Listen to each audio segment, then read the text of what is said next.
Lian, I fear I am nearing death. The world outside is perilous, and you must not risk your life to save me. Others are indeed hell once order collapses. The most terrifying threat is not the foreign, but rather our own kind. Fool, take care of yourself. In the dimly lit room, Lian gazed at the last few messages from his girlfriend on his phone, his eyes deep with contemplation. He trudged heavily to the window, peering out at the blood-red moon that loomed ominously in the sky, his expression taut with tension. 7 days prior, when the sun set, it never rose again. The ordinary moon had vanished without a trace, replaced by this blood moon overhead.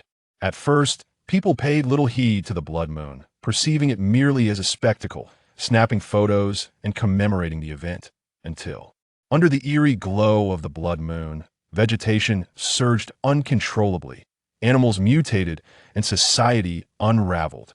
Trees grew to towering heights, toxic flora proliferated unchecked, and the majority of water sources in Yongning City became contaminated, with clean water being a rare commodity. Cats, dogs, insects, and snakes ballooned in size, most losing their sanity. Beloved pets turned on their former owners, leading to over 1,000 incidents of pet attacks in just one night in Yongning City. Initially, the authorities attempted to maintain order, but as tragedies escalated and the number of victims soared exponentially, hospitals became overwhelmed, commerce ground to a halt, and everything cascaded toward inevitable ruin, leaving no one capable of reversing the tide. In the shadow of impending doom, as resources dwindle, the darker facets of human nature are magnified infinitely.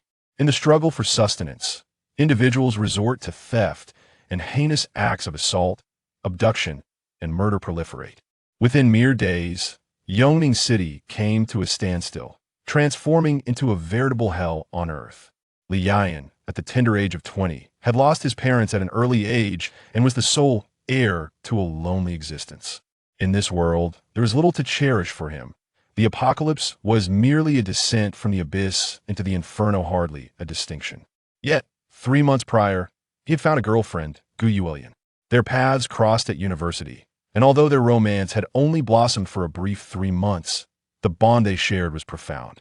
During one of those months, Lian suffered a car accident, resulting in fractured legs that rendered him bedridden. Gu Yuelian tended to him with unwavering dedication, never once voicing a complaint.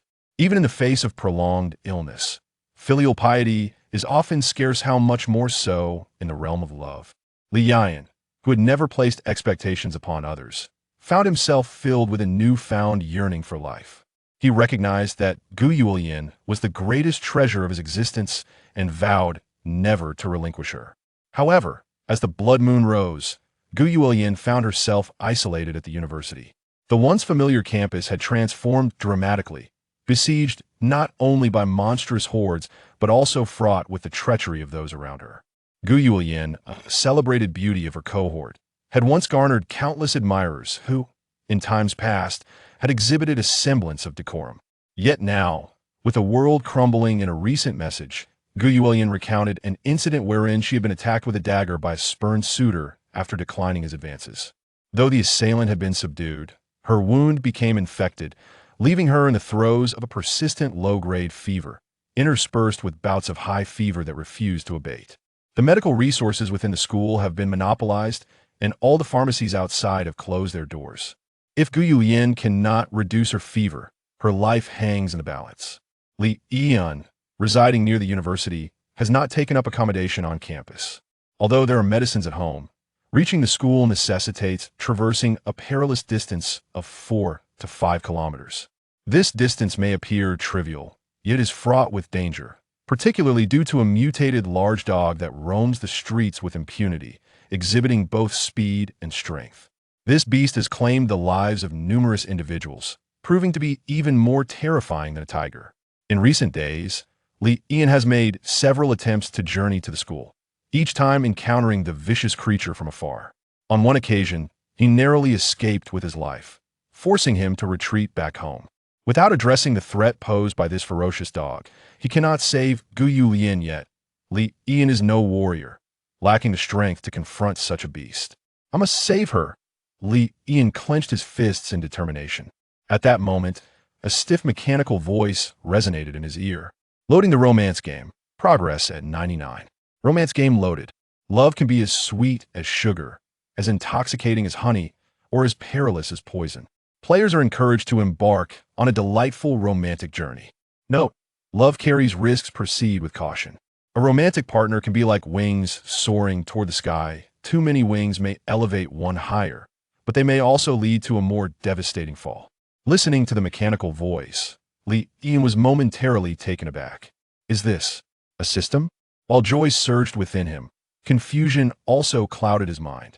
Having a system is undoubtedly advantageous, but why in this apocalyptic scenario have I awakened a romance system?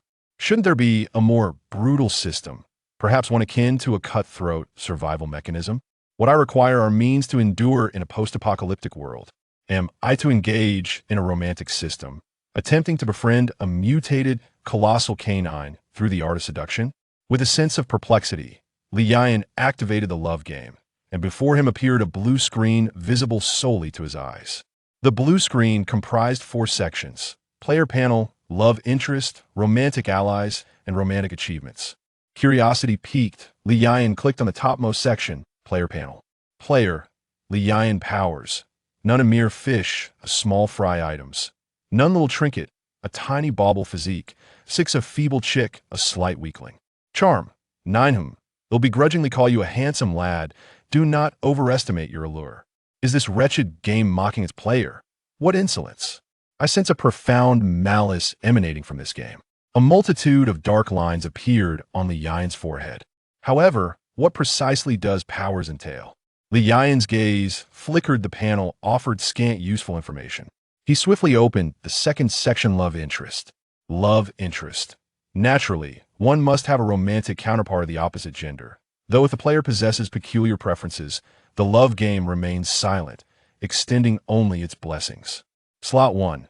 Empty. Slot 2. To be unlocked. Slot 3. To be unlocked. Ding. A player has been detected with a girlfriend in the blissful phase of romance. Would you like to proceed with binding to Slot 1? Li Yan had no alternative but to respond. Bind. Congratulations. Binding to Slot 1 was successful. Slot 1. Guyu Lian Charm. 9 radiantly beautiful and virtuous, embodying profound grace. Affection level 85. Meeting is a blessing from the heavens. Companionship is a long-lasting declaration of love. Condition: critical, experiencing a mild fever, unable to recover within 2 days. Life is in jeopardy. Ding. It has been detected that the romantic partner in Slot 1 shares a deep bond with the player, with an affection level exceeding 80 points, granting an ability boost of 1. Unable to recover within 2 days. Life is in jeopardy? Li Yan's heart raced upon glimpsing this line of commentary, his pulse quickening.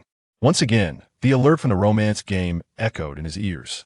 Would you like to proceed with the extraction of abilities? Chapter 2. Superpower and Murderous Intent. Initiate the extraction of superpowers. Before Li Yan, a golden roulette, akin to the sun, materialized abruptly. The roulette was replete with an intricate array of demarcations, each inscribed with the nomenclature of a superpower, encompassing not only elemental abilities such as water, fire, wood, earth, and lightning, but also psychic powers like charm, mind control, perception, and bewitchment. Li Yan, bedazzled, promptly exclaimed, "Extract." That a dating simulation could bestow superpowers was indeed an unexpected boon. The golden roulette commenced its revolution with a creaking sound, its resplendence akin to the sun scattering its radiance, before it came to a halt, the pointer resting upon the demarcation labeled lightning. Congratulations, player, on acquiring the superpower, lightning. The golden roulette shimmered, casting forth its solar brilliance, bathing Li Yan in its light. Li Yan stood upright, experiencing a warmth akin to a luxuriant hot bath, an ineffable sense of comfort permeating his being. Particularly within the region of his lower abdomen, the dantian, he could perceive the genesis of a potent and boundless energy. Li Yan raised his right hand, and forthwith, lightning coalesced between his fingers, accompanied by the crackling symphony of intertwining electricity. He casually seized a hairdryer from his vicinity, channeling the lightning from his fingers into it. The hairdryer's impeller rotated, emitting a whirring sound, but in rapid succession, sparks ignited, culminating in an explosive report. The hairdryer had succumbed to overload. Aghast, Li Yan realized that the hairdryer was engineered to withstand household voltage, typically around 220 V. whereas the lightning he was capable of generating indubitably dwarfed this figure. Truly terrifying. One must bear in mind that the safe voltage threshold for human endurance is a mere 36 V, with the sustainable voltage capped at a meager 24 V. The ordinary electric baton, capable of stunning a person, operates at a voltage ranging merely between 1.5 V and 12 V. Possessing such an extraordinary ability renders one akin to carrying a high-voltage power line. A means to confront that vicious dog has been discovered. Guyu Lian is saved. However, the power of lightning comes with its drawbacks. Li Yian had barely unleashed it for 3 seconds before he felt an overwhelming depletion of energy, as though without 2 pills of Luwei Di Huang and Jinkuei Shenqi, his body would collapse. His lips turned pale, and he promptly ceased the release of lightning, opening the panel to inspect it. Indeed, a change had occurred in the abilities section. Ability, lightning, not yet upgraded, requires an increase in the affection level of relevant romantic interest. Humph. What kind of real man can't last even 3 seconds? It appears that to achieve endurance, one must enhance affection levels. Li Yian chose to disregard the latter part of the taunting remark. Now, hastening towards Guyu Lian became an urgent matter. He tested his limits and found that the lightning ability could be sustained for a maximum of 3 seconds. If used intermittently, he could employ it 7 or 8 times. He attempted to access the sections for romantic partners and romantic achievements, but both remained inaccessible, with the game indicating that they would unlock upon achieving hidden accomplishments. What these hidden achievements entail was not specified in the romance game, leaving Li Yian with no choice but to set it aside for the moment. Without further delay, he began to pack his bag. Food, medicine, and water. These are the most vital resources in the present day. As he looked at the numerous filled containers being stowed away, a flicker of tenderness shone in Li Yian's eyes.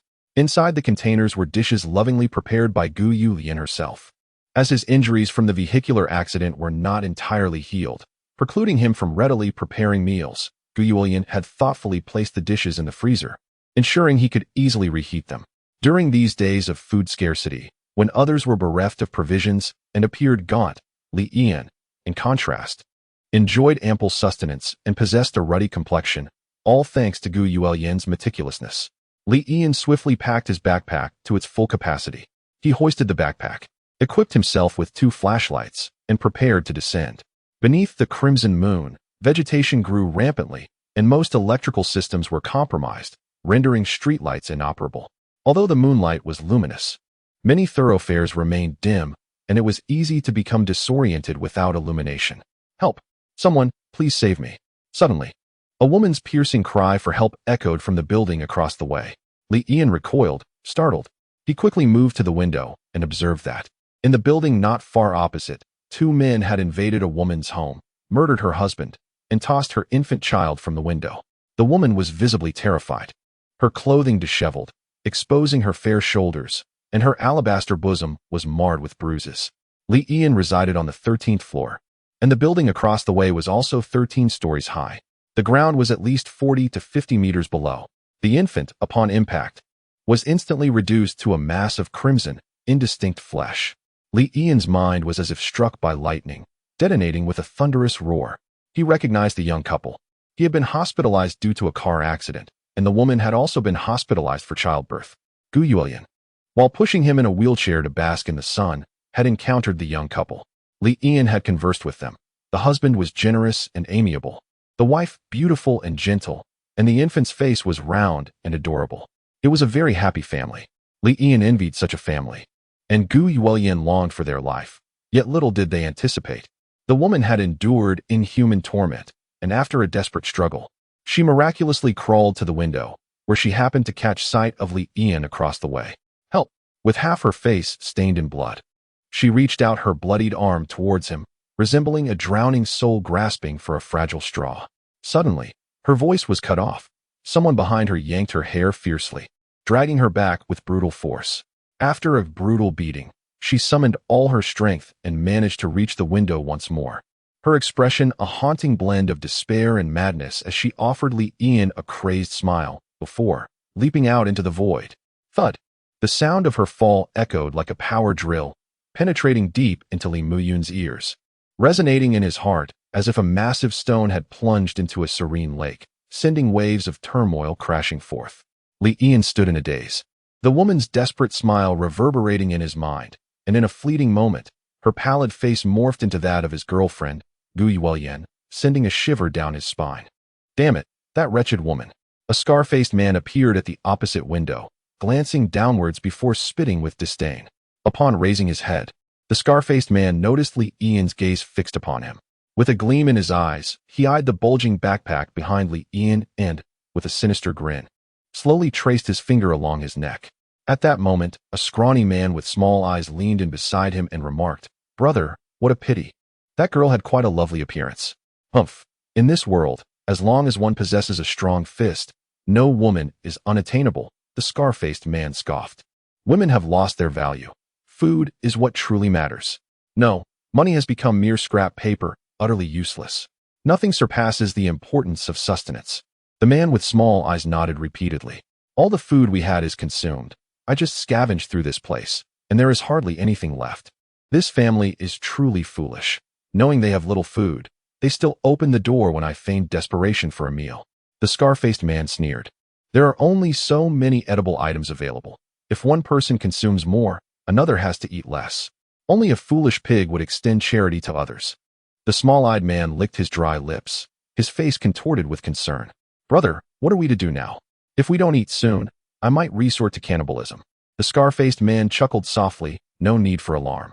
Just now, I spied a young man across the street from the window, his complexion devoid of hunger. It seems he hasn't faced starvation in these past 7 days. He carries a bulging pack, undoubtedly filled with provisions. We shall go to that building, eliminate him, and procure the food. The small-eyed man rejoiced. That sounds splendid. Li Ian's brow furrowed, his gaze chilling. Gu Yuelyan was indeed correct. In this apocalyptic era, danger lurks everywhere. Hell is other people. In these dire times, the human heart proves far more terrifying than any beast. The scene before him could be unfolding at any moment in Yongning City. Faced with the strong preying upon the weak, evasion is futile, the only recourse lies in resistance. The affliction of Gu Yuelyan is urgent. Li Ian hastily secured his backpack and resolutely exited his dwelling. Chapter 3. No man among them yet. Li Ian remained oblivious to the fervent discussions unfolding within the community group as he hurriedly left. 305 Turkey-flavored crunch. It's over. I just glimpsed through the window and saw those two bullies, Yang Xiong and Yang Qian, approaching our building with knives. Image, terror. Distress. 502 no glue for sale. Good heavens. Everyone, quickly secure your doors and windows. No, barricade them. Regardless of how they pound, shout, or attempt to break in, do not open the door. The community group operates under a real name policy, with avatars representing their true selves. Turkey-flavored crunch's avatar features a young man with blonde hair, while no glue for sale depicts a sincere middle-aged individual. 903 Fish touching the water. Yang Xiong and Yang Qian? Who are they, and why are you all so frightened? Fish touching the water's avatar showcases a strikingly beautiful young woman, well-liked in the group due to her appealing appearance. Upon her inquiry, responses swiftly followed. 305 Turkey-flavored crunch. Are you unaware? The internet was down earlier. 903 Fish touching the water. The internet is still functioning, but there was a power outage at home. I finally found a charged power bank. What on earth is happening? 305 Turkey-flavored crunch. Yang Xiong and Yang Qian are brothers, and these two lack any semblance of humanity. In this time of scarce resources, with everyone short on food and water, they are breaking into homes to steal. They kill the men and leave the women for unspeakable purposes. Many families have already suffered greatly. 903 Fish touching the water. Good heavens. Is that truly the case? 502 no glue for sale. Did anyone else hear a heavy thud just now? I heard they broke into the building across the way, murdered a man, and drove a woman to leap from the building. 903 Fish that touches water. Image, aghast. What should we do? Should we alert the authorities? 305 Turkey-flavored rice crust. I already did, to no avail. These incidents are far too frequent now. The authorities are understaffed, so reporting it is futile. In the past, everyone was a law-abiding citizen, and the authorities would handle any issues. Now that the protective umbrella of the authorities is gone, the sheep in the group are panicking in the face of the encroaching wolves, chattering away. They are all discussing effective ways to secure their doors and windows, fearing that the Yang Xiong brothers will come knocking. 903 Fish that touches water. Or, preemptively, should we band together and eliminate the brothers?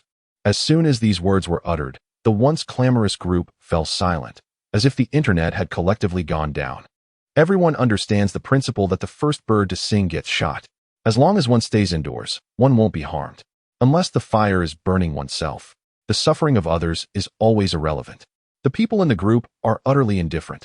I have elderly parents and young children to care for. What would happen to my family if something happened to me? I won't go. Exactly, I live on a high floor. Now that the elevators are out of service, even if Yang Xiong wants to act, he will most likely start from the lower floors. I am ill and probably no match for Yang Xiong. Why don't you go? And I'll cheer you on. The resident of 903, evidently agitated, exclaimed, "Are you all waiting to be slaughtered? If you don't act preemptively, he will systematically eliminate us, one by one. By then, it will be futile to attempt to unite and gather strength, as we will lack the manpower. If you dare to take action, I, a woman, will stand with you." Does this vast community not contain a single true man? The group remained passive, offering only cynical remarks. 305, identifying as spicy turkey hot pot, commented, "Don't even consider it. Yang Xiong is robust and formidable, rumored to have martial arts training, a history in the underworld, and to have committed manslaughter, serving prison time. Confronting such a formidable individual would inevitably result in multiple casualties, perhaps even a dozen or more deaths. In my estimation, discreetly developing our capabilities and prolonging our survival is preferable to engaging in direct confrontation." Spicy turkey hot pot sentiment resonated with the majority, as the residents, akin to timid sheep, retreated into their shells, clinging to the hope of survival. The resident of 903 understood that such passivity would only embolden their adversary, leading to escalating aggression. Despite her pleas and condemnations, her words failed to garner support. She felt disheartened and increasingly desperate, realizing that as a vulnerable and attractive woman, her solitary attempt to confront the threat would be futile, merely serving to embolden the aggressor. In a fit of indignation, 903 lamented. 400,000 men lay down their arms, and not a single one is a man. You are all cowards. The community members remained indifferent, prioritizing their personal safety over selflessness. 305 turkey-flavored rice crackers. I reside on a lower floor, and I sincerely hope that Yang Xiong's target is not my household. 502 no glue for sale. Alas, Yang Xiong has arrived. Yet another family is destined for destruction. The individuals in the group feign ignorance, yet their hands remain busy, hastily sealing windows and locking doors, preparing their defenses. Some are even too fearful to peek outside, terrified that a mere glance at Yang Xiong amidst the crowd might draw his attention, leading to an unwelcome encounter with the matriarch. Thus, after a flurry of frantic activity in every household, a sudden commotion erupts within the group once more. 305 turkey-flavored rice crackers. What the hell? What transpired outside? Why is Yang Xiong covered in soot, limping away in utter disarray? And what of Yang Qian? The vigilant observer, Mo Shui, has been closely monitoring the group's dynamics, ready to leap into action should anyone dare to speak out. Yet, as time drags on, the group remains eerily silent, akin to still waters. She has lost all hope for the residents of the community. 903 Mo Shui. Is there new information? A ripple of curiosity stirs within Mo Shui. 305 turkey-flavored rice crackers. Goodness. It seems someone has taken action against Yang Xiong. Incredible. 903 Mo Shui. Is that true? Who is it? Mo Shui is filled with exhilaration. Could it be that true men still exist within the community? Who could that person be? Moments earlier, Yang Xiong and Yang Qian, armed with sharp blades, approached the building where Li Ian resides. "Brother, do you know that kid's apartment number?" inquired the bespectacled Yang Qian, with a long scar etched across his face. Yang Xiong let out a grunt, stating, "The layouts here are all quite similar. The position of that window is likely at room 1301. He has surely taken note of our violent intentions and will be on guard against us. Upon our arrival, we shall breach the door directly. Employing our usual tactics, I will restrain his throat while you incapacitate his limbs." Yang Qian nodded repeatedly. Beneath the crimson moon, even microorganisms were undergoing mutations, and food was deteriorating at an alarming rate. Resources were scarce, and clean water was especially rare. Furthermore, the modern city's inhabitants had little habit of stockpiling provisions at home, typically purchasing only enough sustenance for a day or two, beyond rice and flour. Although they had broken into several households in recent days, The rice and flour they obtained were mostly spoiled.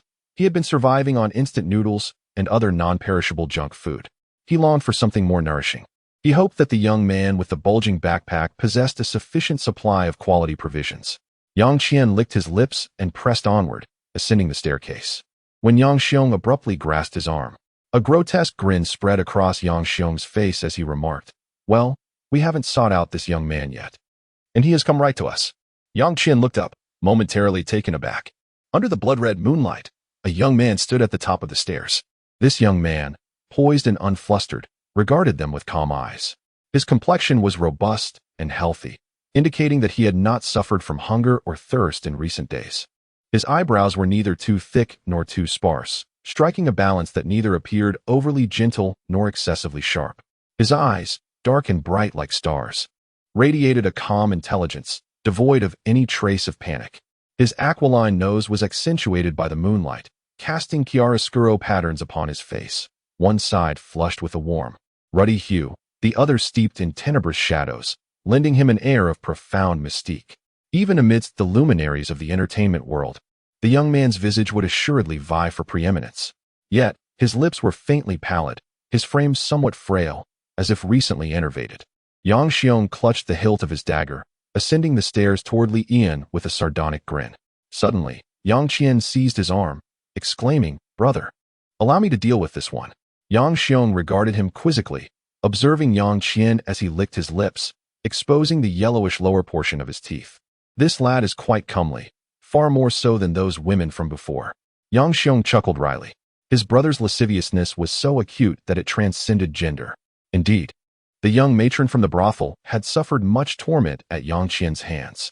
Though he often cautioned Yang Qian about the perils of lust, the youth before them appeared to be a Callow University student of about 20, making him an easy target for Yang Qian. "Go ahead," he conceded. With his elder brother's consent, Yang Qian rubbed his hands together, leering as he approached Li Yan. "Young man, these are perilous times. Frolic with me, and I shall ensure you never want for sustenance." Ding. Detecting an individual experiencing a surge of dopamine and hormones due to the player's allure. Assessing their suitability as a romantic interest. Ding. This individual exhibits a lewd demeanor, possesses a repulsive countenance, and harbors extreme malice. It is recommended that they be dispatched forthwith to prevent the contamination of the shared atmosphere. Note: debris belongs in a receptacle. Caring for the environment is a responsibility that falls upon us all. Chapter 4.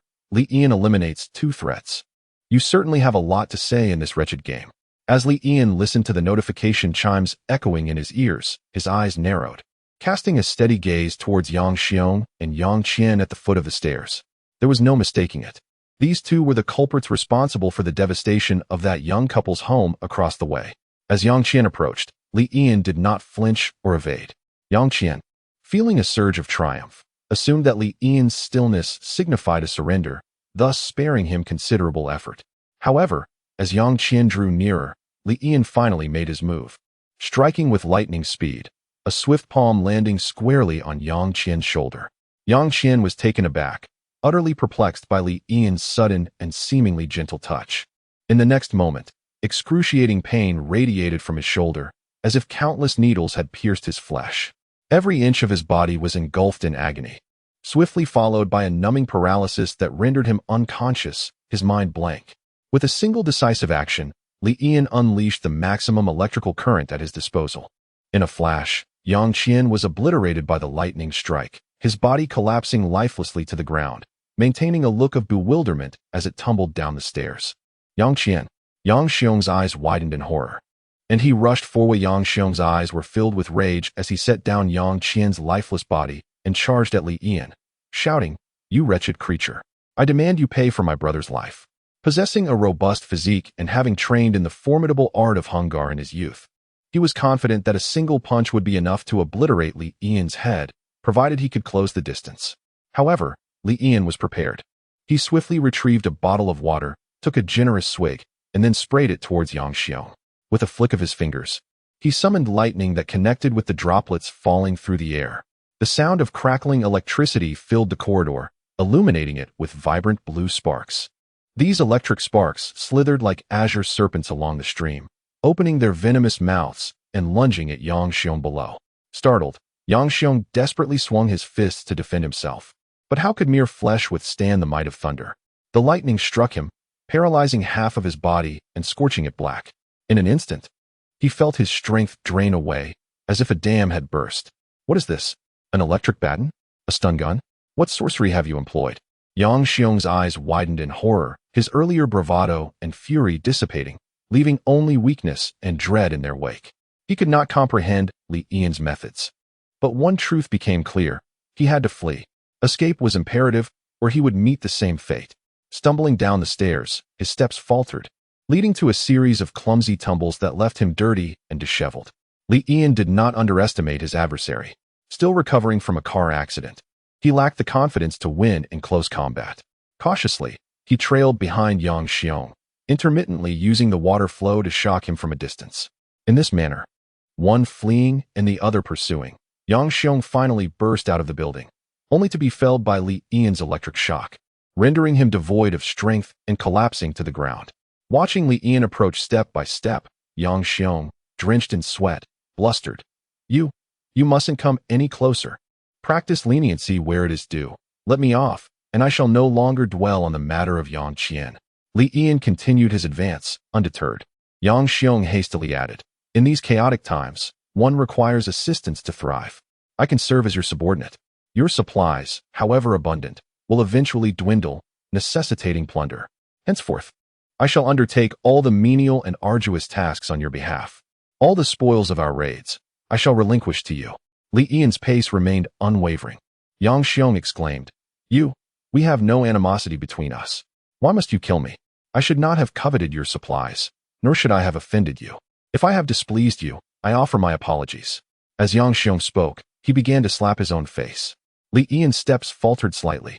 Yang Xiong was overjoyed, thinking that admitting defeat and offering to be a subordinate had been ineffective, but apologizing had proven useful. Could this fellow be some kind of do-gooder? How foolish. Does he not understand the principle of eliminating the altruistic first in the apocalypse? As soon as he regained his strength, he would snap his neck without hesitation. Unexpectedly, Li Yan glanced askance at him and said nonchalantly, having made the decision to kill, one should also be prepared to be killed. Yang Xiong's pupils contracted instantly. Li Yan's fingers converged, summoning lightning, as he drew closer to Yang Xiong's form. No, spare me, you, I will not let you go. With a crackling sound, the lightning surged into his body, and Yang Xiong fell rigidly to the ground, his body thoroughly carbonized, devoid of any chance of revival. Li Yan exhaled a breath of murky air. This was his inaugural act of killing, yet he felt no psychological burden whatsoever. If evildoers are not eradicated, they will wreak havoc upon the virtuous. In chaotic times, stringent measures must be employed, and for those who tread the path of death, Li Yan would never exhibit leniency. He flicked his wrist, retrieved a flashlight, and strode towards the murky expanse of the residential area, his lips barely moving. Guyu Lian, wait for me. Meanwhile, the debate within the lodging community had escalated to a fever pitch. 305 turkey-flavored crisps. What the hell? Yang Xiong is dead. That person took him down. Incredible, truly impressive. 903 fish touching water. What? So soon? Is it true? Fish touching water felt a twinge of confusion. Moments ago, it had been said that someone had taken action against Yang Xiong, and now, in the blink of an eye, he was dead? Yang Xiong was the kind of ruthless individual who had instilled fear throughout the entire community. Even if someone dared to confront him, how could they possibly dispatch him so swiftly? Fish touching water hoped that someone had indeed acted against Yang Xiong, yet found it hard to believe he could be so easily eliminated. 305 turkey-flavored crisps. It's true. I saw through the window. Yang Xiong has been lying on the ground, motionless for quite some time. You can come downstairs and see for yourselves. His body is right there. The skeptical MOU remained unconvinced, wondering if this fire chicken flavored. Fire chicken flavored was an accomplice of Yang Xiong, attempting to deceive people into opening their doors for him. 502 no glue for sale. I overheard sounds of a scuffle in the hallway. Upon opening my door after the noise subsided, I discovered Yang Qian's lifeless body in the corridor. 305 fire chicken flavored. So, Yang Qian met his end within the building? No wonder he hadn't been seen emerging. Heavens, that person is formidable indeed. Did he eliminate both of those brothers? With Yang Qian deceased, no glue for sale felt certain. He hastily descended the stairs to investigate, discovering Yang Xiong also deceased. He promptly captured several images and shared them within the group, igniting a frenzy. Mou harbored no further doubts, but simultaneously, a profound sense of curiosity and bewilderment arose within her. Who was this valiant individual who had eradicated two menaces for everyone? What was his age, and what did he look like? He was one of the few genuine men in this community. Now that chaos had descended, how wonderful it would be to secure his protection. Chapter 5. Gu Yu's self-pity under the dim moonlight. Li Ian departed the residential complex, hurrying towards Yongning University. Li Ian had attempted to contact Gu Yuelian, but the school had long since lost power, and Gu Yuelian's phone battery had been depleted, leaving her unreachable. Observing the notification within the dating simulation game indicating that she was in mortal danger, Li Ian felt compelled to quicken his pace. On several previous occasions, Li Ian had been obstructed by a mutated large dog on the road. Despite now possessing lightning abilities, he remained uncertain whether he could subdue the creature. The large canine moved with remarkable speed. If one were to be even slightly sluggish, they might not have the chance to unleash their lightning and would find their head bitten off instead. At last, Li Ian arrived once more at the territory frequently occupied by this formidable beast. He suppressed his anxious heart, observing his surroundings with acute vigilance, ears attuned to any sound. The evening breeze was frigid, stinging against his face, while the air carried a foul stench of decay. Crouched in a corner, Li Ian turned his head to behold a chaotic scattering of numerous bones on the ground. Among them lay predominantly human remains, alongside some that resembled the carcasses of cats and dogs. Several human bodies had not been entirely consumed, their heads and entrails gnawed upon, swarmed by maggots the size of eyeballs. Li Ian scanned the area but found no sign of the large canine, leaving him perplexed. According to his previous encounters, it had clearly claimed this place as its domain, guarding it fiercely. Suddenly, a sharp crack echoed behind him, akin to bones being crushed underfoot, followed by a gust of wind. Instinctively, Li Ian crouched low and rolled away to evade the impending threat. Indeed, something lurked behind, seeking to ambush him. Upon swiftly turning around, he was taken aback to find not the towering beast he expected, but a medium-sized dog, comparable to an ordinary wolf. This creature, a black and white husky, bore 3 tufts of white fur on its forehead resembling flames. Its eyes were fierce, baring its teeth with drool dripping from its jaws, clearly displaying a heightened aggression post-mutation. The husky, having failed in its stealthy approach, hunched its body and emitted a low growl before lunging towards Li Ian with great ferocity. If it were that large dog, Li Ian might have felt a degree of trepidation. However, this medium-sized dog, in terms of both speed and strength, was of a different caliber entirely. Li Ian did not retreat but advanced, launching a counterattack with fingers that crackled with electricity. The electric sparks seemed to possess an innate ability to intimidate beasts, momentarily halting the medium-sized dog's movements before it turned to flee. Yet, it was already too late. Li Ian struck its flank with a palm, and with a flash of electricity accompanied by a crackling sound, the medium-sized dog was rendered charred and motionless. Indeed, lightning proved to be the nemesis of all carbon-based life forms. Li Ian marveled at the spectacle and withdrew his hand, relieved to find that the large dog seemingly had not appeared. Feeling fortunate to have escaped its presence, he departed with heightened caution, making his way to Yongning University. At Yongning University, on the 5th floor of the teaching building, Gu Yulian faced a male student with a square face and an intimidating demeanor. "As long as you agree to be my woman, I will provide you with the medicine," he coldly declared. "Consider whether you prefer the medicine or death." With a dismissive snort, he turned away. Gu Yulian's delicate and fair face appeared somewhat pale, her hair unkempt and clinging to her forehead.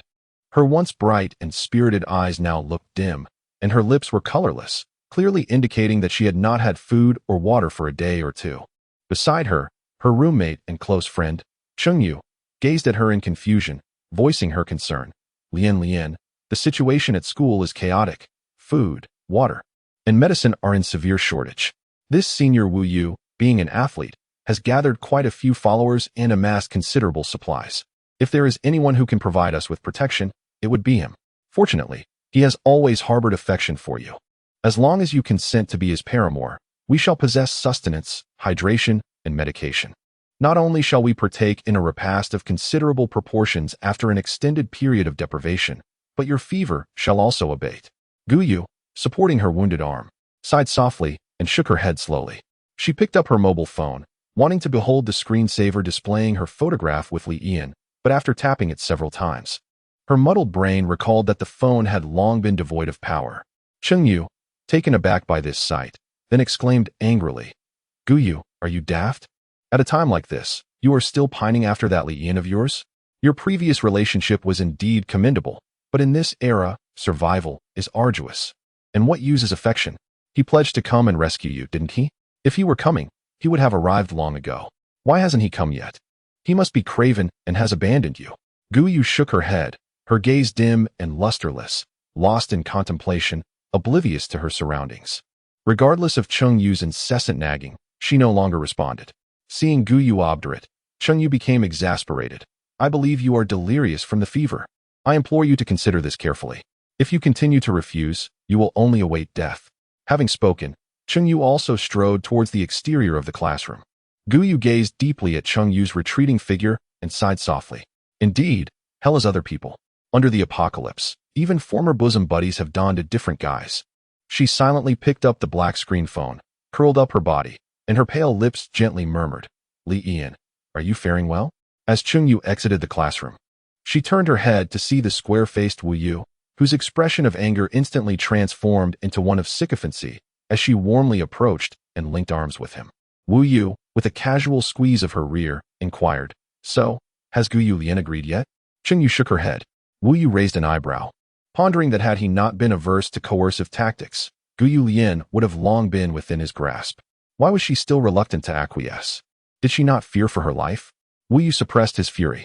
Cheng Yu pouted. Lian is rather obstinate and still clings to thoughts of her boyfriend. Boyfriend? Wu Yu raised his eyebrow once more, curious about the background of her suitor. Cheng Yu scoffed lightly. "What background? I've only seen him from a distance. But I know his surname is Li, and he also attends our university. He hails from a family lacking in wealth and influence, though he seems reasonably attractive. In this day and age, what does mere good looks amount to?" Wu Yu replied with a cold chuckle. "Can good looks fill one's stomach? What is more vital than being well fed?" Cheng Yu flattered. "Good looks are utterly worthless. Hee. In this world, one should aspire to be like you, with your formidable capabilities and influence, for that is the key to sustenance. Only someone as dense as Gu Yu Lian fails to grasp this." Wu Yu relished the flattery, nodding vigorously. "Humph. If she wishes to survive, she can only rely on me. Either she takes the medicine or risks her life. She will come to realize this sooner or later." Cheng Yu secretly rolled her eyes, wishing fervently that Gu Yu Lian remained oblivious. Gu Yu Lian is more beautiful than her, and her figure is superior as well. Once Gu Yu Lian aligns herself with Wu Yu, she will undoubtedly garner more favor. Should resources become scarce, it will surely be her who suffers the consequences. A flicker of displeasure crossed Wu Yu's eyes as she suddenly inquired, "Where is Gu Yu Lian's boyfriend? Does she not still harbor feelings for him? Perhaps it would be best to eliminate him entirely, severing her ties to any lingering sentiment." Cheng Yu shook her head. "That fellow resides off campus, not within the school. With danger lurking everywhere outside, if he truly wished to come to the school, he would have done so by now. He must be too afraid to approach." Wu Yu let out a low grunt. "What a pity." Just then, a college student rushed in, breathless. "Wu Gu, it's bad. A massive wave of beasts is approaching the teaching building." Chapter 6. Li Yan takes action. A wave of beasts? Wu Yu's eyes widened in alarm. The greatest peril following the arrival of the Red Moon is the beast tide triggered by mutated animals. She hastily inquired, "What kind of creatures are coming?" Among the beast tide, the most terrifying are the insects. A solitary insect may not evoke fear, but the true horror lies in their propensity to swarm.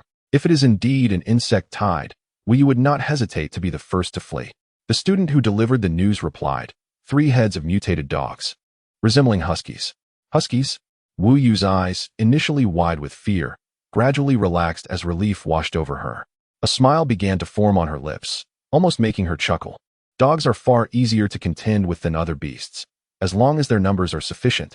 Those wielding tools are undoubtedly more capable than mere dogs that can only snarl and claw. What significance does a mere husky hold? Merely 3 dogs. Yet they dare to summon a wave of beasts? Look at your fear. You are nothing but a cowardly fool, a soft-hearted muggle. Wu Yu raised his head with pride and coldly declared, "Leave it to me. Watch as I swiftly annihilate them." The university's student delivering the message, though scolded, felt a sense of relief. At this moment, Survival was paramount. Following a capable individual, even amidst insults and humiliation, was far preferable to death. Wu Gu is formidable. How could we, these useless beings, ever compare to you? The university student repeatedly flattered. Qingyu also felt a weight lift from her shoulders, her eyes sparkling with renewed hope. She was indeed fortunate to have chosen to follow Wu Yu. In these tumultuous times, one must cling to a strong ally. What folly it was to dwell on the sentiments of romantic relationships. Gu Yulian, how laughable you are. Under Wu Yu's leadership, the trio hurried downstairs and arrived before the teaching building. There, several university students aligned with Wu Yu were retreating step by step, brandishing iron pipes, while 3 medium-sized black and white dogs crouched low, advancing menacingly. Both sides probed cautiously, the atmosphere charged with impending danger. Had these been ordinary huskies, the students would not have been so fearful. However, under the blood moon's glow, the dogs' ferocity was ignited, rendering them akin to vicious wolves. The students exchanged glances, each harboring thoughts of retreat. Just then, a loud cry rang out from behind them. Wu Gu is here. Wu Yu stepped forward, unable to suppress a laugh. Indeed, they were nothing but foolish huskies. What difference is there between these dim-witted creatures and a silly deer? With a mere gesture, they could be eradicated. He proclaimed loudly. Just a few foolish dogs, brothers, charge with me. He seized the iron pipe from a nearby college student and charged forward. A few students, filled with elation, felt their earlier panic and fear dissipate, eagerly following Wu Yu. Following Brother Wu is undoubtedly the right choice. Their allegiance to Wu Yu stemmed from his status as an athlete, possessing notable strength and a tendency to lead the charge in moments of peril. With Wu Yu present, the 3 huskies seemed inconsequential. Without further ado, Wu Yu raised the iron pipe and swung it down heavily onto the head of the foremost husky. To his astonishment, the creature did not flinch, enduring the blow without evasion. Indeed, it was a true fool, Wu Yu mused silently. Yet, almost immediately, he sensed something amiss. The husky appeared impervious, and as the pipe made contact, a jolt of pain reverberated through Wu Yu's hand, while the husky displayed no sign of distress, its eyes growing ever more menacing, fully igniting its ferocity. Howling, the husky lunged at Wu Yu's arm, sinking its teeth deep into his flesh. Caught off guard, he felt the sharp bite as blood flowed freely.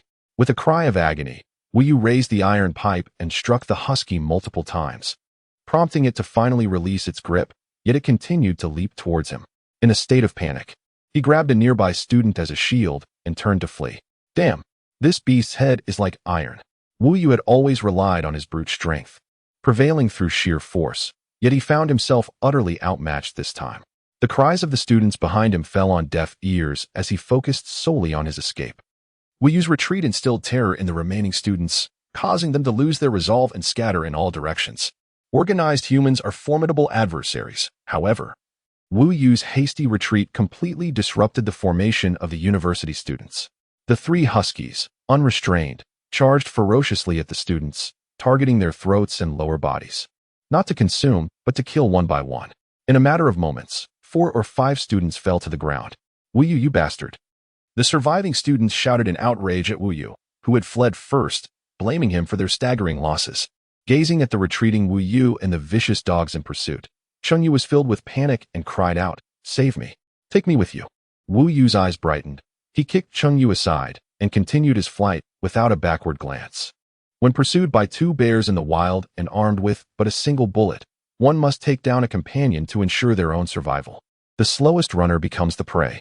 Chengyu, having been kicked down, watched Wu Yu flee without a glance, her eyes widening in disbelief. This was the man she had foolishly deemed clever? A wave of regret washed over her as she finally understood why Gu Yuelian held Wu Yu in disdain. This cowardly man only thought of himself in the face of danger and was utterly unworthy of her trust. She turned her head and saw a husky lunging towards her, its gaping maw aimed at her head. It was over. Chengyu trembled uncontrollably, terrified to close her eyes. The anticipated excruciating pain did not come. Instead, she heard the piercing cry of a bird. Gradually, she lifted her head to find a tall young man standing before her. His lips were slightly pale, yet his eyes shone bright and dark, full of life. Chengyu turned her head in alarm and leaped to her feet, only to discover that the ferocious dog that had lunged at her now lay lifeless on the ground, its body charred and blackened. The other two beasts were fleeing in terror, as if they had encountered some insurmountable calamity.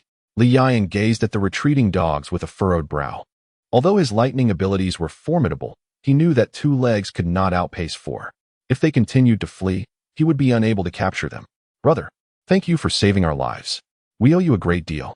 Several college students, who had narrowly escaped the jaws of the vicious dogs, stepped forward to express their gratitude to Li Yan, simultaneously cursing Wu Yu. Had it not been for Wu Yu's cowardly retreat, they would not have lost 4 or 5 classmates during their desperate struggle. Li Yan nodded slightly, refraining from verbal response, and instead turned his attention to Cheng Yu. Was it you who saved me? You are quite remarkable. Cheng Yu, realizing the gravity of the situation, hurriedly thanked Li Yan. She, like the other students, could not comprehend how he had managed to dispatch the dog so swiftly, but it was evident that his strength was extraordinary. In that moment of miraculous survival, Cheng Yu felt a surge of admiration for Li Yan, stealing glances at him in awe. This man is so handsome, and he seems somewhat familiar. As she recalled Wu Yu, the one who had put her in peril, a look of disdain flickered in her eyes. That unreliable scoundrel was no match for the impressive young man before her. If she could become his partner, her safety would be assured. Moreover, this young man was undeniably more attractive than that coward Wu Yu. Without hesitation, she moved to wrap her arm around Li Yan's, leaning into him. Beneath the shadow of impending doom, her only remaining asset was her relatively pleasing appearance. However, to her surprise, Li Yan took a step back, avoiding her outstretched hand. Cheng Yu was momentarily taken aback, a sense of disappointment blossoming within her. Did he truly look down upon her? Just as she was engulfed in confusion, Li Yan fixed his gaze upon her and cautiously inquired, "You are Cheng Yu, correct?" Cheng Yu was startled, astonished that Li Yan recognized her. Could it be that he had been observing her all along? Did he harbor feelings for me? Chapter 7. A meeting. Li Yan hurried to the school, and upon reaching the vicinity of the teaching building, he noticed a few medium-sized dogs attacking a person. His primary intention was to rescue Guyu Lian, and he had no desire to intervene. However, he couldn't help but notice Cheng Yu. He recalled that Cheng Yu was Guyu Lian's roommate, and he had seen her from afar once. She might possess information regarding Guyu Lian's whereabouts. Unbeknownst to Cheng Yu, Li Yan's thoughts were elsewhere as she spiraled into a whirlwind of contemplation. Since he had been attentive to her, what could his retreat signify? Was it shyness? Modesty? Could he possibly be a gentleman? Gentlemen are far easier to navigate than scoundrels. Cheng Yu quickly adopted a tearful demeanor, attempting to evoke Li Yan's sympathy. Is it truly you, benefactor, who recognizes me? Benefactor. Li Yan's brow furrowed slightly as he cast a sidelong glance at Cheng Yu, his expression inscrutable. Cheng Yu hastily continued, I am eternally grateful for your life-saving grace, and I have always believed in repaying kindness. Whatever you desire of me, I shall comply without reservation. Li Yan nodded gently. I indeed have a question I wish to pose to you. Cheng Yu felt a surge of joy. Her fear was not that Li Yan harbored feelings for her, but rather that he might not. If there are any questions regarding my benefactor, feel free to ask me, she stated. Li Yan's gaze sharpened slightly. Where is Guyu Lian now? Guyu Lian? Cheng Yu was taken aback, as if she had heard an unusual name. She mulled over the 3 characters, then suddenly raised her head to look at Li Yan, her body trembling as if a realization struck her. You, who are you? Cheng Yu stammered. I am Li Yan, Guyu Lian's boyfriend, he replied. You. Cheng Yu was utterly astonished. You truly came. Earlier, when Guyu Lian mentioned her boyfriend was off campus, Cheng Yu had thought that man was certainly unreliable. With the turmoil on campus, how could the situation off campus be any better? The dangers lurking beyond were even more formidable. Only a fool would risk their life for a mere girlfriend. Even spouses might part ways in times of dire straits, let alone mere lovers. Yet, reality had slapped her hard. Just days ago, she scoffed at Guyu Lian's infatuation. But now, Li Yan had indeed arrived. Evidently, there are indeed things that transcend life itself in the presence of such a person. Is my arrival unexpected? Li Yan inquired, puzzled by her reaction. No, not at all. Cheng Yu hastily waved her hands, her face flushed with embarrassment, her expression a mixture of shame, envy, and admiration. This man was genuinely dependable. Alas, his affections lay with Guyu Lian. Cheng Yu ceased her coy demeanor and decisively stated, You are looking for Lian, right? She is on the 5th floor. I shall take you to her. For someone as emotionally invested as Cheng Yu, he found himself unable to resort to despicable tactics. Wu Yu, clutching his arm wounded by the vicious dog, stumbled his way up to the 5th floor. The bacteria were multiplying at an alarming rate. He had to tend to his wound immediately and take anti-inflammatory medication to prevent infection. However, his purpose for ascending to the 5th floor extended beyond mere medical necessity. It was also to find Guyu Lian. His subordinates had been scattered by the ferocious dog, and the teaching building could no longer be held. He had to abandon the majority and seek refuge elsewhere. Qingyu, with her rather ordinary appearance, naturally found herself on his list of those to be forsaken. Yet Guyu Lian was different. She was the campus belle, and the first time he laid eyes on her, he was utterly captivated. It would be difficult to find another girl as stunning throughout the entire university. He had to take Guyu Lian with him. He rushed into the classroom, where Guyu Lian was resting in a corner, and indeed, she was still locked there. Upon witnessing his fierce entrance, Guyu Lian furrowed her brows, sensing trouble. "What are you doing here?" she asked, a hint of alarm in her voice. Wu Yu quickly stepped forward, reaching for her hand. "A horde of beasts is approaching. The teaching building cannot hold. If you wish to survive, come with me." Guyu Lian took a few steps back, evading him. "I want to go. If you want to leave, do so on your own." Wu Yu, infuriated, exclaimed, "In times like this, you still choose to be obstinate? Come with me, or no one will be able to save you." Guyu Lian replied defiantly, "I don't need your help." "Don't need my help?" Wu Yu scoffed coldly, advancing a few steps to grasp her hand again. "Are you still waiting for your boyfriend? How laughable. When disaster strikes, everyone flees. Do you really think he values you as I do? He would have come if he could. You can only rely on me." Guyu Lian refused to comply and once again dodged him. Wu Yu, filled with rage, coldly laughed. "Well, Guyu Lian, how ungrateful you are. I've offered you a chance, and if you reject it, don't blame me. Once you become my woman, you will no longer think of anyone else." Although he disliked the notion of coercion, he believed that a reluctant fruit was better than none at all. He raised his hand, preparing to resort to violence against Guyu Lian. She hastily maneuvered around the desk to evade him, with a low fever already afflicting her. A few hurried steps sent sharp pain coursing through her lungs. As she gazed at the increasingly close Wu Yu, the color began to fade from her eyes, and despair settled deep within her heart. If Li Ian were here, he would never allow her to suffer such indignities. But Li Ian was simply unable to come to school. Rather than be bullied by such a petty individual, it would be better to end it all. Guyu Lian reached into her pocket, where she had concealed a fruit knife. "Stop." At that moment, a cold voice echoed at the classroom door. Guyu Lian was intimately familiar with that voice and instantly recognized its owner. Startled yet overjoyed, she lifted her head, her eyes momentarily dazed. She blinked vigorously, terrified that she was merely imagining the scene before her. Tears blurred her vision, making it increasingly difficult to discern the figure. Yet, there was no need for further recognition. The intensity of her gaze and the quickening of her heartbeat revealed that it was indeed the person she had longed for. Li Ian.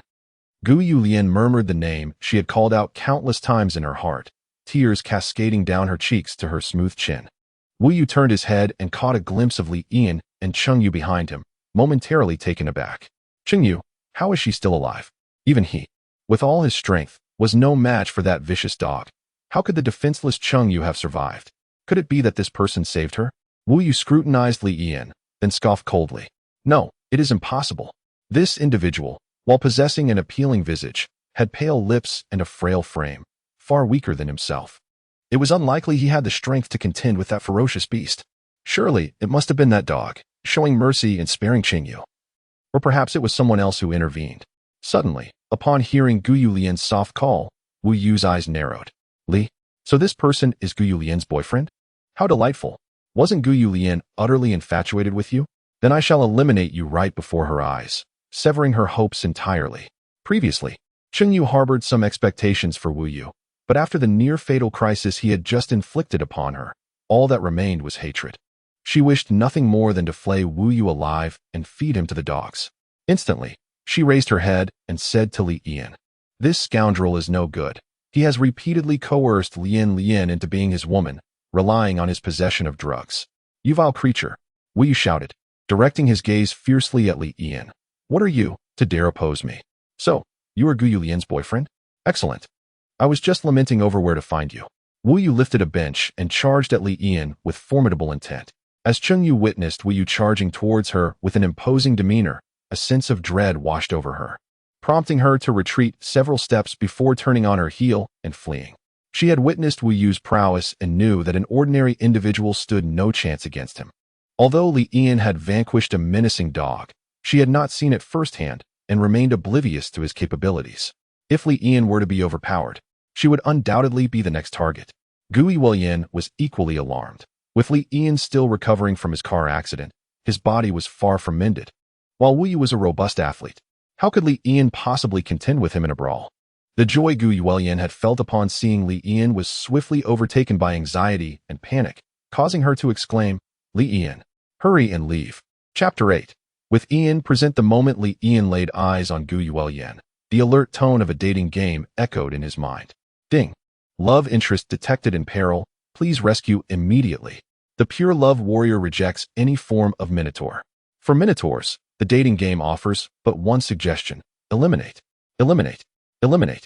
Upon successful elimination, the dating game will unlock love achievements and companion features. Was this what they referred to as a hidden achievement? How fortuitous. Without the need for further prompts from the dating game, Li Yan sprang into action.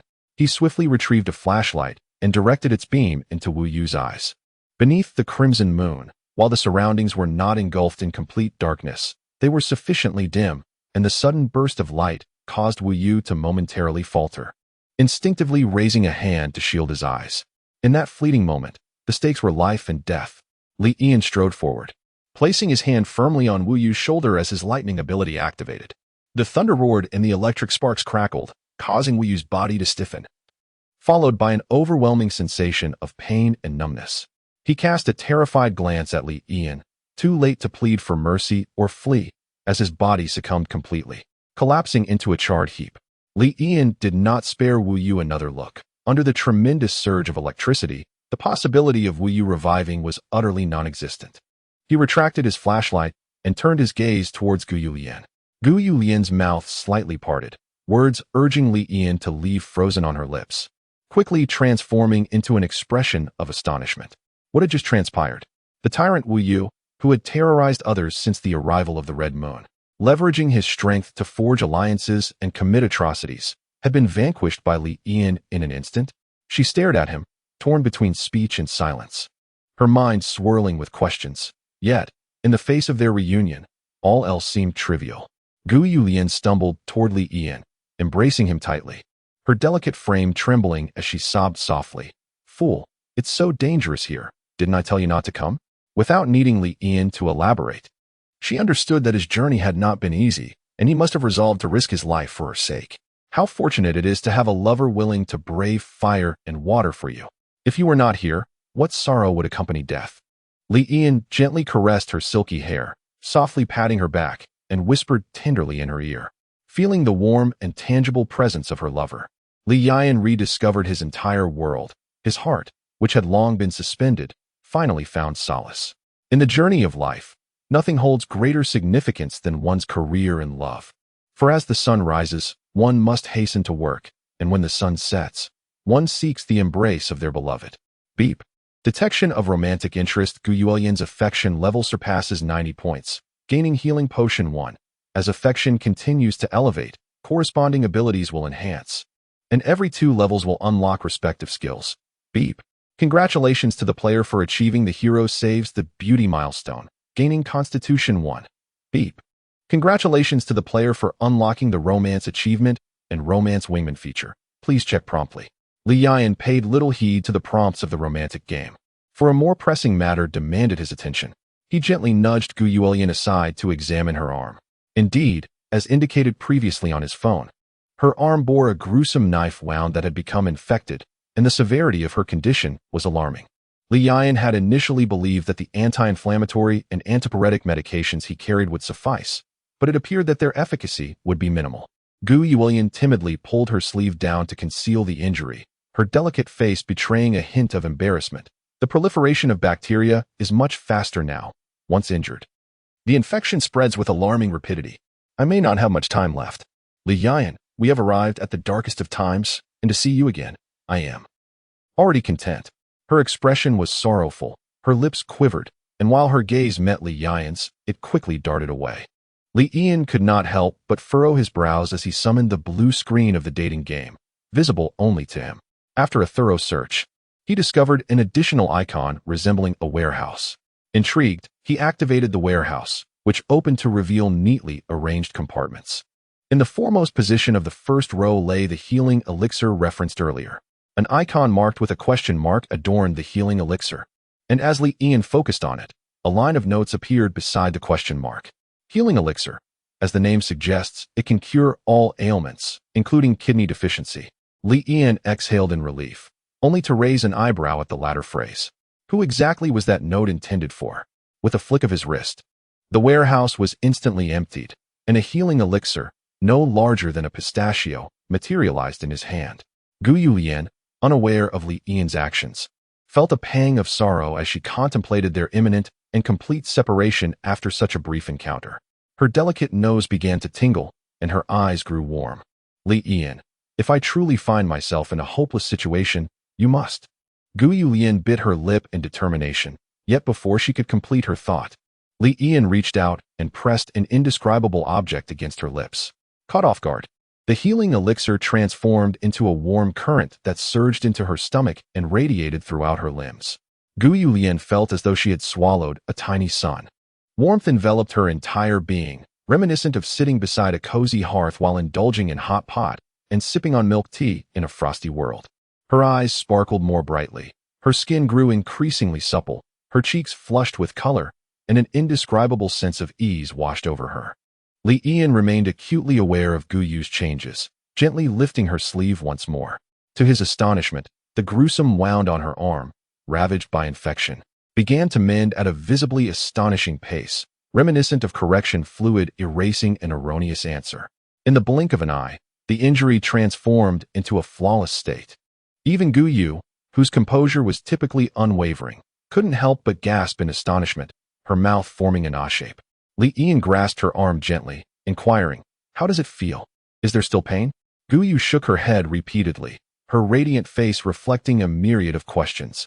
She blinked her bright eyes, filled with curiosity. "I feel no pain at all. What is happening here?" This extraordinary phenomenon stirred a sense of bewilderment within her, prompting her to recall how Li Yan had effortlessly defeated Wu Yu earlier, leading her to form a vague hypothesis. Li Yan smiled warmly. He deemed Gu Yu someone entirely trustworthy. He was poised to unveil the intricacies of their romantic entanglement when suddenly, a timid head peeked through the classroom door. "Who is it?" Li Yan furrowed his brows. It's me. Cheng Yu exclaimed, emerging with her hands raised to signify she posed no threat. Moments before, when Wu Yu lunged at her, her instinct had compelled her to flee. However, upon reflection, she realized that as a vulnerable woman in such chaotic times, survival alone would be impossible. While Li Yan may not have matched Wu Yu in physical prowess, he was undoubtedly a reliable ally. With this revelation, Cheng Yu promptly returned to their side.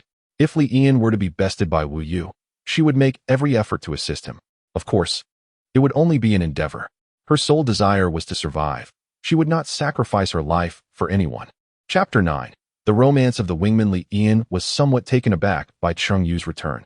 After rescuing Cheng Yu, she revealed the whereabouts of Gu Yulian, and their debts of gratitude were thus settled. Cheng Yu was terrified that Wu Yu would escape, but it mattered not to her. Whatever her intentions upon returning, Li Yan remained indifferent. He possessed neither the inclination nor the energy to concern himself with a stranger. Cheng Yu gazed at the charred remains of Wu Yu, a jolt of realization coursing through her as she recalled the gruesome fate of that vicious dog. Her mind erupted in chaos. Had Wu Yu been electrocuted with high voltage? This Li Yan undoubtedly wielded formidable weaponry. Aligning herself with him would surely ensure her survival. Her heart raced with excitement as she turned to Li Yan, only to be met with his frigid gaze. She then glanced at Gu Yulian, who did not even deign to look her way. Cheng Yu felt a pang of dismay. She understood that her previous attempts to persuade Gu Yulian under Wu Yu's coercion had utterly depleted their mutual goodwill. To attach herself to Li Yan, she must offer something of value. Cheng Yu promptly presented her proposition. "Do you require supplies? I know where Wu Yu previously concealed provisions, and I can guide you there. My only request is for assurance of my safety." Li Yan withdrew his gaze, acknowledging that his backpack contained sufficient food for himself and Gu Yulian to last 3 days. Yet, In the long run, this would be woefully inadequate. In a world fraught with chaos, resources were of paramount importance, and Li Ian saw no reason to refuse her offer. He nodded slightly. If I can obtain the supplies, I will acquiesce to your request. Qingyu let out a sigh of relief. Had it been merely someone else's verbal commitment, she might have hesitated. However, she trusted Li Ian's character, who disregarded his own safety for the sake of his girlfriend. Very well, let us proceed, she urged. With Wu Yu deceased, it would be unfortunate if others learned of the supply's location and seized the opportunity before them. Li Ian turned to Guyu Lian. What say you? Are you able to move now? Guyu Lian nodded repeatedly, whispering, absolutely. The food you provided is remarkable. I no longer have a headache and feel an abundance of energy. The efficacy of the healing elixir was unexpectedly impressive, allowing Li Ian to finally relax. Although this romantic endeavor was rather unconventional, the rewards were undeniably substantial and surprisingly effective. Not long after, Li Ian and Guyu Lian followed Chengyu to a halt, arriving at the sports storage room within the teaching building. Wu Yu had been astute. This was the only room with an iron door, secured by a robust iron lock and chain. Li Ian approached and knocked on the lock, which was an undeniably heavy object, weighing at least 7 or 8 pounds, resonating with a loud thud against the door. Chengyu appeared troubled. Wu Yu stored the supplies here, but without the key, no one can access it. Only he knows where he placed it. Perhaps we should return and search his body? Guyu Lian adjusted her forehead, exclaiming, why didn't you mention this sooner? Chengyu replied, somewhat embarrassed, it only just occurred to me.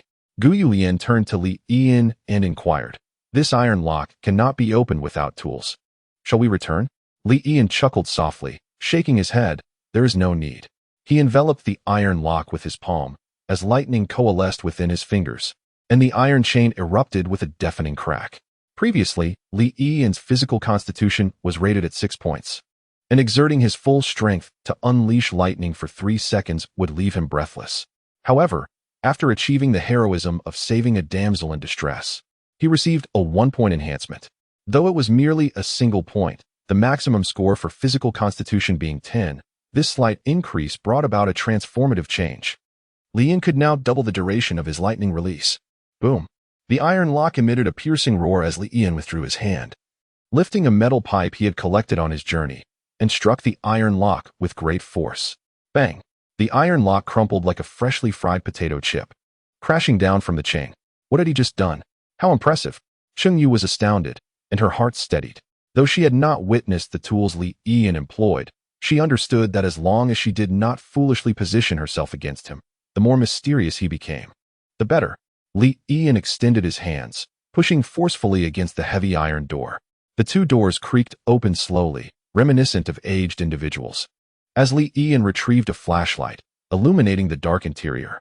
However, after scanning the space for some time, he could only see empty shelves, failing to spot the supplies Chengyu had mentioned. Chengyu, feeling a sense of urgency, rushed inside and began to search frantically.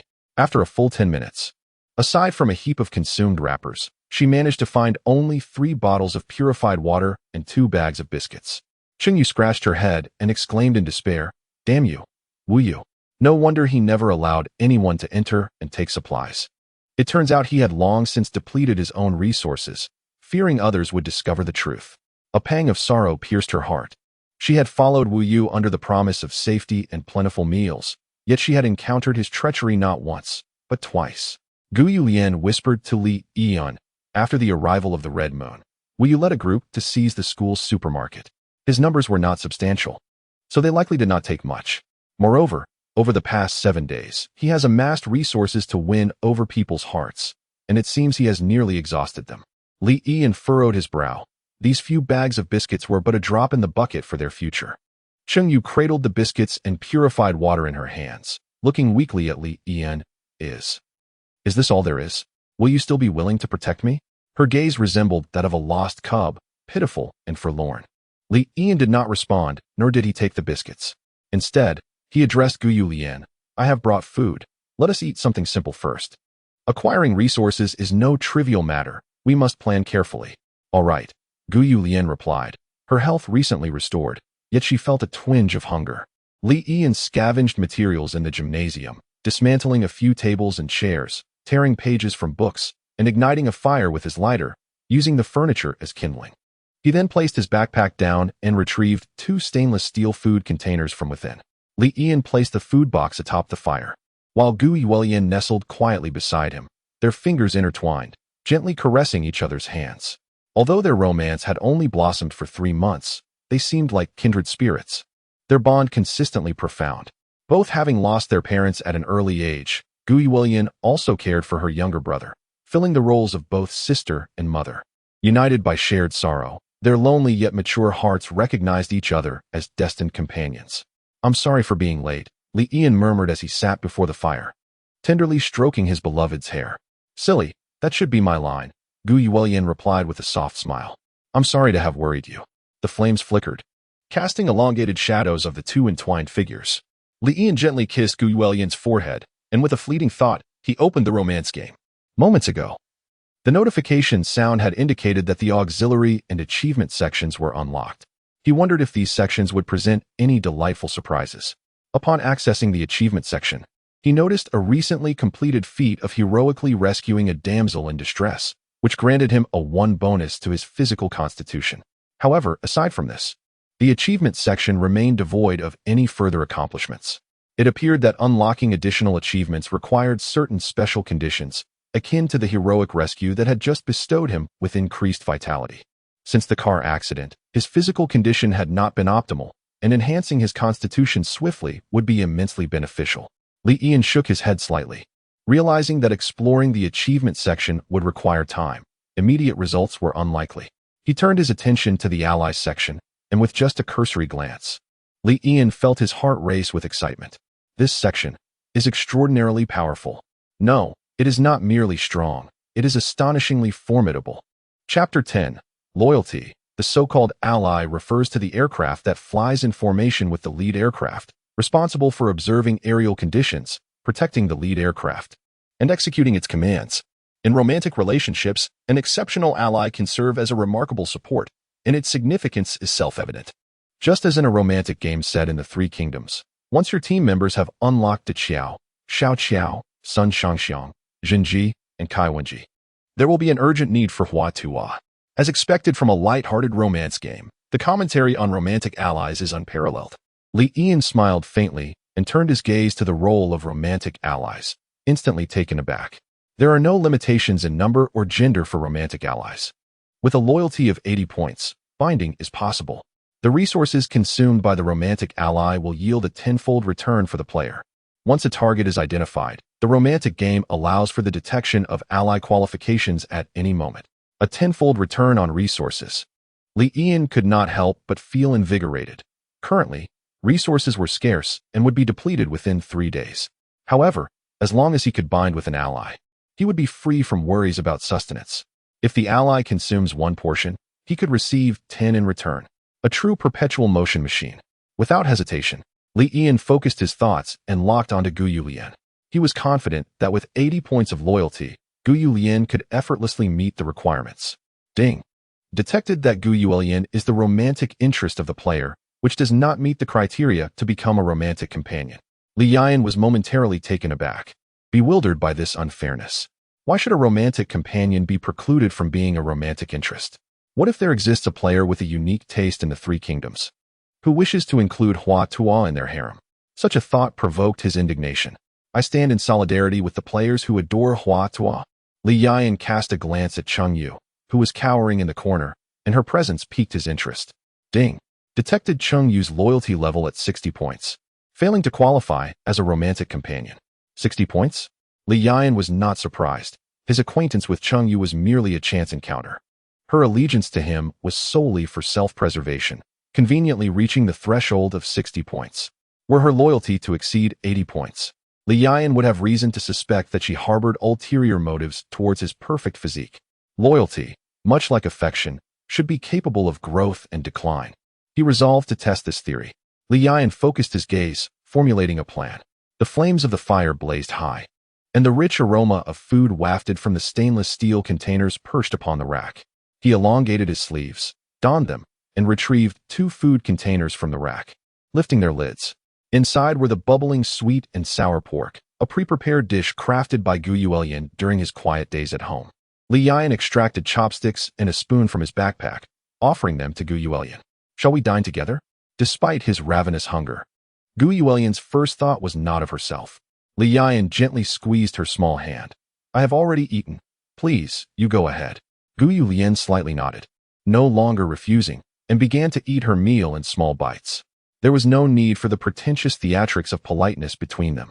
The perfect balance of sweet and sour released a rich and delectable aroma.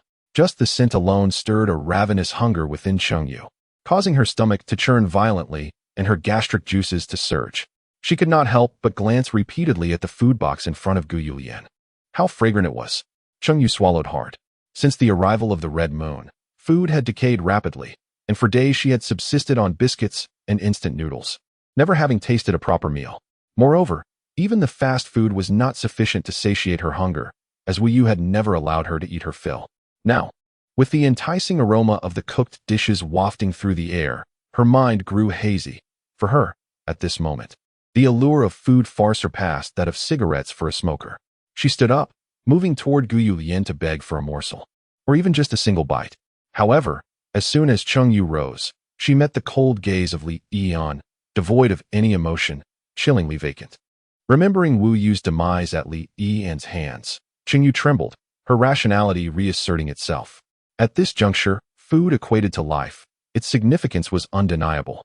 She was no longer of any use to Li Yan. If she continued to vie for food, he would likely cease to protect her. No, it could be even worse. Chengyu hurriedly sat back down. The aroma of the food grew ever more intense, wrapping around her senses like a devil, delicate yet inescapable. Chengyu's expression was one of sorrow, her heart heavy with yearning. How she envied Gu Yuelian, to be cherished by such a good man. Why do I never encounter such a wonderful man? How delightful it would be if Li Yan harbored feelings for me. If only I could possess the self-respect and self-love akin to Gu Yuelian, and extend the same respect and trust to my partner. Might the present moment reveal a different scene? Lost in thought, Chengyu noticed a shadow looming before her. It was, in fact, Li Yan approaching her slowly. Startled, Chengyu hurriedly rose to her feet, waving her hands frantically. I won't compete with you for food. Please, don't harm me. She feared that Li Yan bore a grudge against her for coveting the food moments ago. If you come any closer, I will fight you. Chengyu clenched her fists, paralyzed by fear. I happen to have a warm meal here. Would you like some? However, she was met with Li Yan's calm, yet ethereal voice. Chengyu was left speechless, staring blankly at the food box Li Yan extended towards her. Why you're giving me food?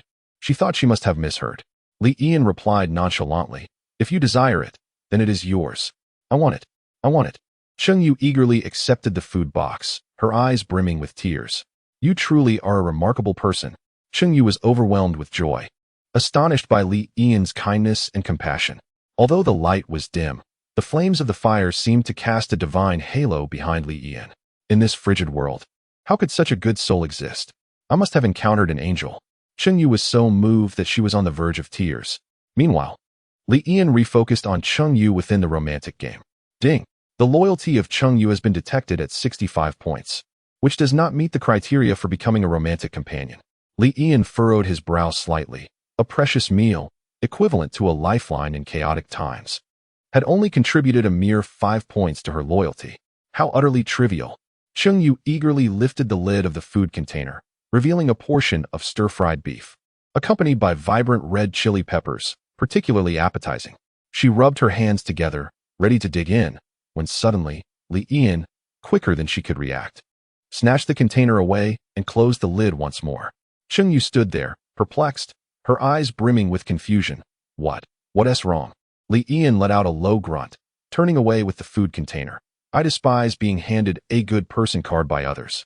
Your meal is gone. Chapter 11. The power bank staring at Li Yan's retreating figure. Chengyu felt as if a thunderbolt had struck her, jolting her thoughts. Just because I called you a good person, you took the food away? Is it really that serious? In her not-so-clear eyes, a bewildered expression, characteristic of a pure university student, flickered for the first time, reflecting the tumultuous ups and downs of life. Ding! Chengyu's loyalty has been detected at 62 points, which does not meet the criteria for becoming a romantic companion. After conducting the test again, Li Yan's gaze turned slightly peculiar.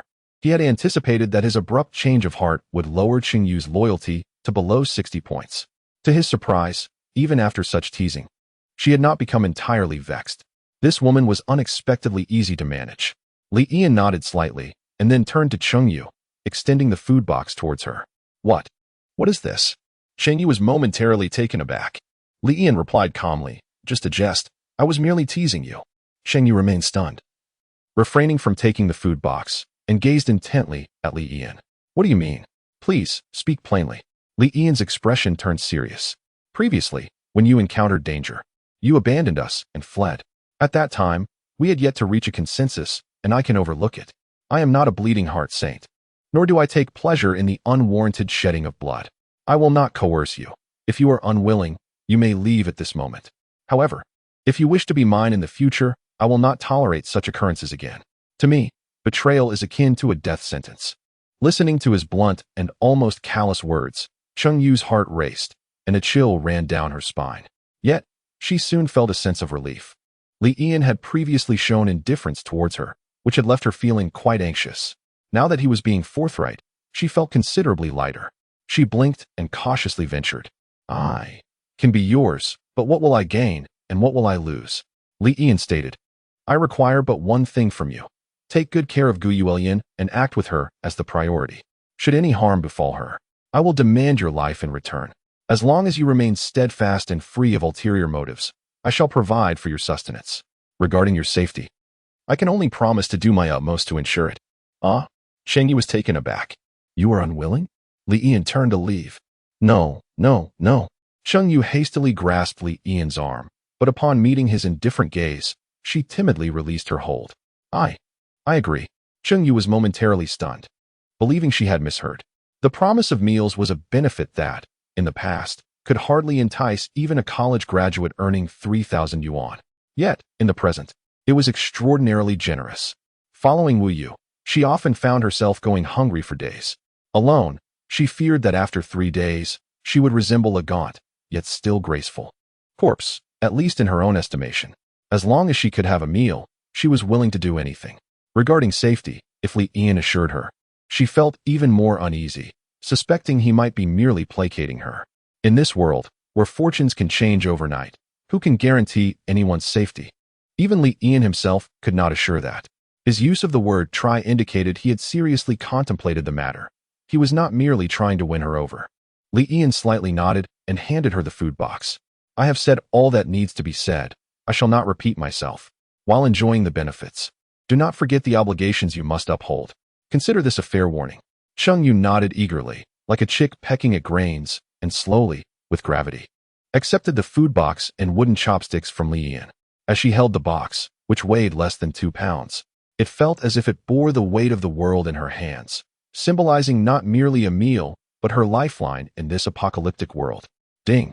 Chengyu's loyalty detected at 68 points, which does not meet the criteria to become a romantic partner. Delicious. The aroma of the stir-fried beef was utterly enchanting, causing Chengyu's mouth to water profusely. Ding! The loyalty of Chengyu has been detected at 69 points, which does not meet the criteria to become a romantic companion. How delightful! Having not had a proper meal in days, Chengyu devoured the food like a famished survivor. Ding! The loyalty of Chengyu has been detected at 70 points, still insufficient for the role of a romantic partner. Oh, am I to understand that my inaction still allows her loyalty to rise?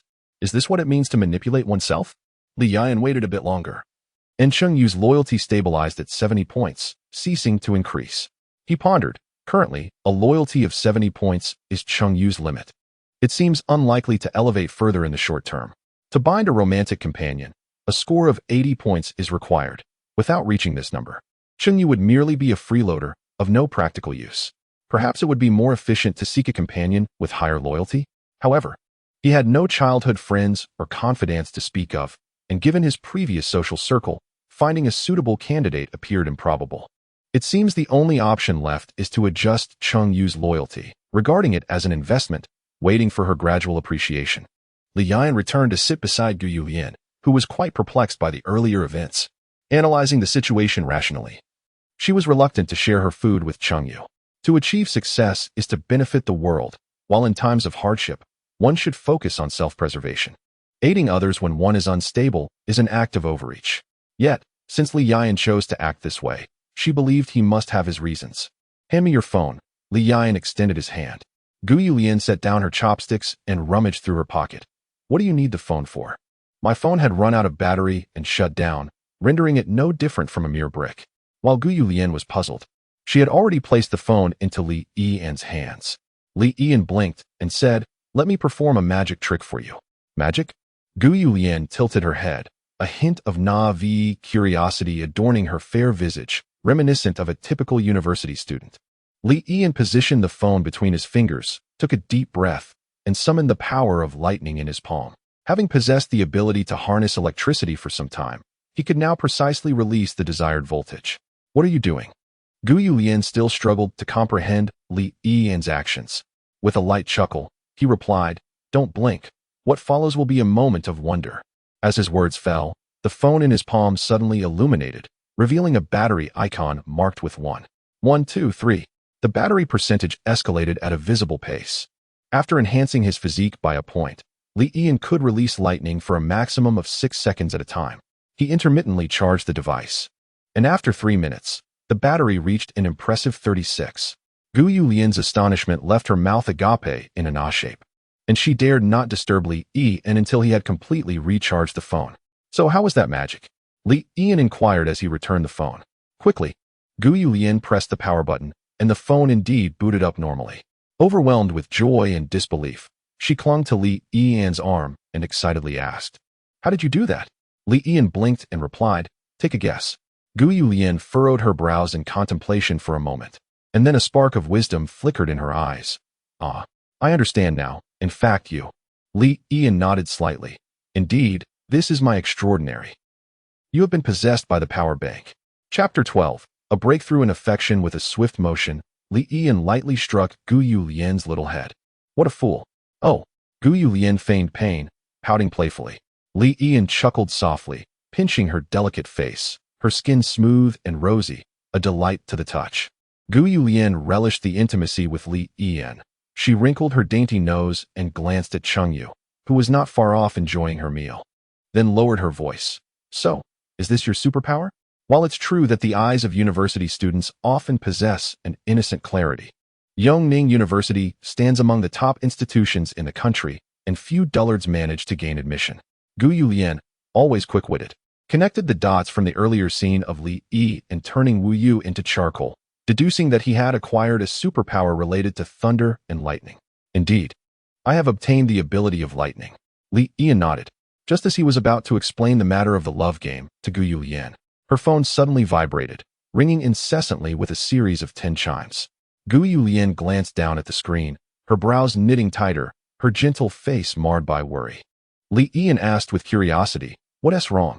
"Guyong is in trouble." Panic filled Gu Yulian's eyes. Guyong, the younger brother of Gu Yulian by a year, faced the tragic loss of their parents at a tender age. From that moment, Gu Yulian took on the dual role of both sister and mother, enduring immense hardship to raise him. Fortunately, Guyong proved to be a diligent and earnest individual, demonstrating not only sincerity but also remarkable intelligence, ultimately securing admission to Yongning University, following closely in his sister's footsteps. Li Yan had ample interactions with Guyong, finding him to be a cheerful and radiant young man, whose sunny disposition made their time together quite enjoyable.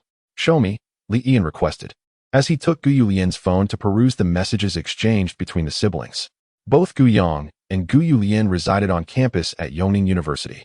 As the ominous red moon rose, Guyong sensed impending danger and immediately sought to reach his sister. However, fate intervened, and before he could reunite with her, he was swept away by the chaos of a riot and a surge of beasts, forced to seek refuge in the laboratory building. Perhaps the power had not yet been cut off in the laboratory, for Guyang's phone remained operational. In the days that followed, he continuously sent messages to Gu Yulian, concerned for her well-being. Regrettably, Gu Yulian's phone had been turned off, rendering her unable to receive his messages. The last communication from Guyong arrived half an hour prior, revealing the peril he faced. "Sister, I am surrounded by a pack of vicious dogs in the laboratory. Some classmates have already been bitten to death. I may never see you again. I cannot help you, but if possible, please go to brother-in-law. He will surely protect you. I have assessed him, and he is a man you can absolutely rely on, if you are still alive. I love you, dear sister." Li Ian furrowed his brows. This was not a message pleading for help, but rather a farewell note. He swiftly typed, "What is your exact location? What is the situation with the beast tide? How many people are with you? Are you injured?"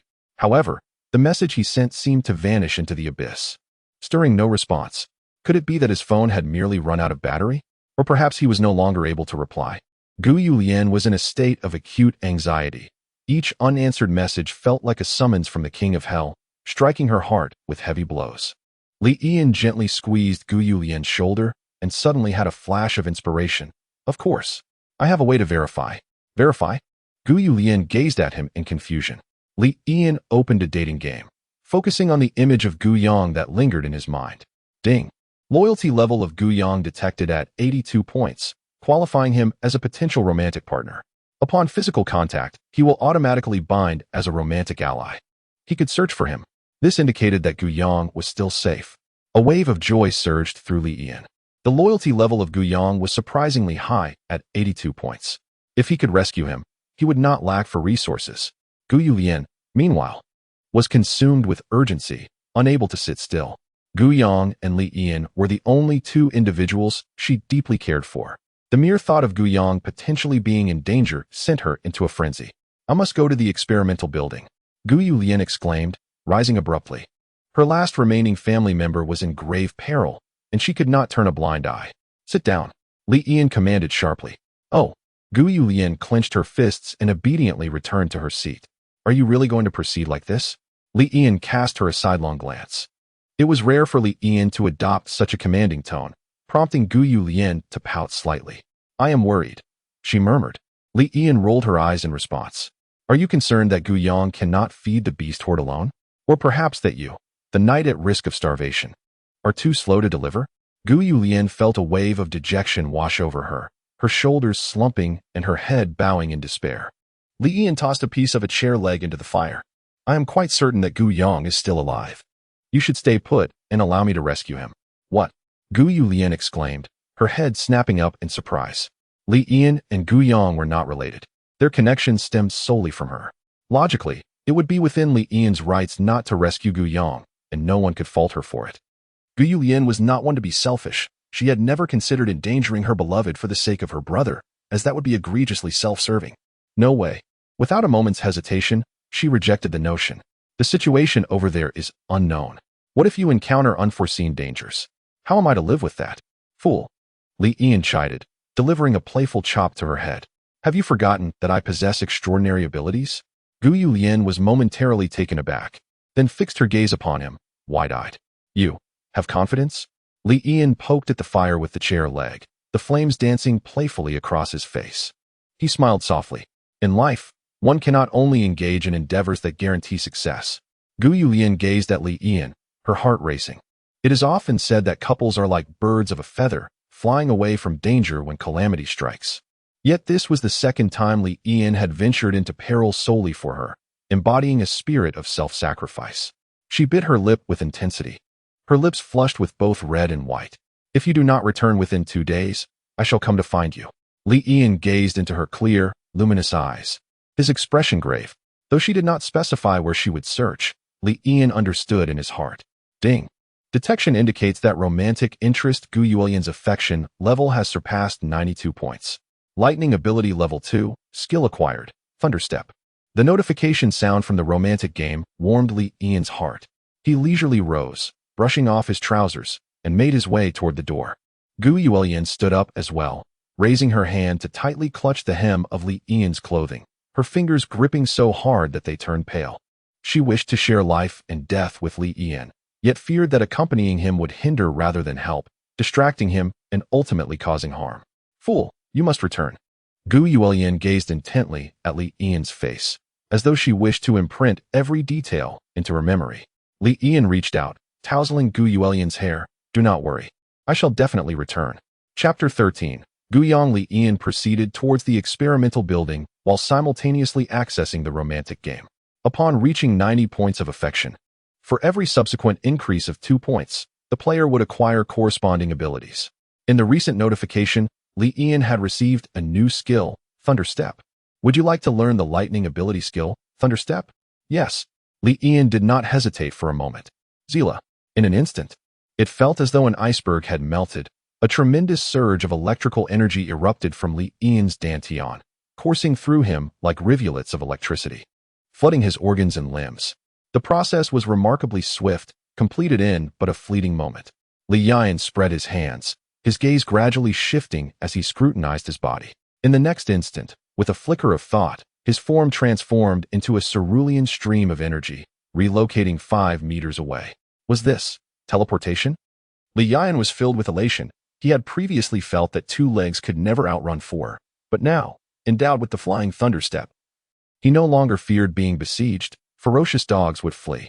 He employed the flying thunderstep 5 consecutive times, covering a distance of 20 to 30 meters, before halting, breathless. It seemed that, given his physical constitution, he could manage a maximum of 5 successive uses. Li Yan nodded inwardly, his astute mind having largely deciphered the mechanics of this romantic game. By binding a romantic partner, one could acquire extraordinary abilities. Elevating affection levels would grant corresponding skills. Achieving romantic milestones could enhance physical attributes, which in turn determine the potency of one's powers as well as the duration and frequency of skill deployment. Securing a romantic companion could yield a 10-fold return of resources, alleviating concerns of sustenance in a resource-scarce apocalypse. In light of his current circumstances, this romantic game appeared utterly flawless, if only it did not incessantly mock players like a mischievous sprite. The immediate priority was to swiftly bind Gu Yang as his romantic partner. With him by his side, provisions would be ensured. He hoped there would be no unforeseen complications. On the second floor of the experimental building, Gu Yang stared despondently at his black-screened, powered-off phone. It had been 3 days since he last received a reply from his cherished sister, Gu Yulian, and he was filled with dread, fearing that his beloved sister had met with an unfortunate fate. Gu Yang's appearance bore a resemblance to that of Gu Yulian. Sharing the admirable genes of their parents, both siblings possessed striking looks of the highest caliber. Yet at this moment, Gu Yang's handsome visage was marred by a hint of distress. His portable charger had long since depleted, his provisions were exhausted, and he had endured an entire day of hunger. Meanwhile, the first floor of the laboratory was besieged by 4 or 5 fierce hounds, leaving him in a precarious predicament. Gu Yang, have you made your decision? Will you choose to march to your demise in the teaching building, or accompany me back to the stadium and preserve your life? A fair-skinned, strikingly handsome male student approached, accompanied by a reasonably attractive female companion. The girl stepped forward, fixing her gaze upon Gu Yang, and earnestly implored, Gu Yang, let us join Huang Shuo at the stadium. The school leaders have established a survival base there, and since Huang Shuo is the principal's son, our safety will be assured once we arrive. Gu Yang cast a glance at the girl, then shot a sidelong look at the boy, his brow furrowing in discontent. Suyu, Huang Shuo, when I rescued you both, you promised to accompany me to the teaching building to find my sister. We have yet to locate her. Yet you would so easily betray that promise? A flicker of shame crossed Suyu's face. Just a few days prior, when she and Huang Shuo encountered the ferocious dogs, it was Gu Yang who had intervened, employing torches and noise to drive the beasts away, thereby saving their lives. Gu Yang had intended to seek out Gu Yulian directly, but since they were injured and unable to move, they had agreed to wait until they could travel together. He had thought that having 2 additional allies would enhance their safety, thus he had remained to care for them for 2 days. However, to his dismay, now that their injuries had nearly healed, they had abandoned their commitment, failing to even mention the plan to search for Gu Yulian. Huang Shuo chuckled. Isn't it true that plans can change more swiftly than anticipated? The number of ferocious dogs at school is increasing daily, and anything could transpire in the next few days. Did you not message her, and she did not reply? Perhaps your sister has long perished. What did you say? Gu Yang exclaimed in fury, clenching his fists. What? Do you intend to strike me? I merely speak the truth. Huang Shuo retorted coldly, my father is the principal. Accompany me to the stadium. Given that you saved my life, I can ensure my father protects you. Do not be ungrateful. As the two appeared on the verge of an altercation, Suyu hurriedly stepped in to mediate. Huang Shuo's expression remained indifferent. Were it not for the necessity of you confronting the feral dogs on the way to the stadium, I would have no desire to engage in idle chatter with a country bumpkin like you. I shall ask once more, do you wish to die alongside your sister? Or will you follow me to live? Gu Yang's expression darkened. I shall say this only once more. I will certainly seek out my sister. If you insist on going to the stadium, we shall part ways. Part ways then. What a fool. Huang Shuo spat, turning on his heel to leave. Suyu, her fair face etched with concern, interjected, "Oh, Guyang, why must you provoke him? His father is the principal, and he controls the stadium. We will certainly need him in the future." Suyu and Guyang were classmates, with Guyang being quite the dashing figure. Suyu had long harbored feelings for him, and he too possessed a degree of affection for her. Guyang gazed intently at Suyu. "What do you mean? Do you wish to accompany him?" Suyu quickly refuted, "Of course not." She bit her lip hesitantly and said, "But your sister's current situation is likely dire.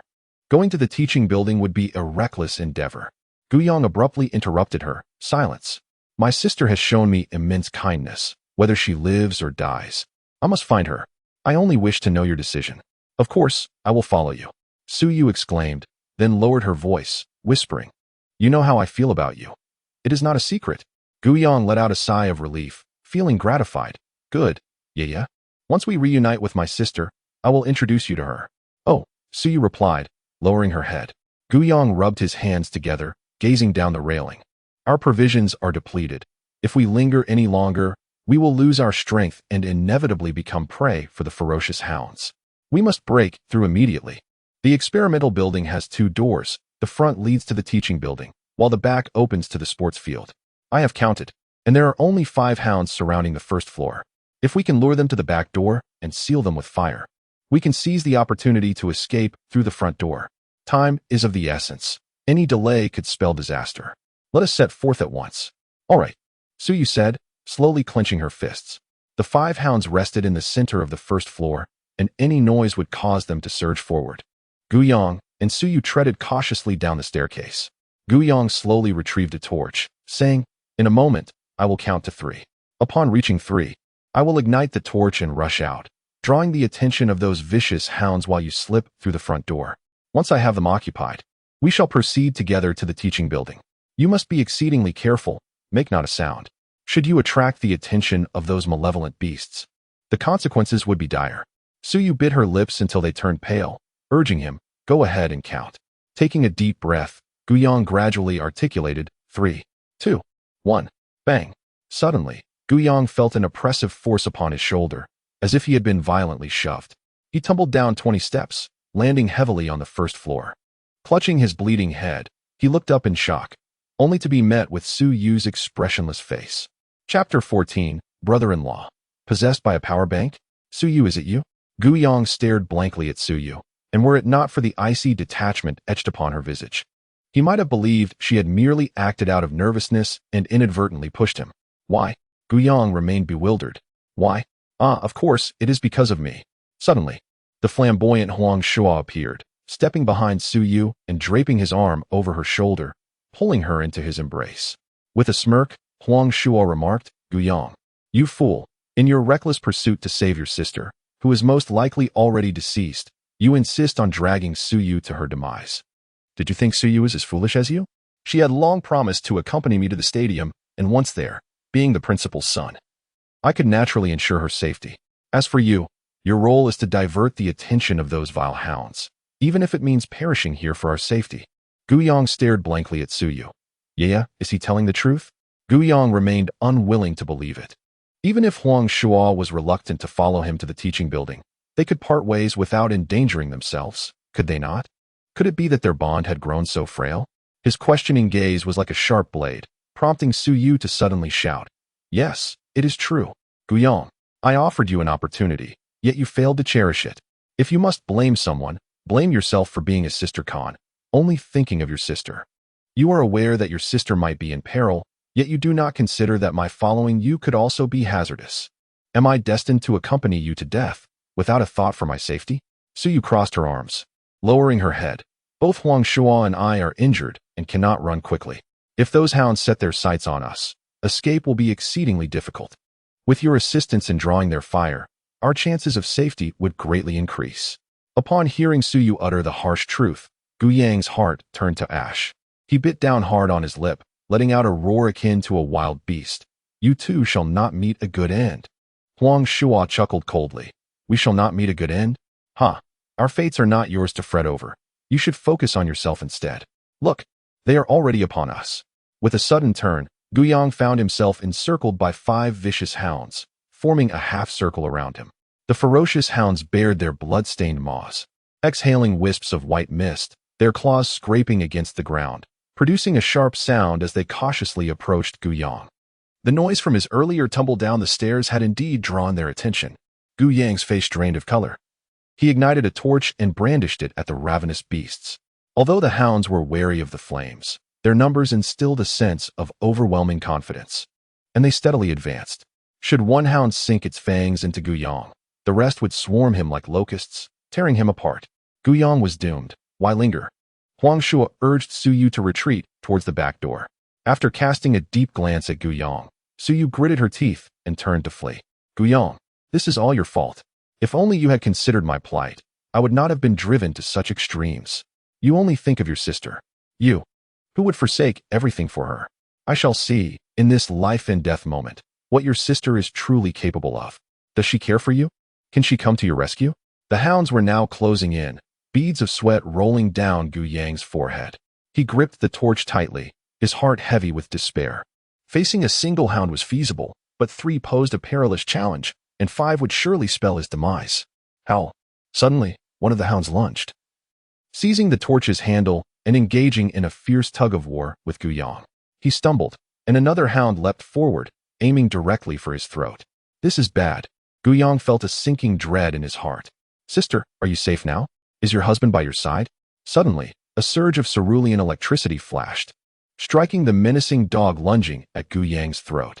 The beast froze momentarily, its body subsequently charred black, emitting the acrid scent of burnt meat as it collapsed to the ground. Following this, another dog, still clutching a torch in its jaws, met a similar fate, falling rigidly like stone. The electric current materialized into a corporeal form as Li Yan appeared before Gu Yang. He raised his hand, fingers crackling with electricity, reminiscent of a cacophony of birdsong intertwined with the deafening roar of thunder. The formidable presence of lightning instilled a primal fear in the remaining 3 dogs, which, in a frenzy, instinctively fled in terror. Gu Yang stood in stunned silence, his mouth agape as he gazed at the figure before him, exclaiming, "Sister, brother-in-law."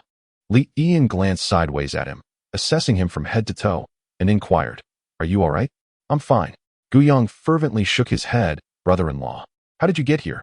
The events that unfolded in the blink of an eye were utterly beyond his comprehension, leaving him perplexed. Moreover, it seemed as though Li Yan was discharging electricity. What was happening? Had his brother-in-law been possessed by a power bank? This was a matter for later consideration. "Over there, are those your friends? They are in danger." Li Yan's gaze sharpened as he focused on Huang Shuo and Su Yu's direction.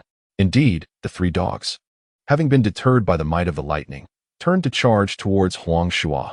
Gu Yang clenched his teeth. They are not friends, but foes. "Oh, is that so?"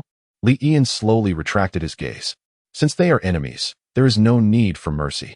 Taking advantage of the vicious dogs encircling Gu Yang, Huang Shuo and Su Yu descended from the 2nd floor, making their way towards the back door for an escape. Suddenly, hurried and chaotic footsteps echoed behind them. Huang Shuo turned around, his heart plunging into despair. "Goodness, those 3 beasts are charging towards us. Why?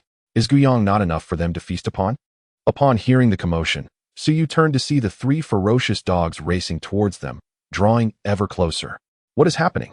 Peering further away, she noticed 2 lifeless dog corpses lying on the ground. Not only was Gu Yang unharmed, but a tall, imposing young man stood before him. Could it be that this young man saved Gu Yang? How could Gu Yang possibly know such a formidable individual? Su Yu reacted swiftly, leaping upward and grasping the railing of the 2nd floor, using it to pull herself back up. Huang Shuo, realizing the urgency, attempted to mimic her actions. However, his lack of physical strength, due to insufficient training, hindered him. He could not even manage a single pull-up. With the dogs closing in, he shouted desperately to Su Yu, "Quick, pull me up." Just as Su Yu steadied herself and prepared to help Huang Shuo, one of the vicious dogs lunged at him, sinking its teeth into his thigh. "Ah!" Huang Shuo screamed in agony, baring his teeth. "Hurry, pull me up." Instinctively, Su Yu reached out to help but hesitated as she noticed the dog clamped onto Huang Shuo's leg. If she were to pull him up, what would happen to the dog that might follow them to the 2nd floor? She would be in danger as well. Su Yu cast a glance at Gu Yang not far away. Gritting her teeth, she halted her actions. She surveyed her surroundings, seized a broken piece of stone brick behind her, and aimed it at Huang Shua's hand gripping the railing. Startled, Huang Shua shouted, "My father is the principal. If you save me, I will remember your kindness. Upon my return to the stadium, I shall repay you to the best of my ability." Suyu hesitated momentarily. Huang Shua breathed a sigh of relief. Just as he was about to urge her to pull him up quickly, he saw Suyu raise the brick once more, prompting him to exclaim in panic, "What are you trying to do?" With a frigid gaze, Suyu replied, "I cannot say whether you will repay me. However, I do know that Gu Yang was once your savior." With that, Suyu lifted the shattered brick high and brought it down with force. Chapter 15. Enhancing Loyalty under Li Yan's inquiry. Gu Yang recounted the events that had just transpired. Li Yan exhaled a heavy breath, his expression complex. Classmates who once harbored feelings for one another before the apocalypse had now chosen betrayal for their own gain. Indeed, the saying that hell is other people, as Gu Yulian had stated, proved accurate. Noticing a commotion, Li Yan pondered whether to investigate further. He observed the altercation between Su Yu and Huang Shua and patted Gu Yang on the shoulder. Gu Yang nodded and followed Li Yan towards the fray. Simultaneously, a notification sound from a dating simulation game echoed in Li Yan's mind. Ding. Loyalty level of Gu Yang detected at 82 points. Player's physical contact with Gu Yang successfully binds him as a romantic partner. Ding. Congratulations to the player for acquiring the first partner. Resources consumed will yield a tenfold return. On the other side, as Suyu forcefully struck Huang Shua with a brick, he was compelled to release his grip and fell from the second-floor railing. 3 ferocious dogs surged forward, one biting his leg, another also sinking its teeth into his leg. And the last one bit his leg as well. Each of the 3 dogs performed its duty, gripping Huang Shua's legs in a relentless hold. In excruciating pain, his face turned ashen, and despite his desperate struggles, he found it utterly impossible to extricate himself from the jaws of the vicious beasts. Blood gushed forth from his 3 wounded legs, and his vision blurred into a haze. In his despair, he vaguely discerned Gu Yang approaching and, in a moment of fleeting hope, cried out, "Save me! My father is the principal." Gu Yang momentarily froze at the sight. Principal Huang had amassed a considerable influence in the stadium. If he were to abandon Huang Shua to his fate today, and news of it reached the principal's ears, Gu Yang bit his lip, torn between his innate kindness and a wary respect for the principal, urging him to intervene. However, the bitterness of having been previously betrayed and nearly losing his life left him indecisive. He found himself engulfed in hesitation, turning to Li Yan and asking, "Brother-in-law, should we save him or not?" Li Yan nodded earnestly. "Of course we must save him. His father is the principal. How could we not?" Gu Yang felt a twinge of disappointment. He had secretly hoped for a negative response from Li Yan. For someone like Huang Shua, with such a treacherous heart, he truly did not wish to extend his hand again.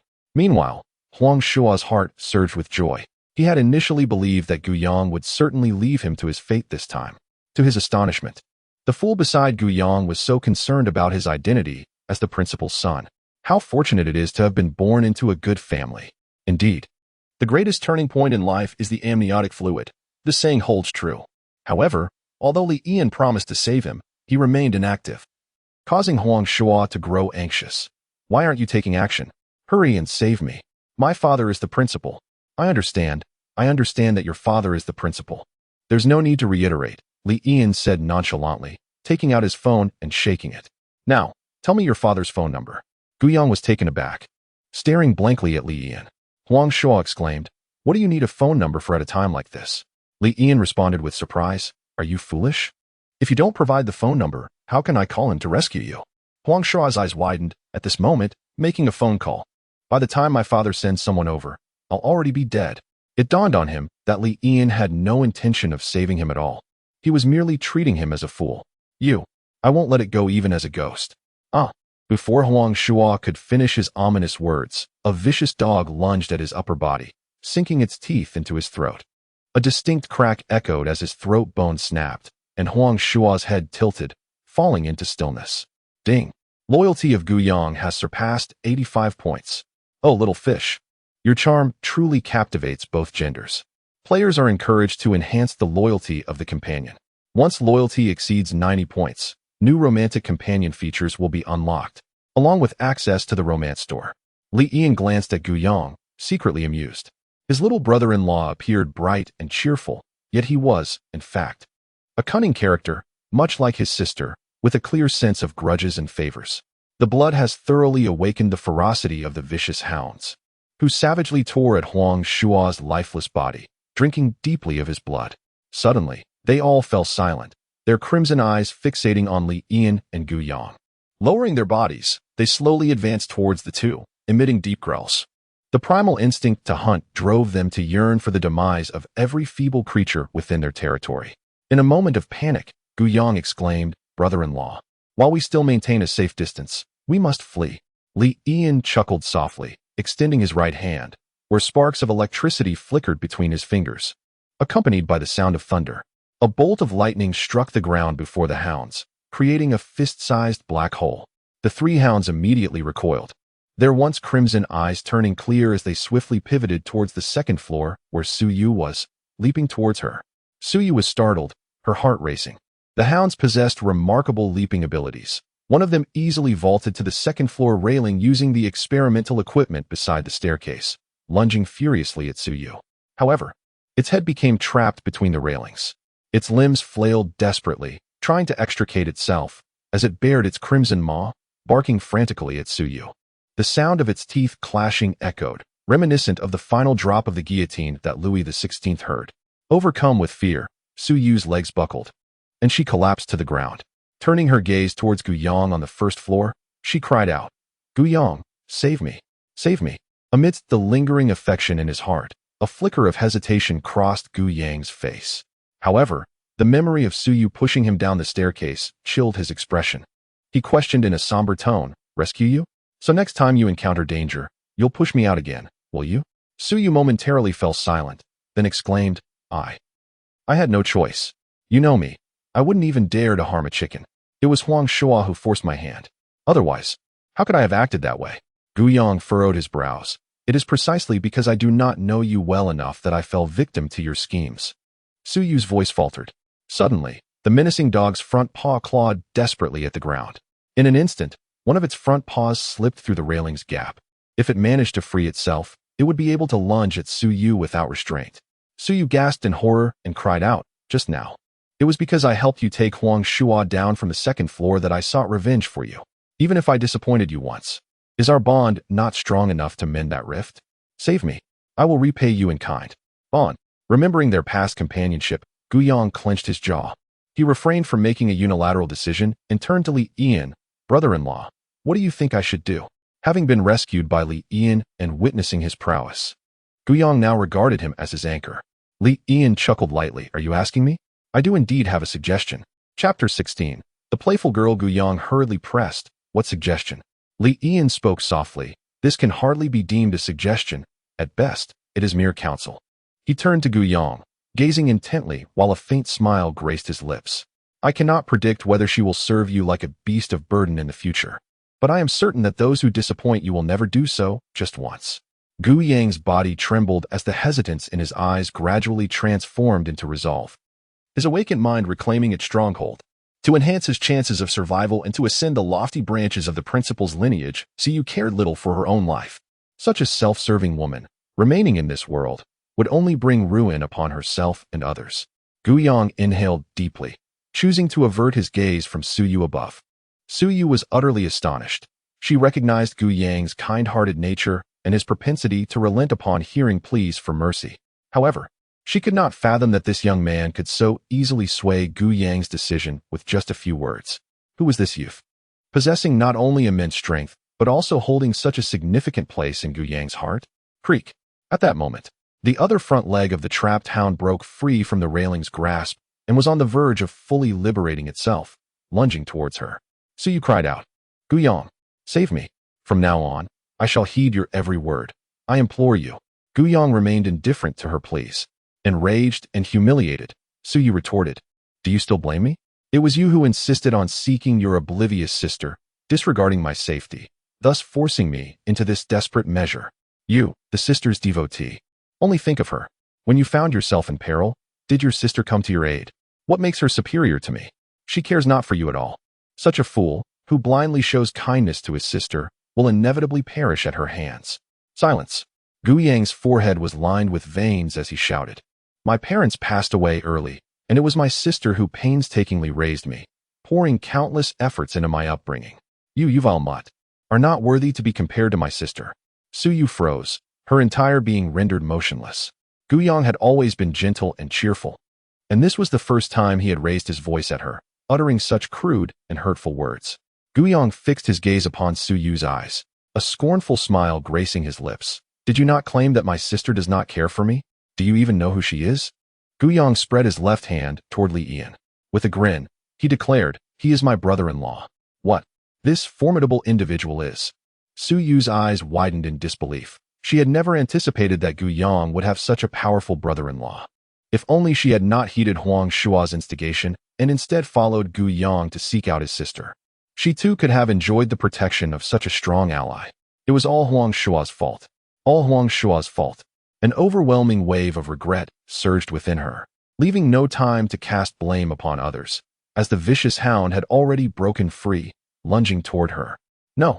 The sound of her screams echoed in her ears as Guyang clenched his fists, silently turning his head away. Brother-in-law, shall we depart? Li Yian replied languidly. There is no rush. Every endeavor must conclude properly. As the old saying goes, a dog that has tasted human blood cannot be kept alive. With a swift motion, Li Yian became like lightning, his fingers crackling with electricity, and in an instant, the remaining 3 vicious hounds fell lifeless at his feet. Once the affairs had been settled, Li Yian gently patted Guyang on the shoulder and said, let us be on our way. Your sister is quite worried about you.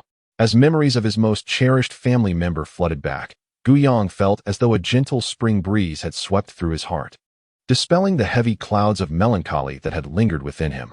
His once burdensome steps gradually transformed into a light and buoyant stride. After Li Yian departed, an interval of silence ensued in the laboratory building. Suddenly, a pure silver butterfly fluttered gracefully through the doorway, occasionally pausing mid-air before elegantly flitting about.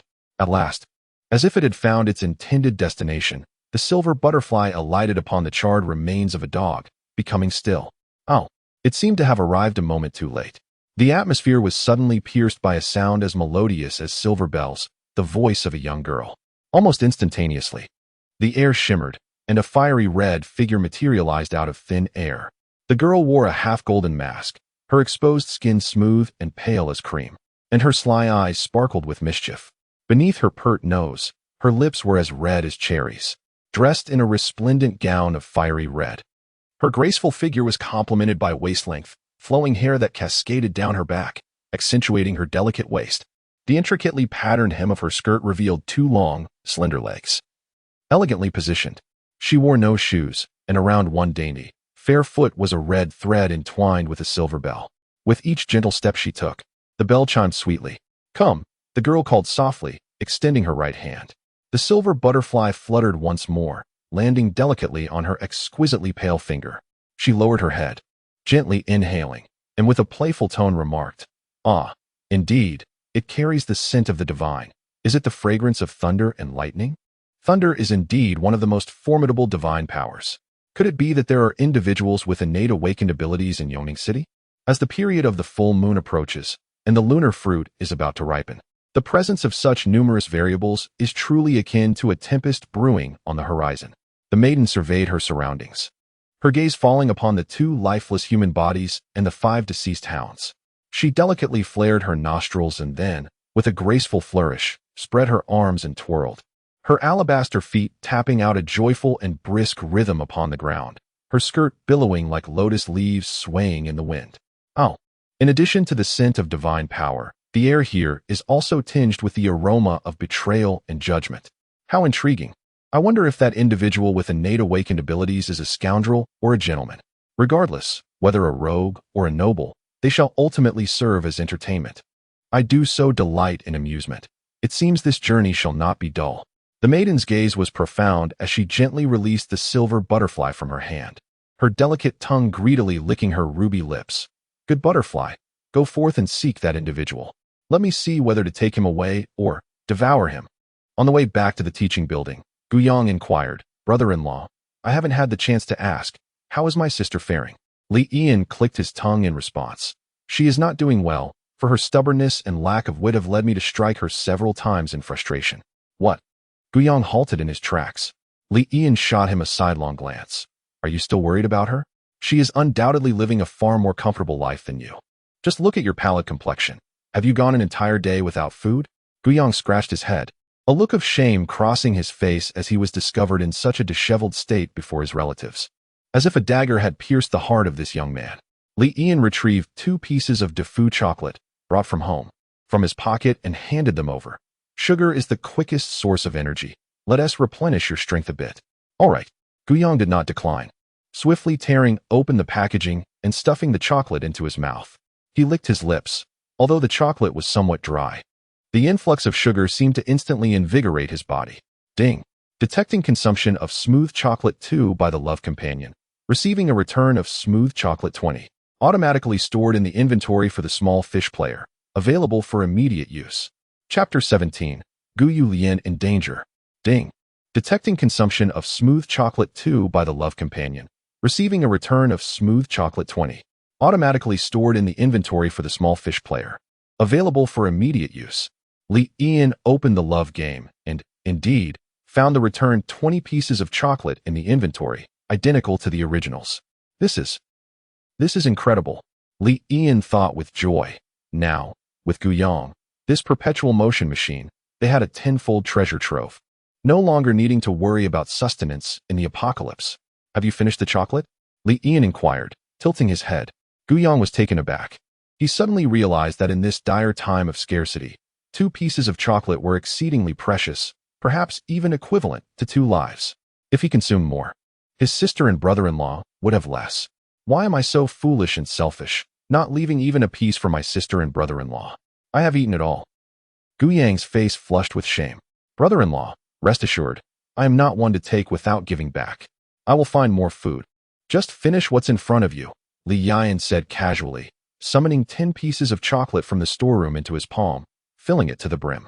He handed them to Guyang, saying, Here, my dear, continue to indulge. Guyang's eyes widened in astonishment. You have so much, brother-in-law?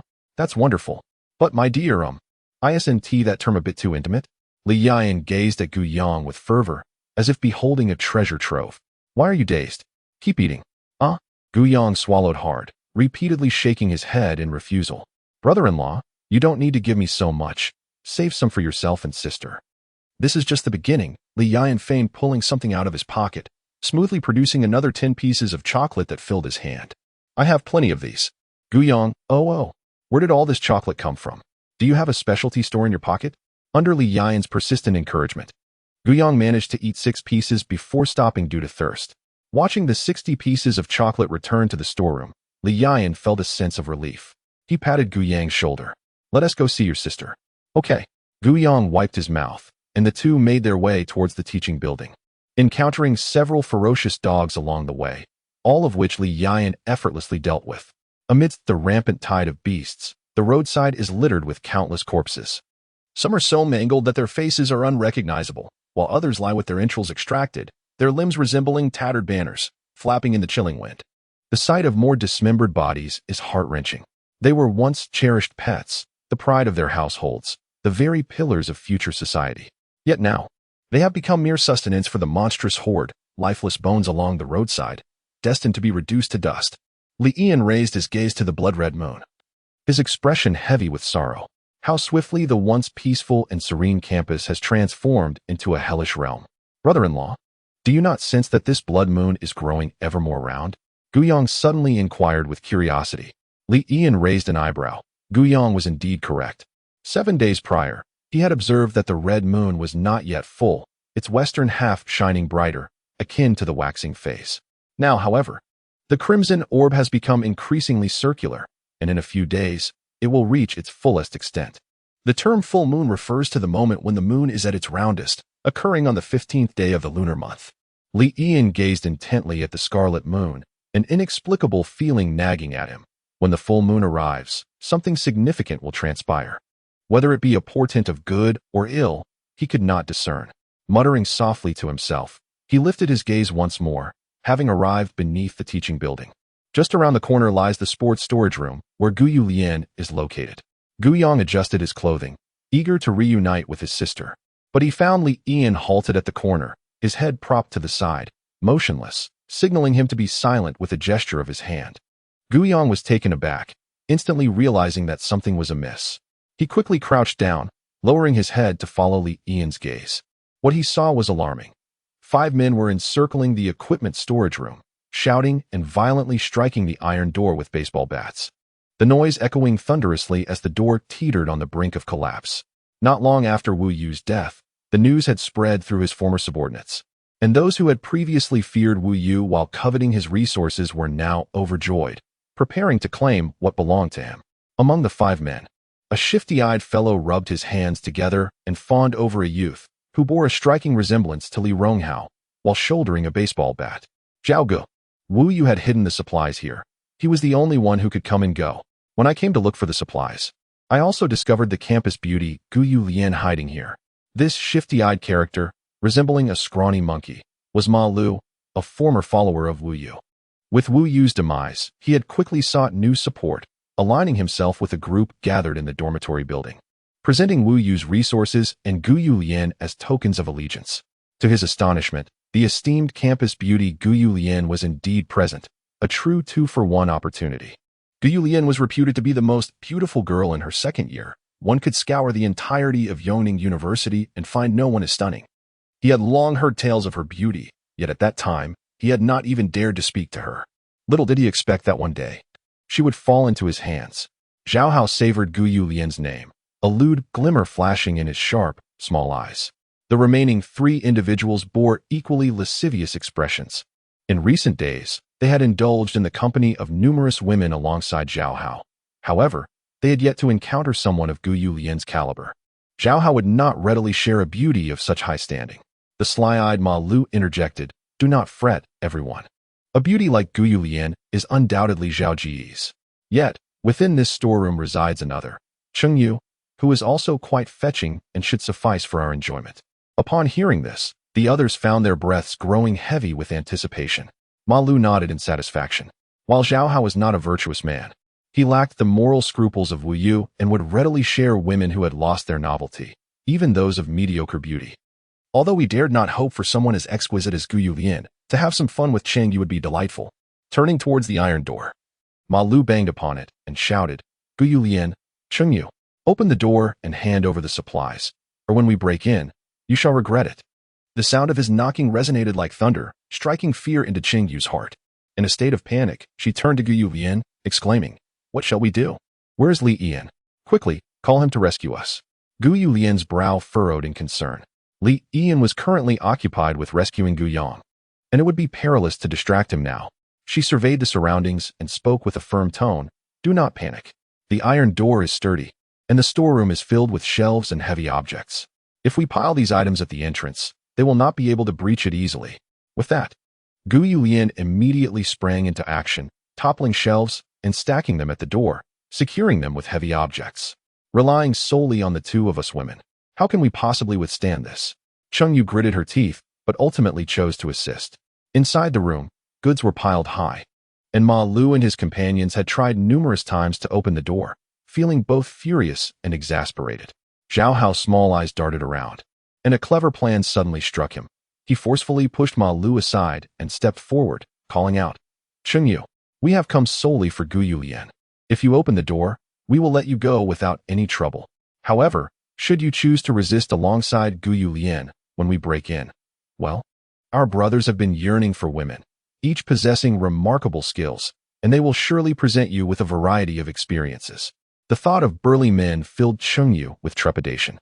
She slowly turned her stiff neck, staring fixedly at Gu Yulian beside her, her eyes reflecting a tumultuous spectrum of emotions. Chapter 18, Loyalty Elevated.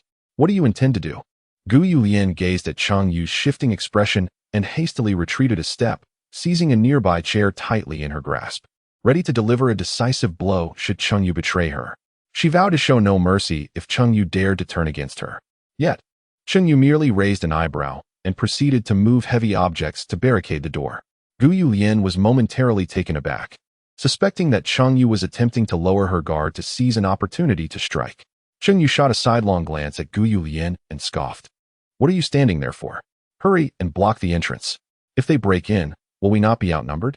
Gu Yulian furrowed her brow. "Is that truly how you feel? Gu Yulian remained vigilant, for Cheng Yu was a refined egoist. At present, those outside were inclined to spare her, and the likelihood of her betrayal was not negligible. Cheng Yu scoffed, "Do not regard me with such eyes. Had it been in the past, I would have unhesitatingly sold you out." "And what of now?" Gu Yulian inquired. Cheng Yu clenched her fists, her eyes glimmering slightly. "If there must be gratitude, let it be directed towards your boyfriend." Li Yi and Gu Yulian was taken aback. Cheng Yu's gaze was profound. "In comparison to trusting that bunch of scoundrels outside to keep their promises and spare me, it is evident that your boyfriend is far more worthy of trust. I have pledged to him to take good care of you, to act solely with you at the center. For others, I might betray, but for him, I neither dare nor wish to." Cheng Yu forced a smile. She genuinely did not dare. The significance of Gu Yulian to Li Yiyan was self-evident, as he had disregarded countless risks to come to the school to rescue her. She contemplated that if she were to truly betray Gu Yulian, no matter how far she fled, Li Yiyan would surely hunt her down. Gu Yulian exhaled, her thoughts drifting to her beloved, her gaze softening gradually. She suddenly comprehended why Li Yiyan was willing to share his precious food with Cheng Yu. Was it possible that everything had been within his calculations? A smile graced Gu Yulian's lips, and her heart felt much lighter. The two continued to carry the heavy items, the entrance becoming increasingly fortified. Zhao Hao, sensing something amiss within, shouted in anger, "Cheng Yu, I see that you are refusing to heed the warnings. Once we force our way in, I shall strip you bare and cast you into a throng of men, inscribing the character for justice all over you. At this juncture, there is no turning back." Cheng Yu is not one to be trifled with. She fiercely shouted, "You wretched creature! If you dare, come in and deal with me. I shall bear you several siblings. And let those wildlings acknowledge you as their elder brother." Zhao Hao, filled with rage, felt his small eyes bulge with fury as he brandished the baseball bat, striking the iron door with a resounding clang. The door was remarkably sturdy, and Zhao Hao soon found himself panting from exhaustion. He turned to the other four and bellowed, "What are you standing around for? Hurry up and help me break down this door. Once we breach it, that shameless woman is at your mercy." Ma Lu and the others rolled up their sleeves and joined in the effort to batter the iron door. The sound of the door shaking was akin to a bellows roaring in a fierce blaze. Gu Yulian and Cheng Yu exchanged anxious glances, having already moved most of the heavy items to block the door. After a moment's hesitation, they resolutely decided to brace themselves against the door with their bodies. For a moment, Ma Lu and the others found themselves at an impasse. Zhao Hao narrowed his eyes, a sudden inspiration striking him. "If we cannot break the door, then let us smash this wall. If we penetrate the wall, we can surely extract them." "Excellent idea, Zhao." The four quickly sprang into action. Behind the classroom's wall, there were no heavy objects to impede them. They struck the wall with their hammers, and it began to tremble ominously. With each blow, dust and plaster fell from the storage room wall, causing Cheng Yu's expression to shift with growing alarm. "This is disastrous." Gu Yulian's heart swayed precariously with the tremors of the wall, yet her gaze grew increasingly resolute. Should they truly breach their way in, she would fight them fiercely. She would rather perish than endure humiliation. Ding. Loyalty of Cheng Yu detected at 71 points, insufficient to qualify as a romantic companion. Ding. Loyalty of Cheng Yu detected at 72 points, insufficient to qualify as a romantic companion. Ding. Loyalty of Cheng Yu detected at 73 points, insufficient to qualify as a romantic companion. Had her loyalty increased by 3 points? "Haji Yu, you rascal." In the corner, Li Yiyan listened to the prompts of the dating game, feeling a twinge of surprise. To think that amidst this crisis, Cheng Yu's loyalty had not diminished, but rather ascended. Truly unexpected. Li Yiyan refrained from acting immediately, intending to observe Cheng Yu's choices under duress, though an agreement had been established with her. Words alone were no substitute for action. Should Cheng Yu show even the slightest wavering in the face of danger, Li Yiyan would not hesitate to eliminate her without remorse. He could not allow a ticking time bomb to remain by Gu Yulian's side. However, it now appeared that Cheng Yu possessed the potential to become a companion. If so, she could be retained. Suddenly, Gu Yang picked up a stone brick from the ground, poised to charge out. Li Yiyan grasped the back of his collar and pulled him back with force. "What do you think you're doing?" Gu Yang's eyes blazed with fury. "Damn it! These scoundrels dare to touch my sister. I will make them pay." Li Yiyan patted his shoulder. "I alone am more than sufficient to deal with these little rascals. They wield weapons, so it would be unwise for you to approach. You and your sister are both my treasures, and I cannot afford any mishap." Treasures? Gu Yong stared at Li Yan, his handsome face slightly flushed. What does it mean that both I and my sister are your treasures? Brother-in-law? Isn't this affection a tad exaggerated? Li Yan glanced at his treasure trove, nodding in affirmation. Brother-in-law is about to take action. Observe closely. This series of moves will be quite impressive. With that, Li Yan swiftly activated the Thunder Step, propelling himself 5 meters away in an instant. The Thunder Step could even outpace a 4-legged beast. For a 2-legged human, it was even easier. Like an arrow, Li Yan swiftly maneuvered behind 2 individuals pounding the wall with stone hammers, placing a hand on each of their shoulders. Crackle! Under the thunderous roar, their bodies turned ashen, and they collapsed. Who goes there? One of them, sensing something amiss with his companion, exclaimed in alarm. In response, Li Yan's hand met the panicked face of the man, and with a downward thrust of electricity, the individual stiffened and fell lifeless. There, ghosts. The horrifying scene was too much for Ma Lu, who, in sheer terror, turned to flee. However, he could not outrun Li Yan, who was already blocking his path, seizing his collar and lifting him. Death. Crackle. Another charred corpse fell to the ground. Li Yan revealed his imposing figure, as if brushing off the remnants of discarded refuse. He approached Zhao Hao with an icy gaze, declaring, "You are the last one left. Do you have any final words to convey?" Chapter 19. I shall open your back door. With a clang, the baseball bat in Zhao Hao's hands fell to the ground. Terror-stricken, he stared at Li Yan, his body retreating in haste until his heel accidentally grazed a charred corpse, causing him to stumble backward.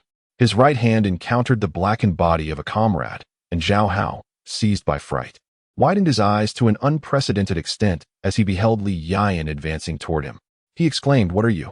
A human or a ghost?" Li Yan's methods were inscrutable and otherworldly, leaving Zhao Hao consumed by fear, utterly devoid of any thoughts of resistance. "Your final words are rather dull," Li Yan remarked, as electric currents crackled between his fingers, poised to deliver a fatal blow to Zhao Hao. In a state of utter panic, Zhao Hao cried out, "Don't kill me, please. My brother is Zhao Rong. He commands a group of 50 men. If you take my life, he will not spare you." Thus, the truth of his background was unveiled. He had a brother who was a gang leader. Yet, Li Yan remained unfazed, continuing his deliberate approach. He held no regard for the principal's son, and a relatively obscure Zhao Rong posed no threat to him whatsoever. Suddenly, quicker than Li Yan's movements, Gu Yong lunged forward, wielding a brick, which he brought crashing down upon Zhao Hao's head. The impact shattered Zhao Hao's skull, blood gushing forth in torrents. Crack, crack, crack. Gu Yang's actions did not cease. He relentlessly smashed the bricks down, his expression fierce and his strength immense, as if he had succumbed to madness. "You wretched creature, dare to lay a hand on my sister? I will end you. I will end you." Zhao Hao initially cried out a few times, but soon fell silent. Yet, Gu Yong paid no heed, continuing to strike one after another. He was often perceived as a sunny and warm-hearted young man by many, but when provoked, he transformed into a frenzied little wolf dog. Li Yan gently lifted Gu Yong, saying, "Stop smashing. He is already dead. Don't soil your clothes." With a grunt, Gu Yong discarded the shattered bricks and spat contemptuously at Zhao Hao's corpse. Li Yan nodded inwardly. Through the betrayal he had suffered, Gu Yong had swiftly matured, shedding the constraints of his former principles. In a chaotic world, showing mercy to one's enemies equates to cruelty towards oneself. To harden one's heart is to sit at the dining table, while failing to do so results in becoming the meal upon it. Li Yan patted his shoulder, advising, "Dispose of these corpses. We wouldn't want to frighten your sister." Gu Yong nodded solemnly, obediently attending to the aftermath. Li Yan approached the iron gate and lightly knocked, announcing, "I have returned. Open the door." Inside, Gu Yuelian and Sheng Yu remained oblivious to the events unfolding outside, only aware that Zhao Hao and the others had ceased their banging on the door and walls for a while, perhaps concocting some mischief. Sheng Yu, still unacquainted with Li Yan's voice, mistakenly believed it to be Zhao Hao and the others calling. With hands on her hips, she pointed at the door and fiercely retorted, "Open your damn door. I refuse to. Come on in if you dare, and witness how I'll deal with your intrusion." Li Yan's lips curled in a sardonic smile, causing her hand to falter at the door, and beads of sweat trickled down her forehead. Upon hearing Li Yan's voice, Gu Yulian quickly restrained Sheng Yu, who was ready to unleash a tirade, and exclaimed joyfully, "Li Yan has returned. Quickly, open the door." "What? Cheng Yu's movement stalled, her heart racing with excitement tinged with a hint of embarrassment. The two girls worked in unison to remove the heavy objects blocking the door. Though they had not felt fatigued while securing themselves earlier, moving the obstacles back proved to be a laborious task, leaving them breathless in no time.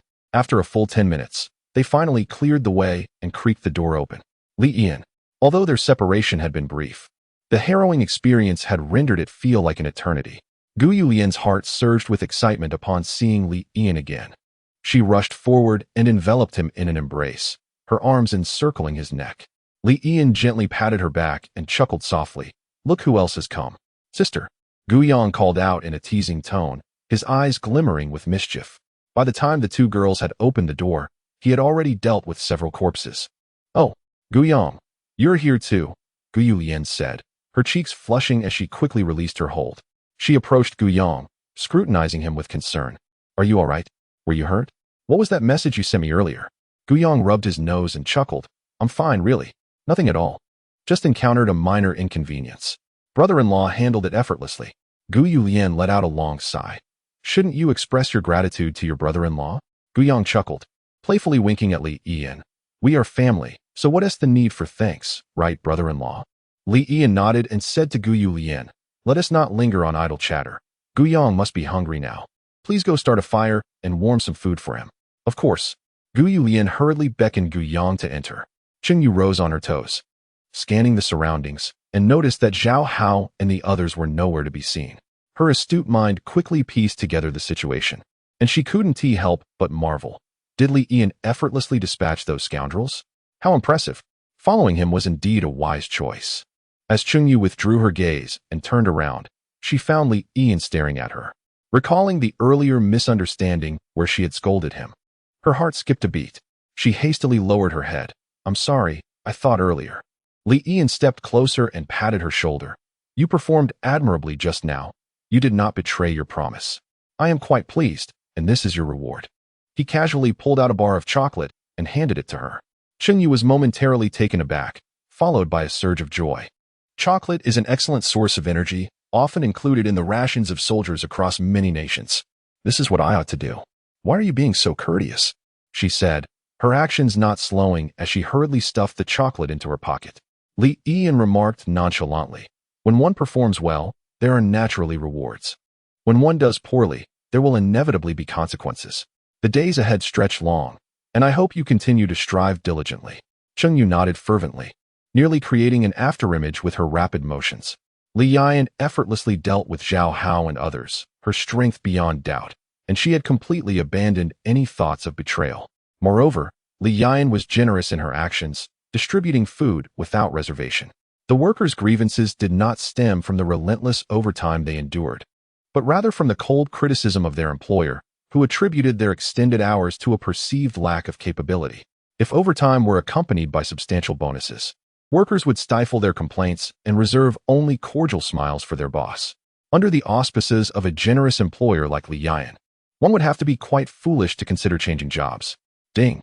Cheng Yu's loyalty detected at 75 points, insufficient to qualify as a romantic partner. Has it increased by 2 points? Only 5 points remain until the loyalty reaches 80, and soon it will transform from waste to treasure. Li Yan nodded slightly. Indeed, the art of manipulation hinges upon both rewards and flattery. Chapter 20. Sister's Jealousy Over Brother. The campfire was rekindled, and Gu Yulian placed 2 food containers over the flames to heat. Before long, the temperature rose, and the rich aroma of the dishes wafted from the containers. Enveloping the 4 of them, Gu Yulian removed the containers and set them before Li Yan and Gu Yang. Gu Yang swallowed hard, having not eaten all day. Though he had nibbled on a few pieces of chocolate, they merely served as a prelude to a meal, insufficient to quell his hunger. At that moment, as the enticing aroma of food wafted through the air, he resembled a young man who had been conserving his energy for 18 years, captivated by the sight of a stunning courtesan, alabaster-skinned and provocatively posed. His mouth watered uncontrollably. Gu Yang, with great effort, suppressed his ravenous hunger and respectfully addressed Li Yan. "Brother-in-law, please eat first. Whatever remains, I shall gladly take." Gu Yang understood well that food was of paramount importance, equating to life itself. Li Yan was not only his savior, but possessed strength far surpassing his own. in the midst of a wolf pack. It was essential to keep the mightiest wolf king in optimal condition. For both emotional and rational reasons, he felt compelled to safeguard Li Yian's interests. Gu Yulian nodded earnestly, her delicate fingers pinching together as she calculated like a meticulous steward. Our provisions are barely sufficient for 3 days, hardly abundant. Now, with Guyang added to our numbers, the distribution of food will undoubtedly become exceedingly strained. We 3 are far inferior to you. To put it plainly, we are merely burdens. Whether we eat less or abstain altogether is inconsequential. It is imperative that you eat well. You haven't eaten yet. You should go first. Guyang has endured hunger since childhood and is accustomed to it. Missing a meal or 2 will not be detrimental. Though he was tempted to retort at his sister's remark, Guyang concurred with her initial statements and quickly added, "Brother-in-law, my sister makes a valid point. My hunger is of little consequence. Your sustenance is what truly matters." Li Yian fixed his gaze on Guyang, raising an eyebrow in inquiry. "Are you quite certain you are not hungry?" Gurgle. Guyang summoned all his strength to swallow a large mouthful of saliva, then straightened his chest and nodded emphatically, declaring, "No, I'm not hungry." His upright demeanor resembled the vibrant sun rising at 8 or 9 o'clock in the morning. Yet, in Li Yian's eyes, he bore a slight resemblance to one who had just undergone a castration procedure, facing a stunning courtesan. He could only muster a fa-ade of righteousness while feeling utterly powerless, as if to say, "You can use this as a test for the officials of the Eastern Depot." Li Yian could not help but chuckle, pushing the food box in front of Guyang and gazing at him earnestly, slowly shaking his head. "No, your sister's words hold no merit, and neither do yours. In truth, within our team, it is of little consequence whether I eat or not. What truly matters is that you are well fed." Huh. Guyang was taken aback, staring blankly at Li Yian, unable to comprehend. Li Yian patted his shoulder seriously, saying, "Dear child, I am your brother-in-law, and you are my family. In the face of familial bonds, there are no burdens, only worth and willingness. You are a relative I trust and care for. Even if there were only enough food for a single bite, I would gladly share it with you." Brother-in-law. Guyang was profoundly moved, tears shimmering in his clear eyes. Having lived nearly 2 decades, aside from his sister, it was only his brother-in-law who treated him with such kindness. Gu Yulian, too, felt a stir of emotion. Why did Li Yian treat Guyang so well? To put it plainly, it was because of her, as love for her extended to all she cherished. Without her, Guyang would merely be a stranger to Li Yian, unworthy of such treatment. Indeed, this man was someone she had not misjudged. He was worthy of lifelong trust. "Come eat. Both of these meals are for you." Li Yian urged Gu Yulian to fetch his backpack. Gu Yulian obediently retrieved the backpack that Li Yian had brought with him. He extracted a series of items from it: a bottle of Waha purified water, Mamai yogurt, and 5 3-coconut-flavored sandwich biscuits, and piled them in front of Guyang. "You must consume all of this today. Brother-in-law, isn't this a bit excessive? We should save some for later. Are you disregarding your brother-in-law's words? Food can be replenished, but familial bonds, once frayed, cannot be mended." Li Yian feigned anger. "If you refuse to acknowledge me as your brother-in-law, then you shall not eat." "I will eat. I will eat." Guyang exclaimed, "Brother-in-law, please don't say that. Apart from my sister, you are my most significant family member." He swiftly picked up his chopsticks and began to devour the food voraciously. Li Yian nodded earnestly. "That's more like it." He twisted open the cap of the purified water, tore open the yogurt and biscuit packaging, and quietly observed Guyang as he dined. Seeing their harmonious interaction, Gu Yulian smiled with contentment. She glanced at the yogurt and biscuits that Li Yian had brought forth, a glimmer of delight shining in her dark eyes. These were her favorite beverages and snacks, and it was evident that Li Yian had kept her preferences in mind when he packed them. As Guyang gobbled down his food, Gu Yulian felt her own appetite stir. Noticing that the biscuit packaging had already been torn open, she thought it would be a shame not to finish them today. She extended her delicate hand to reach for a broken piece. Smack! Li Yian raised his hand to swat hers away. Gu Yulian was taken aback. What's wrong? Li Yian cast a small glare at her, urging, "Do not eat just yet. Focus on Guyang." Gu Yulian was taken aback, momentarily rendered speechless. The script of love does not seem to unfold in this manner, does it? I merely wish to take a piece of broken biscuit. Is that too much to ask? Guyang indulges freely. Is your affection so selective that you no longer cherish the abode?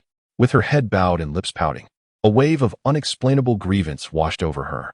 She stole a glance at Guyang, who was relishing his meal, and felt an involuntary pang of envy. Beep. Detection of love partner Gu Yang consuming tomato beef brisket rice 1. Rewarded with tomato beef brisket rice, 10 refund. Beep. Detection of love partner Gu Yang consuming braised pork ribs rice 1. Rewarded with braised pork ribs rice 10 refund. Beep. Detection of love partner Gu Yang consuming Wa Shishi pure water 1. Rewarded with Wa Shishi pure water 10 refund. Beep. Detection of. Unbeknownst to Li Yan, Gu Yulian's inner turmoil went unnoticed. At that moment, the incessant chime of notifications from the love game echoed in his ears. He opened the game's inventory, marveling at the ever-multiplying resources at a tenfold rate, his heart nearly bursting with joy. A bountiful harvest. A magnificent harvest. Today marks a momentous occasion. Interestingly, although Gu Yang only consumed the meal, leaving the lunchbox and chopsticks untouched, the love game automatically classified these items as consumables, thus including them in the resource refund, just as the previously refunded chocolates encompassed their wrappers. Sister, why do you look at me with such peculiar eyes? Gu Yang abruptly set down his chopsticks. Gu Yulian cast him a sidelong glance and murmured, "Do you not think that your brother-in-law has been excessively kind to you?" At her remark, a peculiar expression flitted across Gu Yang's face. Lowering his voice, he admitted, "Indeed, it does seem rather excessive. Previously, my brother-in-law even referred to me as his treasure." "What? Is that so?" Gu Yang's face flushed. "Yes. At that moment, I felt that such a term was rather ambiguous." His Gu Yulian immediately straightened her back, fixated intently on the dazed Li Yan. A terrifying thought surged in her mind, swiftly stirring a tempest of emotions. Gu Yulian's beautiful eyes widened in shock.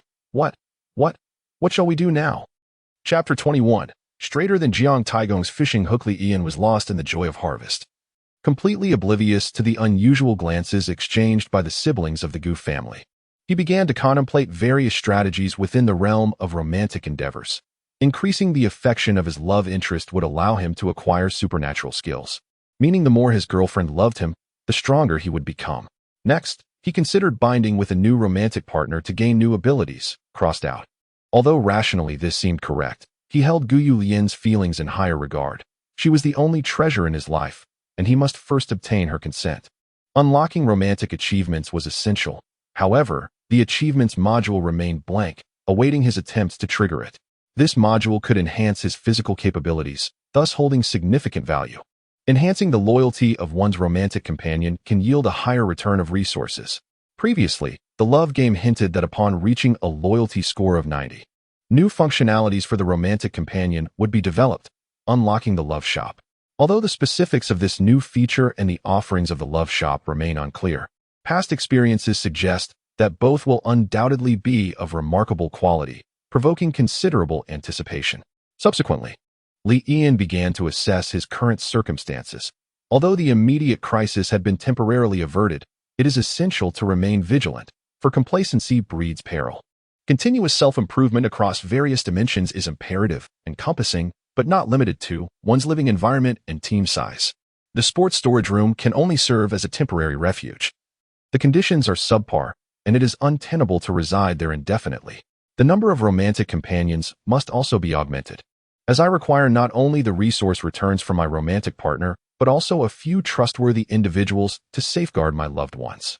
When the enemy count is low, I can manage to protect Gu Yueying and the others. However, should the number of adversaries exceed double digits, I can at best ensure my own survival, making comprehensive protection exceedingly difficult. In this apocalyptic setting, the variables are numerous, and Li Yan fears that his contemplative scope may be insufficient and his depth of thought lacking. Ding. Loyalty of Gu Yang has surpassed 86 points. Ding. Loyalty of Gu Yang has fallen to 85 points. Ding. Loyalty of Gu Yang has decreased to 84 points. Hey, small fry player, hurry and fetch water. The backyard is on fire. The alert from the love game jolted Li Yan from his reverie, leaving him momentarily bewildered. What is happening?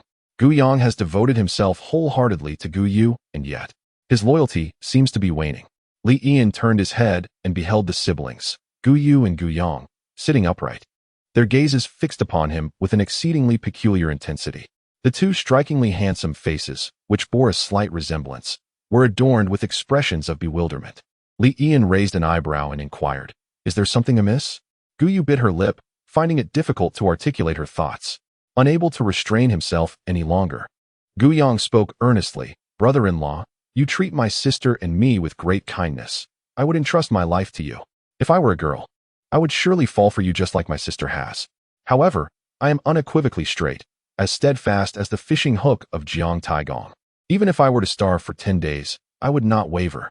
Some matters, no matter how plainly stated, I cannot accept. If your intentions toward me are of that nature, I would rather depart from here and seek a different path in life. Li Yan.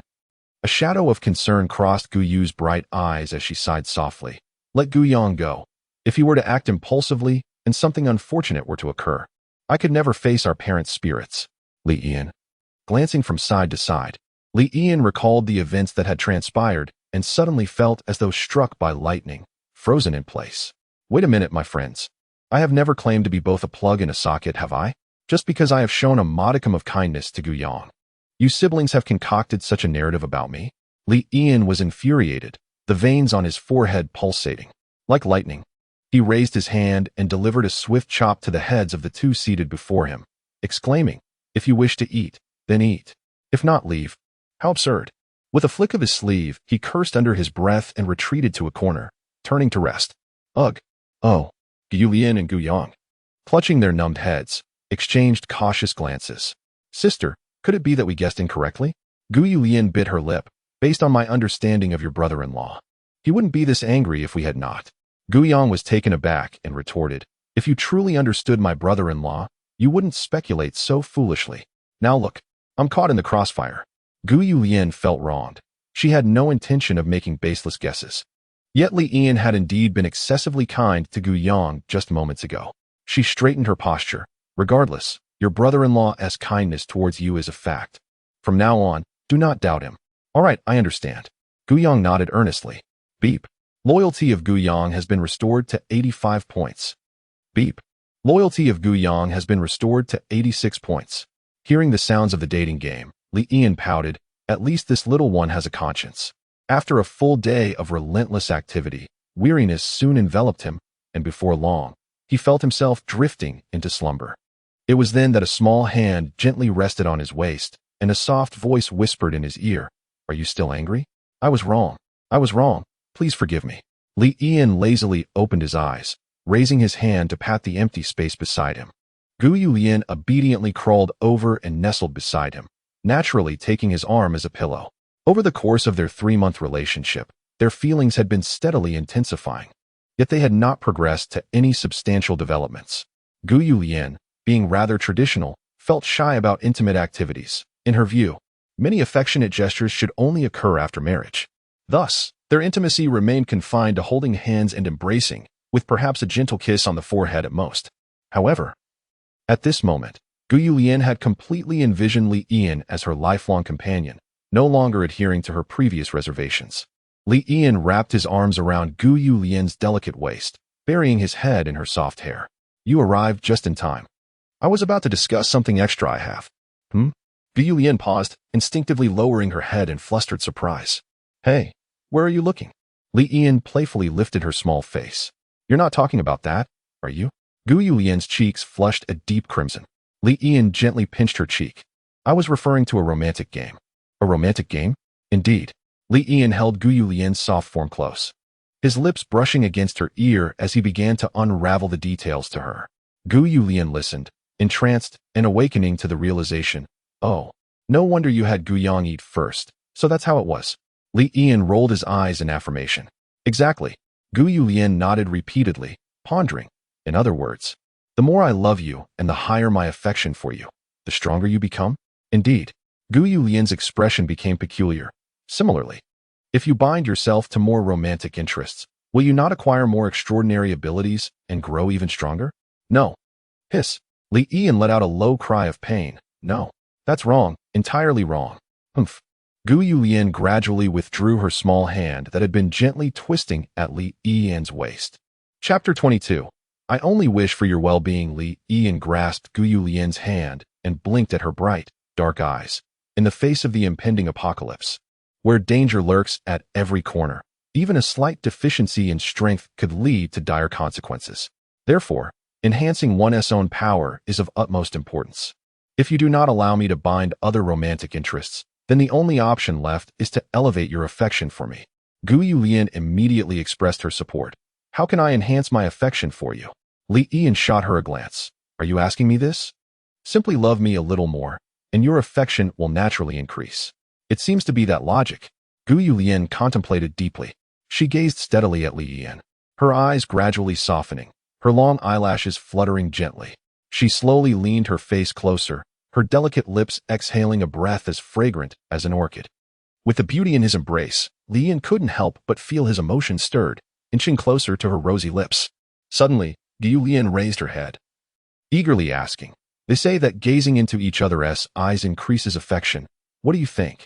Has the affection increased?" "Ah, let me see." Li Yian's lips twitched slightly as he opened the dating game for a closer look. However, Gu Yulian's affection level remained steadfastly at 92 points. No, it was still the same figure. Gu Yulian, somewhat disheartened, furrowed her brow and murmured, "This makes no sense. I just imagined you as Wu Yinzu and Peng Yuyan. Why hasn't the affection level changed?" Li Yian raised an eyebrow and playfully pinched her cheek. "Silly girl, since you envisioned me as Wu Yinzu and Peng Yuyan, the affection must have transferred to them." "Oh, is that so?" Gu Yulian rubbed her cheeks and let out a silly giggle. "Then this time, I will only think of you. You must only think of me." "Absolutely. Of course." Gu Yulian readily agreed, gazing intently at Li Yian. Before long, uffed. Gu Yulian couldn't help but burst into laughter. Li Yian was taken aback. "What are you laughing at?" "Nothing. Nothing. I just suddenly recalled something happy." Gu Yulian shook her head, continuing to gaze at Li Yian. After a moment, uffed, she covered her lips and laughed again. Li Yian, somewhat annoyed, pressed, "What on earth is so funny? I don't know why, but when I think of Wu Yinzu and Peng Yuyan, I find them quite endearing. But when I look at you," Gu Yulian struggled to contain herself, "I find it utterly amusing." "Li Yian, what do you mean? Do I look abstract?" "Clearly, even the system deems my looks a 9-point handsome." Li Yian's brows furrowed, twitching in agitation. With a firm resolve, he declared, "We should break up." "No, wait, that is not right." Gu Yulian quickly embraced Li Yian, her voice sweet and pleading. "Good brother, grant me one final chance." Li Yian, accustomed to yielding to softness rather than rigidity, found himself swayed by her tender tone, thus softening his stance. What he cherished most about Gu Yulian was her demeanor. She was neither capricious nor arrogant, but rather reasonable and principled, a stark contrast to the typical spoiled types. Though she occasionally exhibited shyness, she possessed an innate understanding of interpersonal dynamics, never hesitating to display affection to ease tensions. Li Yian cast her a sidelong glance. "This is the last time." "Yes." Gu Yulian nodded earnestly, her gaze filled with affection as she looked into Li Yian's eyes. Then, she abruptly turned away, stifling a giggle. "Is this ever going to end?" Li Yian, thoroughly vexed, felt insulted. With a disgruntled huff, he warned, "If you continue to mock me, I shall hang Gu Yang from the rafters and whip him with a belt."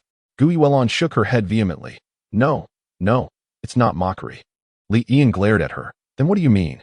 Gu Yulian pressed her lips together. "I can't quite explain it. It's just that when I see your face, my mood inexplicably lifts, and I can't help but smile." Li Yian muttered under his breath. What a fool. It wasn't he that at all. The truth was, he had already taken a liking to her, which rendered him incapable of increasing his affections further. Gu Yulian pouted, letting out a sigh. "It seems relying on eye contact to increase affection is futile. Let us find another approach." "Do you have a plan?" Li Yian inquired. Gu Yulian slowly shook her head. "You are my first love. I possess no experience in romance. How would I know?" "Oh, I have a scheme." Li Yian's eyes suddenly sparkled with excitement. Gu Yulian immediately pressed for details. "What is your plan?" Li Yian narrowed his eyes thoughtfully. "I believe our stagnation in affection stems from the fact that our relationship has thus far been purely platonic, lacking any substantial development." Gu Yulian, somewhat puzzled, replied, "Oh? And what does that mean?" "Therefore," Li Yian chuckled mischievously, drawing her closer, and with a playful glint in his eye, he said, "The renowned writer Eileen Chong once stated, 'The only path to a woman's soul is.'" Gu Yulian, clearly familiar with the famous quote, widened her eyes in alarm and quickly covered Li Yian's mouth. "Cease with your little schemes. No quoting Eileen Chang." Li Yian stammered, unable to escape her grip. He resorted to licking her hand. "Oh no, how filthy." Gu Yulian quickly withdrew her hand, rubbing it against Li Yian's clothing, then turned away in disgust, refusing to acknowledge him further. Li Yian, undeterred, began to massage her shoulders and whispered sweet nothings into her ear, but Gu Yulian merely straightened her back, remaining unresponsive like a lifeless figure. Suddenly, a spark of inspiration ignited within Li Yian, and he conceived yet another plan. He sighed deeply, saying, "Today has been fraught with countless trials. I have narrowly escaped death on several occasions. Had my strength been a tad weaker, I might never have returned to see you." Upon hearing this, Gu Yulian's shoulders softened, and her ears perked up. Li Yian noticed her subtle movements and continued to embellish his words. "I do not know how much longer I can endure. If I were to encounter someone stronger than myself next time, I too might become nothing more than a withered bone by the roadside." Gu Yulian turned towards him, resting her head against his chest, her small hands clutching him tightly. "I won't allow you to say such things." Li Yian instinctively embraced her, replying, "I do not wish for it either. But I am not strong enough yet." Then, Gu Yulian mustered her courage, slowly rising from his embrace like a sprouting wheat seed. "Shall we take it step by step?" With that, she gently closed her eyes and pursed her cherry-red lips. Her delicate face glowed softly, and her alluring lips promised a fragrance. The beauty slightly furrowed her brow, closing her eyes and inviting him to taste. Li Yian, unable to resist, leaned in slowly. Suddenly, a series of coughs echoed from a distance. Gu Yulian startled like a frightened bird, retracting her head into her clothing like an ostrich, refusing to move despite Li Yian's calls. Infuriated, he straightened his posture, while Gu Yang, not far off, rolled over nonchalantly, patting his backside as if the earlier coughing was merely a figment of a dream. Damn it, that little rascal should be hung from the rafters and whipped in circles with a belt. With Gu Yang's interference, the promising situation was completely ruined. Despite Gu Yulian's courage, she dared not continue her narrative with Li Yian frustrated and anxious. Li Yian resorted to his old tactics, speaking of the dangers lurking in the outside world and the necessity of his own empowerment. Suddenly, he noticed Gu Yulian's shoulders trembling, her breath tinged with a hint of sorrow.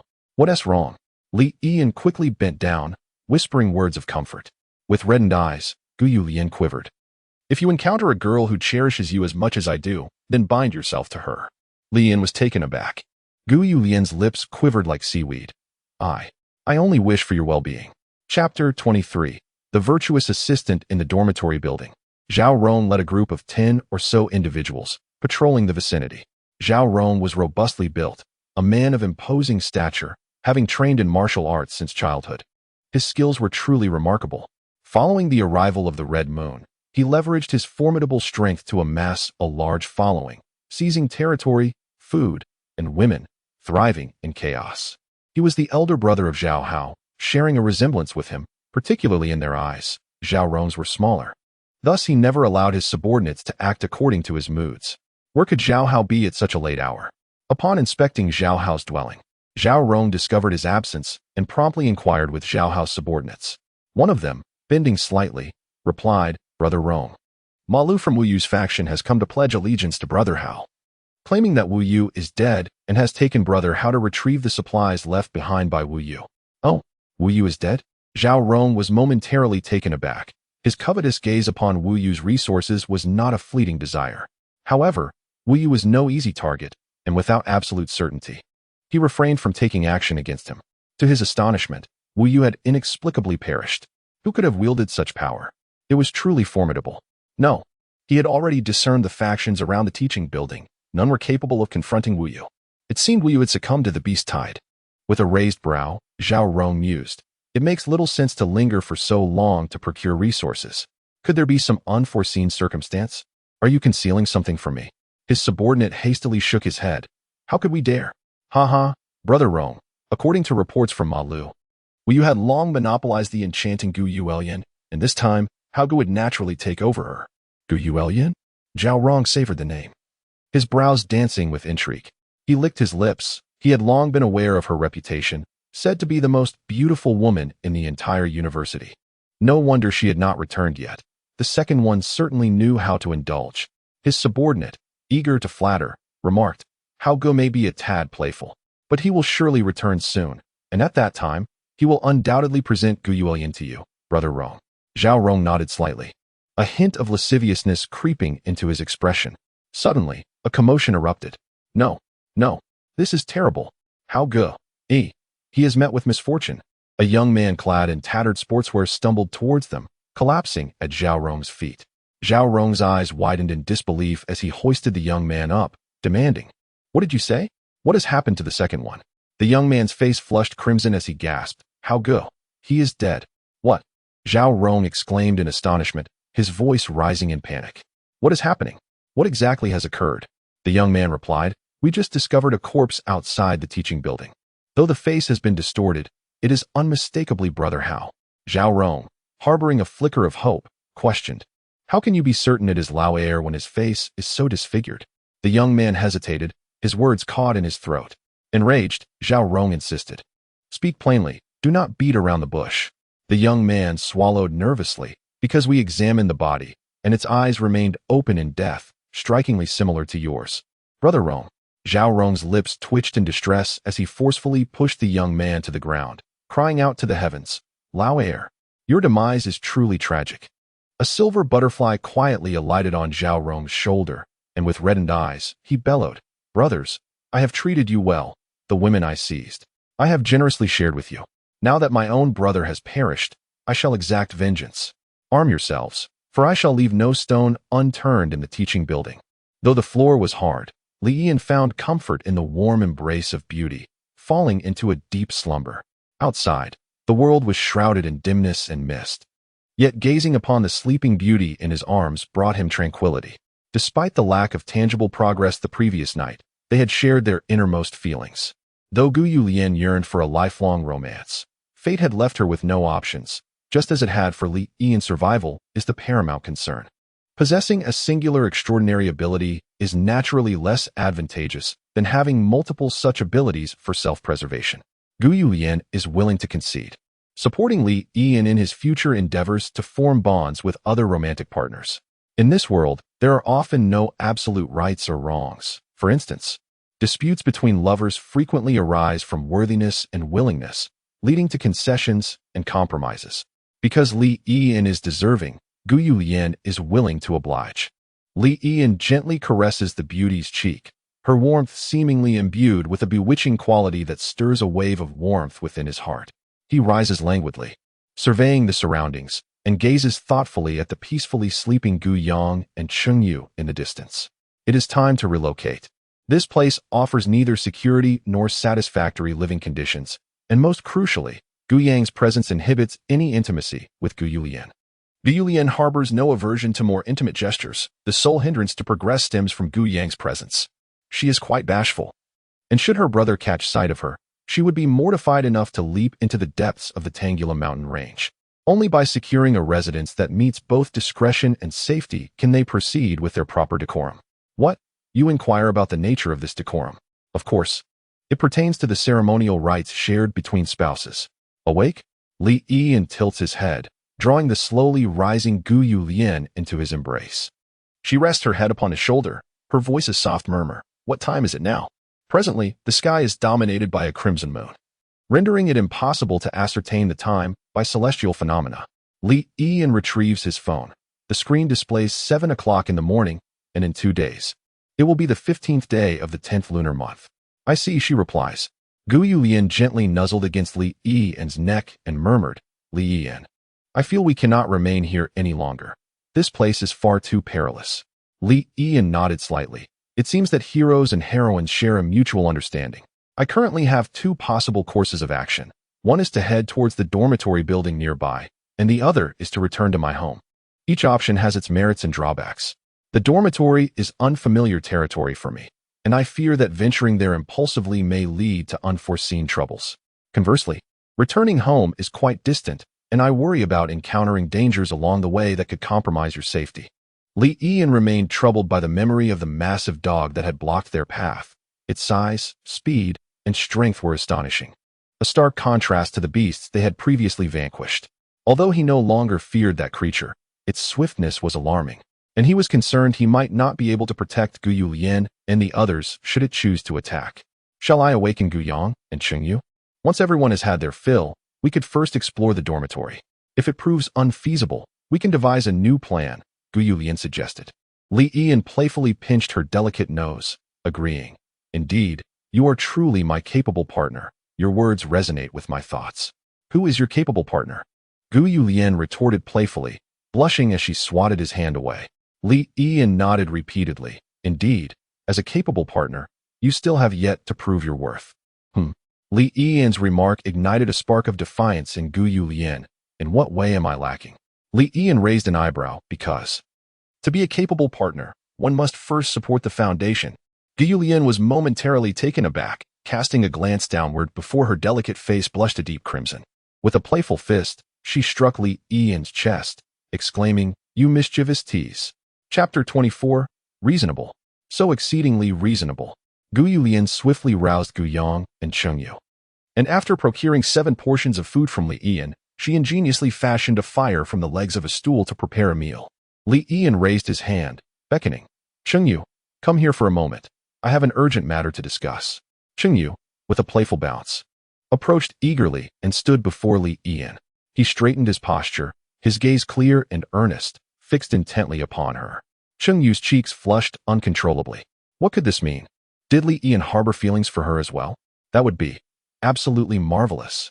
She had long dreamed of receiving the same attention as Gu Yulian. Adjusting her loose strands of hair and smoothing her attire, she shyly inquired, "Do you have any instructions for me?" Ding. It has been detected that an individual is experiencing a surge of dopamine and hormones due to the player's charm, and an assessment of their suitability as a romantic partner is underway. Ding. The charm value of this individual is recorded at 7 points, which does not meet the criteria for becoming a romantic partner. Oh, little fish, can you even handle this? Li Yian felt a pang of disappointment. It seemed that forming a romantic connection was not so easily attained. Those with lower charm values were clearly ineligible. Both Gu Yulian and he possessed a charm value of 9 points. To establish a romantic bond, one could not fall significantly below that threshold. It appeared that obtaining any extraordinary abilities from Cheng Yu would not be feasible. Well, it's not exactly a command. I merely wish to wish you a good morning. Li Yian withdrew his gaze and gently patted her shoulder, assuring her that everything was fine and that she could go play. Cheng Yu, perplexed, questioned, "Is this what you refer to as an urgent matter?" Li Yian's tone became serious as he replied, "Isn't exchanging morning greetings significant to you?" Cheng Yu quickly nodded vigorously. "It is indeed important." Satisfied, Li Yian nodded in approval. "Meals are ready. Come and eat," Gu Yulian called out. She arranged the 7 prepared food boxes neatly and, looking at the gathered family and friends, began to distribute them. After deliberating with Li Yian, it was decided that I would take charge of meal arrangements henceforth, with the authority to determine how much or how little everyone should eat. You shall eat until you are full, yet I shall not allow you to go hungry, I declared. Does anyone have any objections? Li Yian remained silent in agreement. Gu Yang nodded in approval, while Cheng Yu glanced around, feeling she had no say, and thus remained silent. Gu Yulian clasped her hands together. Excellent. It seems everyone concurs. I shall commence serving the meals. She picked up 2 food boxes, cheerfully announcing as if singing, one for Yian, one for Gu Yang. Then she picked up another pair of boxes, one for Yulian, one for Gu Yang. Next, she took another 2, one for Cheng Yu, one for Gu Yang. Finally, she picked up the last remaining box, exclaiming, "Oh, and here's the last one for Gu Yang." Both Cheng Yu and Gu Yang's eyes widened in astonishment. "No, Gu Yulian, you scoundrel. Must you be so blatant in your favoritism and self-serving actions?" Li Yian is still present. Cheng Yu hastily cast a sidelong glance at Li Yian, her eyes blinking rapidly as if in a frenzied spasm. "Look, boss.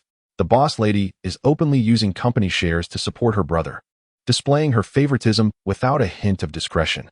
Gu Yang's face flushed crimson, akin to a liver, overwhelmed by both shame and embarrassment. "But, sister, our sibling bond is indeed strong, yet in times of scarcity, every morsel is invaluable, and allocations must be meticulously calculated. Even if you indulge me, such generosity is excessive. Our brother-in-law treats us with such kindness. Your actions are rather inconsiderate." He quickly gestured to Gu Yulian, hoping to persuade her to reverse her decision and swap his portion with Li Yian's. Gu Yulian, however, feigned ignorance, proudly placing her hands on her hips, exuding an air of accomplishment. "Well, what do you think of my allocation? Is it not exceedingly reasonable?" "Reasonable, you say?" Gu Yang glared at Gu Yulian, his eyelids aching from the strain. Reasonable indeed. Chung Yu winked at Li Yian, nearly losing sight of her surroundings. At last, Li Yian made a move. Chung Yu rejoiced. Yes, boss. The boss lady cannot properly occupy her position. Let me take her place. Guyang panicked. This is bad. The brother-in-law will surely be upset. Sister, has your mind been gnawed upon by a dog? Quickly rectify this situation. Suddenly, Li Yian raised both hands, clapping them together in a resounding applause. Reasonable. Most reasonable indeed. Truly, you are my capable partner. With you managing our large family, prosperity is surely within reach. Upon hearing the term virtuous assistant, Gu Yulian's delicate face flushed with a hint of embarrassment as she cast a shy yet reproachful glance at Li Yian. Both Chung Yu and Guyang, however, were left utterly astonished. Chung Yu's eyes widened in disbelief. Boss, are you truly certain that our company will thrive and prosper rather than face bankruptcy and disarray?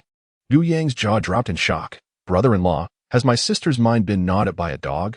Or has yours been kicked by a donkey? My sister's actions are so outrageous, and you deem them reasonable? Gu Yulian clapped her hands together. Excellent, everyone. Let us commence our meal before it grows cold and loses its flavor. She then turned to her brother, Guyang. Make sure you finish all your food. If you can't eat it all, take it with you. Faced with Guyang's bewildered expression, Gu Yulian chose not to elaborate. She had no intention of revealing Li Yian's secret to Guyang. In her view, should she divulge the secret to Guyang? And if someone were to seek out Li Yi in secret by kidnapping her and threatening Guyang with her life, he would likely betray the secret. Although Guyang was fiercely loyal to Li Yian, Gu Yulian held a paramount place in his heart. For her sake, he might risk everything. Gu Yulian was different. If someone were to kidnap Guyang and turn the tables on her, she would never disclose the secret. Both Li Yian and Guyang were of immense importance to her, and she would not harm one for the benefit of the other. Holding 4 complete meal boxes, Guyang remained unsettled, turning to Li Yian. Brother-in-law, I cannot consume so much. It would be best for you to take these. Li Yian gently patted his shoulder. Speaking with earnest gravity, Guyang, the days ahead are long and uncertain. Relying solely on myself may not suffice to protect your sister, but with your assistance, the situation transforms entirely. I hold great expectations for you. I regard you as my own younger brother. Each additional meal you consume will bolster your strength, enabling you to support both your sister and me a little more. Eat, dear child, indulge as much as you wish. Between us, there should be no more reluctance. Such hesitance could harm our bond. Brother-in-law, Guyang felt tears welling in his eyes, overwhelmed with emotion. For the first time, he thought that enduring a few hardships for such a wonderful brother-in-law was a small price to pay. Li Yian then turned to Chung Yu. Placing a reassuring hand on her shoulder, Cheng Yu, although our acquaintance is brief, as long as you sincerely wish to join our family, strive to contribute to our collective well-being. From now on, you shall receive the same treatment as Guyang. Whatever he can enjoy, you too shall partake in. And if you desire even more than him, that is perfectly acceptable. Li Yian's sincerity radiated through his words, his tone imbued with utmost seriousness. Even though Chung Yu was often a meticulous, self-interested individual, her eyes glistened with tears at that moment. Beep. Detected Chung Yu's loyalty at 78 points, nearing the threshold to become a romantic partner. Beep. Detected Guyang's loyalty surpassing 88 points, unlocking new features and initiating the partner store. Chapter 25. Silver Butterfly and Maiden. After they had eaten their fill, Li Yian packed his backpack, preparing to take Gu Yulian and the others to the dormitory building to assess the situation. Suddenly, a cacophony of roars and screams erupted outside, instantly capturing his attention. Who has harmed my brother? Come out at once. Li Yian's voice was sharp as he addressed the cowardly individuals hiding within the academic building. What sort of men are you if you dare to act, but lack the courage to face the consequences? His brow furrowed with concern. Ever since Wu Yu's demise, his once loyal subordinates had scattered like frightened birds. Currently, only a handful remained within the building. Guyang sprang to his feet. Brother-in-law, could it be that those from yesterday have returned? Li Yian maintained his composure. Let us venture outside and see. Understood. Guyang surveyed the area, picking up a metal rod from the ground. The two exited the gymnasium and approached the front of the building. There, they encountered a disorganized group of around 20 individuals, each brandishing weapons and displaying menacing expressions. Zhao Rong raised his baseball bat, pointing it at Li Yian. Ah, you finally emerged from your shell. Are you the one responsible for my brother's plight? Li Yian appraised Zhao Rong coolly and replied, "Dare you speak with your eyes wide open?" Furious, Zhao Rong retorted, "I have my eyes wide open to the fullest." The silver butterfly on his shoulder trembled, seemingly laughing in delight. At that moment, Gu Yuelian and Cheng Yu descended, concerned for Li Yian's safety. Upon spotting Gu Yuelian, Zhao Rong's eyes glimmered with interest. "So you are Gu Yuelian? Truly a captivating beauty, worthy of the title of schoolflower." He then shifted his gaze back to Li Yian, coldly declaring, "With Gu Yuelian on your side, it appears you are indeed the cause of my brother's misfortune." Li Yian frowned slightly. "And if so, what of it?" Zhao Hao sought his own demise, and Li Yian felt no guilt in his actions. "Very well. Excellent." Zhao Rong let out a cold laugh and addressed the crowd behind him. "Brothers, let us all charge forth. Whoever manages to sever his head shall join me tonight in revelry with the esteemed Gu Daxia." The moment these words escaped his lips, the crowd erupted in excitement, brandishing their weapons and emitting primal roars. Gu Yang, filled with fury, felt the veins on his forehead bulging as if they might burst through his skin. "You are courting death," he bellowed. Li Yian raised a hand to restrain him. "Attend to your sister. I shall handle this." Gu Yang, wanting to assist, felt a fierce loyalty to Li Yian and lowered his voice to inquire, "Brother-in-law, there seem to be quite a few of them. Can you manage alone?" Li Yian did not respond to his query. Instead, he stepped forward and proclaimed with clarity, "I have never been one to harbor a murderous intent. I do not wish to indiscriminately spill innocent blood. Henceforth, those who lay down their arms and depart shall live. Those who remain as accomplices shall meet their demise." Upon hearing this, Zhao Rong burst into laughter. "What grandiose words! I am at a loss as to whether to commend your bravery or to deride your folly. What audacity grants you such confidence? You alone believe you can vanquish over 20 of us." He turned to the crowd, asking, "Brothers, will you retreat?" The crowd responded with fervor, "We shall not retreat. Let us avenge Hao Gu. His head shall be mine. Do not dare to contest with me. Today, I shall embrace Gu Daxua in slumber." With that, over 20 individuals stood resolute, none willing to withdraw. Li Yian exhaled a sigh of relief. Thus, it was clear that none among them were innocent. Zhao Rong erupted into laughter, raising his baseball bat and pointing it at Li Yian, shouting, "Kill him." More than 20 individuals surged forward like a tidal wave, all lunging at Li Yian. "Hey, watch the blade." One man wielding a steel knife swung it toward Li Yian's head. Unperturbed, Li Yian moved with the swiftness of lightning, effortlessly circling behind the assailant and resting his hand upon the man's shoulder. A crackling sound resonated as thunder roared, the air thick with the scent of singed flesh. And the man collapsed, lifeless. Li Yian continued his relentless assault, weaving through the throng like a lightning serpent, electricity dancing between his fingers. Contact meant death. A mere brush inflicted injury. In mere moments, 5 individuals lay defeated. What manner of being is this? How has he achieved this? Is he human or specter? His abilities are unfathomable. Flee. I was mistaken. Spare my life. I shall leave at once. Li Yian showed no mercy when he had previously allowed them to retreat. They had refused, and now it was too late for escape. In less than 3 minutes, aside from Zhao Rong, the 20-plus assailants were all on the ground, devoid of any risk of revival. Zhao Rong, his scalp prickling with fear, gazed at Li Yian as he approached, exclaiming in disbelief, "What sorcery is this?" Li Yian replied coolly, "In your next life, be more discerning. To deal with this ragtag group of yours, I alone am more than sufficient." "Ah, there's no escape," Zhao Rong screamed, raising his baseball bat and charging at Li Yian. Li Yian evaded with his lightning steps, positioning himself behind Zhao Rong and delivering a powerful strike to his forehead.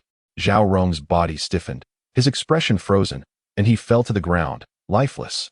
Gu Yulian and her companions had been observing the battle intently.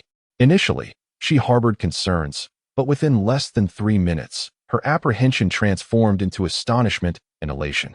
The sparkle in her beautiful eyes glimmered like stars, and she found herself unable to suppress a burgeoning admiration for Li Yian. Women are naturally drawn to strength, and the illustrious Gu school beauty was no exception. Witnessing her beloved's formidable prowess filled her heart with an overwhelming sense of security. As for Cheng Yu, her mouth had formed a perfect O in shock, and had Li Yian assessed her loyalty at that moment, he would surely discover it had soared to an impressive 80 points. Only Gu Yang, having witnessed Li Yian's capabilities on multiple occasions, managed to maintain a semblance of composure, quietly exclaiming, In just 3 minutes, he has vanquished all foes. My brother-in-law is truly a man of remarkable speed. Upon hearing this, the two women beside him immediately rolled their eyes in exasperation, akin to members of the Hinata clan. Li Yan clapped his hands and exhaled a sigh of relief. This was the first time he had exerted his lightning abilities with such intensity, and he was already fatigued, having expended a significant portion of his stamina. Should he face 20 more adversaries, he might not navigate the challenge with such ease. It appeared that enhancing his physique through the achievement system was now of paramount importance. Physical condition dictated the strength of one's abilities, and accomplishments could bolster one's physique. Regrettably, the achievement system could only be explored through personal endeavor. As Li Yan turned to retrace his steps, a silver butterfly, akin to a fallen autumn leaf, fluttered gently onto his arm. Intrigued, he noted that he had never encountered a butterfly of this hue before. Before he could reach out to grasp it, the butterfly suddenly disintegrated like a shattered kite, transforming into delicate strands of silver thread that ensnared his arm completely. Li Yan was taken aback, quickly reaching out to tug at the silver thread. To his astonishment, his other hand became ensnared as well. The silver thread was remarkably resilient, tightening with each pull, firmly binding his arms regardless of how much he struggled. Hee, don't waste your efforts, a voice chimed in. This silver thread cannot be unraveled by mere human strength.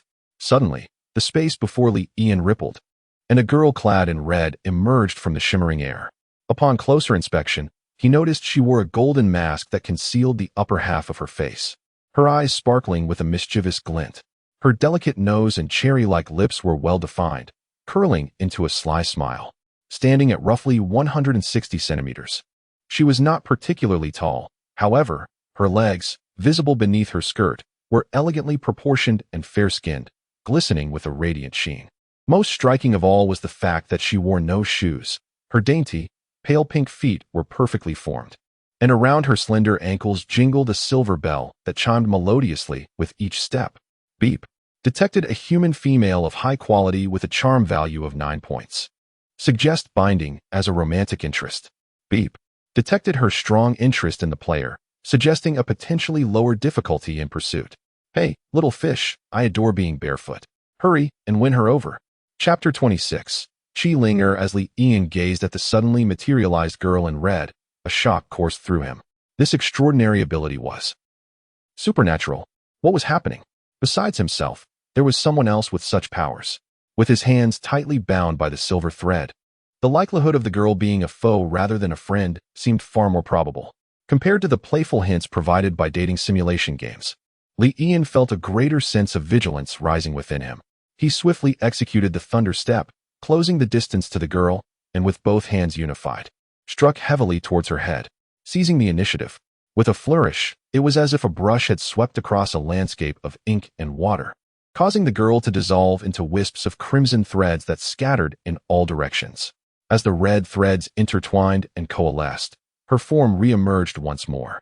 Li Yan, quick-witted and agile, utilized the thunder step again to approach her, delivering a powerful kick to her chest. With a deft maneuver, the girl repeated her earlier tactic, transforming into red threads that dispersed yet again. Li Yan, observant and alert, kept his eyes trained on the direction of the red threads, ever prepared for her imminent reappearance. Suddenly, he felt a jolt beneath him, nearly losing his balance. Upon glancing down, he discovered his feet ensnared by red threads. The threads reassembled, and the girl materialized once more, her delicate, jade-like hands each gripping a segment of the crimson strands. With a tug, she playfully commanded, "Bind." Instantly, the red threads tightened around Li Yan's legs, forcing them apart as if pulled by a bowstring. Struggling with all his might only exacerbated the situation. The more he fought, the tighter the threads became, mirroring the silver strands binding his hands. "You wicked man, utterly lacking in tenderness." The girl pouted, her arms crossed behind her back.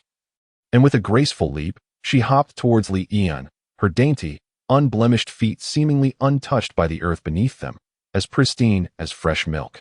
She approached Li Yan, standing on her tiptoes, and lifted her chin slightly to take a gentle sniff.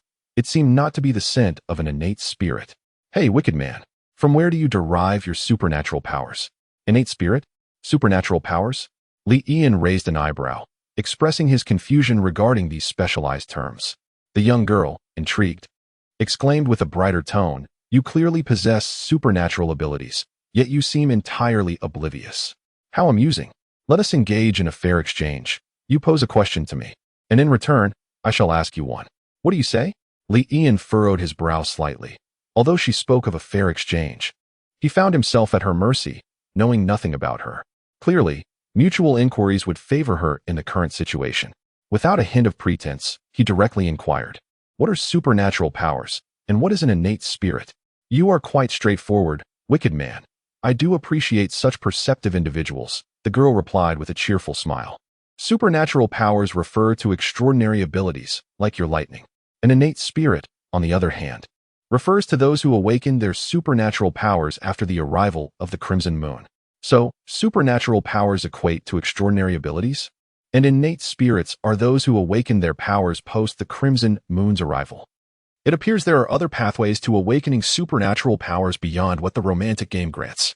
He reflected, considering that following the crimson moon's arrival, many animals had undergone mutations.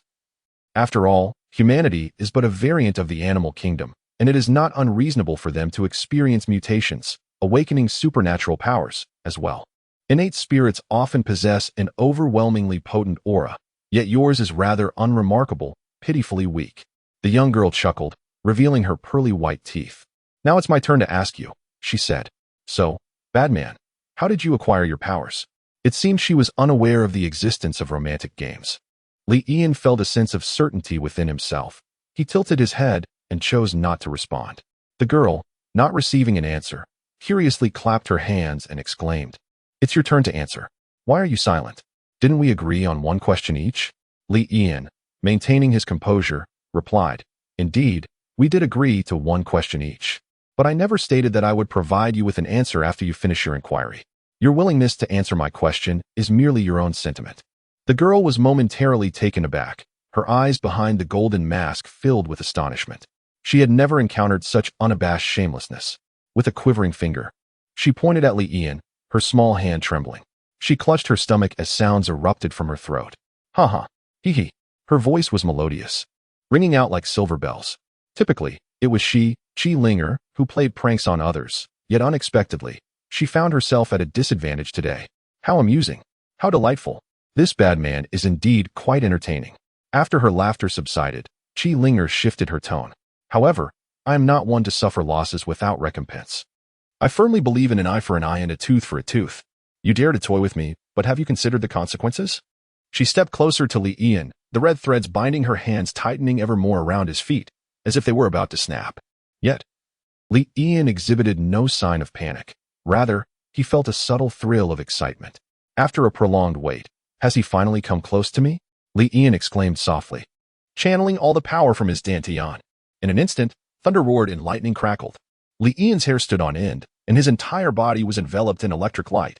Unable to pursue directly, he grasped the red thread drawing near to him, convinced that his adversary could not escape.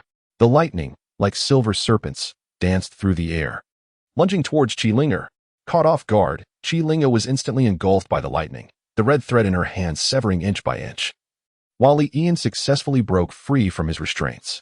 Without hesitation, Li Ian activated his lightning-quick steps and sprinted towards the teaching building, calling out, "Guyang, here." Guyang raised a dagger high, slashing downward. With a sharp crack, the dagger severed the silver thread binding Li Ian's hands, liberating him as he fixed his gaze intently on the lightning-enshrouded Qi Linger. After releasing that final surge of lightning, his stamina dwindled to less than 10%. If Qi Linger retained her fighting spirit, the situation would become exceedingly precarious. "Look over there." Gu Lian suddenly pointed to the right, exclaiming. Li Ian turned his attention. Noticing ripples in the air, where clusters of red threads and charred lines converged, forming a humanoid figure, Qi Linger tumbled out from the undulating air. Half of her body was scorched, her once snow-white thigh now shrouded in darkness, and her delicate feet were caked in dust, as if she had rolled in ashes. "You despicable villain. If it weren't for my swift actions, I would surely have perished at your hands." Indeed, it was no surprise that you wielded the most formidable lightning arts and offensive techniques. I had underestimated you before. Qi Linger stumbled to her feet, her gaze languidly drifting towards Li Yan, her eyes filled with unspoken grievances. Li Yan spoke in a low tone. "Had you not made the first move against me, we would not have descended into this predicament. Should you persist in your coercion, do not blame me for our mutual destruction." The young woman chuckled softly. "Mutual destruction? Hee hee. How could that possibly be? Do you think you are the only one with cunning? If you do not believe me, roll up your sleeves and take a look at your arms." Gu Lian, filled with concern, quickly pulled up Li Yan's sleeve, gasping in shock. There, where Li Yan had been bound by silver threads, 2 circular marks appeared. The surrounding skin reddened and swollen, clearly indicating the presence of poison. Qi Linger laughed softly. "My poison is quite peculiar. Its essence is not a toxin, but a curse. Before midnight tonight, if you fail to find 3 virgins for dual cultivation, your blood will surge uncontrollably, leading to a swift demise." With a flick of her sleeve, she turned to leave, her laughter echoing. "Wretched man, quickly seek out those virgins. If you fail to find them before midnight, I shall come to collect your remains." Chapter 27. Take a deep breath. Dizziness is normal as Li Yan watched the crimson-clad figure of Qi Lingo vanish completely. The tension in his body finally relaxed. There are always greater forces at play. Since gaining his lightning abilities, he had encountered no adversary as formidable as this. Gu Yulian steadied Li Yan's arm, her concern evident as she inquired, "How do your hands feel?" Li Yan pressed his lips together and slowly shook his head. "I feel nothing. Not painful." "Indeed." Li Yan nodded slightly, squeezing his arm as he murmured that the marks appeared rather pronounced, yet did not evoke any excessive sensation. Gu Yanqi inquired, "Is the sorcery that woman mentioned truly real?" Li Yan found himself at a loss. Given the existence of innate spirits capable of awakening divine powers, it seemed plausible that sorcery could indeed be genuine. Cheng Yu leaned in and remarked, "It is better to believe in its existence than to dismiss it." That woman spoke with such conviction. What if it is true and poses a threat to Li Yan's life? We cannot bear such a significant loss. Where shall we find? Gu Yulian's expression turned troubled. She was willing to sacrifice everything to save Li Yan, yet they had merely half a day to seek out 3 virgins. Moreover, aside from them, who else would willingly sacrifice their purity to rescue Li Yan? Cheng Yu patted her chest, stepping forward with determination. "I'm fine with it. If you need me, I am ready at any moment." Gu Yulian stared at Cheng Yu in disbelief, her gaze filled with suspicion. "You really? Wait, weren't you previously with Wu Yu?" Cheng Yu scoffed lightly. "Do you take me for a fool? Wu Yu is so unattractive. How could I bring myself to that? You might not mind, but I certainly do. I was merely playing along, allowing him a little leeway." Gu Yulian nodded slightly. "With your agreement? That makes 2 of us. But where shall we find the last one?" Cheng Yu tilted her head, pointing towards Gu Yang. "Your brother, of course. Didn't that woman say a virgin would suffice?" Gu Yang's fair and delicate face flushed instantly. This. How can this be permissible?" Cheng Yu scoffed. "What? Is Li Yan not good enough for you? I, a mere woman, am unperturbed. What reservations should a robust man like you have?" "It is precisely because I am a man that I have these reservations. If I were a woman, I would not need your meddling to know what to do." Gu Yang's expression shifted repeatedly as he clenched his fists, swallowing hard as if he had resolved to defy the ancestors. "If it is to save my brother-in-law." Enough. Enough. Who do you think I am?" Li Yan's lips twitched. "This matter will be discussed later. This is a place of disputes. We must not linger here. We must retreat swiftly." Gu Yulian immediately inquired, "Then where shall we go?" Li Yan's gaze flickered to the dormitory building. The 4 of them wasted no time and headed straight for the dormitory. Unexpectedly, they found a figure at the entrance, wielding an iron rod, standing guard with a semblance of order. Li Yan and the others concealed themselves behind a patch of wild grass towering 3 meters high, engaging in discussion. Li Yan remarked, "We know nothing about the dormitory. We are unaware if those inside are friend or foe. What strategies do you propose for gaining insight?" Gu Yang pondered for a moment, then raised his right index finger. "I have a plan." Li Yan immediately pressed. "What is it?" Gu Yang spread his right hand, forming it into a blade. "We charge indirectly. We need not concern ourselves with understanding the dead." Li Yan rolled her eyes. "Put away your little schemes. While we are not saints, we are certainly not villains. There is no justification for indiscriminately taking lives." Gu Lian raised her chin. "Why not capture a tongue? If you wish to know something, simply ask." After a moment of contemplation, Li Yan nodded slightly. "Excellent idea. You truly are my wise aid. Much like the external pillars, many matters can be addressed with mere words. Gu Yang will assist me. You all stay here and await my return." Li Yan borrowed a dagger from Gu Yang, muffled her footsteps, and stealthily approached the individual at the door wielding an iron rod. Suddenly, she unleashed her swift technique, darting around to his rear. With the dagger poised at the man's throat, she firmly covered his mouth and whispered, "Do not make a sound. Come with me. If you understand, blink." With the blade at his throat, the man's legs weakened, and he blinked repeatedly. Li Yan gestured towards the wild grass, where Gu Yulian and the others were concealed, guiding him closer. Gu Yang quickly intervened, covering the man's mouth while taking the dagger from Li Yan's grasp. Once Li Yan glanced back and confirmed that no one had noticed, she exhaled in relief. She fixed her gaze on the man and said sternly, "I will ask questions, and you will answer. Fail to respond or answer incorrectly, and you will die. If you comprehend, blink." The man, understanding the gravity of the situation, continued to blink. Li Yan posed 3 questions in quick succession. Are there others on guard, indicating an organized presence? Who is your leader? How many individuals are inside? The man stuttered in response, "MMM.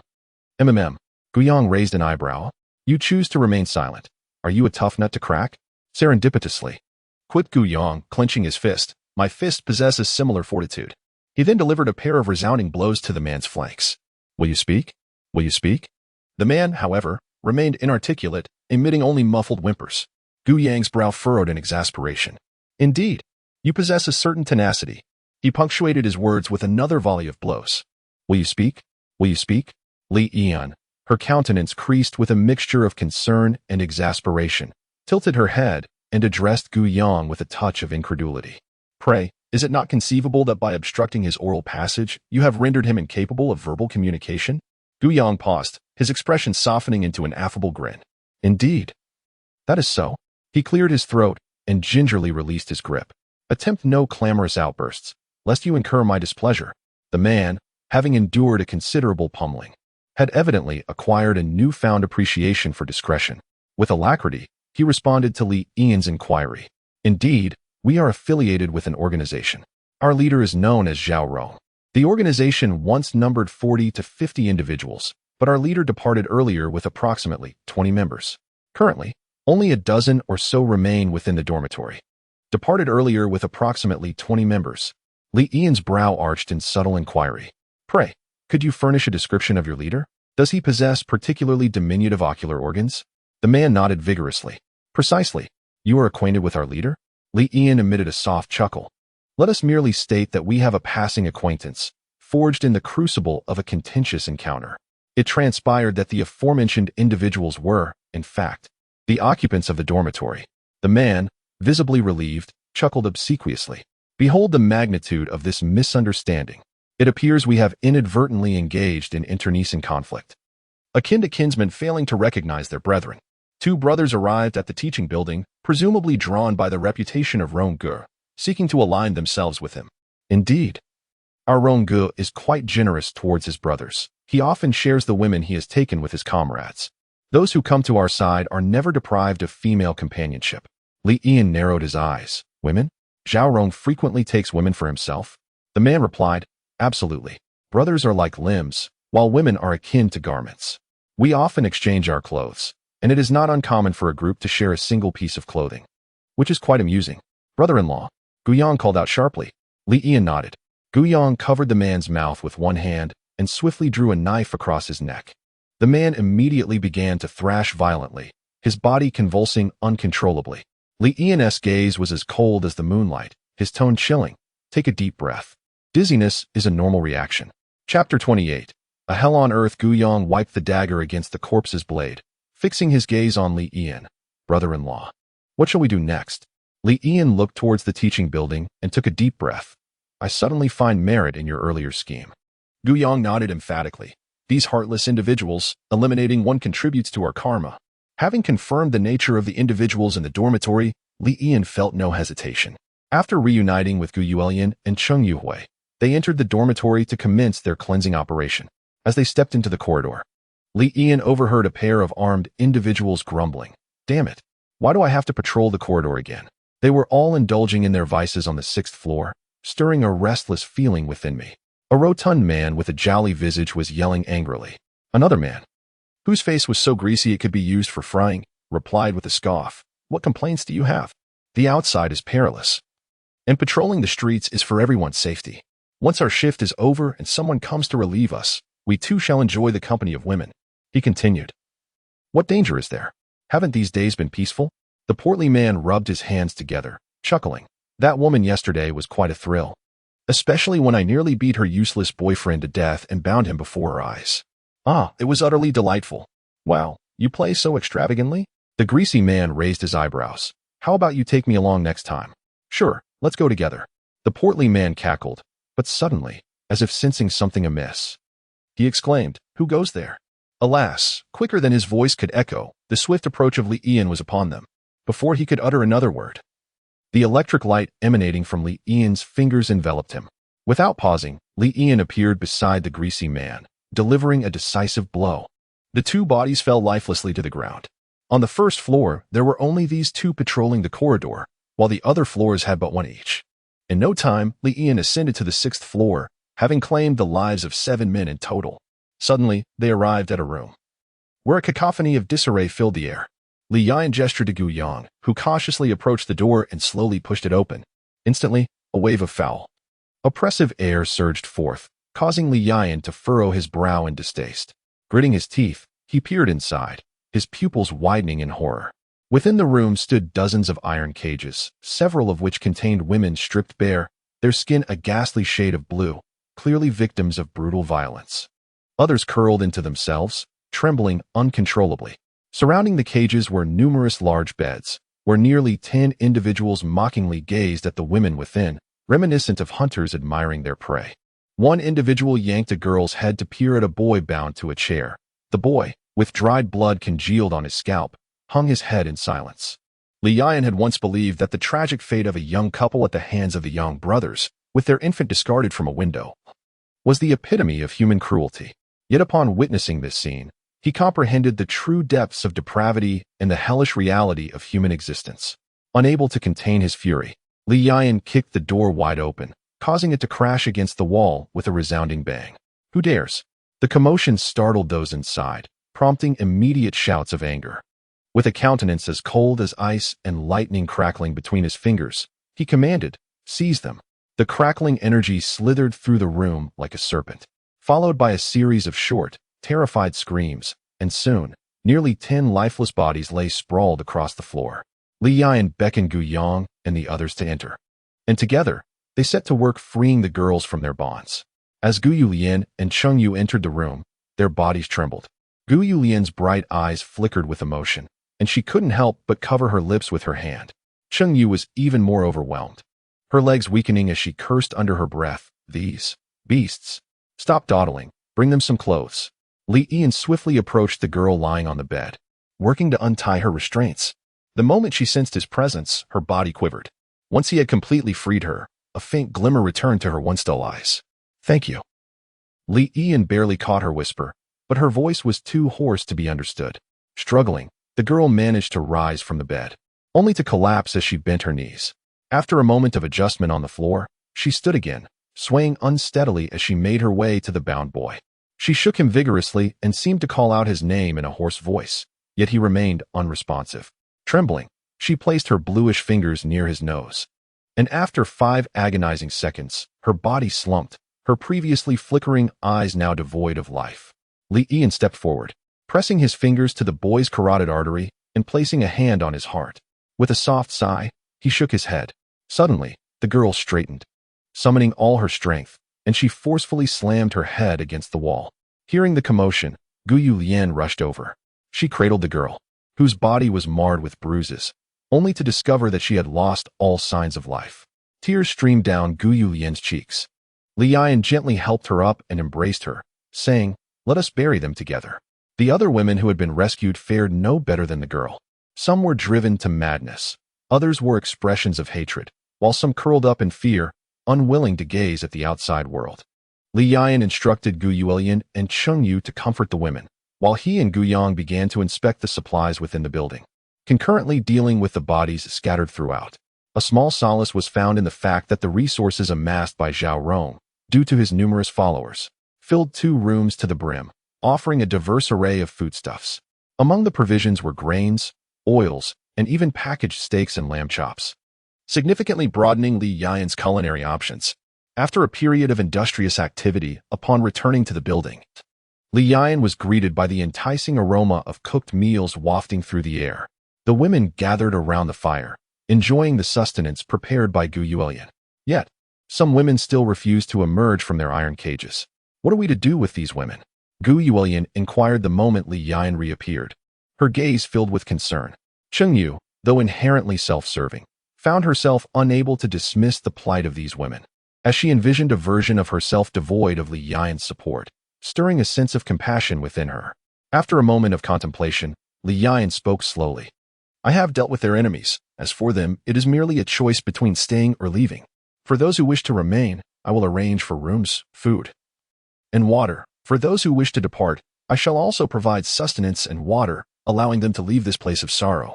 Gu Yuelian opened her mouth, then closed it again, shaking her head and pursing her lips as she spoke to Li Yan. I just checked, and there is no water shortage in this dormitory building. You can take a shower in the bathroom. Once you're done, I will come over. Chapter 29. It is now the time for dual cultivation. Li Yan nodded, feeling the lingering effects of Qi Ling Heiress spell weighing heavily on his back, which needed to be addressed promptly. During that brief interval, Gu Yuelian had not been idle. In addition to soothing the other women, she had organized a room for him. Yongning University is one of the top institutions in the country, boasting excellent facilities. Each dormitory is equipped with air conditioning, a washing machine, and a private bathroom. Upon entering the room, Li Yan discovered that Gu Yuelian had prepared not only a bath towel, bathrobe, and shower gel for him, but also replaced the bed linens with brand new ones. These items seemed to be supplies from Zhaorong, likely taken from the campus supermarket after the arrival of the Red Moon. Indeed, Gu Yuelian has always been meticulous. He would have her and Cheng Yu inventory all the supplies in the dormitory building later to facilitate future resource distribution. Li Yan shed his clothing, pushed open the bathroom door, and stepped under the shower head, turning on the hot water. The dormitory was an excellent place, offering not only a pleasant living environment, but also uninterrupted water and electricity, surpassing even his home conditions. His decision to come here was undoubtedly the right one. A hot shower could open the meridians and relieve fatigue, and as Li Yan's body gradually relaxed, his spirits lifted unconsciously. After washing his hair with shampoo, Li Yan used a bath towel to scrub his body. The droplets cascading down his form transformed in hue, and the puddle at his feet took on a mesmerizing silver sheen. Glancing downward, Li Yan was momentarily taken aback. He quickly raised his hands to inspect them, only to discover that the silver marks left by Qi Linger's bindings had melded into the water. He grasped the bath towel and vigorously rubbed his hands, and to his astonishment, the silver traces were effortlessly erased, leaving no remnants behind. Had the curse been lifted? Li Yan stood in bewilderment for a while, then applied some body wash before rinsing it off hastily. He dried himself and wrapped a towel around his body as he exited the bathroom. Once settled on his bed, Li Yan pondered for a moment, suddenly struck by inspiration. The title of innate spirit was indeed impressive, yet in terms of potential, it paled in comparison to that of a dating simulation game. When faced with uncertainty, it would be prudent to consult the female spirit of the dating game. Li Yan immediately summoned the female spirit within his mind. Little Love, Little AI, characterized as a female spirit, XP is barefooted, and her form is likely that of a petite, soft, and adorable loli from a dating system. Are you there? However, no matter how fervently Li Yan called, Little AI offered him no response whatsoever. She merely mocked the players, dismissing them entirely. Li Yan mentally left a scathing review for Little AI. Suddenly, an idea struck him. Of course, I still have the player panel to consult. Li Yan suddenly recalled that among the 4 primary categories of the romance game, romantic interests, romantic companions, and romantic achievements, there existed another crucial component, the player panel. The player panel was by no means a mere ornament. It held significant importance. Previously, Li Yan had gleaned from Gu Yuelian's panel that her condition was one of persistent fever, allowing him to ascertain her physical state from a considerable distance. With this thought in mind, Li Yan promptly accessed his player panel. Loading romance game. Player, Li Yan, ability, lightning, minor fish. Big fish, items, none. Cheong Bi, little Cheong Bi. Physique, 7. Weakling, major weakling. Charm, 9. Humph, I might begrudgingly call you handsome, but don't take it for granted. Li Yan raised an eyebrow, noticing that he had acquired the lightning ability, which had elevated his physique by 1 point, transforming minor fish into big fish and little weakling into major weakling. The player panel dynamically reflected his physical condition in real time. If I were indeed afflicted by some fatal curse, it should manifest on my panel. However, at present, there appeared to be no anomalies. Li Yan lifted his smooth arm, caressing and pressing against the taut skin, which felt flawlessly smooth and possessed a palpable texture, showing no signs of peculiarity whatsoever. He couldn't help but wonder, could it be that Qi Lingo's curse was merely a ruse? Creak. The door was cautiously pushed open from the outside, and Gu Yulian tentatively poked her head in. Gazing at his girlfriend's delicate visage, Li Yan felt a surge of warmth within him. Gu Yulian's skin was remarkably tender.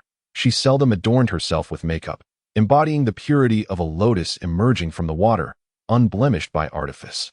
Upon encountering Li Yan, who lay on the bed wrapped in a bath towel with his legs casually splayed, a rosy hue instantly graced Gu Yulian's cheeks. Her starry eyes faltered, and her long legs seemed to weaken. Though the distance to the bedside was merely a few meters, it took her a good half a minute to traverse it. At that moment, Li Yan suddenly realized that, at least for now, the incantations and their resolutions were of little consequence. He gently grasped her petite hand, causing her face to redden at an astonishing rate. I need to take a shower," she exclaimed, as if fleeing in haste, abruptly breaking free from his grasp and darting into the bathroom. Li Yan couldn't help but chuckle. His girlfriend was delightful in every way, yet far too easily embarrassed. During their first hand-holding, her face had flushed as though it were a pot of boiling water, steam nearly rising from her forehead. After a full half hour, Gu Yulian finally emerged from the bathroom, shyly wrapped in a towel. Fresh from her bath, her skin glowed with a radiant pink hue, her fair cheeks adorned with a natural blush, and her bright eyes shimmering with a captivating luster. Despite having anticipated this moment for half an hour, Li Yan was still taken aback by the sight of her, like a lotus blossom unveiled. He patted the bed, eagerly beckoning her with outstretched hands. However, Gu Yulian seemed as if pricked by a needle, hurriedly calling out, I haven't dried my hair yet." She turned and dashed back to the restroom, only to be greeted by the incessant hum of the hairdryer, which continued for quite some time without her emergence. Li Yan waited in anticipation, but, growing increasingly puzzled, approached the bathroom and slowly pushed the door open. To his surprise, he discovered Gu Yulian standing in a daze. Her hair was already dry, yet the hairdryer in her hand aimlessly blew air. "Oi!"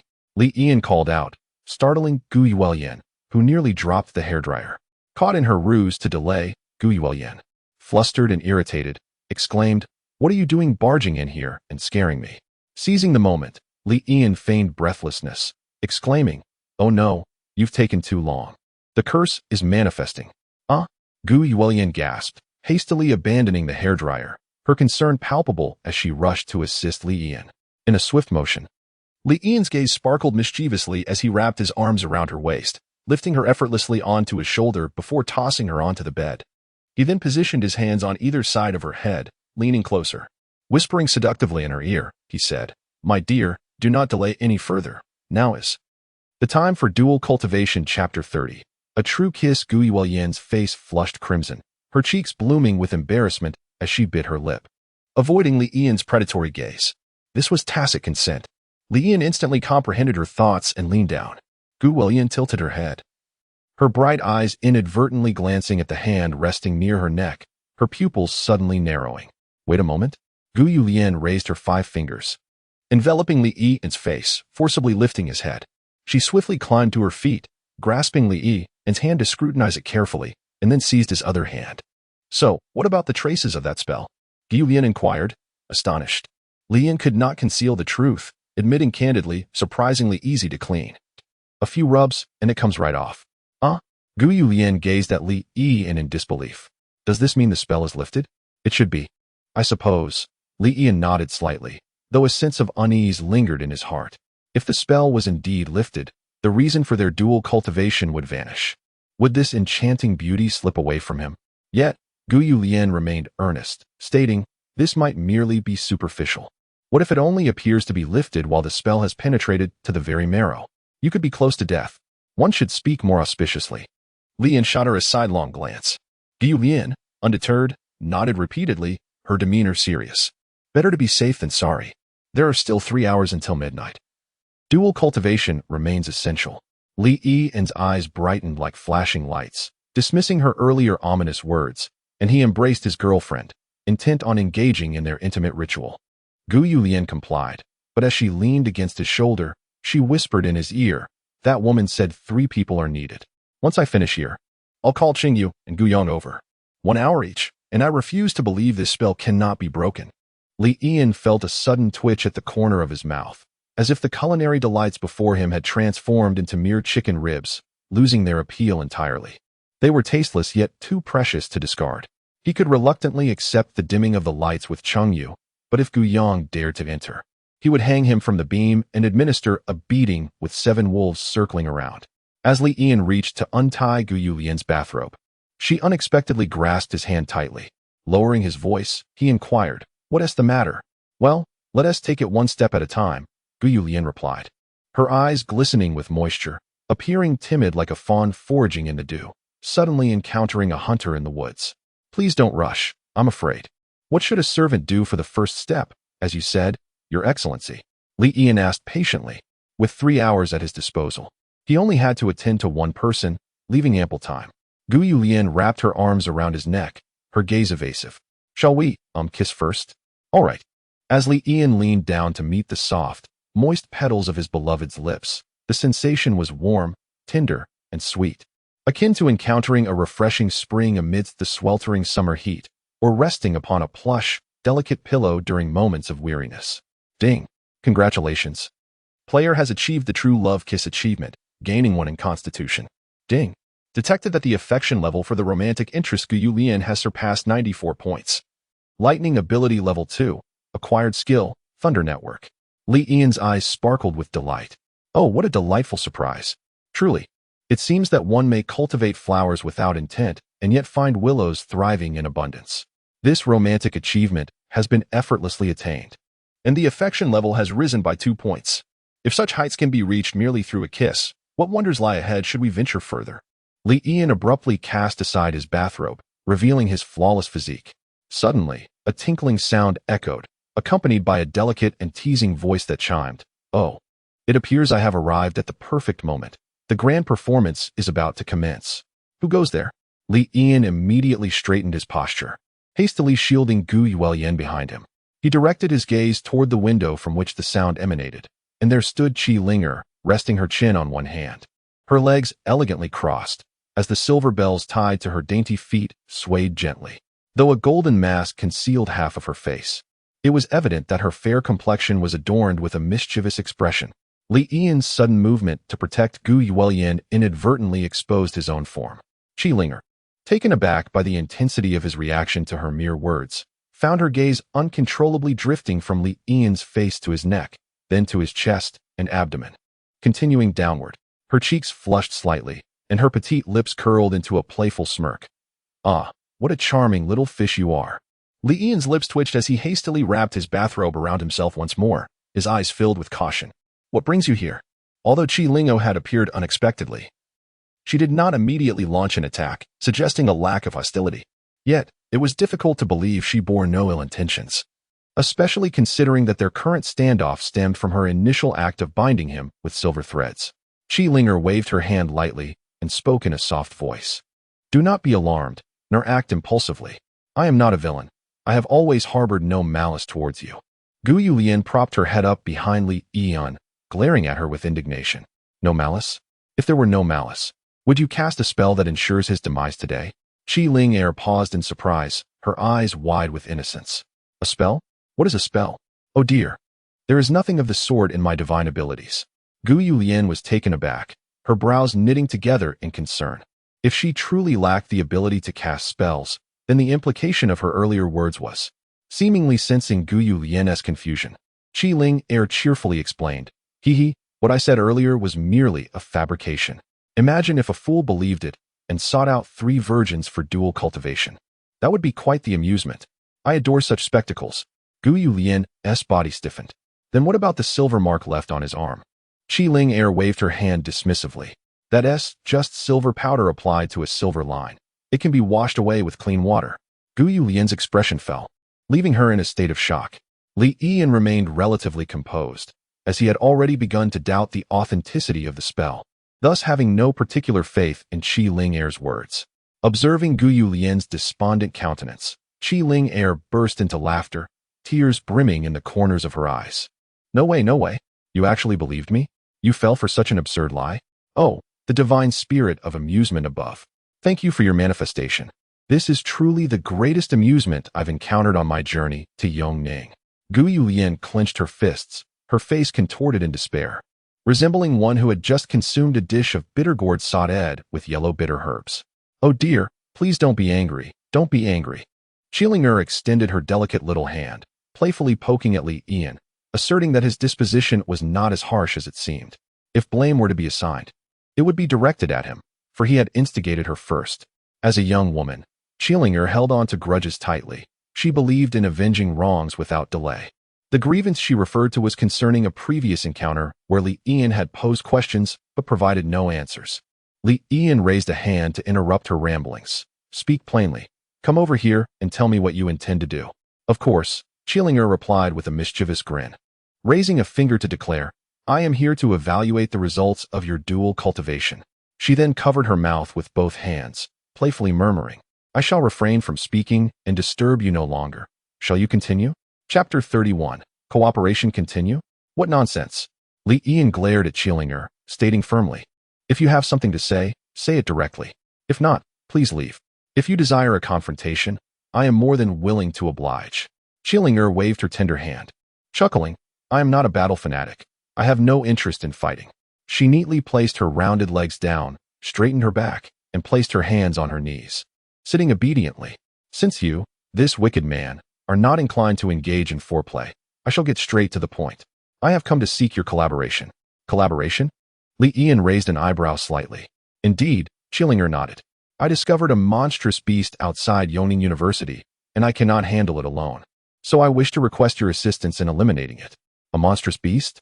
Li Yan, for the first time in reality, encountered the term monster. Qilinger elucidated, beneath the crimson moon. Beasts undergo mutations, with some awakening supernatural abilities akin to humans, manifesting demon cores within them. Such creatures are referred to as demons. These demon cores possess boundless utility. They can be utilized in medicinal concoctions or refined to forge weapons. My intention is to eliminate it and acquire its demon core. Demon core? Alchemy? Li Yan's eyes flickered with intrigue. Has this world truly veered into such bizarre realms? However, recalling that the romantic game previously offered a healing elixir, I am not overly astonished. Li Yan inquired solemnly, why would I assist you? Surely, there must be something in it for me. Qilinger concealed her little hand behind her back, and upon revealing it, a small sphere shimmering with ethereal light appeared in her palm.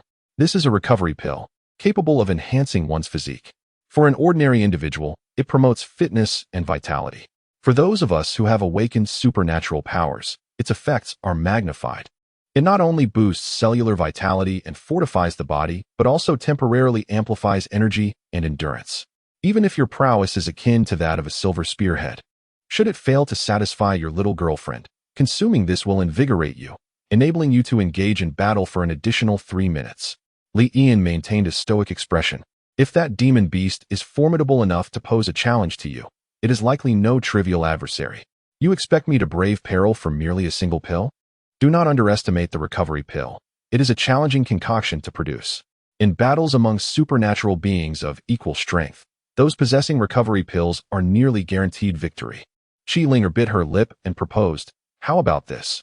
Upon successful completion of the task, I shall grant you 2 additional pills, totaling 3. What say you? Li Yan narrowed his eyes and inquired, what prompts you to seek my collaboration? Surely, you must be acquainted with numerous practitioners of supernatural abilities. Qilinger blinked and replied, individuals like you, who are wild practitioners, are rather isolated and likely possess little understanding of the primordial spirits, am I correct? Let me be candid. In the eyes of many primordial spirits, they no longer regard themselves as mortals. Their attitude towards mere mortals is akin to that towards stray dogs. They may kill or slaughter at will, utterly devoid of compassion. I, by nature, abhor bloodshed and prefer to indulge in amusement rather than align myself with them. You, however, are different. I have observed you closely. Although you strike with ruthless precision, you possess a strong moral compass. I find comfort in collaborating with someone of your integrity. In truth, you are merely concerned about being preyed upon by others, Li Yan discerned the essence of the matter with a single glance. Qi Linger counted off on her fingers and continued thoughtfully. Since we are here to discuss partnership, I shall offer a bit more sincerity. In 2 days, the full moon period will arrive, and at a certain location in Yongning City, moon fruits will materialize, attracting many practitioners of supernatural abilities. Your young lady is exceptionally beautiful. Even among the few top beauties I have encountered, she would rank among the finest. Such a beauty, once seen by those ruthless practitioners, will undoubtedly incite competition. If you do not enhance your strength, you may find it difficult to protect her. The full moon period? Moon fruits? What are those? Li Yan realized that his sources of information were indeed too limited, unable to keep pace with Qi Lingo's revelations. Qi Lingo chuckled and said, "Once our venture succeeds, I shall share the secrets of the full moon period with you." As the conversation reached this point, the question of cooperation lingered in the air. After a moment of contemplation, Li Yan decisively declared, "Very well, I agree to collaborate." "Splendid," Qi Linger exclaimed, her delicate ankles adorned with red ribbons jingling softly with the movement of her fair feet, producing a cheerful melody. Li Yan continued, "However, we must revise the terms of our collaboration." "Oh," Qi Linger tilted her head, intrigued. "What do you propose?" Li Yan raised 3 fingers, stating, "I still require 3 elixirs, but I desire 3 distinct types." "Surely, you possess them?" Qi Linger readily nodded. "No problem. Upon completion of the task, I shall present all 3 together." Li Yan opened his palm. "No, you must first provide me with a returning essence pill as a deposit." Demonstrating a hint of caution, he found her demand reasonable. Qi Linger tossed the pill towards Li Yan, urging, "Let us not delay. We must depart at once." Li Yan accepted the returning essence pill with a slight nod. Unfazed by Qi Linger's gaze, he approached the wardrobe, shedding his bathrobe and donning a fresh set of attire. Qi Lingo, taken aback by his nonchalance, felt a flush of warmth rise to her cheeks. Yet, she refrained from turning away, quickly regaining her composure and even exhibiting a curious interest in his appearance. This, however, made Gu Yuelian uncomfortable, prompting her to hastily drape Li Yan's discarded bathrobe over him for modesty. Qi Linger pouted slightly, muttering, "Humph, quite protective, aren't we?" Once Li Yan was appropriately dressed, Qi Linger leaped from the windowsill with a light thud, her soft footsteps echoing on the floor. "Shall we go?" Li Yan nodded and moved to the door, pulling it open to step outside. Alas, goodness! With just 2 exclamations, Gu Yang and Cheng Yu stumbled, nearly losing their balance. "You!" Li Yan raised an eyebrow slightly. Cheng Yu immediately pledged their loyalty. "We did not intend to eavesdrop. We were merely awaiting a summons." Fearing that the spell would not be resolved before midnight, Gu Yang fidgeted, rubbing his hands and fiddling with the hem of his clothing, struggling to articulate his thoughts. Upon hearing this, Qi Linger quickly darted out from behind Li Yan, her large eyes twinkling like 2 delicate butterflies. "Oh, so you 2 believe it too? My goodness, I never imagined that such an outrageous lie would be believed by 2 people. How utterly delightful. How did you end up here?" Gu Yang felt as if he were facing a formidable adversary, reaching into his bosom to grasp a dagger. Cheng Yu, equally alarmed, gazed at her anxiously. Li Yan raised his hand to calm the agitated Gu Yang. "There is no need for concern. She is not an enemy." "Gu Yang, I must step out for a moment. I leave this place in your capable hands." He took Gu Yang's hand and placed a pill into his palm. "This is a precious item. Consuming it will enhance your vitality. Your sister is relying on you for the time being." Gu Yang gazed at the pill in his hand, its luminous essence swirling, and without needing to guess, he knew it was something extraordinary, brother-in-law. Li Yan nodded affirmatively. "Consume it now." With unwavering resolve, Gu Yang swallowed the rejuvenating pill, and immediately a warm sensation surged within him, filling his entire being with vigor. Gu Yang felt that even without a brick, he could now shatter Zhao Hao's skull with a single punch, and Cheng Yu's eyes glimmered a shade of envy. It was evident that Boss Li had once again treated his brother-in-law to exquisite delicacies. Qi Lingo observed this scene, her gaze flickering as she lightly scoffed, "Such fine treats. Yet he doesn't keep them for himself. What a waste to feed him." Li Yan shook his head, his expression resolute. "You know nothing. This is the bond shared among men." Qi Linger pouted, feigning indifference. Yet internally she couldn't help but regard Li Yan with newfound respect. Practitioners of divine arts had always been selfish, and this was the first time she witnessed someone so willing to sacrifice for family and friends. "Brother-in-law." Gu Yang clenched his fists, resolved that next time, Even if it wasn't to uncover some spell, at the mere behest of his brother-in-law, he would promptly shed his trousers. Unbeknownst to him, at that moment, Li Ian felt a rush of exhilaration simply because, ding. Detecting consumption of Love Companion S Return Essence Dan 1. Receiving a return of Return Essence Dan 10. Automatically stored in the warehouse for minor players. Available for immediate use. Ding. Detecting Gu Yang's loyalty surpassing 90 points. Unlocking new features for the Love Companion. The Companion Store is now open. Chapter 32. Catch up to me, and I shall reveal my countenance. Ding. Detecting Gu Yang's loyalty surpassing 90 points. Resource return will upgrade to 20 times. New features for Love Companion activated. Each Love Companion will provide the player with 1 companion value monthly for purchases in the Companion Store. A loyalty of 90 points will yield 2 points, while 100 points will provide 4 points.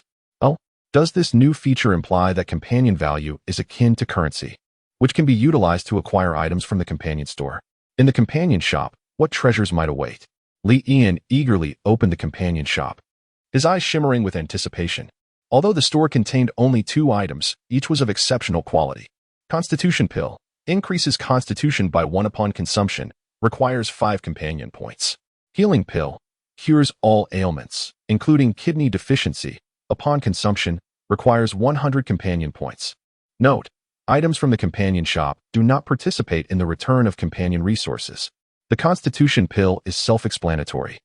An increase in Constitution also enhances the strength of one's abilities, making it quite significant. However, what thrilled Li Ian the most was the Healing Pill. Of course, it was not because the Healing Pill could cure kidney deficiency. His body did not require that. Rather, possessing the Healing Pill was akin to having a second life, adding an invaluable trump card and greatly enhancing his margin for error. The only drawback was that both items demanded an exorbitant amount of companion points, far beyond what he could afford at present.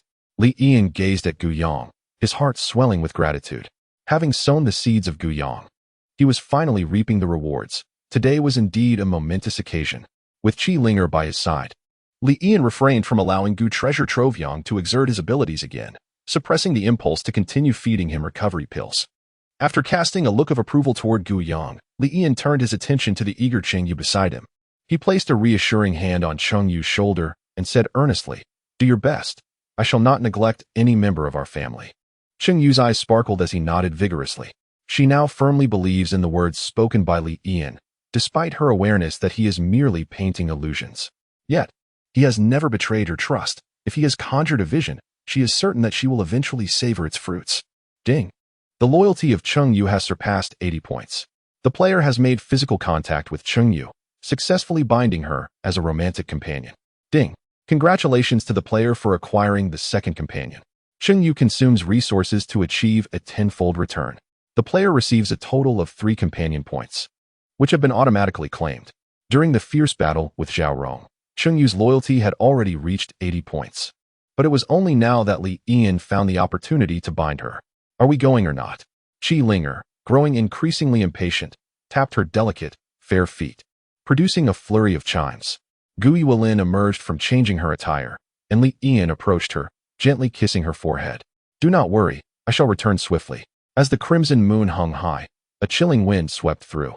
Li Ian followed Qi Linger westward, with her leading the way and him trailing behind. His gaze fixed upon her snow-white soles. Those dainty feet, seemingly resting directly upon the ground, bore no trace of dust, appearing as if they had emerged from a bath of milk. The red-painted toenails were exquisitely petite, and though they had yet to touch anything, their softness and elasticity were evident, promising a delightful tactile experience. Not only did the mischievous little spirit, Xiao Ai, find them appealing, but even Li Ian could not help but admire their enchanting beauty, feeling an irresistible urge to play with them. "Ah, who would have thought? You are quite the barefoot enthusiast."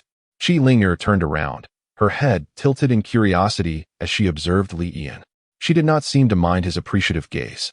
Li Ian refrained from responding to her teasing and inquired, "How much longer until we reach the territory of that demon beast?" "Not much longer." Qi Linger waved her hand dismissively, grinning as she asked, "Hey, you've been staring at my feet. Are you interested in me?" Li Ian shot her a sidelong glance. "What if I truly were?" Qi Linger giggled. "That would be delightful. I've never been in a relationship before, so I don't know what it feels like. However, observing you and your little girlfriend interact, Seems rather pleasant. With a playful glint in her eye, she continued, "Why don't we give it a try?" Li Ian halted in his tracks, gazing intently at her. "Are you serious?" "Why would I not be? I find you quite admirable," Qi Linger replied, stepping closer to Li Ian, bending slightly and tilting her head. "For instance, you possess good looks, a loyal character, and most importantly, you are very magnanimous." Her gaze mischievously drifted downward. This woman was the complete opposite of Gu Yulian. She was unabashedly flirtatious. Li Ian maintained his composure. "The premise of any trial should be mutual honesty. You should remove the mask from your face. I have yet to see your true appearance." Although classmate Xiao Ai mentioned that Qi Lingo possessed the same charm level of 9 as Gu Yulian, Li Ian had not yet had the opportunity to behold her true visage. Only from her large eyes, unmasked by a veil, her delicate nose, and cherry-like lips could one faintly discern that she was indeed a little beauty. "Ah, you wish to see my face?" Qi Lingo drew in her shoulders, standing with her feet crossed, exuding an air of utmost shyness. "How could that be? To gaze upon someone's visage means one would wish to marry them directly. I merely desire to experience romance. Marriage is not yet in my thoughts." What a peculiar setup. Li Ian, indifferent to her whimsicality, continued his journey westward. Although forming a bond with a new romantic interest could grant him extraordinary abilities, it required the other party to reach a favorability score of 80. Such matters cannot be rushed. TSK, engaging in romance without the intention of marriage is just a form of deceit. The moment marriage is mentioned, they flee. What a scoundrel. With a light scoff, Qi Lingo hastily caught up, saying, "You rascal, how about this? If you reach me before we arrive at our destination, I shall reveal my face to you. Deal?" Standing at a mere height of 1.6 meters, her legs, while perfectly proportioned, were not particularly long. Yet, despite her seemingly swift pace, she gradually distanced herself from Li Ian. Frowning slightly, he quickened his steps to pursue her, but Qi Linger effortlessly maintained her lead. After 5 minutes of relentless chasing, beads of sweat appeared on Li Ian's forehead, his stamina noticeably waning, while Qi Linger continued her leisurely advance, displaying an air of composure. Her physical prowess must exceed a score of 9. Li Ian marveled inwardly, although his own physique had reached a score of 8. There remained a stark contrast between their endurance. "Do you think you can keep up with me?"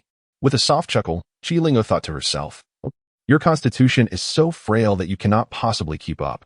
As an innate spirit who had awakened her divine abilities, her physical condition was exceptional, far surpassing that of humanity. The innate spirits possessed formidable physical prowess, which was precisely why Qi Lingo had once remarked to Li Ian that while innate spirits often exuded an overwhelming aura, he appeared utterly ordinary, lamentably weak. Indeed, Li Ian was the weakest practitioner of divine abilities she had ever encountered. As she walked away, Li Ian wiped the sweat from his brow, raising an eyebrow in response. "Just because I may not match you in physical strength does not imply that I cannot replenish my energy." With a flick of his right hand, he produced a Yuan recovery pill. A sly smile crept across Li Ian's face as he mused, "Fool, times have changed. I am merely a spectator." Upon ingesting the Yuan recovery pill, Li Ian immediately felt as though a flame ignited within his abdomen, enveloping him in warmth and invigorating his entire being. The stamina he had expended while fervently pursuing Qi Linger was swiftly being restored at an astonishing rate. The efficacy of this recovery pill was surprisingly potent. Li Ian nodded in satisfaction. Although his lightning abilities were undeniably formidable, they came with a significant drawback. They consumed an excessive amount of energy, quickly draining him if unleashed to their full extent. However, with the aid of this Yuan recovery pill, he could effectively mitigate that weakness. Exhaling a deep breath, he summoned the lightning to gather beneath his feet. "Now, I can unleash the thunder step without reservation." Meanwhile, Qi Linger continued her swift pace, occasionally glancing back over her shoulder. The air was chillingly cold, and behind her lay a shroud of darkness, apart from the faint moonlight and the heavy mist. Li Ian's figure was utterly invisible. This scoundrel, could it be that he has fallen completely behind, unable to keep pace with me? A flicker of disdain crossed Qi Lingo's eyes. She was exerting merely 50% of her strength, and Li Ian was already lagging. Though the thunderous technique was formidable, Li Ian remained woefully weak.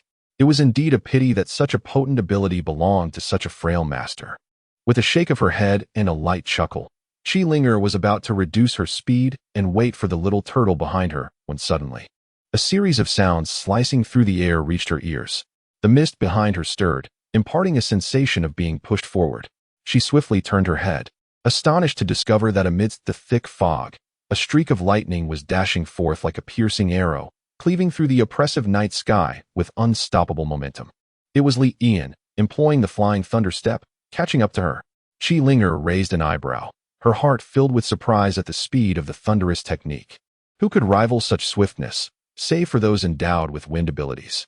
Despite Li Yan's rapid pace, a mischievous smile curled at the corners of Qi Linger's lips.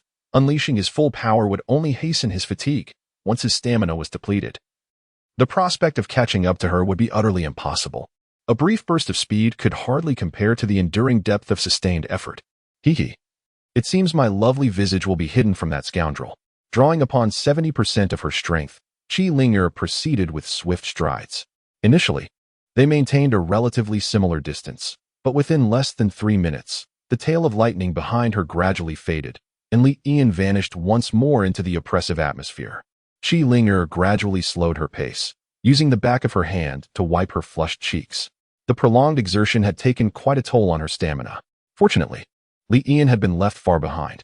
His endurance must have been nearly depleted.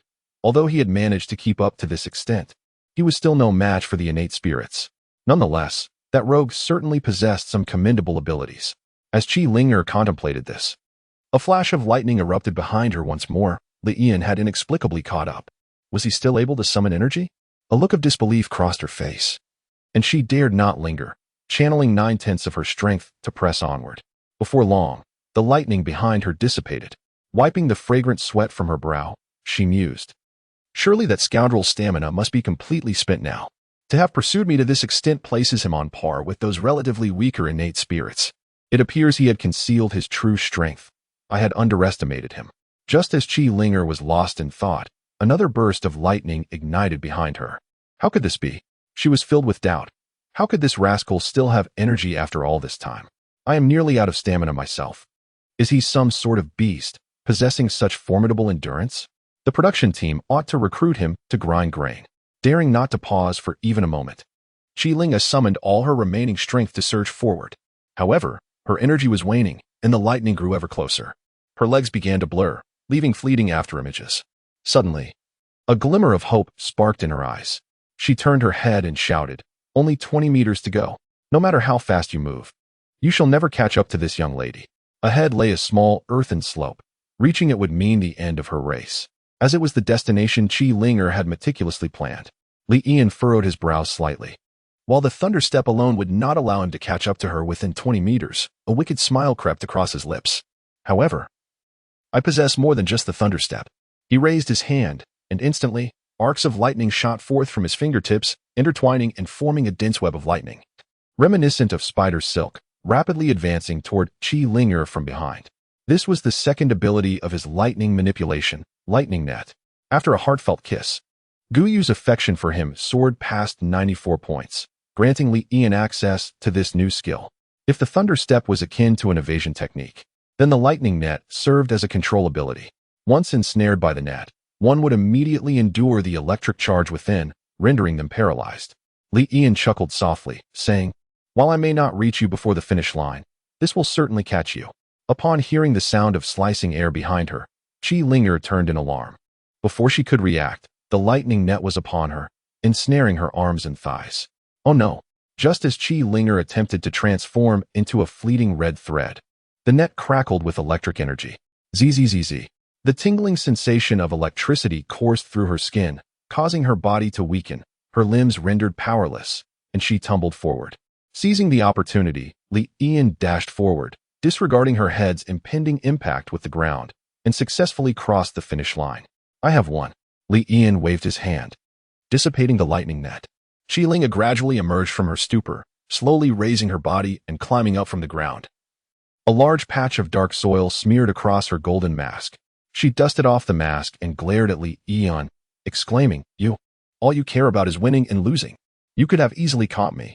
Do you not possess even a shred of compassion? You are such a cad. A dreadful male. Li Yan waved his hand dismissively. Innate spirits are inherently far more powerful than ordinary individuals. I am but pitifully weak and cannot afford to be reckless. How stingy. Qi Linger puffed out her cheeks. Not one to feign delicacy, she readily conceded. This time, consider it your victory. Humph. I did not anticipate your prowess. I underestimated you. Beyond the notions of winning or losing, Qi Linghe found greater joy in witnessing Li Yi's growth. As her partner, his increased strength only heightened her sense of security. Li Yi, however, did not allow Qi Linghe's praise to inflate his ego. Rather, he gained a deeper understanding of her as an innate spirit. He had consumed 3 recovery pills just to barely match her in stamina, thus illustrating the formidable strength of innate spirits. If he were to engage with one again, he must exercise utmost caution.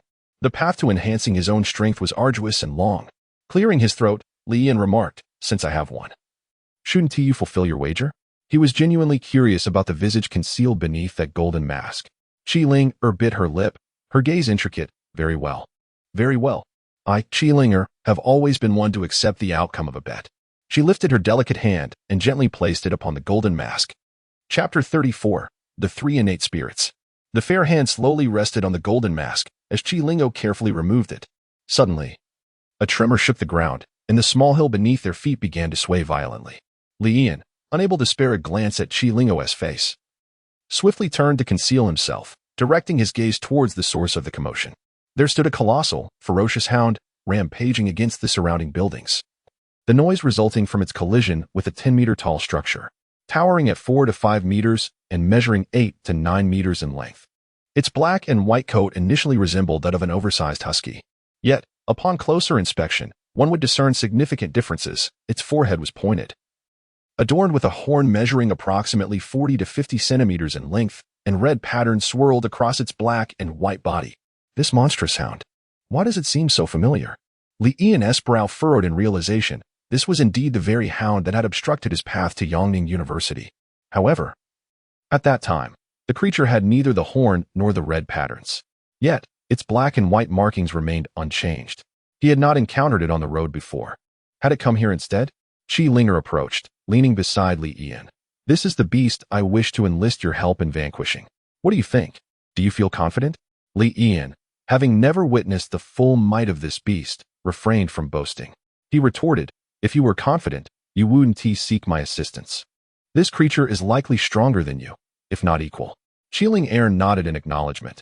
"Indeed, it possesses remarkable prowess. I once battled it, and its horns are exceedingly hard and sharp, capable of easily piercing stones. Its skin is remarkably tough, rendering my attacks ineffective. Moreover, this red streak on its body is unfamiliar to me. It appears to be newly formed, and I am uncertain of its purpose."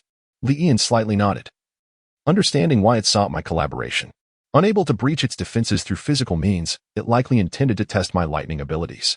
Being in close proximity, Li Yi could detect the sweet and delicate scent emanating from the girl, an aroma he found difficult to describe, neither pungent nor overly refined, but rather quite pleasant.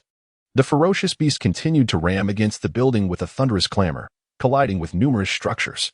Fortunately, these buildings seemed uninhabited, and Li Yi noticed no signs of life in the vicinity. Qi Linghe mused, "This creature certainly exhibits considerable strength. Let it revel for a while.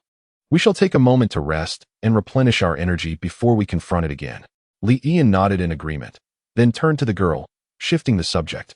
"Earlier, I was interrupted, and I have yet to receive my reward for victory.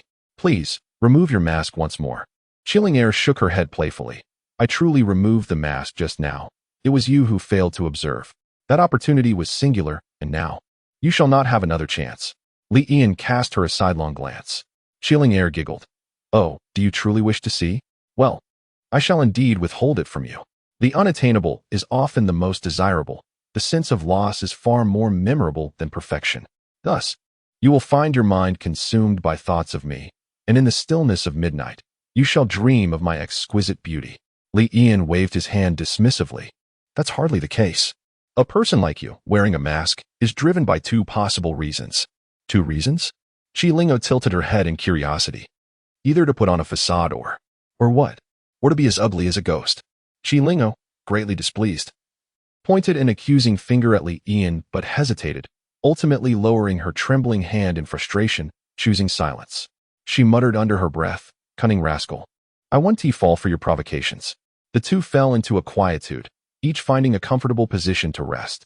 After approximately half an hour, Qi Linghe finally broke the silence. "Have you rested enough? Let us discuss our strategy." Having never collaborated before, Their so-called strategy was merely a simple division of labor. Li Yan possessed formidable electric powers that posed a significant threat to carbon-based life forms, making him the primary attacker for this mission. Qi Ling Er's devious red thread would serve as a feint to distract and bind the enemy. Shall we proceed now? Li Yan eagerly rubbed his hands together, eager to complete the task so he could return home and rest. Qi Linger nodded, and as Li Yan prepared to leave, she swiftly grasped his arm. Here, take this. It might prove useful at a critical moment. She handed him a piece of red thread, no longer than a finger. Li Yan accepted it, puzzled. How do I use this? Just place it on your finger. No, let me assist you.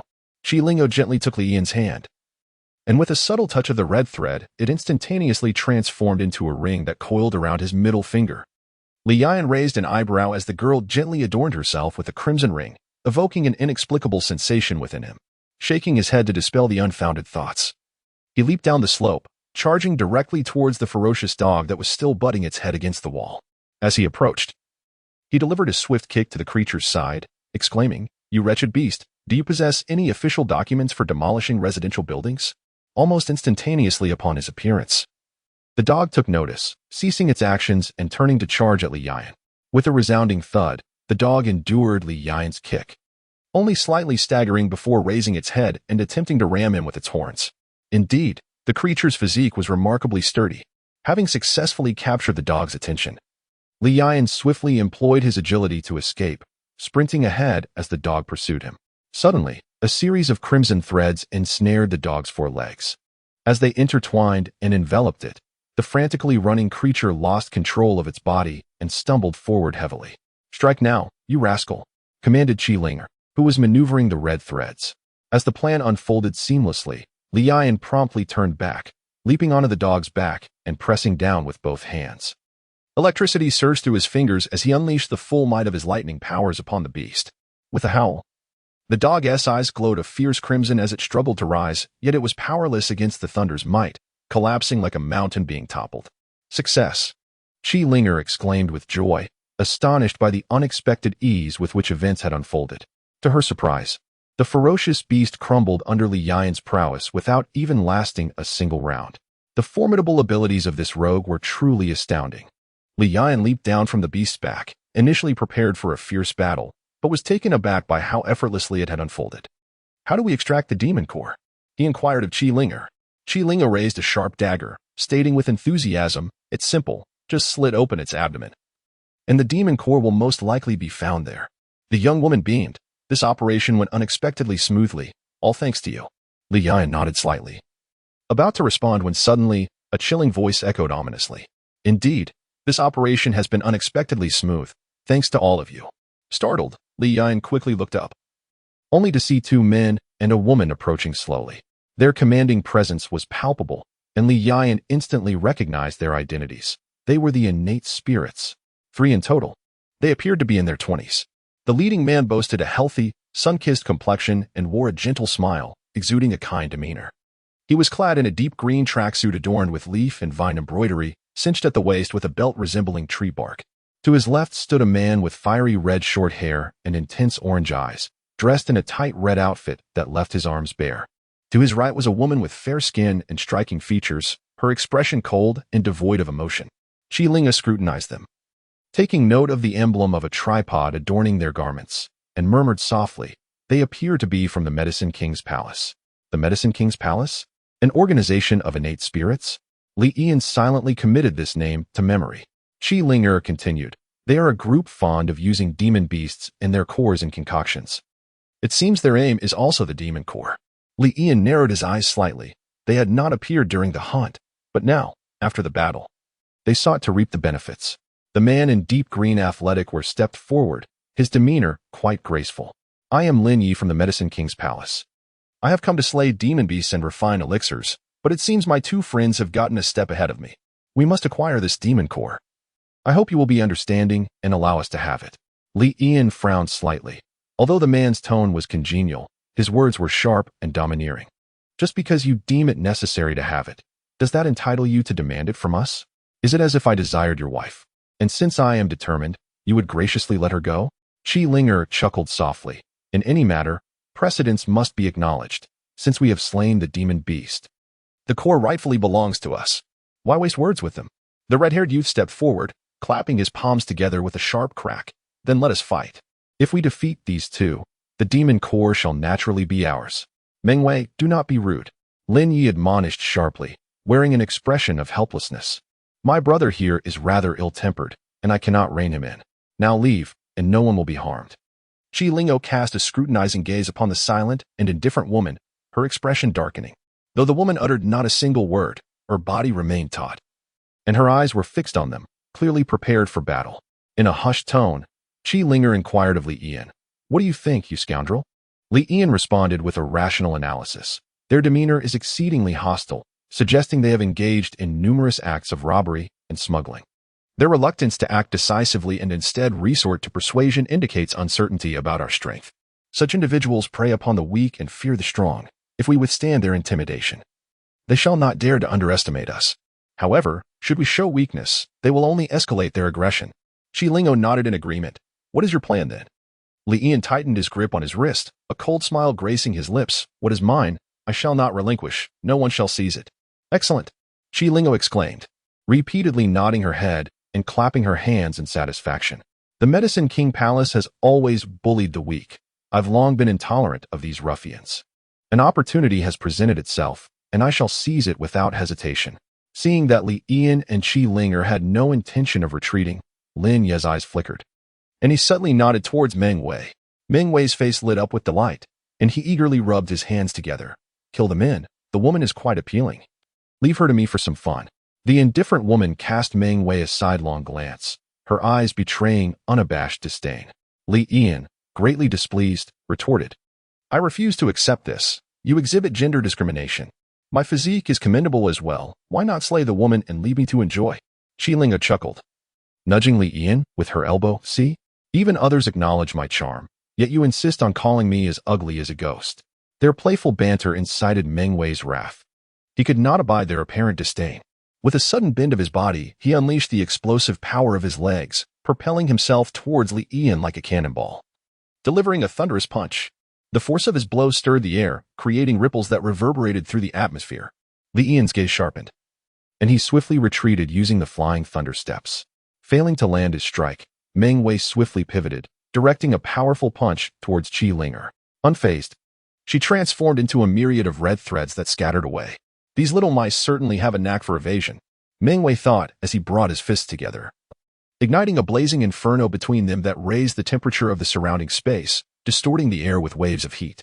Oh, a fire affinity practitioner? Qi Lingo warned Li Yian, those from the Medicine King Palace often possess powers aligned with the 5 elements.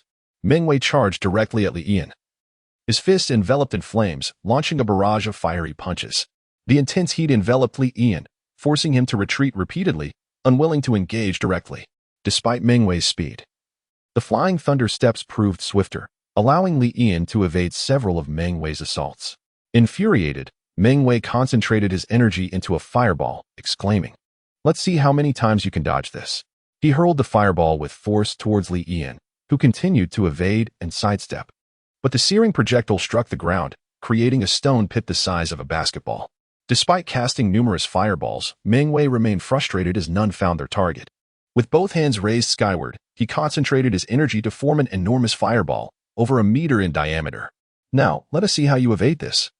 Li Yian narrowed his eyes. If evasion was impossible, then retreat would become his advance. Swiftly approaching Meng Wei, he summoned arcs of electricity between his hands, weaving a net of lightning that ensnared Meng Wei's arm. The sudden loss of strength caused the fireball above him to plummet onto himself. Qi Linger, witnessing this turn of events, chuckled with glee. Ha! You've lifted a stone only to drop it on your own foot. What a fool. Her gaze toward Li Yian shimmered with admiration, his strategy of retreating to probe the enemy's capabilities, followed by a precise counterattack, showcased a cunning mind. This clever rascal was indeed resourceful. The cold-hearted girl smirked disdainfully, raising a hand. Streams of water surged upward, entwining Meng Wei's arm and forming a curtain of water beneath the fireball. As it descended, it splashed into the watery veil, emitting a hissing sound and releasing billows of steam. With a disdainful hum, she conjured another wave of water, enveloping the steam, which surged forth like a ferocious dragon towards the advancing Li Yian. Li Yian swiftly retracted the lightning net, and retreated at a rapid pace. Soaked by the water, Meng Wei showed no sign of gratitude towards the cold-hearted girl. Instead, he shot her an angry glare, exclaiming, "What business is it of yours?" He summoned a fierce flame with one hand, the fire roaring forth like a tiger descending a mountain, charging directly at Li Yian. The clash of dragon and tiger created a formidable spectacle, cornering Li Yian with no room for maneuver. He faced the imminent threat of being engulfed by both water and fire. Chapter 36. Li Yian's Ingenious Scheme. Whoosh. Suddenly, the red string on Li Yian's middle finger expanded rapidly, instantly reaching half a meter in length. The red string resembled a serpentine creature, slithering from Li Yian's arm to his abdomen, coiling around his waist. Li Yian felt a sudden lightness in his body and immediately abandoned the use of his flying thunderstep. Just then, a surge of brute force surged from behind his waist, pulling him backward. It turned out that Qi Lingo had been prepared, waiting for the opportune moment when Li Yian was unable to maneuver effectively. The clash between the water dragon and the fire tiger resulted in a massive impact, creating a crater with a radius of several meters and releasing a tremendous cloud of steam. Had they perished? Meng Wei stared intently at the point of collision, his gaze unwavering. The indifferent woman also fixed her eyes on the site of the clash, the steam obscuring their view and rendering the outcome indiscernible. Suddenly, Lin Yi exclaimed in alarm, "Beware! Behind you!" It appeared that Li Yian had stealthily approached, the lightning in his hand now a mere 5 meters away from them. When had he gotten so close? Meng Wei and the indifferent woman were taken aback. This distance left them no time to react. Lin Yi's eyes darkened as he shouted, "Attack!" As his voice fell, 2 seeds from the small pouches of Meng Wei and the indifferent woman rapidly developed and sprouted into blossoms the size of human faces. The flowers bloomed, releasing a cloud of yellow pollen towards Li Yian. Instantly, he held his breath and halted, but the red string around his waist exerted force once more. Qi Linger pulled him back, restoring him to her side as he resumed breathing. "That flower is toxic," Li Yian declared. Qi Linger nodded slightly. "The powers of these 3 have been revealed: wood, fire, and water. To be honest, this is somewhat troublesome." Li Yian harbored similar thoughts. The numerical advantage of his opponents was secondary, as the true challenge lay in their ability to keep him at bay. His skills, Flying Thunderstep and Thundernet, were merely supportive. Devoid of any ranged attack abilities, he could only hope to engage in close combat. However, the adversaries employed numerous tactics to counter such approaches, rendering their defenses nearly impenetrable. In such circumstances, they appeared nearly invincible. Do you possess any further strategies? If not, I would advise relinquishing the demon essence and retreating as the wisest course of action. Li Yian shook the pollen from his attire. After gauging his opponent's strength, he deemed it prudent to exercise caution. Though the idea of abandoning the demon essence left him somewhat discontented, it would be folly to pursue an unattainable victory. Qi Linger pursed her lips, contemplating. Their supernatural abilities do not favor outright destruction. If there exists any alternative, she produced 2 pills, each the size of a fingertip. One is an explosive pill, which detonates upon being thrown, boasting a blast radius of approximately 3 meters. The other is a mist pill, which, when cast, releases a gray fog to obscure vision. Essentially, they are akin to hand grenades and smoke bombs. Li Yian mused for a moment. "In that case, I have a notion." "Oh." Qi Linger rose on her toes, leaning closer to hear his whispered thoughts. As Li Yian gradually articulated his plan, Qi Linger's eyes sparkled with enthusiasm. "What a splendid idea." "Oh, you rascal, you are filled with mischief." Li Yian replied with a light scoff. "What mischief?" "This is a clever stratagem." Qi Lingo blinked playfully. Whether it be mischief or cleverness, it is bound to be entertaining. On the other side, the observer Lin Yi had discerned the essence of Li Yian. The woman's powers remained uncertain, while the man wielded the might of thunder and lightnings, excelling in agility but lacking ranged offensive capabilities. "You all focus on launching a ranged assault against that man, while I shall guard against the woman. This demon core shall be mine," declared Meng Wei, clenching his fists. "Just a cowardly rat. This time, I shall slay him." The indifferent woman sneered. "Mind your head. Don't let it be taken from you. Only a rat that knows how to evade." Meng Wei chuckled coldly, licking his lips. The woman possessed an alluring figure, yet concealed her visage behind a golden mask, leaving him curious about her appearance and whether she was truly enchanting. "A golden mask," Lin Yi muttered suddenly. The indifferent woman inquired, "What is it?" Lin Yi shook his head. "I seem to have heard of a group in Yong'an that wears golden masks.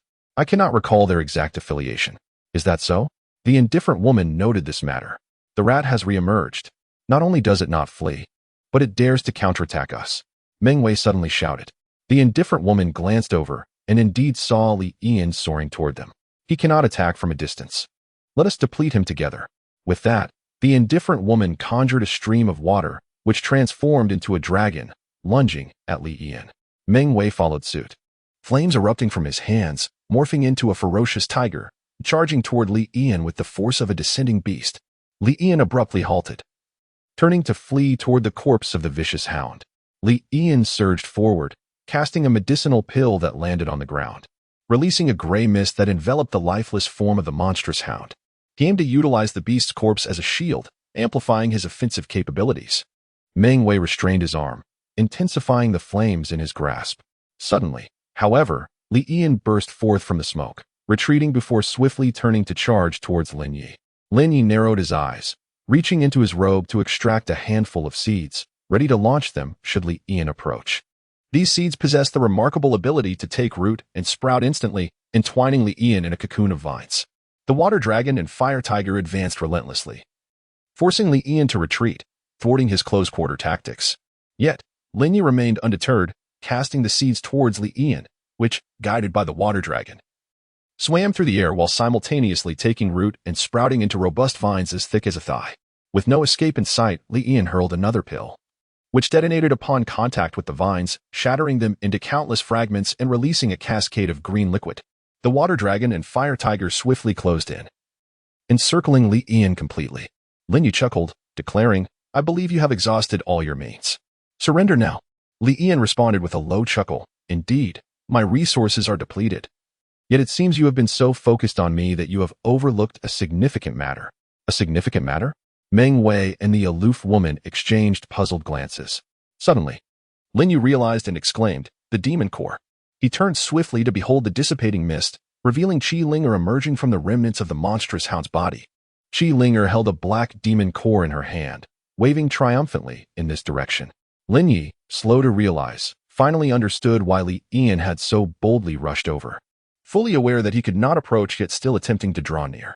His intention was to divert everyone's attention, leaving them oblivious to Qi Lingo stealthily acquiring the demon core. A brilliant strategy, akin to a wolf feigning sleep to lure its prey. With his plan successfully executed, Li Yan addressed the three with a graceful gesture, as fate would have it, may our paths cross again. In the next moment, the red cord at his waist tightened, pulling him away from the encirclement. Chapter 37. The true face of Qi Lingo. Watching Li Yan's retreating figure, Meng Wei was furious, stamping his foot and ready to charge forward. Do not pursue a desperate foe. Let them go. Lin Yi's stern voice halted Meng Wei's advance. Stopping in his tracks, Meng Wei's anger flared, his brows knitting together in frustration. Are we simply allowing them to escape? And what alternative do we have? Lin Yi replied, his expression grave as the demon core had already been taken. In such circumstances, can you truly catch up to them? Meng Wei's face darkened with indignation as he summoned a fireball, striking the ground in rage. The aloof woman approached Lin Yi, inquiring, what do we know about these two? Their strength is formidable, yet I have not heard of any power in Jiangning possessing such abilities. Lin Yi nodded in acknowledgement. They are likely from another city. In 2 days, the full moon will arrive, attracting many powerful individuals vying for the moon essence. They are probably among those contenders. The aloof woman replied solemnly. The moon essence is of great significance to the apothecary palace. We cannot afford any mishaps. Lin Yi's gaze was profound, this time. They managed to seize the demon pill by sheer luck. If they dare to contend for the moon essence again, I shall not allow them to leave alive. After traveling for several miles, Li Yan and Qi Ling finally paused upon realizing they were not being pursued. Qi Linger hummed a tune, her spirits remarkably high. Hee. Having acquired the demon pill and having some fun, it was a delightful win-win. She danced on her tiptoes, exuberant as a young deer frolicking through a forest. Stepping lightly upon the dewdrops, Li Yan extended his hand and calmly remarked, now that the task is complete, the promised reward should be handed over. Qi Lingo halted, retrieving 2 pills from seemingly nowhere. You may not want the recovery pill, but I have a blast pill and a mist pill. Would you like them?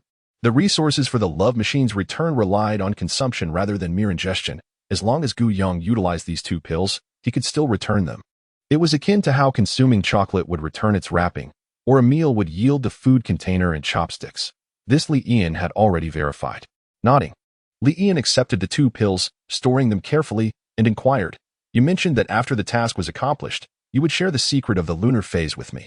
The time has come. While grenades and smoke bombs were undoubtedly useful, the secret of the lunar phase held far greater significance." Qi Linger pressed her lips together. "Very well. I shall divulge all that I know. But before I answer your questions, I need to ask you one. How much do you understand about this crimson moon?" Qi Linger raised her hand to point at the moon overhead. Li Ian gently shook his head, confessing that his knowledge was limited. He only knew that it had appeared over a week ago, its emergence causing mutations among flora and fauna. Qi Linger chuckled softly. "What if I told you that there are some individuals who had foreseen the arrival of the crimson moon well over a week ago, perhaps even years in advance? Would that surprise you?" Li Ian's pupils widened slightly at the thought, then gradually solidified in understanding. He had found it peculiar that the Medicine King's palace was a force to be reckoned with. How could such an organized group of formidable individuals form so swiftly in response to the Crimson Moon's arrival, which had only occurred a few days prior? If someone had indeed been privy to the news of the Crimson Moon's impending descent and had made prior arrangements, it would elucidate the matter. Qi Linger embraced her shoulders, remarking, "Your intellect is rather sharp. It seems you have grasped some of the underlying issues." Indeed, the Medicine King's palace is one of the factions that anticipated the arrival of the Crimson Moon. She turned her gaze toward the Crimson Moon, her eyes deep and contemplative. In truth, the arrival of the Crimson Moon does not signify the end. Rather, it marks the commencement of the apocalypse. Within 6 months, the world will be utterly shattered, and humanity will face extinction. Li Ian furrowed his brow, gazing intently at Qi Linger. He did not question the reliability of her assertion. In fact, he had anticipated such a grim outcome. The mutations in flora and fauna occurred at a pace far surpassing that of humanity, and if this continued, the very conditions essential for human survival would be swiftly eroded. It was evident that within 6 months, humanity's living space would be nearly obliterated. Qi Linger continued. "In the forthcoming half-year, on each full moon, known as the full moon period, the red moon will yield the moon fruit. The true nature of the moon fruit remains a mystery. Yet whispers suggest that acquiring it may grant one the power to save humanity or dominate the world. No wonder, as the moon grows ever fuller, my heart is filled with unease. Indeed, significant events are destined to unfold during the full moon." Li Ian lowered his gaze. Qi Linger continued languidly. "In 2 days, we will witness the first full moon period since the arrival of the red moon, which will bear the moon fruit in Yongning City. A multitude of practitioners will flock here. The 3 individuals from the Medicine King Palace are merely the initial wave. Many more will follow. Li Ian, I am quite intrigued by the moon fruit and wish to vie for it. However, I find myself lacking assurance if I were to go alone. Would you be willing to continue our collaboration to seize the moon fruit? Rest assured, as before, I shall not treat you unfairly. You may propose your terms." Li Ian did not hastily acquiesce. Although he had successfully partnered with Qi Linger once, she was not as trustworthy as Gu Yulian. "I need to consider," he replied thoughtfully, "for there remains much for me to accomplish at present." After a moment of contemplation, he gradually shook his head. Li Ian was not an arrogant individual. He had witnessed the formidable strength of those practitioners. Engaging in combat with them was exceedingly perilous, where even the slightest misstep could lead to utter ruin. No matter how alluring the treasure, one must be capable of overcoming the dragon that guards it. Otherwise, it is all but empty talk. In 2 days' time, you may wish to ponder further.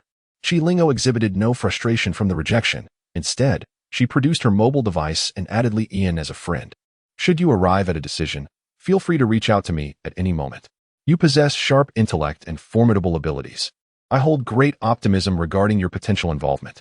Li Ian nodded. Having completed the transaction for the demon cores, and with the exchange of funds settled, he intended to depart. As he turned and took a few steps, he was suddenly called back by Qi Linger. "Hey, you rascal, what else is there?" Li Ian glanced back, only to be momentarily taken aback. Qi Linger was slowly removing her golden mask, revealing her true visage.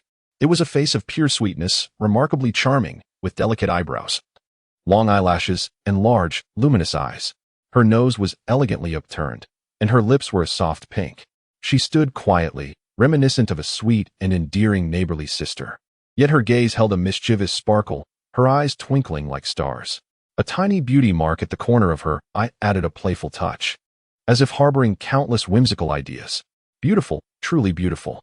This was the first time Li Ian encountered a girl whose beauty could rival Gu Yueling's, and even he, typically resolute in spirit, found himself stealing glances at this enchanting maiden. Though I, Qi Linger, have a penchant for deception, I am also one to honor my promises. I shall not renege on my word to show you. Qi Linger leaned closer to Li Yan, balancing on her toes, her eyes brimming with playful challenge. What do you think? Not quite as you described, am I? Not hideous as a ghost. Chapter 38. The recruitment plan. To speak frankly, it is rather ordinary. Li Yan had gazed long enough at the youthful beauty before him, silently retreating a step, his expression unwavering. TCH, a man of insincerity. Qi Lingo toyed with a golden mask, her delicate hands fidgeting, her stubbornness apparent in her words. Other rigid parts, however, were not for display. Li Yan remained unfazed. It was time for parting. Qi Lingo chuckled softly, gradually donning the mask, hoping that in 2 days they could collaborate once more. In that fleeting moment when the mask was adorned, the girl's form dissolved into countless red threads, scattering in all directions, akin to a burst of fireworks. Gradually fading from sight, what had just transpired felt like a magnificent display, the encounter with the girl in red resembling a fleeting dream, leaving no time for a farewell wave, as everything shattered like ephemeral illusions. Li Yan shook his head with a light chuckle, yet, upon raising his gaze, he noticed a red thread still tied around his middle finger. As he caressed the thread, a faint smile graced his lips, an intriguing girl. Rushing back, Li Yan returned to Yangning University, making his way to the dormitory. The building appeared unchanged, save for the room he had settled in, still illuminated. He gently knocked on the door before stepping inside. Gu Lian was indeed still awake. Upon seeing his return, her worries evaporated, and she joyfully approached to welcome him, helping to tidy his disheveled attire. Why are you back so late? That Qi Linger didn't do anything to you, did she? Gu Lian harbored a poor impression of Qi Linger, fearing that Li Yan might fall victim to such a deceitful woman. Li Yan slowly shook his head. Not at all. This collaboration with her has yielded significant rewards. Gu Lian quickly pressed for details. What rewards? Returning Yuan Dan, Thunder Dan, and Miss Dan are secondary. The crucial information pertains to the full moon period and the insights regarding the Medicine King Palace and others. After changing into his nightwear, Li Yan draped his arm over Gu Lian's shoulder as he climbed into bed. It's a long story. He recounted tonight's experiences to Gu Lian, highlighting the key points, which left her feeling a pang of concern. These practitioners of supernatural abilities were not to be trifled with. It seemed imperative for them to enhance their strength at this moment. Gu Lian recognized the gravity of their current situation. Indeed, Li Yan nodded in agreement. After a long and tiring day, as soon as he lay down, fatigue enveloped him, and while he engaged in light conversation with Gu Lian, he gradually fell into a deep slumber. Gu Lian gently caressed his brow and murmured with tenderness, "Look at your furrowed brow. Even in sleep, you do not relax. You're so young yet already on the verge of wrinkles." She placed a soft kiss on his forehead, her eyes filled with affection. "You've worked hard." Li Yan enjoyed a restful night's sleep, and upon waking, he found Gu Lian no longer at his side. Stretching languidly, he got up to wash up. The conditions of the dormitory were far superior to those of the previous teaching building. Not only was there a soft bed, but also clean toiletries provided. After freshening up, Li Yan went next door and discovered Gu Lian busily preparing a meal, surrounded by 5 or 6 women eagerly awaiting their turn to eat. These individuals were rescued by Li Yan upon his entrance to the dormitory building. Upon noticing his arrival, the women stood up in sequence, casting grateful glances in his direction. Li Yan approached Gu Lian and inquired with a hint of confusion, "Why are there only these few?" He recalled that he had saved at least 10 people. Gu Lian responded softly, "Among those from yesterday, 2 took their own lives during the night, and 4 or 5 left with food and water." Li Yan pressed his lips together. Each person has their own fate, and he was not one to meddle in the affairs of others. If they choose to leave, so be it. Perhaps it is for the best. What are your plans moving forward? Gu Lian asked. Li Yan nodded subtly. "I wish to recruit more individuals and expand our influence." Gu Lian tilted her head inquisitively. Li Yan elaborated. "Now that we have resources and a base, the only thing we lack is manpower." He believed that the strength of one person is ultimately limited. With more people, one can achieve greater feats. Many endeavors require a collective effort. The advantages of having a larger group are manifold. Firstly, with more individuals, Li Yan could more readily acquire romantic allies, each of whom would contribute to his resources, enabling him to exchange for physical enhancement and healing elixirs, thereby rapidly augmenting his strength. Secondly, it is likely that he would not remain at the base indefinitely, necessitating guards to protect it. The dormitory building is a coveted asset, equipped with water and electricity, and would undoubtedly attract envy. In the past, Zhao Rong had deterred any rash attacks due to his command of 40 to 50 followers. Currently, the dormitory building accommodates no more than 10 individuals. Should a large group attempt to invade, the absence of personnel could lead to dire consequences. Naturally, a larger assembly may also present its own drawbacks, such as attracting individuals with ulterior motives, resulting in chaos. Gu Lian recognized this concern and advised Li Yian, "We cannot rush the recruitment. It must be a gradual process." Li Yian shook his head in disagreement. "No, time is not on our side. We must expedite the recruitment. In merely 2 days, or rather, 1 day, the full moon will rise, and according to Qi Air, numerous practitioners will arrive in Yongning. Among these practitioners, some are known to be indifferent to life, such as Meng Wei, who exploits his abilities without restraint, while Li Yian may manage 1 or 2 practitioners. Facing a greater number would leave him with no option but to flee. He must enhance his strength post-haste." Gu Yulian expressed her concerns. "Recruiting the wrong individuals will only backfire. You must have a plan. What do you intend to do?" Li Yian smiled slightly. "Indeed. I have a couple of ideas. Let us dine first, and then we shall contemplate the execution of those ideas." "Where are Gu Yong and Cheng Yu?" "I do not see them," he inquired. "They are patrolling outside," Gu Lian replied with a smile. "You are quite kind to Gu Yong. That lad seems invigorated, constantly seeking ways to repay you." Just then, Gu Yong and Cheng Yu returned. Upon seeing Li Yian, Gu Yong joyfully exclaimed, "Brother-in-law, that elixir you gave me yesterday was remarkable. I still feel energized, brimming with strength. The efficacy of the returning essence pill is indeed remarkable." After consuming it, Li Yian felt an enhancement in his constitution. Although it did not equate to a full point increase, the benefits were substantial. Cheng Yu gazed at him with envious eyes. After all, she was not Li Yian's direct kin, and such treasures were reserved for relatives like Gu Yong. "Is it impressive? Then let me have another." Li Yian casually tossed a returning essence pill to Gu Yong. "Brother-in-law, do you have more?" Gu Yong exclaimed in delight and hastily swallowed the pill. Cheng Yu watched with longing, realizing that Li Yian had more of these pills. Had she known, she would have asked for one herself. Unfortunately, such precious items are seldom available. Even Li Yian likely had none left. Suddenly, Li Yian stepped forward and grasped Cheng Yu's hand. "You have been with me for some time and have shown loyalty. Take these pills and consume them at your leisure." With that, he filled her palm with a generous handful of returning essence pills. Cheng Yu's eyes nearly bulged with disbelief. Chapter 39, Tan Xiang-O, this is too precious. Holding a handful of returning essence pills, Cheng Yu was on the verge of dropping her jaw. In the past, she would have eagerly hoped for more from Li Yian. But now she felt overwhelmed by the generosity. "Li, no, brotherly, this is far too valuable. I cannot accept it." Cheng Yu was now thoroughly convinced of Li Yian's sincerity. He was not one to play tricks and genuinely shared his treasures. Li Yian replied calmly, "Accept it. I told you, if you work hard, I will not neglect you." Brotherly. Tears glistened in Cheng Yu's eyes. The loyalty of Cheng Yu has been detected to surpass 84 points. This woman truly thrives effortlessly, a little sunshine, and she blossoms all on her own. Li Yian nodded in satisfaction.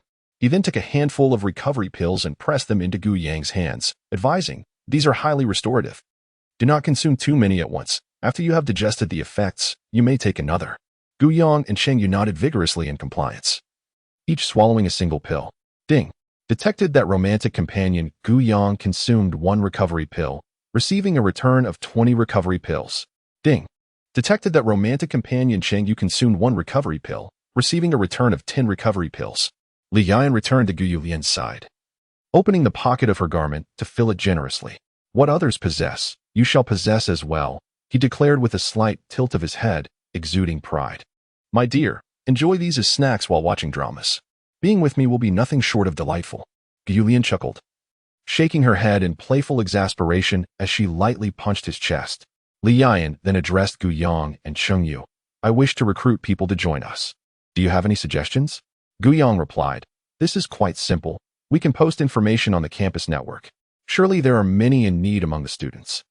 As long as we have supplies, it will be easy to attract them." Li Yian nodded slightly. Posting online was indeed a viable option, though he worried that many might have dead phones and be unable to access the network. "Very well, Gu Yang, please draft a recruitment post." ensuring to include provisions for food and lodging. Li Yan assigned the task to Gu Yang. Gu Yang inquired, "Brother-in-law, how many individuals do you intend to recruit? The more, the better." Li Yan spoke in a deep voice, but with one stipulation: those summoned must not be unruly troublemakers. They must adhere to our arrangements without question. At Yongning University's stadium, Tan Shang anxiously awaited at the entrance, cradling his daughter, surrounded by a dozen or so others who shared his somber demeanor. They were all waiting for news, anticipating the list of individuals to be expelled from the stadium by Principal Huang. The situation was dire. As the stadium had become a congregation point for hundreds of faculty and students, the largest assembly on campus, while a large crowd certainly conferred strength, the consumption of food was alarmingly rapid. Initially, the supplies within the stadium were plentiful, but days of rationing had reduced the food to less than half. Thus, the wise and formidable Principal Huang decided to downsize, expelling the less useful members to mitigate food wastage. The group lingering at the entrance now constituted the first batch of potential expellees. With the campus besieged by feral beasts, the fate of those expelled from the stadium was glaringly evident: starvation or being devoured by the creatures. No one wished to find their name on that dismissal list. Tan Shang, a robust man in his 40s, served as a distinguished professor at Yongning University. Known for his kindness and humility, he enjoyed an excellent reputation among his peers. From the inception of the stadium as a sanctuary, he had tirelessly rescued others and stockpiled supplies, investing considerable effort and dedication. As a veteran figure within the stadium, he should have been secure from the threat of expulsion. However, a sense of unease gnawed at him. For the very reasons that made him invaluable, his exceptional capabilities and substantial appetite now placed him at risk.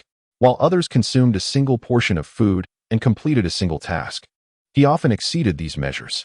He consumes 5 portions of food and accomplishes 10 tasks. Logically, his cost-effectiveness is remarkably high. Retaining him holds far greater value than dismissing him. However, humans often suffer not from scarcity, but from inequality. Most individuals are quick to judge, focusing solely on what one consumes without acknowledging the labor one exerts. "Father, will we be sent away?" asked Tan Wenwen, the 5-year-old daughter of Tan Shang, timidly clutching her father's hand. Tan Shang, sensing her apprehension, reassured her, "No, Wenwen. The principal has always held you in high regard. He would never expel us." Wenwen hesitated before murmuring, "But father, while the principal does seem to like me in your presence, when you're not around, he called me a useless burden, merely a waste of food. Is that so?" Tan Shang was taken aback. In his mind, Principal Huang had always been a refined elder, and his interactions with him had been as pleasant as a spring breeze. "Perhaps you misheard, Wenwen?" he suggested, reluctant to accept this notion. Wenwen clutched Tan Shang's sleeve, lowering her head. I might have misheard his words, but his gaze was fierce. It was quite frightening. Tan Shang fell silent, doubt flickering in his eyes. He believed his daughter would not lie. Yet how could Principal Huang, always so amiable, be a capricious scoundrel? As he pondered these thoughts, the gates of the sports field swung open, and 4 or 5 individuals surrounded Principal Huang as he emerged. At 60, though half of his hair was gray, his eyes remained sharp and powerful. His rotund figure suggested a capacity to embrace. Yet it also bore the semblance of a lion poised to devour. As Principal Huang emerged, a throng of individuals gathered at the entrance, pressing forward. "Principal Huang, whom do you intend to expel?" I was present at the establishment of the sports arena as a refuge. While I may not have contributed significantly, my efforts should not go unnoticed. Surely I cannot be expelled. "Principal Huang, I have gathered a considerable amount of food for our collective." The crowd buzzed around him like a swarm of agitated flies. Tan Shang refrained from voicing his thoughts, as their contributions paled in comparison to his own. If they were not to be expelled, neither would he be. Principal Huang emitted a low grunt and addressed the adult beside him. "Teacher Wang, please announce the list of those to be expelled." Teacher Wang, with a sycophantic smile, complied and theatrically produced a list. Akin to a eunuch reading a decree for the emperor, he began to call names: Hao Xiang, Ma Lu, Zhao Hong. Each name read was like a tolling bell, causing the complexion of those mentioned to drain of color. Tan Shang fidgeted anxiously. After a succession of names had been called without his own being mentioned, he felt a fleeting sense of relief. However, Teacher Wang's gaze lingered on him, imbued with significance. Tan Shang's heart sank. This Wang Feng had previously clashed with him over an incident involving a female student, and their animosity was well known. As he had anticipated, Wang Feng's lips curled into a smirk as he uttered the final name on the list, Tan Shang. Upon hearing his name, Tan Shang felt as though his spine had been wrenched from his body. His legs turned to jelly, leaving him utterly powerless. He had invested so much in the stadium. Yet he found himself on the expulsion list. This. Although he had anticipated it, upon hearing his name, Tan Shang still struggled to accept the reality. He stared blankly at the 20 or so former stadium members beside him, all wearing grim expressions, when suddenly a realization struck him. They claimed to expel members according to the list, but hadn't all those waiting for news at the entrance already been dismissed? From the very beginning, they never intended to let us survive. Tan Shang abruptly understood, and the middle-aged male teacher, Lin, who also taught physics, shared this revelation, exclaiming, "You, after extracting our value, cast us aside. This is utterly excessive." Excessive? Value? Wang Feng sneered coldly. "Tell me, does anyone here dare to claim that their contributions surpass those of Tan Shang? If Tan Shang can be expelled, what grounds do you have to speak?" The crowd fell silent, their gazes shifting to Tan Shang. If even Tan Shang was not spared, they truly had no argument to make. Tan Shang stepped forward, fixing his gaze upon Principal Huang. "Principal Huang, I accept my departure. But Wenwen is still young and should not bear the burden of this risk alongside me. She is but a child, and her needs are modest. I implore you, considering my efforts during my time here, to allow her to remain in the stadium for refuge." Principal Huang did not lift his head, nor did he divert his gaze. "Young Tan, I genuinely like Wenwen and should care for her. However, there are other teachers with families as well. If I were to assist you out of personal affection, how could I decline the requests of the others? The child is still young and cannot be separated from his father. It is indeed more suitable for him to remain by your side." A chill ran through Tan Shang's heart as he stared blankly at Principal Huang, disbelief etched across his face. He had devoted countless efforts to the stadium, only to be met with this. Teacher Lin, a close ally of Tan Shang, immediately erupted in anger. "If you refuse to allow us to live, then do not expect to fare well yourselves. Brothers and sisters, let us charge in and reclaim what rightfully belongs to us." Seeing the situation deteriorate, Principal Huang retreated several steps, seeking refuge among the crowd. Now, I advise you not to act recklessly." With a swift motion, Wang Feng raised his hand, and suddenly, a dozen individuals wielding knives and clubs surged forth. "We have worked together in the past. If you press forward, do not blame me for disregarding our former camaraderie." His gaze, however, remained fixed on Tan Shang. Among those present, few possessed any fighting prowess. The only one he deemed worthy of caution was Tan Shang. Should Tan Shang dare to make a move, he would be the first to order his demise, eliminating future threats and avenging past grievances. Veins bulged on Tan Shang's forehead as he clenched his fists, his eyes ablaze with fury. "Father, I am scared." Suddenly, Tan Wenwen tugged at Tan Shang's sleeve. Her call, akin to a refreshing spring, gradually extinguished Tan Shang's rage. While acting impulsively might bring momentary satisfaction, the overwhelming numbers of the opposition would ultimately yield no benefit. Moreover, should a conflict arise, he would be unable to protect his daughter. Tan Shang gazed deeply at Wang Feng. "I shall remember today's events. Old Lin, we are leaving." Wang Feng chuckled. "No need for farewells." A figure leaned closer to Wang Feng, whispering, "Are we truly allowing Tan Shang to leave like this? He is no harmless individual. What if he seeks revenge in the future?" Wang Feng scoffed. "Future? Huh, does he even have a future?" Outside, the beast tide rages.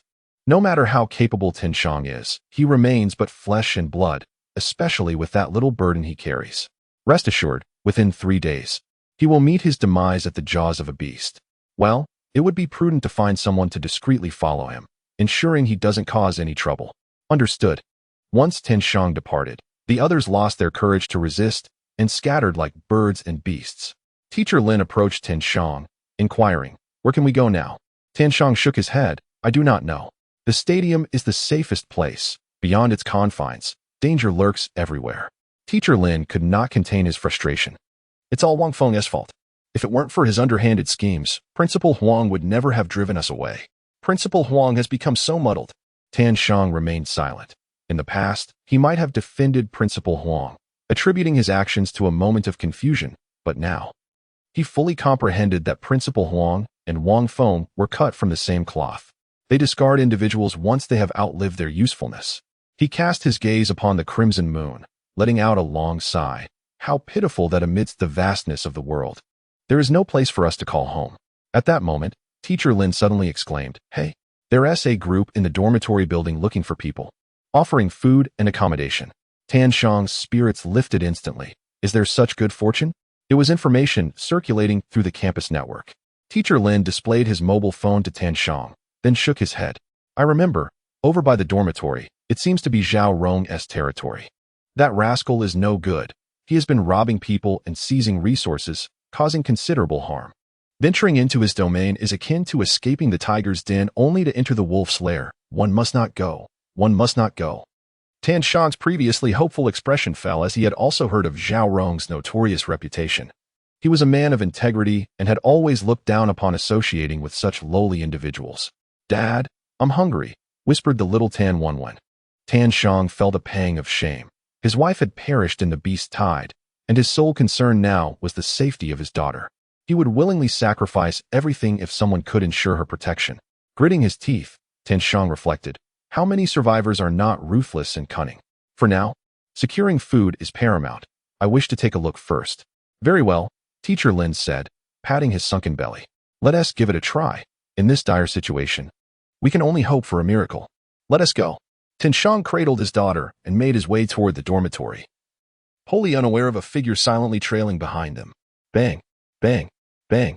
Behind the dormitory, the sound of explosions echoed incessantly, with clouds of dust and smoke swirling up, sending the surrounding beasts into a panicked frenzy as they scattered for their lives. Indeed, it was Li Yan and Gu Yang deploying explosive pills and mist pills, creating chaos and cover. Ding. Detected that the romantic partner Gu Yang consumed 1 explosive pill, receiving a return of 20 explosive pills. Ding. Detected that the romantic partner Gu Yang consumed 1 mist pill, receiving a return of 20 mist pills. After a bustling day, Li Yan had amassed over 500 explosive and mist pills, significantly enhancing his power. He gazed contentedly at the elixirs in the warehouse, nodding to himself. With such munitions at his disposal, he felt confident that not only could he withstand an assault from hordes of attackers on the dormitory, but even those endowed with supernatural abilities would find themselves at a disadvantage. His intent to recruit on a large scale stemmed from the potential of these 2 types of pills. They enabled ordinary individuals to unleash formidable strength, alleviating their fear of those with magical powers. His only concern was the possibility of recruiting traitors who might undermine the unity of the dormitory. However, if he could attract trustworthy, capable, and reputable individuals, this issue would be effortlessly resolved. Just then, Cheng Yu's call came through. Ian. Some people have responded to the call and are now in front of the dormitory. Chapter 41. Conditions and Requirements Beneath the Dim Moonlight. Tan Shang arrived at the dormitory with his daughter, Tan Wenwen, and Teacher Lin. Why is only the top floor lit? It seems deserted, Lin remarked, scanning the surroundings with unease. Suddenly, a thought struck him. Could it be that Zhao Rong and his gang had exhausted their food supplies and were using the recruitment message as bait to lure them to the dormitory? Perhaps they were lurking in the shadows, waiting for them to draw near, only to spring forth and dismember them for dinner. The more Lin pondered, the more convinced he became of this scenario. Zhao Rong was not to be trusted. For safety's sake, perhaps it was best to leave this place. Listening to Teacher Lin's words, Tan Shang felt a wave of unease in his heart. The notion of preying upon others after consuming their food was not beyond the realm of possibility. If they truly harbored such intentions, their fate would be dire. Even if they managed to escape, they would find no sanctuary. Should they be discovered by a horde of beasts, their demise would be inevitable. Tan Shang entrusted his daughter to Teacher Lin's embrace. Now that they had arrived, it would be prudent to explore the situation. Perhaps they would be willing to offer refuge, providing them with a temporary haven. I shall scout ahead. Should anything amiss arise, I will cover your retreat. You take Wenwen and flee. Teacher Lin gazed intently at Tan Shang, nodding solemnly. Exercise utmost caution. With a resolute affirmation, Tan Shang cautiously stepped into the teaching building, his senses alert and vigilant. Suddenly, a crisp sound resonated through the air, causing his heart to leap to his throat. A click. The lights flickered on, revealing a young woman, approximately 20 years of age, who sauntered forth, cradling a large bag of chips. The earlier sound had emanated from her cheerful crunching. Tan Shang scrutinized Cheng Yu with surprise, murmuring to Teacher Lin. Did you not mention that the women captured by Zhao Rong were subjected to inhumane treatment? Yet, this student appears not only at ease but seemingly thriving. Indeed.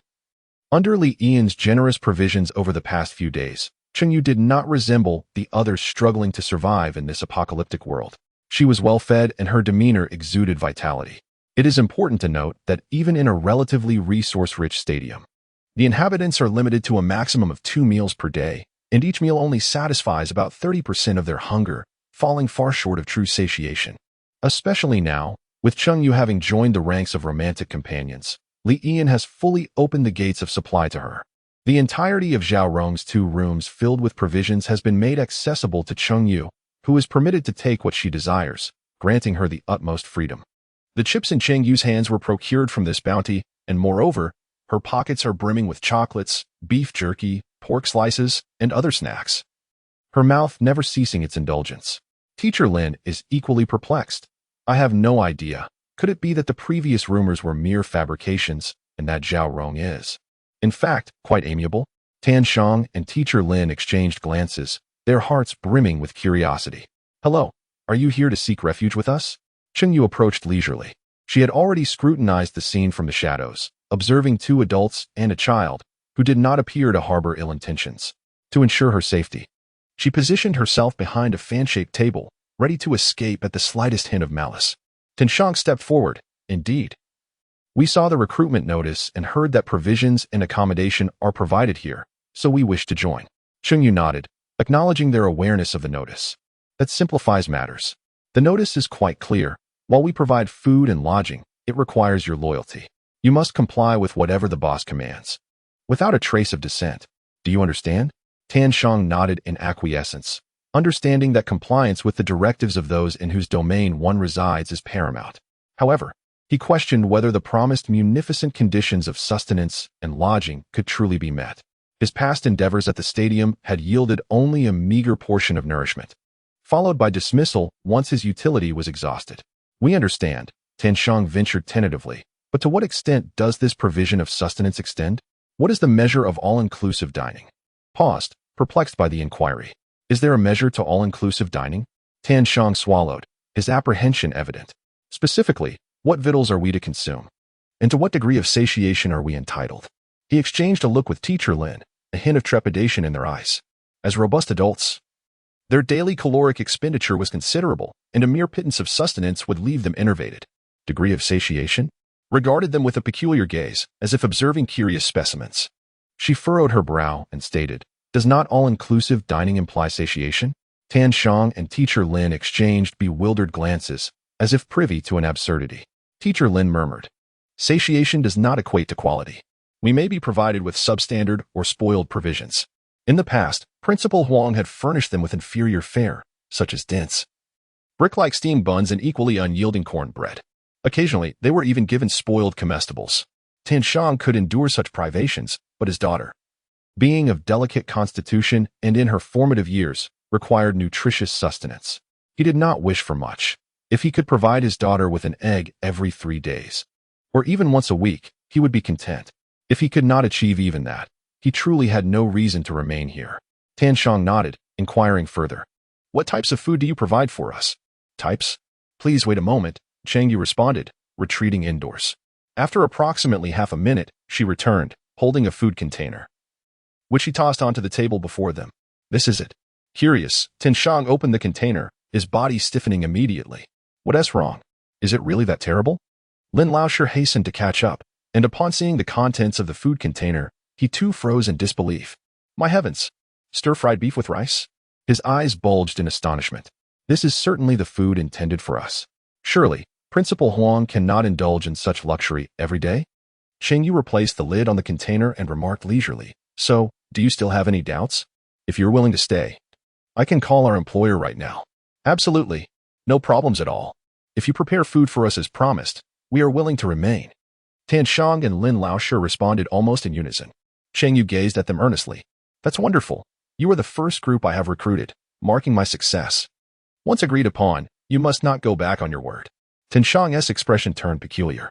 If this condition can be reneged upon, are we still human?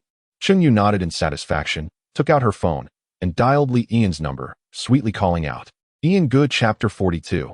The Love Companion Reservation. Tan Shang and Teacher Lin sat on the sofa at the entrance, waiting for a while. They occasionally stood up to pace, feeling somewhat uneasy. Even now, they felt as if they had just experienced a dream before starvation. Could it be true that someone would offer such generous conditions to recruit them? Moreover, the only requirement was their loyalty and obedience. Could such an astonishingly good deal truly exist? Ian Gu. Suddenly, they heard Cheng Yu calling towards the entrance, prompting them to stand up and look. Li Ian and Gu Yong strode into the dormitory building. Upon seeing Tan Shang and the others, they walked directly over. Hello, I am Li Ian, the current head of the dormitory building. Li Ian extended his hand. Tan Shang and teacher Lin bowed slightly to shake hands, feeling a bit puzzled. Wasn't Zhao Rong the head of the dormitory building? Why had there been a change? Nevertheless, it mattered little. If he could indeed guarantee their food and lodging, what was it to serve him wholeheartedly? Given the generous terms offered by Li Ian, Tan Shang already harbored some fondness for him. Upon seeing Li Ian's distinguished appearance, his admiration grew even more. Hello, I am Tan Shang, previously a professor of advanced physics at the university. Tan Shang introduced himself. Teacher Lin also introduced himself. I am Lin Gong, a colleague of Tan, teaching university-level physics as well. So, they were university professors. Li Ian silently initiated the love game. Beep. Detected Tan Shang's loyalty level at 65 points, which does not meet the criteria to become a love companion. Beep. The loyalty level detected for Lin Gong stands at 60 points, which does not meet the criteria to become a romantic companion. Such a high level of loyalty upon first encounter suggests that these two teachers possess commendable integrity. Li Ian has previously tested this with various passers-by. Typically, individuals unknown to him exhibit a mere 0 points in affinity. Only those of sincere and honest nature can reach over 30 points after a thorough conversation. The elevated loyalty levels of the two teachers undoubtedly stem from their commendable characters. Li Ian slightly nodded and inquired, have Cheng Yu and you discussed the conditions and requirements for joining our family? Tan Shang nodded repeatedly. Miss Cheng has indeed outlined everything. If we can meet the conditions she mentioned, we will gladly comply with your requests and follow your arrangements. However, Tan Shang hesitated. While they posed no issues, he felt that Tan Wenwen's age could be perceived unfavorably, as she might be seen as a burdensome liability to Li Ian. Should Li Ian refuse Tan Wenwen, no matter how appealing the terms offered, he would likely not remain. Oh, there's a little sister here, and she looks quite adorable. Gu Yong finally noticed the small figure hiding behind Tan Shang.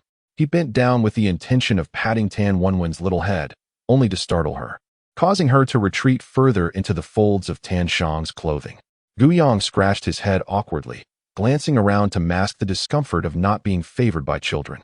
Li Ian chuckled softly and gradually bent down, retrieving a handful of chocolates from the inventory of the romantic game. He approached the little girl with a gentle smile and asked, what is your name, little sister? After all, he was a strikingly handsome figure with an allure rated at 9, captivating even the young girls. Tan Wenwen timidly revealed her clear, bright eyes and softly uttered, Wen. Li Ian smiled gently, tenderly grasping her hand. Good girl, Wenwen, would you like some chocolate? Tan Wenwen remained somewhat shy, casting a hesitant glance at her father. Observing Li Ian's genuine smile, Tan Shang quietly encouraged, your brother has good intentions. You should accept it. With a nod, Tan Wenwen carefully accepted the chocolate. Her voice crisp as she said, thank you, brother. She continued to cling tightly to her father's clothing, yet her bright eyes remained fixed on Li Ian, observing him intently. Tan Shang, too, kept his gaze on Li Ian, feeling a sense of relief as he confirmed that there was no aversion in Li Ian towards Tan Wenwen. Alert! Tan Shang's loyalty detected at 68 points, insufficient to qualify as a romantic companion. Alert! Lin Gong's loyalty detected at 62 points, insufficient to qualify as a romantic companion. Oh, was it so simple to enhance loyalty? It appeared they were individuals of clear distinctions in relationships. This was promising, as the progression towards becoming romantic companions would be expedited significantly.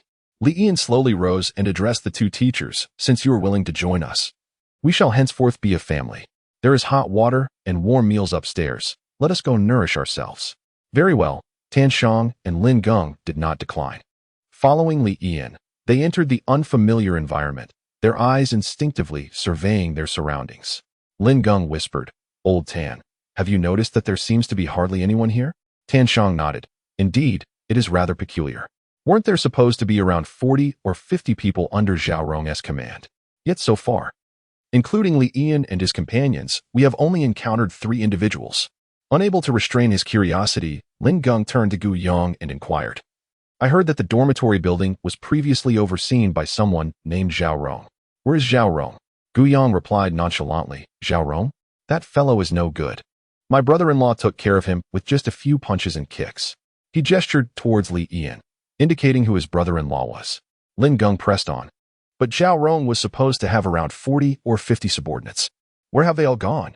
Gu Yang chuckled. They were also dealt with by my brother-in-law quite effortlessly. Lin Geng rolled his eyes in silence. Although he felt immense gratitude and respect for Li Yan due to the generous terms offered, he refused to let that cloud his judgment. The dormitory had indeed housed 40 or 50 people. With water and electricity available, why hadn't anyone attempted to seize it? Not to mention, Principal Huang had previously considered raiding the dormitory to supplement the sports field. The only reason he hadn't acted was due to the fear of those 40 or 50 individuals. They were not mere livestock. If they were all taken care of so easily, it would be an absurd boast. Even if they were akin to swine, one would still be battered and bruised after confronting them. And Li Yan, with his delicate appearance, hardly seemed capable of such feats. Tan Shang also held a similar opinion. He silently speculated that it seemed Zhao Rong and his companions had abandoned the dormitory building for some unknown reason. The likelihood that Li Yan and his group managed to move into the dormitory was probably due to this oversight. Fearing a resurgence of Zhao Rong's faction, they had begun to recruit, offering generous conditions of food and accommodation. Well, if one were to partake of another's provisions, it was only fitting to render some assistance in return. If they truly provided sustenance and shelter, it was only right to help safeguard the dormitory. As these thoughts swirled in his mind, they arrived at the top floor of the dormitory, where the enticing aroma of food wafted from one of the rooms. Tan Shang could not help but swallow hard. He had remained hungry during his time at the stadium, and after several hours of being out, he felt as though his stomach was pressed against his back. Suddenly, a figure emerged from the room, gazing at him with surprise before exclaiming, Is it Teacher Tan? Taken aback, Tan Shang scrutinized the individual before his eyes lit up in recognition. You are Gu Yuelyan? It truly is you, Teacher Tan. Wenwen is here too. Gu Yuelyan's eyes sparkled with delight as she approached with a light step, affectionately embracing Tan Wenwen. Surprisingly, the typically shy Tan Wenwen showed no sign of resistance to Gu Yuelyan's affection. The girl's clear eyes radiated warmth as she softly called out, Sister Gu. Li Yan felt a pang of curiosity. Although he shared a compulsory course with Gu Yuelyan, which did not include university physics, he did not recognize Tan Shang. Yet, it seemed that Gu Yuelyan was quite familiar with Tan Shang and his daughter. Gu Yuelyan gently held Tan Wenwen's small hand and began to explain to Li Yan, Previously, I was engaged in work study on campus, taking up various part-time jobs. Teacher Tan teaches here, and sometimes, when she is too busy to attend to Wenwen, she recruits students to assist in caring for her. Coincidentally, her class schedule aligns perfectly with my own, allowing me to take on this part-time role, which led to a growing familiarity with Teacher Tan. Li Yan suddenly understood. He recalled hearing Gu Yuelyan mention this before, though he had not paid much attention. He was surprised to find that the first person to respond to the call was indeed that very Teacher Tan. His gaze towards Tan Shang softened slightly. It was typical of university professors to entrust their children to students without any expectation of compensation, viewing it merely as a student's duty. All right, go warm up the food. The teachers are still hungry, Li Yan gently urged, giving Gu Yuelyan a light push on her back. Okay, Gu Yuelyan replied, leading Tan Wenwen into the room ahead of the others. In a hushed tone, Lin Geng inquired of Tan Shang, Are you two acquainted? Tan Shang nodded.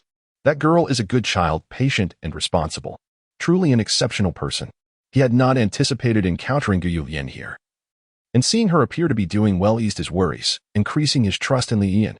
However, that trust dissipated almost immediately as they entered the room. They were met with the unsettling sight of numerous iron cages and 5 or 6 women huddled in a corner, appearing traumatized and trembling.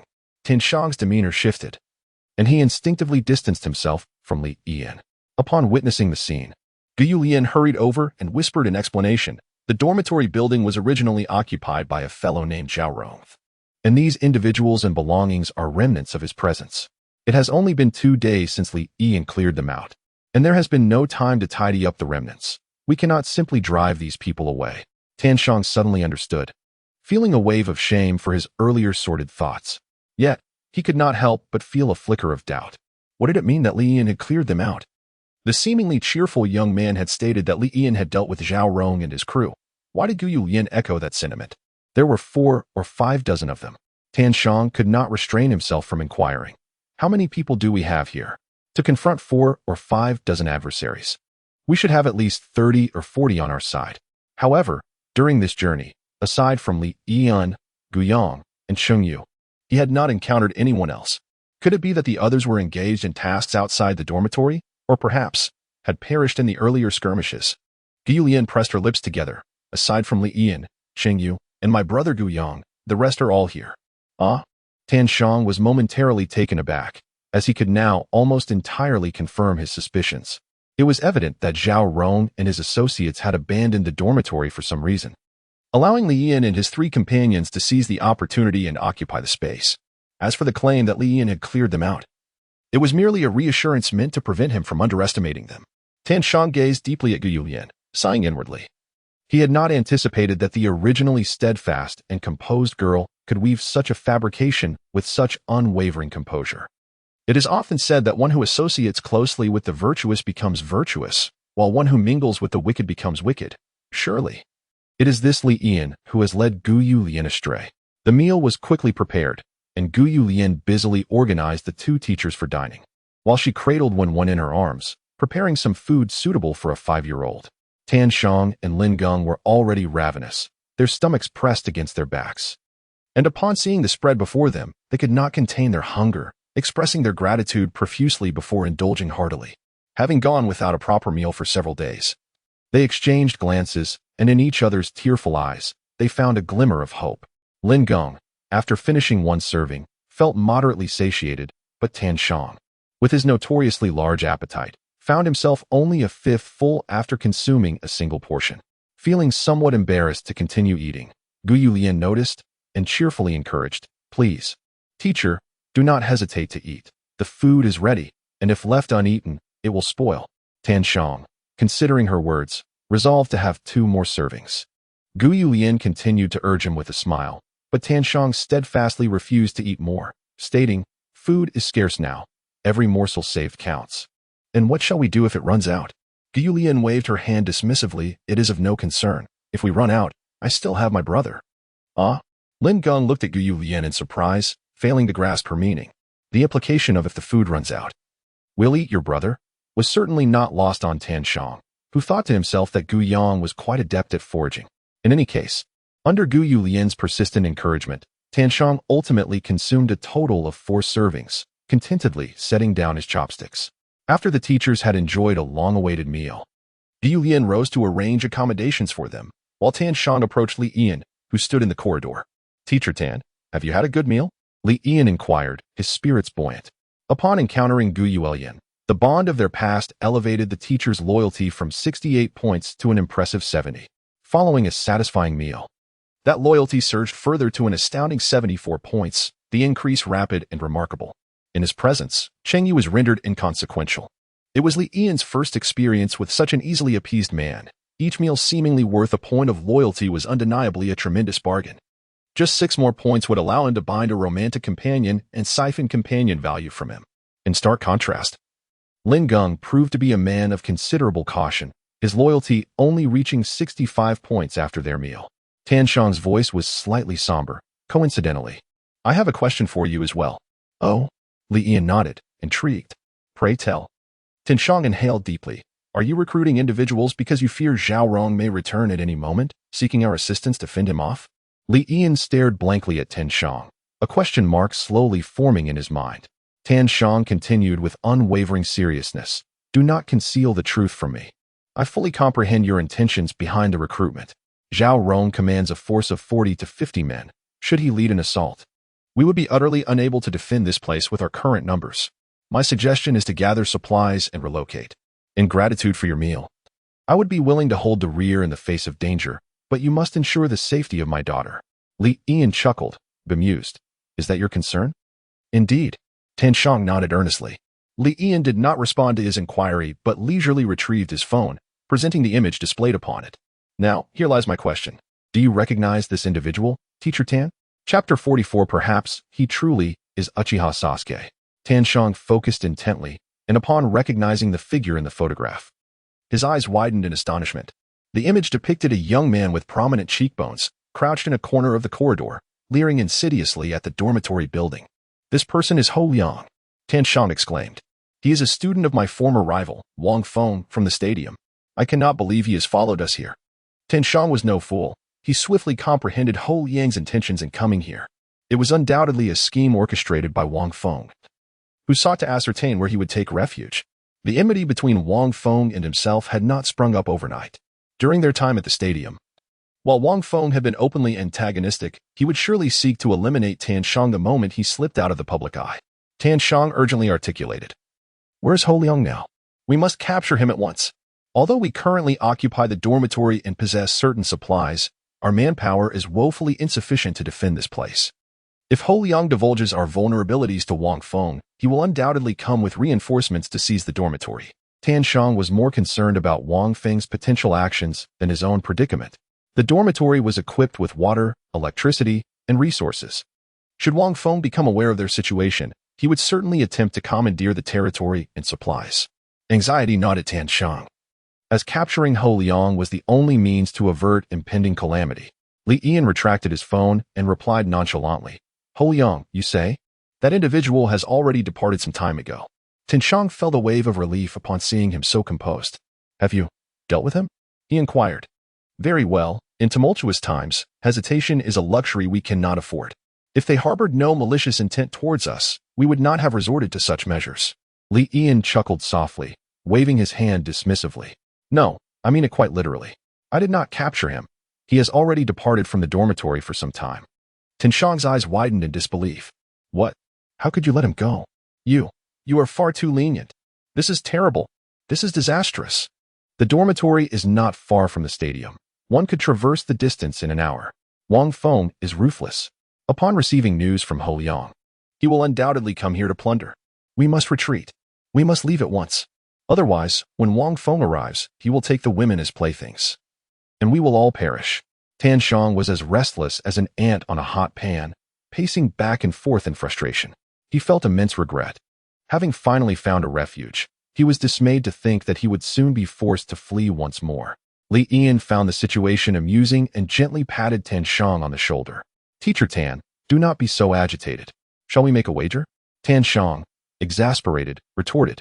"Wang Feng is about to lead his men here. There is no time for gambling."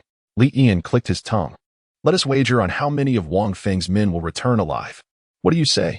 Tan Shang paused, furrowing his brow as he regarded Li Yan. "What do you mean?" Li Yan chuckled softly, a spark of electricity dancing between his fingers. "I wager that none will survive." Tan Shang was left utterly speechless. The stadium? What? In the vicinity of the dormitory building, apart from Tan Shang and Lin Gong, there were merely 2 young men and 6 or 7 defenseless women. Upon hearing Ho Liang's report, Wang Feng raised an eyebrow, questioning the veracity of the information. Ho Liang nodded emphatically, assuring him of its authenticity, claiming to have witnessed it firsthand. He further noted the abundance of provisions they possessed, suggesting that seizing the dormitory would not only provide them with women, but also resolve their sustenance concerns. Wang Feng licked his lips, lamenting the stringent control exerted by Headmaster Huang over the stadium, where both women and resources were tightly guarded. It had been some time since Wang Feng had indulged in female companionship. Without hesitation, Wang Feng made a decisive decision. Declaring his intention to gather his men and obliterate the dormitory building, he patted Ho Liang on the shoulder, commending him for the invaluable intelligence he had provided. He promised Ho Liang the first choice of women upon successfully capturing the dormitory. Overjoyed, Ho Liang had caught sight of an exceptionally beautiful woman in the dormitory, and the prospect of choosing her first filled him with elation. Li Yan's decision to release Ho Liang was not without reason. Firstly, the favorable conditions of the dormitory building made it an inevitable target, rather than perpetually guarding against potential threats. He preferred to lure them in and eliminate a portion of the destabilizing elements. Secondly, Li Yan sought a battle to establish his authority, similar to Zhao Rong, whose command of 40 to 50 individuals deterred others from transgression. Thirdly, once his reputation was established, individuals from the vicinity would eagerly seek to join his ranks. Li Yan requires a substantial number of romantic companions. While he dares not aspire to the healing elixir that can only be exchanged for 100 companion points, he is confident that he can swiftly acquire the physique elixir, which merely demands 5 companion points. The strength of one's physique directly influences the potency of one's abilities. Thus, it is imperative to enhance his physique to confront the practitioners of mystical arts. In the dormitory building, within the quarters arranged for Lin Gong by Gu Yulian, Lin Gong, reclining on his bed, was startled by Tan Shang's analysis. He toppled from his bed in shock. What are we waiting for? We must flee. Recalling the electric shock that Li Yan had wielded earlier, Tan Shang swallowed hard. I believe it is unnecessary. Unnecessary, Lin Geng exclaimed, urgency lacing his voice. You possess immense strength. 3 or 4 individuals cannot easily subdue you. But what about us? With my utmost effort, I can only handle 2. That Li Yan and Gu Yang appear rather ordinary. At best, they might manage to take down 1. You are aware that Wang Feng, that scoundrel, will undoubtedly bring no fewer than 20, possibly 30, men to counter us. 30 men? How shall we contend with that? If each one throws a punch, we shall be reduced to mere meatballs. If we do not flee, we are doomed. Tan Shang swallowed again. It is truly unnecessary. I can only take on 3 or 4, but Li Yan may not be limited to just 1. Have you witnessed his combat skills? Is he truly formidable? Lin Geng inquired, his expression perplexed by Tan Shang's sudden confidence in Li Yan. Tan Shang nodded. He should be quite skilled. Were we not previously pondering the whereabouts of Zhao Rong and his entourage of 40 to 50 individuals? I believe they must have truly been dealt with by Li Yan. Lin Geng chuckled. Are you out of your mind, old Tan? Have you consumed too much pickled cabbage beef noodles, leaving you dazed by athlete's foot? Such absurdity. Zhao Rong commands a contingent of 40 to 50 men. Do you really think Li Yan could handle them all? Who do you think he is? Uchiha Sasuke or a Super Saiyan? Tan Shang recalled the lightning in Li Yan's grasp, musing quietly, perhaps he truly is Uchiha Sasuke at that moment. A commotion erupted outside the dormitory, with someone shouting vehemently below. Lin Geng and Tan Shang rushed outside, and beneath the dim light of the moon, they indeed spotted Wang Feng's silhouette. Behind him stood over 20 young men wielding weapons. They arrived so swiftly. Lin Geng was alarmed, realizing that escape was no longer an option. Yet, Tan Shang keenly observed that Li Yan had ventured out of the dormitory alone. Chapter 45. A compassionate heart. Thunderous means. No, why is he out there alone? Lin Geng also noticed Li Yan and frantically waved his arms, exclaiming, Come back. Come back. You will die? Tan Shang grasped his arm, urging, Calm down, let us observe first. What is there to watch? Lin Geng was eager to rush out. This young man, though reckless and foolish, had never wronged us. We cannot allow him to perish like this. Tan Shang swiftly blocked his path. Do you truly consider him reckless? Have you not entertained the thought that perhaps Zhao Rong and his crew have indeed been subdued by him? Lin Geng stared blankly at him, instinctively wanting to refute. Yet, as he gazed into Tan Shang's exceedingly serious eyes, he swallowed the retort. He was not an ordinary person. Tan Shang cast a deep glance at Li Yan's silhouette downstairs and said solemnly, Still, as I mentioned before, do not rush. Let us observe further.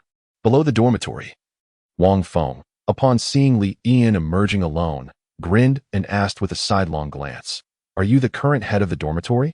Li Yan nodded slightly, indeed. He scrutinized the more than 20 individuals standing behind Wang Feng, raising an eyebrow. What brings you here? Wang Feng chuckled. What brings us here?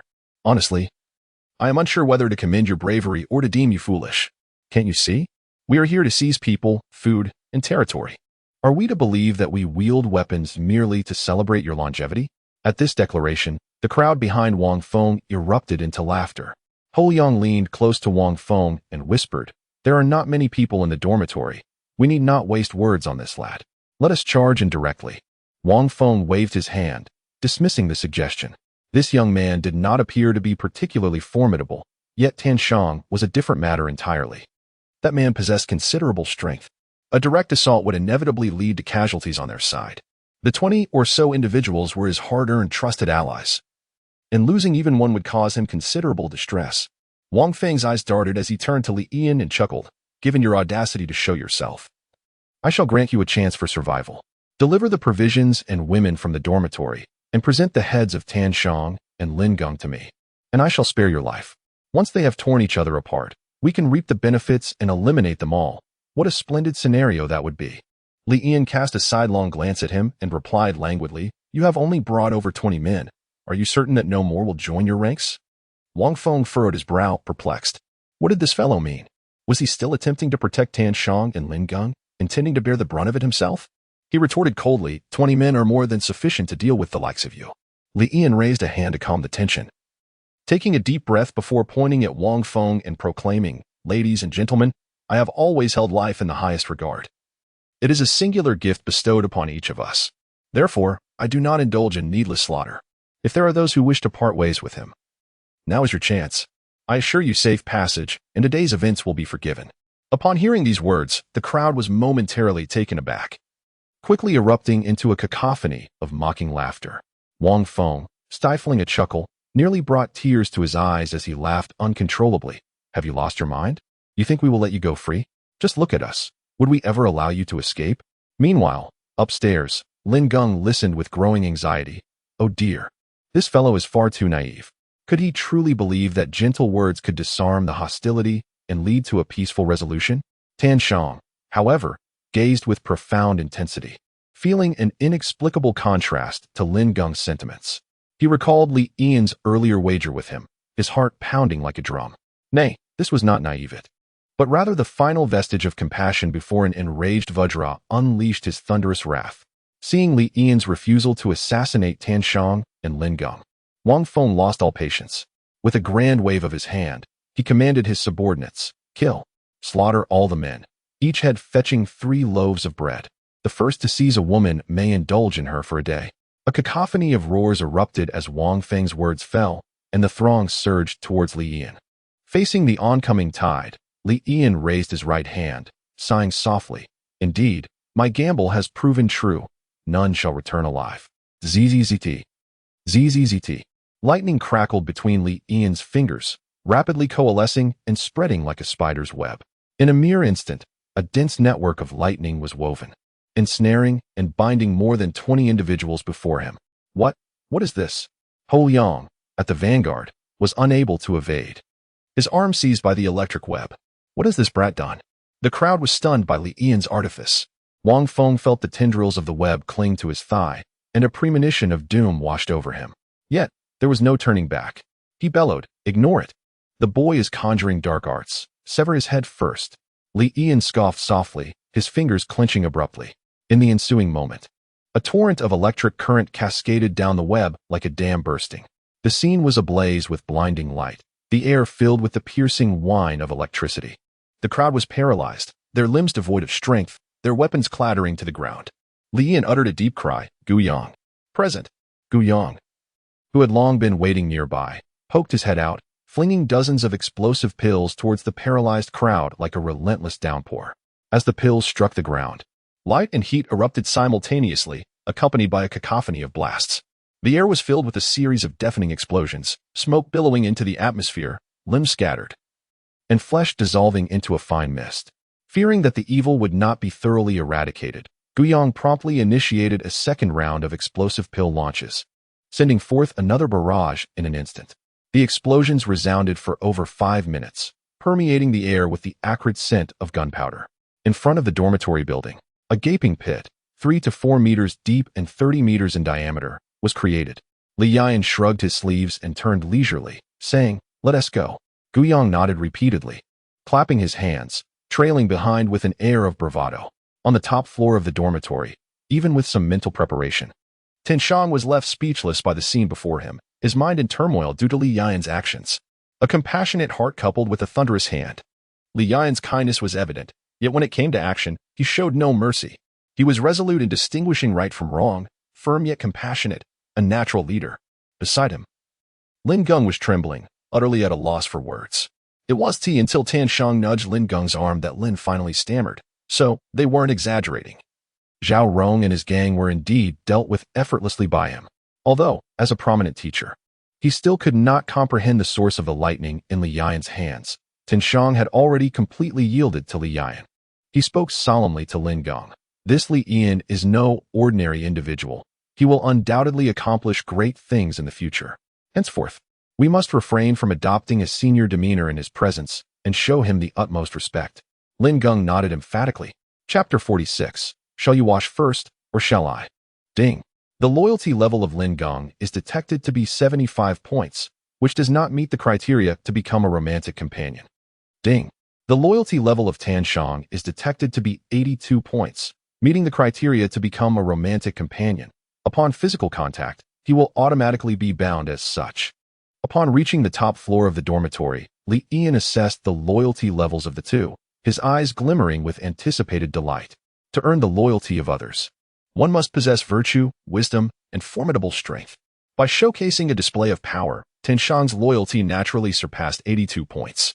Even Lin Geng, who still harbored some reservations, experienced an instantaneous increase of 10 points in loyalty, nearing the threshold of 80 required to become a companion.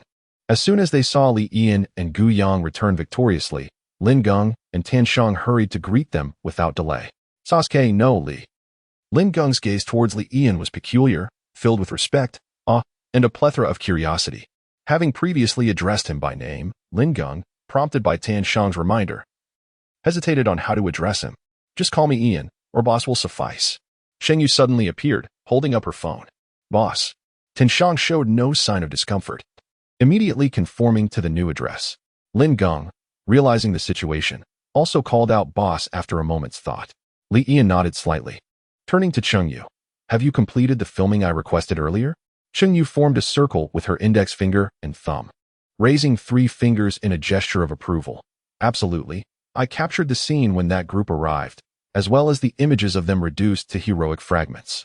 I will edit the pictures and captions shortly and post them on the school's forum. I've even devised a captivating title for the thread. Those who dare to encroach upon the dormitory grounds, I shall obliterate. Li Yan couldn't help but smile. This woman was no longer the cautious and timid individual she once was within the team. She was becoming increasingly lively. He approved of her post and reminded her to avoid revealing her extraordinary abilities in the photos, to prevent causing panic among ordinary people and drawing the attention of those with supernatural powers. Boss, if you are considering recruiting, I might be able to bring in a few individuals. Tianshang stepped forward. I used to have a bit of influence at the stadium. Some people hold me in high regard. If I approach them for recruitment, they are likely to join. Understanding that one must demonstrate their capabilities to gain recognition in a new group, Tianshang was aware that Li Yan did not lack for muscle. If he needed assistance, Tianshang was more than willing to lend a hand. Li Yan nodded, pleased with Tianshang's initiative. How many do you think you can recruit? Tianshang replied. At least 10, possibly up to 20. I'm unsure what your expectations are regarding numbers. Should we determine the count based on available resources? Tianshang believed that with Li Yan possessing firearms, explosive pills, a modest number of individuals would suffice to guard the dormitory building. Merely gathering 10 or so would be ample, allowing for the utmost conservation of resources. Li Yan patted Tianshang's shoulder, saying, as for personnel, I am like Han Xian, the more the merrier. Regarding the issue of supplies, you need not worry. I assure you that those who come will not go hungry. The more the merrier? Li Yan was not one to speak lightly, so just how much supplies did he possess? The stadium had amassed a significant portion of the school's resources, yet half of it had already been consumed. Tianshang concealed his astonishment and nodded repeatedly. Understood, I comprehend. Beep. Detected Tianshang's loyalty at 82 points. The player has made physical contact with Tianshang, successfully binding him as a romantic partner. Beep.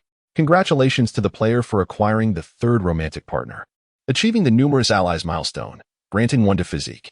Beep.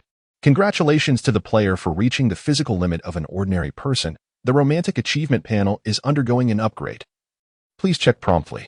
Oh, another hidden achievement triggered?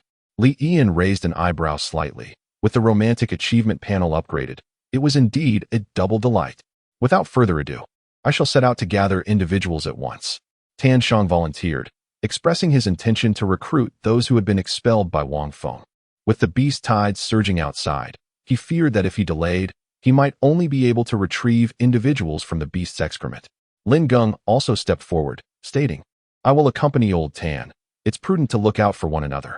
At that moment, the dormitory door swung open, and Tan Wenwen released Gu Yuelian's hand, dashing outside. Father, where are you going? I want to go too.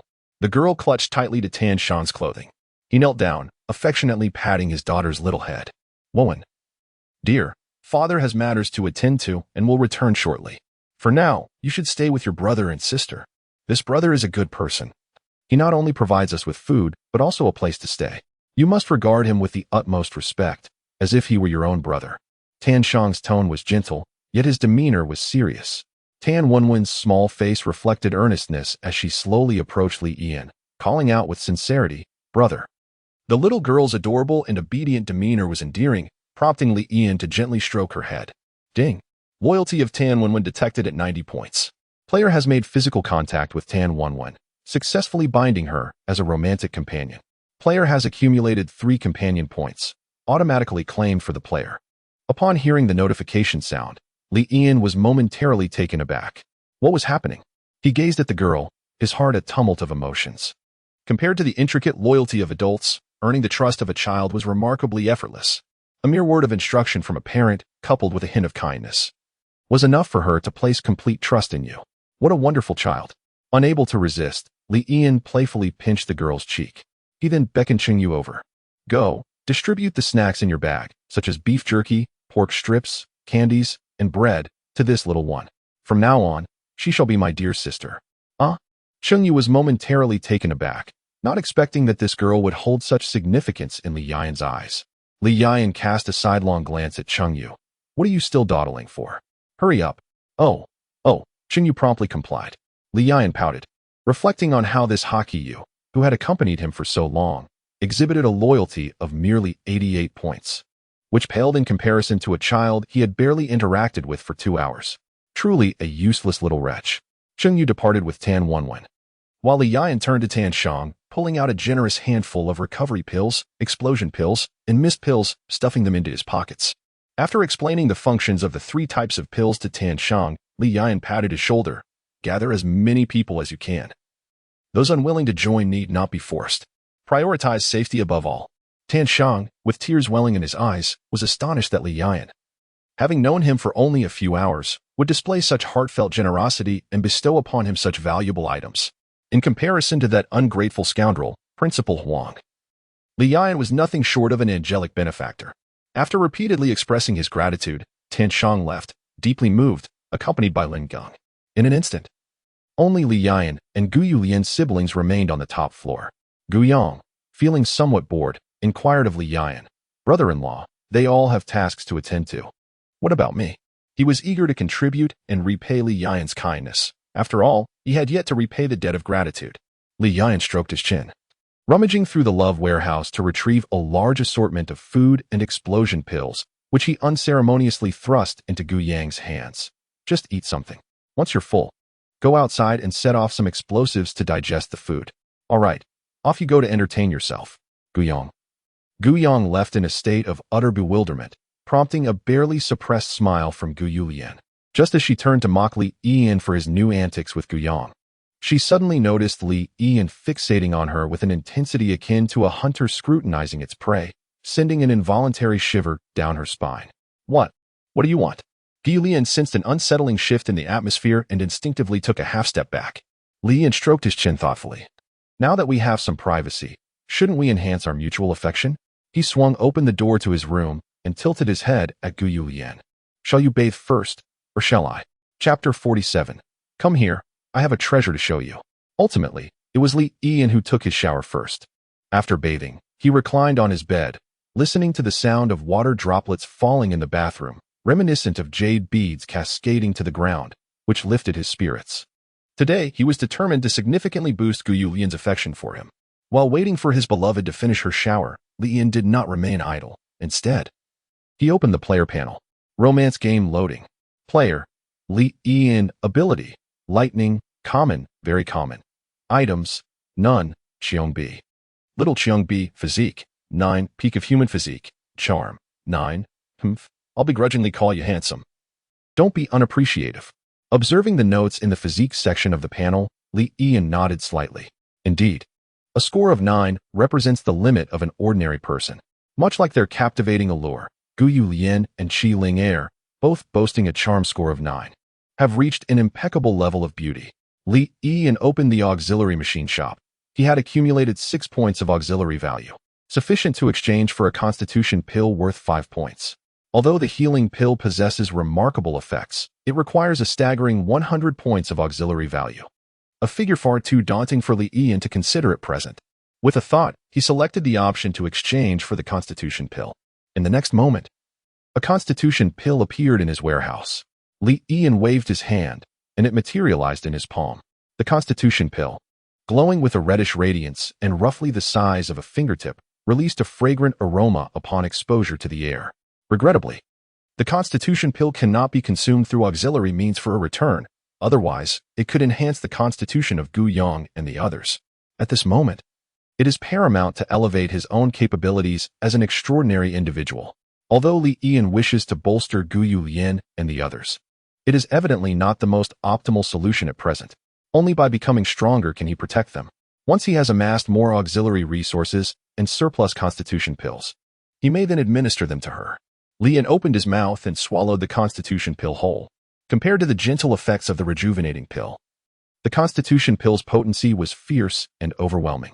The instant it was consumed, Li Yian felt an inferno ignite within his abdomen. His body seemed to transform into a cooking vessel, with his internal organs as the ingredients, subjected to intense flames and relentless torment. For 3 full minutes, his skin flushed a vibrant red, akin to that of a boiled shrimp, before gradually returning to normal, restoring a sense of comfort. Ding! Player's physique has improved. Physique. 910 Pinnacle of Human Physique Beginner's Innate Spirit. Li Yian exhaled a warm breath. Gradually regaining control over his body from his fingertips to his palm, and then to his arm, his eyes shining brighter.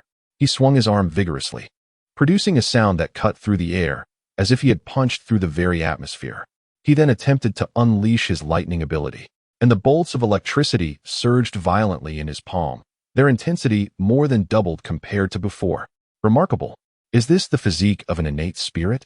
Li Yian marveled, realizing that Qi Linger had not belittled him when she commented on his weakness. Now, he was entirely capable of defeating his former self with a single punch. If he were to face those 3 from the Medicine King's palace again, he could defend himself without relying on Qi Linger's threat of red. Suppressing his joy at the enhancement of his physique, Li Yian opened the Love Achievement section. After achieving the hidden accomplishment of having many allies, the Love Achievement section underwent an upgrade. Ding! It has been detected that the player's physique has reached the pinnacle of human potential, prompting an upgrade to the Love Achievement section. Upon completion of the achievement, further enhancement of physique will cease, replaced by the acquisition of items. Ding! Following the upgrade, the Love Achievement section will no longer exist in the form of hidden achievements. Players may proactively fulfill the achievement requirements. Ding! The Love Achievement of a Wealth of Friends is in progress. Current progress, 0-10. Achievement requirement. Please elicit exclamations from at least 10 individuals due to the player's substantial resources. Achievement reward.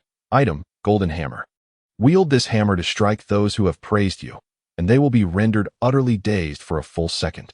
Hey kid, have you fallen into the allure of wealth? Note, to embark on a sweet romantic journey, one must first elevate oneself in various aspects, including but not limited to wealth, talent, charm, and, most importantly, a sincere heart. A heartfelt intention combined with any other quality is a winning combination. However, be mindful that a mere sincere heart, devoid of the others, holds little value. My friend, barely surpassing the worth of a mere distraction. Aiming for affluence? Li Yian raised an eyebrow. For he had previously wished to avoid exertion, aspiring instead to rely solely on his flawless visage to attract a wealthy girlfriend. Until he learned that these affluent women not only possessed wealth but also wielded their charms with remarkable finesse, leading him to reluctantly reconsider his approach. The Golden Hammer. Promising a complete daze for 1 second?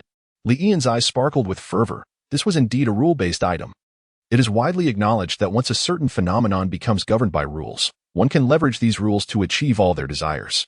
This item was exceedingly potent, and he was determined to acquire it, but the question remained, how to attain it? To achieve this, one must elicit gasps of awe from at least 10 individuals, specifically due to one's substantial wealth. This prerequisite was no simple feat. It would require some cunning strategies.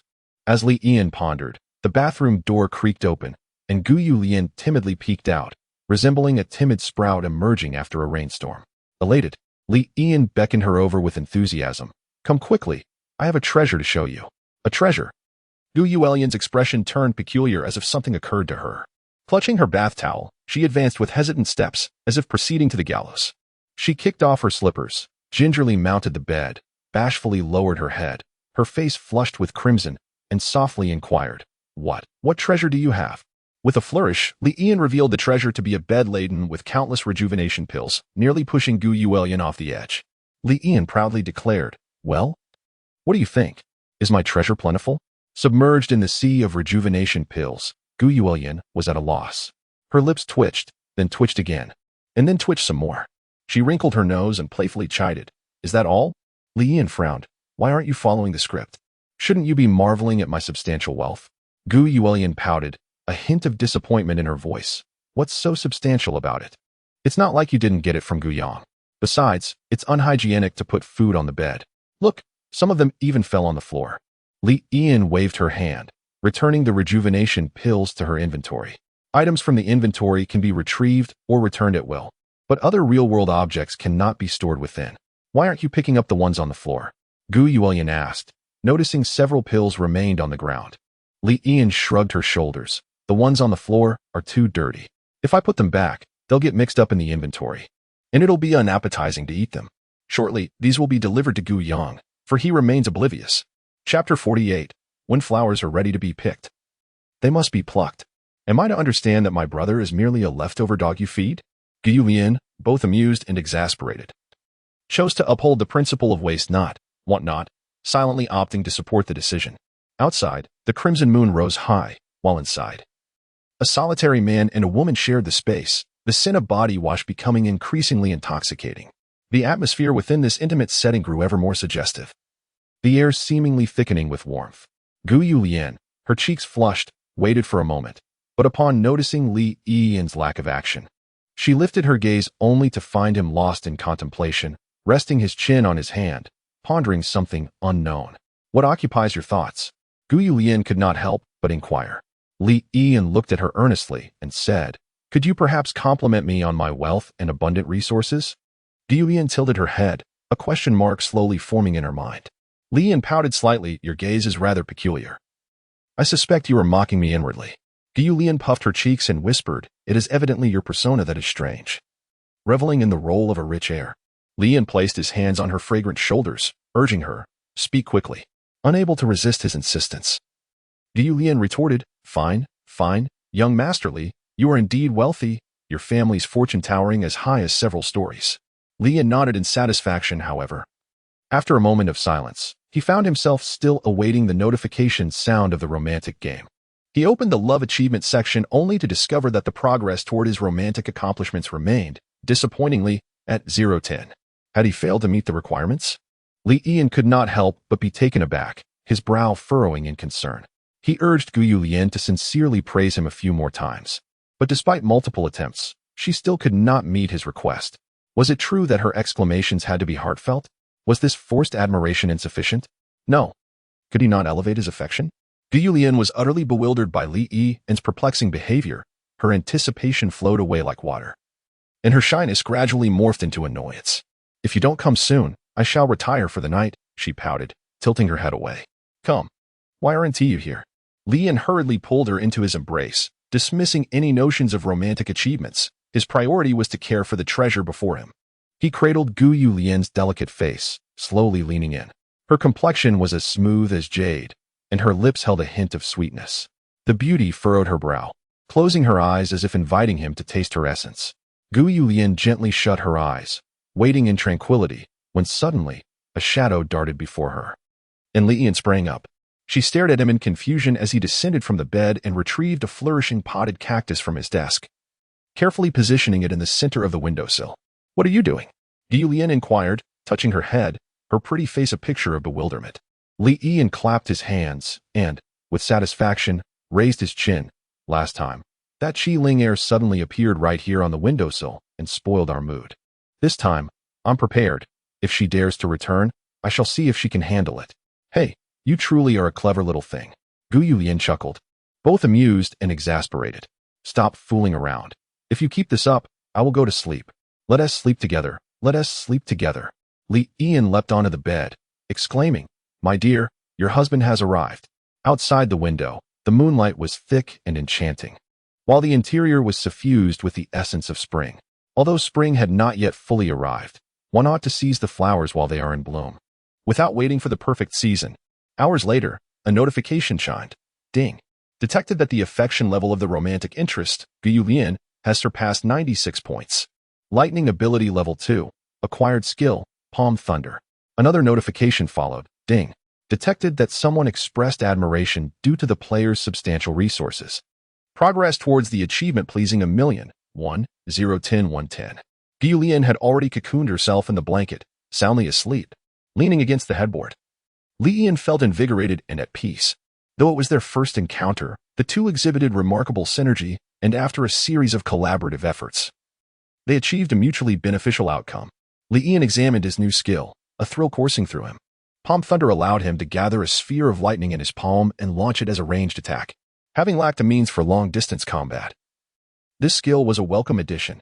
The next time he faced the Water Dragon and Fire Tiger encirclement from the Apothecary Palace, he would no longer need to flee in desperation. He could retaliate from afar. As for the unexpected increment in the pleasing a million achievement, it seemed to be a case of serendipity. After their recent intimacy, Gu Lian had furrowed her brows and lamented, "Why is there so much? Cleaning this up is such a hassle." And thus, the progress increased by one.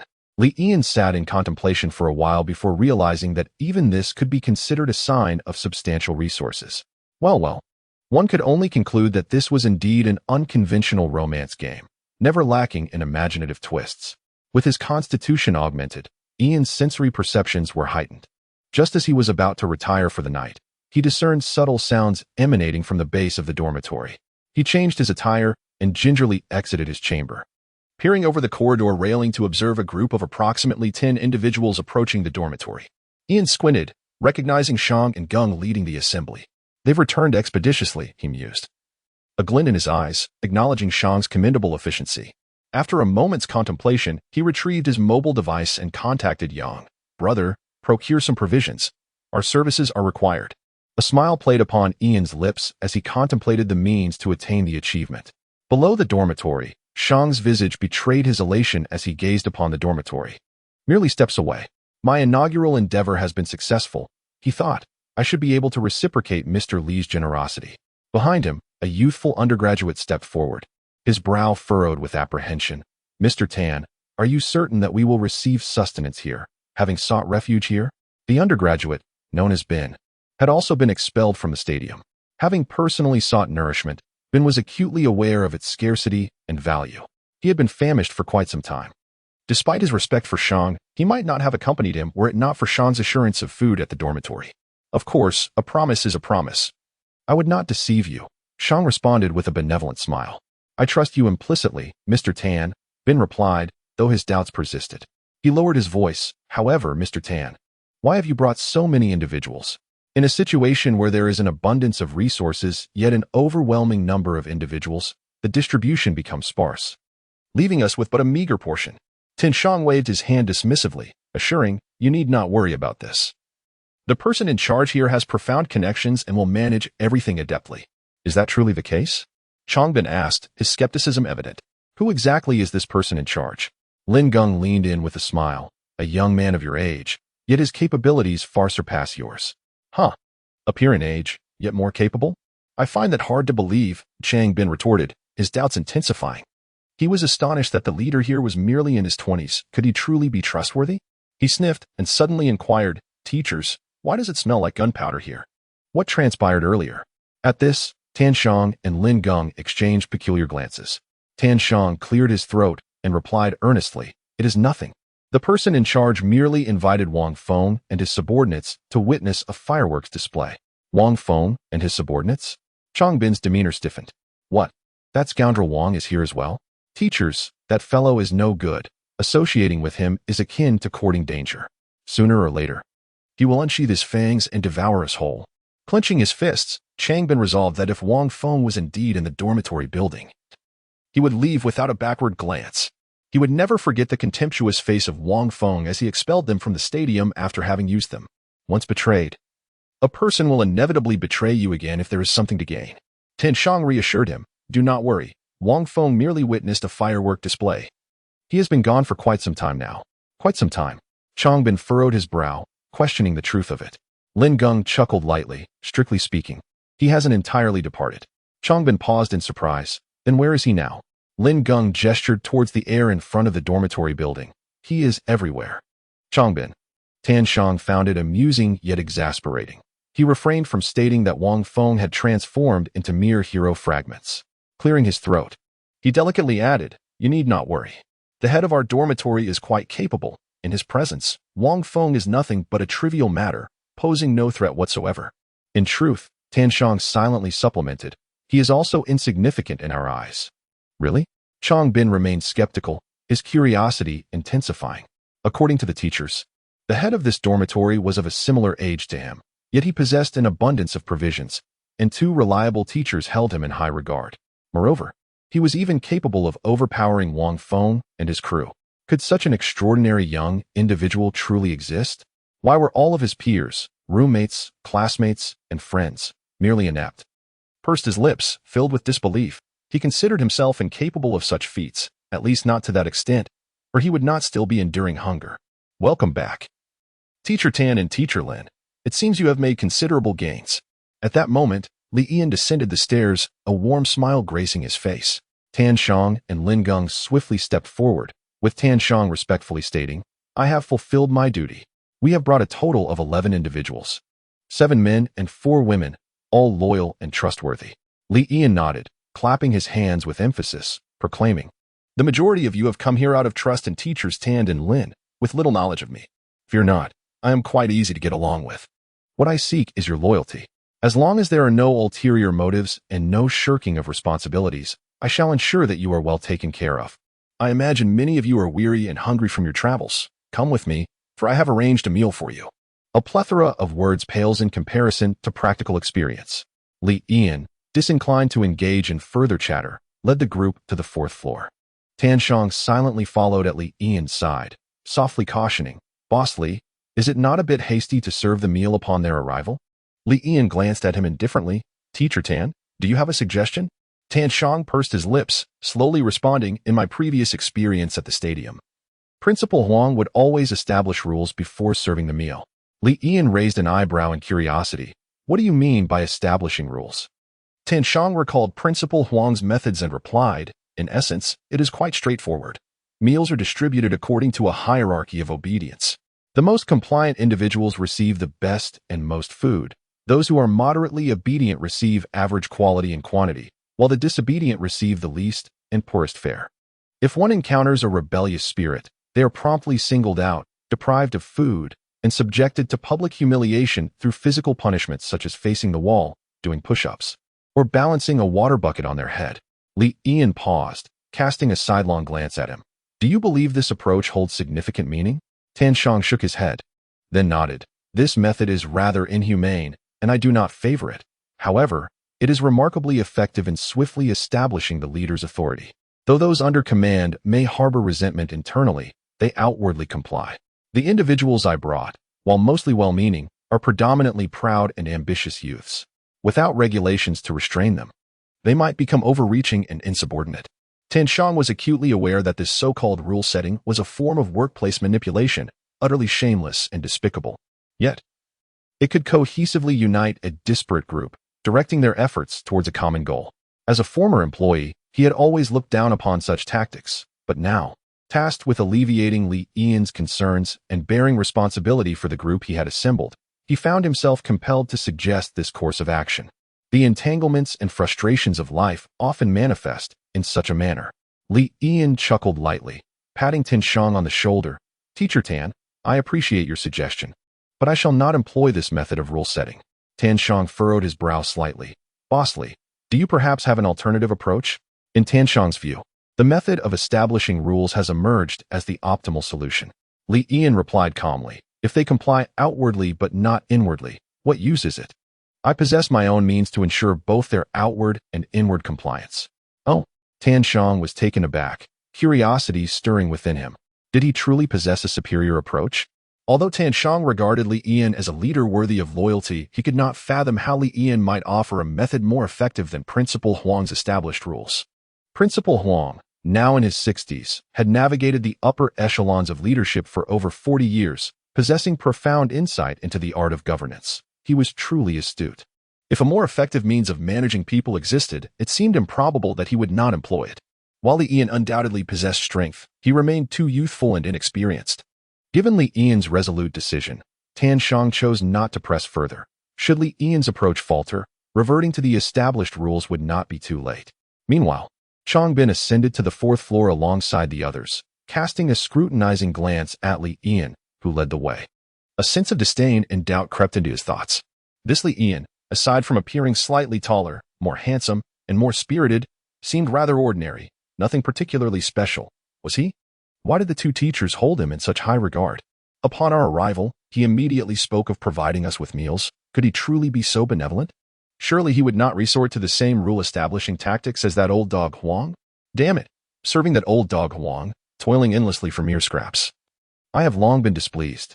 If that fellow behaves in such a manner, I shall first feign submission to satisfy my hunger, and then, taking advantage of their unguarded moments, I will stealthily abscond with some provisions and flee this wretched establishment. I shall never be a slave. As Changbin contemplated this, he ascended to the 4th floor, where the air was perfumed with the savory aroma of cooked dishes and fragrant rice. His stomach audibly protested, prompting him to swallow hard. Raising his gaze, he observed several tables lined up in the corridor, laden with food containers, while 4 women and a little girl busily maneuvered about, arranging the meals. Among the 4 women was Chung Yu, accompanied by the other 3 who had been rescued earlier, while the little girl was Tan Wenwen. In total, 5 women had been saved, one of whom was so traumatized that she could not bear to look at anyone, and another had succumbed to madness, lashing out at anyone who approached. For these 2, Li Yan took no action, adhering instead to humanitarian principles, providing only sustenance to ensure their survival. The remaining 3 women, grateful for Li Yan's life-saving intervention and nourishment, chose to follow Chung Yu and assist with the tasks at hand. As Tan Shang and the others ascended the stairs, Tan Wenwen, who was helping out, brightened upon seeing them and hurriedly approached, exclaiming in a sweet voice, "Daddy."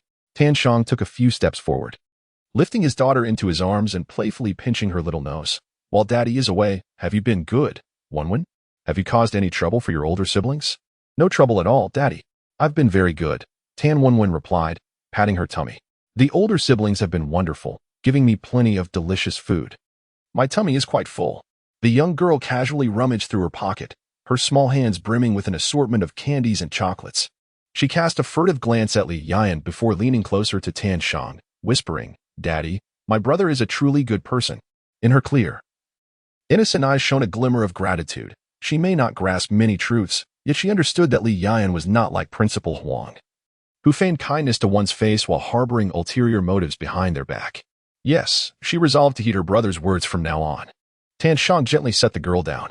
Changbin gazed longingly at the candies and chocolates in her hands, unable to suppress a gulp. His hunger was overwhelming, and the sight of any edible morsel sent his mouth into a frenzy of salivation. Would they ever serve the meal? He suspected that this fellow would indeed impose some rules, ensuring that they would be delayed at least half an hour before receiving their food. Changbin stared dreamily at the dishes laid out on the table, his stomach growling audibly, the gastric juices within him churning as if they were about to drum a lively tune.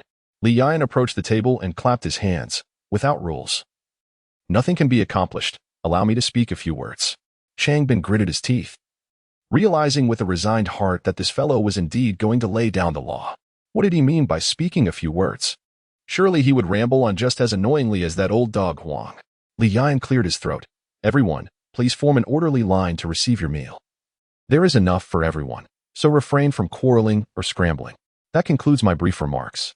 Now, the friend standing at the front, you may begin to collect your food."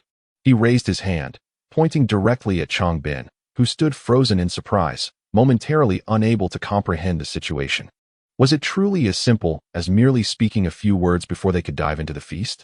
Li Yan shook the lunchbox towards Changbin, saying, "Please queue up for your meal. Once you've received it, take a seat at the nearby table." He then inquired, "My friend, why have you not come to collect your meal yet?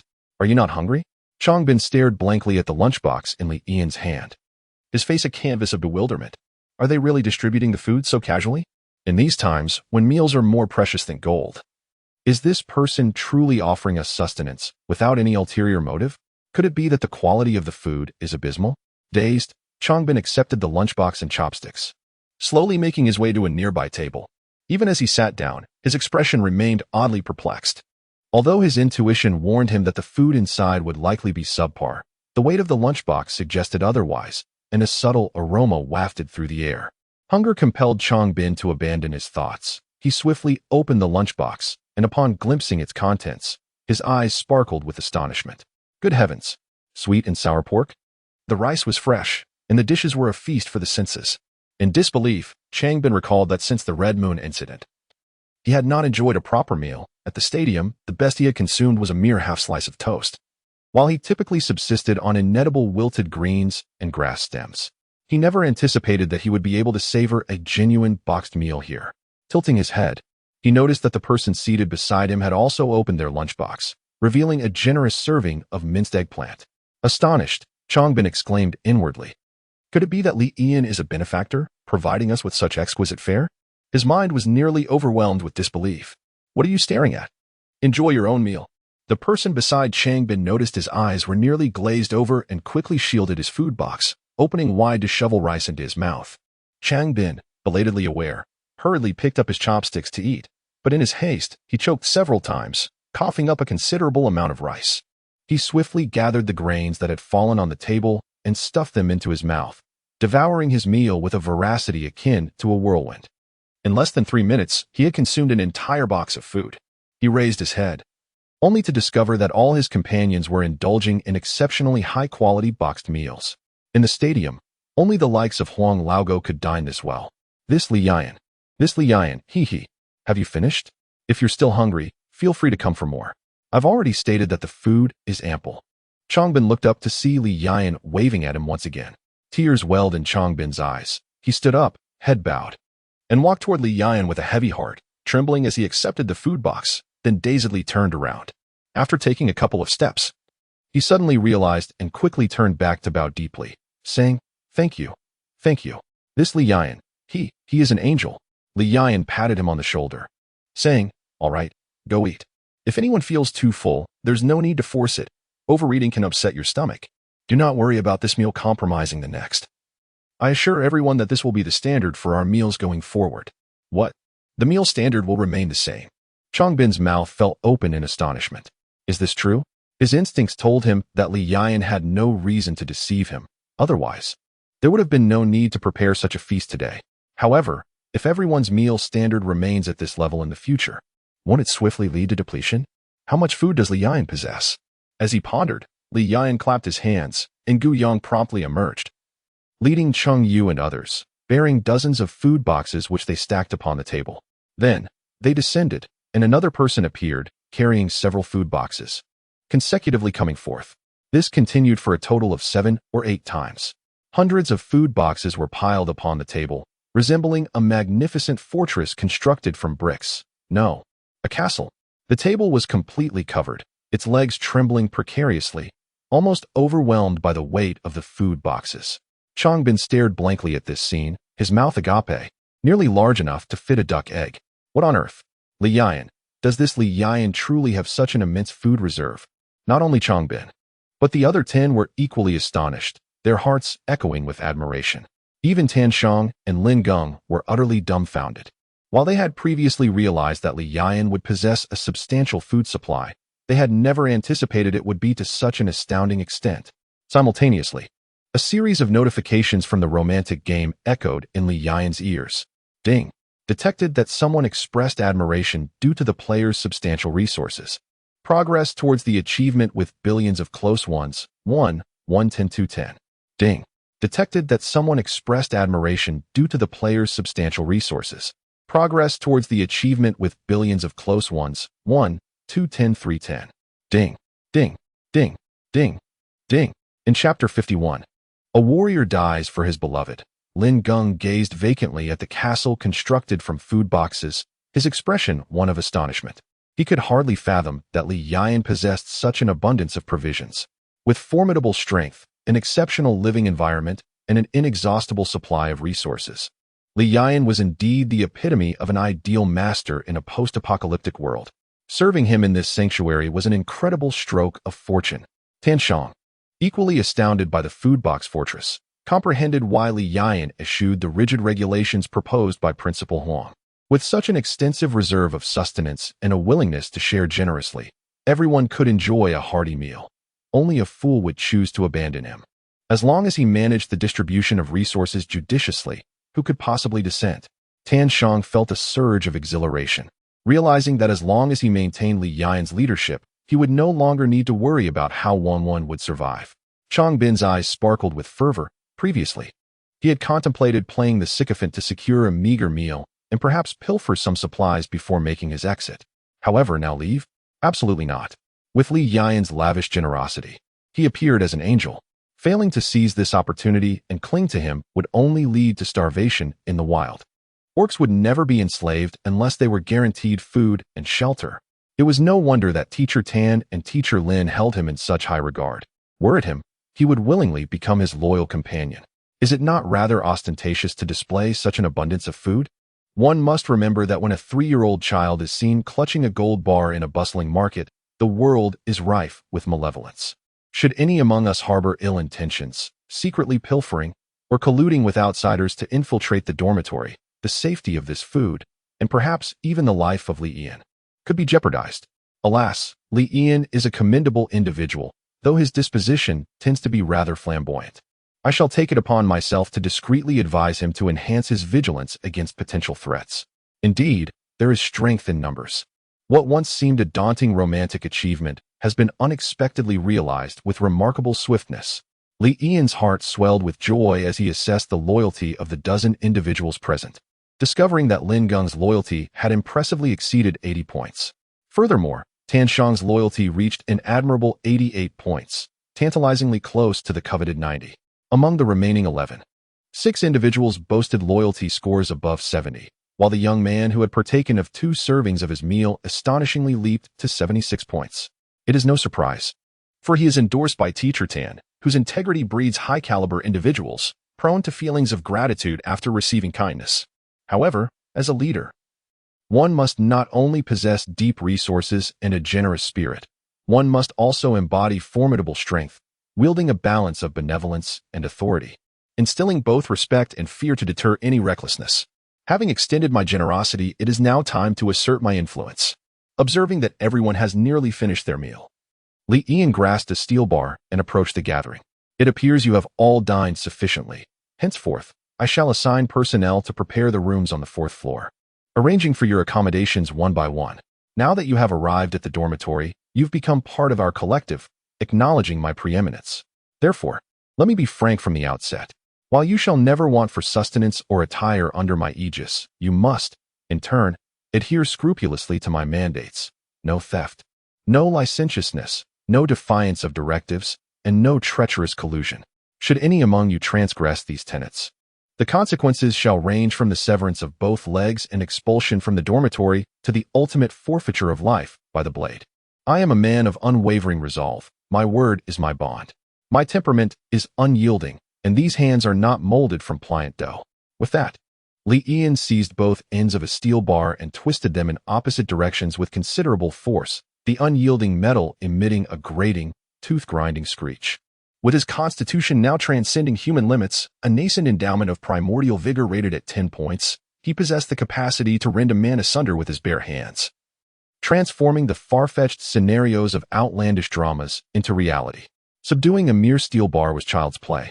The grinding dissonance of the steel intensified until, with an abrupt snap, the robust bar was cleaved in two. Li Yian cast the severed pieces upon the ground with a resounding thud, the projectiles effortlessly piercing the surface and embedding themselves a third of their length into the earth. The assembled throng stood aghast, their jaws nearly unhinged in disbelief. To cleave a steel bar with bare hands, such prodigious strength, and to hurl the fragments with such force that they penetrate the ground, an ability surpassing the bounds of ordinary humanity.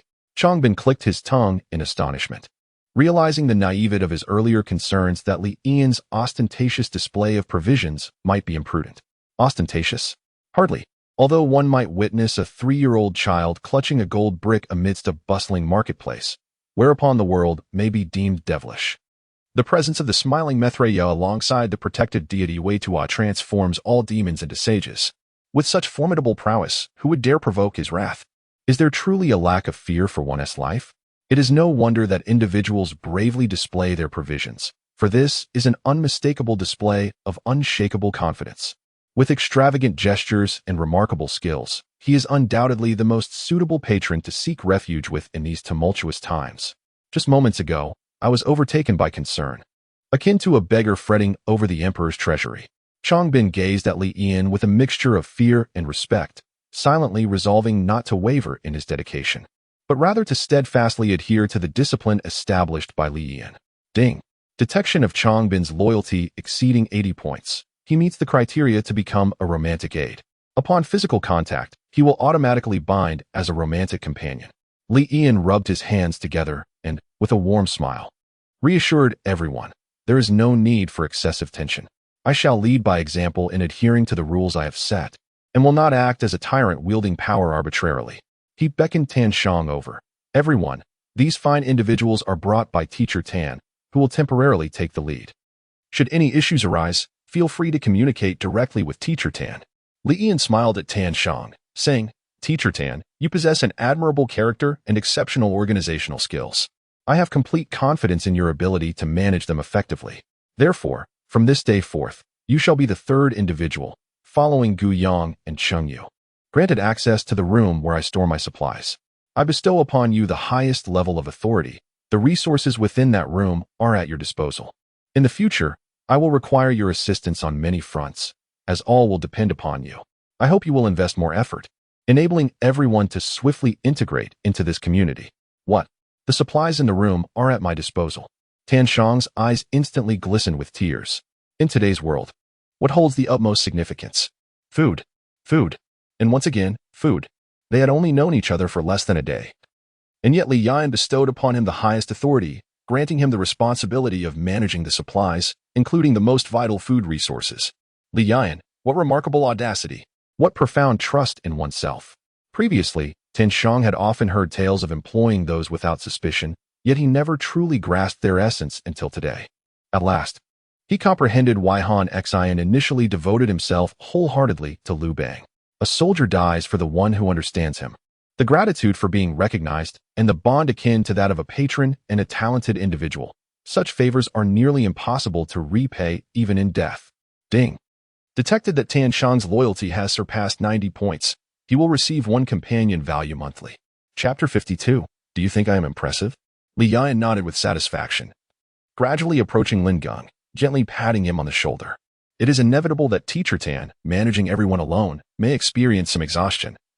He will require additional support from Teacher Lin. Lin Geng readily agreed, feeling honored to serve as Tan Shang's assistant. Li Yan then approached Changbin, giving his shoulder a light pat. There is no need to rush during our next meal. In the future, your share will be assured. Changbin's face flushed, surprised that his awkwardness had been noticed. However, he felt no resentment, but rather a quiet gratitude. Ding. Detected that Lin Geng's loyalty is at 80 points. Player made physical contact with Lin Geng, successfully binding him as a romantic companion. Ding. The loyalty of Changbin has been detected at 80 points. As the player makes physical contact with Changbin, he successfully binds him as a romantic companion. Another 2 companion points have been gained. Adding the 1 companion point earned from Tan Shang's breakthrough of 90 points in loyalty, along with the remaining 1 companion point after redeeming a physique elixir. Only 1 more companion point is needed to exchange for another physique elixir. Li Yan secretly rejoices and waves his hand. Gu Yang, come with me. All right. Gu Yang obediently stands up. Li Yan strides into the adjacent room, and with a flick of his right hand, a shimmering golden light suddenly emanates, as if flowing sand coalescing in his grasp. In his hand, it materializes into a substantial form. With a single grip, a black gold small hammer, weighing approximately 3 pounds, appears in his possession. The handle of the hammer is about 2 fingers in thickness, 30 centimeters long, and the hammerhead is the size of 2 fists, adorned with golden flowing patterns that upon closer inspection resemble the shape of a coin. Item: Money Hammer. Striking someone who has praised you with this hammer will cause them to be utterly stunned for 1 second. Brother-in-law, what did you summon me for? Gu Yang approaches slowly. Li Yan discreetly hides the money hammer behind him, gazing intently at Gu Yang. I have a question for you, and you must answer truthfully. Sure. Gu Yang readily agrees. What is it? Li Yan fixes his gaze upon him. Do you think I am impressive? A question mark slowly appears above Gu Yang's head. Li Yan clears his throat. Answer quickly. Gu Yang, with an odd expression, replies, yes, quite impressive.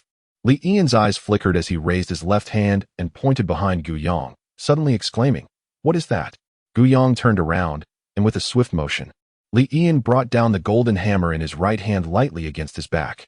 Instantly, Gu Yang felt a dizzying sensation, his legs weakened, and he staggered, on the verge of collapsing. Yet, Time passed swiftly. Before Gu Yang could completely succumb to his fall, he regained his senses, his muscles reacting instinctively, allowing him to steady himself gradually. With a quick motion, Li Yian struck again. This time, Gu Yang could no longer maintain his balance and fell to the ground. Li Yian gently pushed him down, delivering another blow before Gu Yang could comprehend his predicament, causing him to lose consciousness once more. This sequence repeated several times. Each moment Gu Yang regained awareness, Li Yian would strike again. For 3 continuous minutes, he hammered away until he finally satisfied, returning the golden hammer to the game repository. Li Yian's actions were not mere mischief aimed at Gu Yang. Rather, he sought to test the various capabilities of the golden hammer. He reached 3 conclusions. First, if someone had previously complimented him, the hammer could be used on that person an infinite number of times. Second, the hammer would activate upon contact with another, irrespective of the force of the impact. Third, if one maintained a rapid pace, striking once per second, it was entirely feasible to control a living person to their demise. Truly, it was a formidable tool governed by rules. Li Yian silently praised the hammer's power as he assisted the gradually awakening Gu Yang to his feet. Gu Yang cradled his head, letting out a pained sigh, feeling as though he had endured 100 punches. Yet, he was also inebriated with a foggy memory, completely oblivious to the events that had transpired in the last 3 minutes. "Brother-in-law, did you hit me?" Gu Yang questioned, glancing at Li Yian with confusion. "Did I? I don't think so," Li Yian replied, equally perplexed, flicking his finger against Gu Yang's forehead. "Are you hallucinating?" "I." Gu Yang's brow furrowed, a wave of dizziness washing over him, as if fragments of his memory had been mysteriously whisked away. He stammered, at a loss for words. "Brother-in-law, what did you summon me for?" Li Yian waved his hand dismissively. "Oh, it's nothing. You can go back now." With that, he stepped out of the room ahead of him. Gu Yang stood there, staring blankly at Li Yian's retreating figure, utterly bewildered. "So, you called me over just to show off. Well, that was indeed impressive." The corners of Gu Yang's mouth twitched slightly as he rubbed his aching body and slowly exited the room. Just a few steps outside, he unexpectedly ran into Chengyu. Chengyu had just received orders from Li Yian to bring back the food boxes that had been recently moved out. She was puzzled and in a state of confusion. Leaning closer to Gu Yang, she whispered, "Good brother, what did Yian ask you to do just now? He wanted me to see how impressive he is." Gu Yang shook his head, groaning softly. "I really don't know. I feel like I can't remember anything. How long was I in there?" Chengyu counted on her fingers. "About 3 minutes, I suppose? Has such a long time truly passed?" Gu Yang questioned, feeling as though only a fleeting moment had elapsed. Moreover, he was overcome with a pervasive soreness, his memory a blank slate.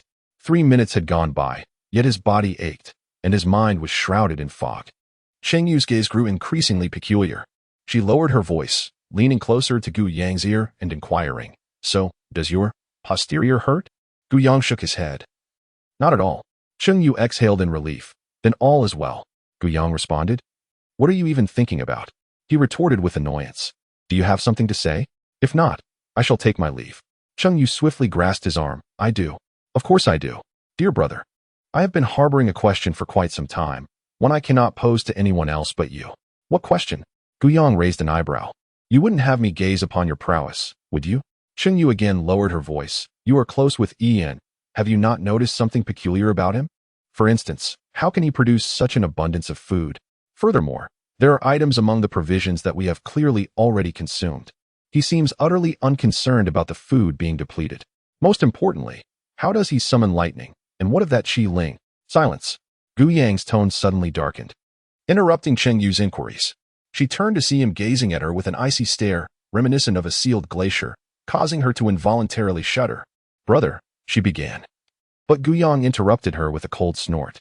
"Chengyu, given that you were among the first to follow my brother-in-law, there exists a semblance of camaraderie between us. I advise you against overestimating your own cleverness. There are indeed peculiarities about my brother-in-law. His methods can be quite unconventional.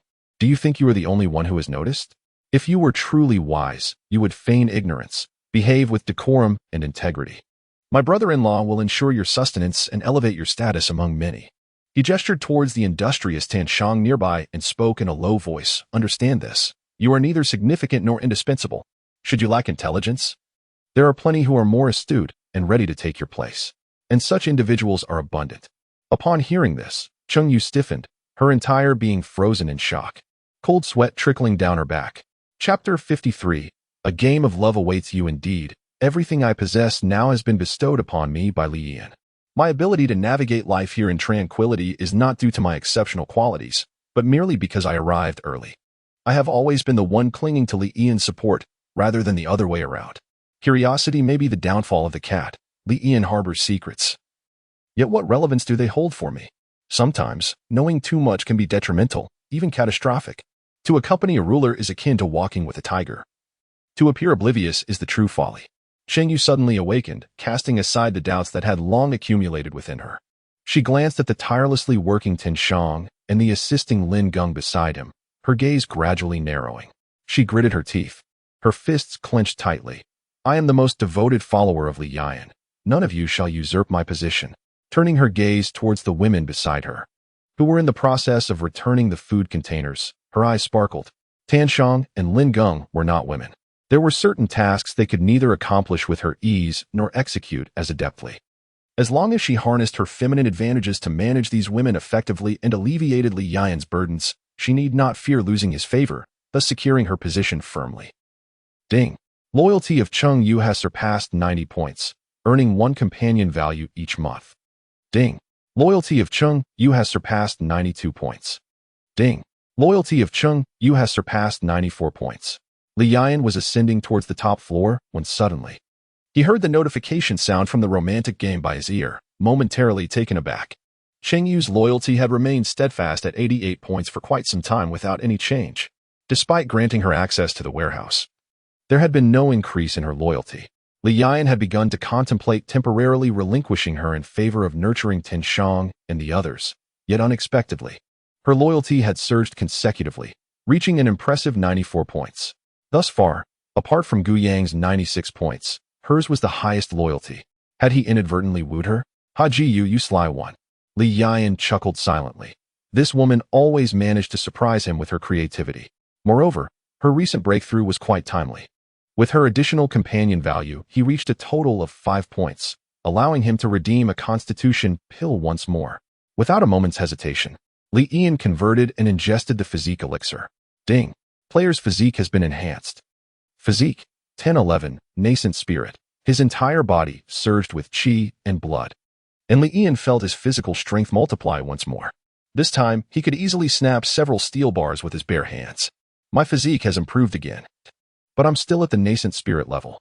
Li Yan mused, anticipating the formidable heights he might reach by continuously enhancing his constitution over time. Everything was steadily improving. Li Yan opened his door and leisurely walked to the bedside. Gu Yuelian was already awake, sitting on the bed and playing with her phone. Her clothes slightly disheveled, revealing her delicate shoulders. Seeing Li Yan enter, Gu Yuelian's face flushed with shyness, and she quickly pulled up the blanket to cover her body. We're an old married couple. Why are you still so shy? Li Yan said as he took off his coat and climbed into bed. Gu Yuelian glared at him playfully and nudged him with her foot. Nonsense. What old married couple? Li Yan grabbed her foot and chuckled. Let me ask you a question. If you answer correctly, you'll get a reward. But if you answer incorrectly, you'll be punished. What question? Gu Yuelian's competitive spirit was piqued. Li Yan slowly asked, what stands up when it's hungry and lies down when it's full? Gu Yuelian was stunned, her face gradually turning red. She bit her lip and shook her head. I don't know. Li Yan was surprised. You don't even know that? It's chopsticks. Gu Yuelian was taken aback. Huh? She stared blankly at Li Yan, hesitating between words, torn between expression and silence. Li Yan's eyes narrowed mischievously. What else could it be? Pray tell, what are you pondering? Gu Yuelian shrugged her delicate nose. It's chopsticks. Naturally, I am thinking of chopsticks. What else could it possibly be? Li Yan chuckled softly. You guessed correctly. I did mention there would be a reward for a correct answer. Splendid. Now we enter the reward phase. What reward phase? Gu Yuelian felt a twinge of unease. Of course. Li Yan suddenly flung aside the sheets and leapt forward. I present to you a delightful romantic game.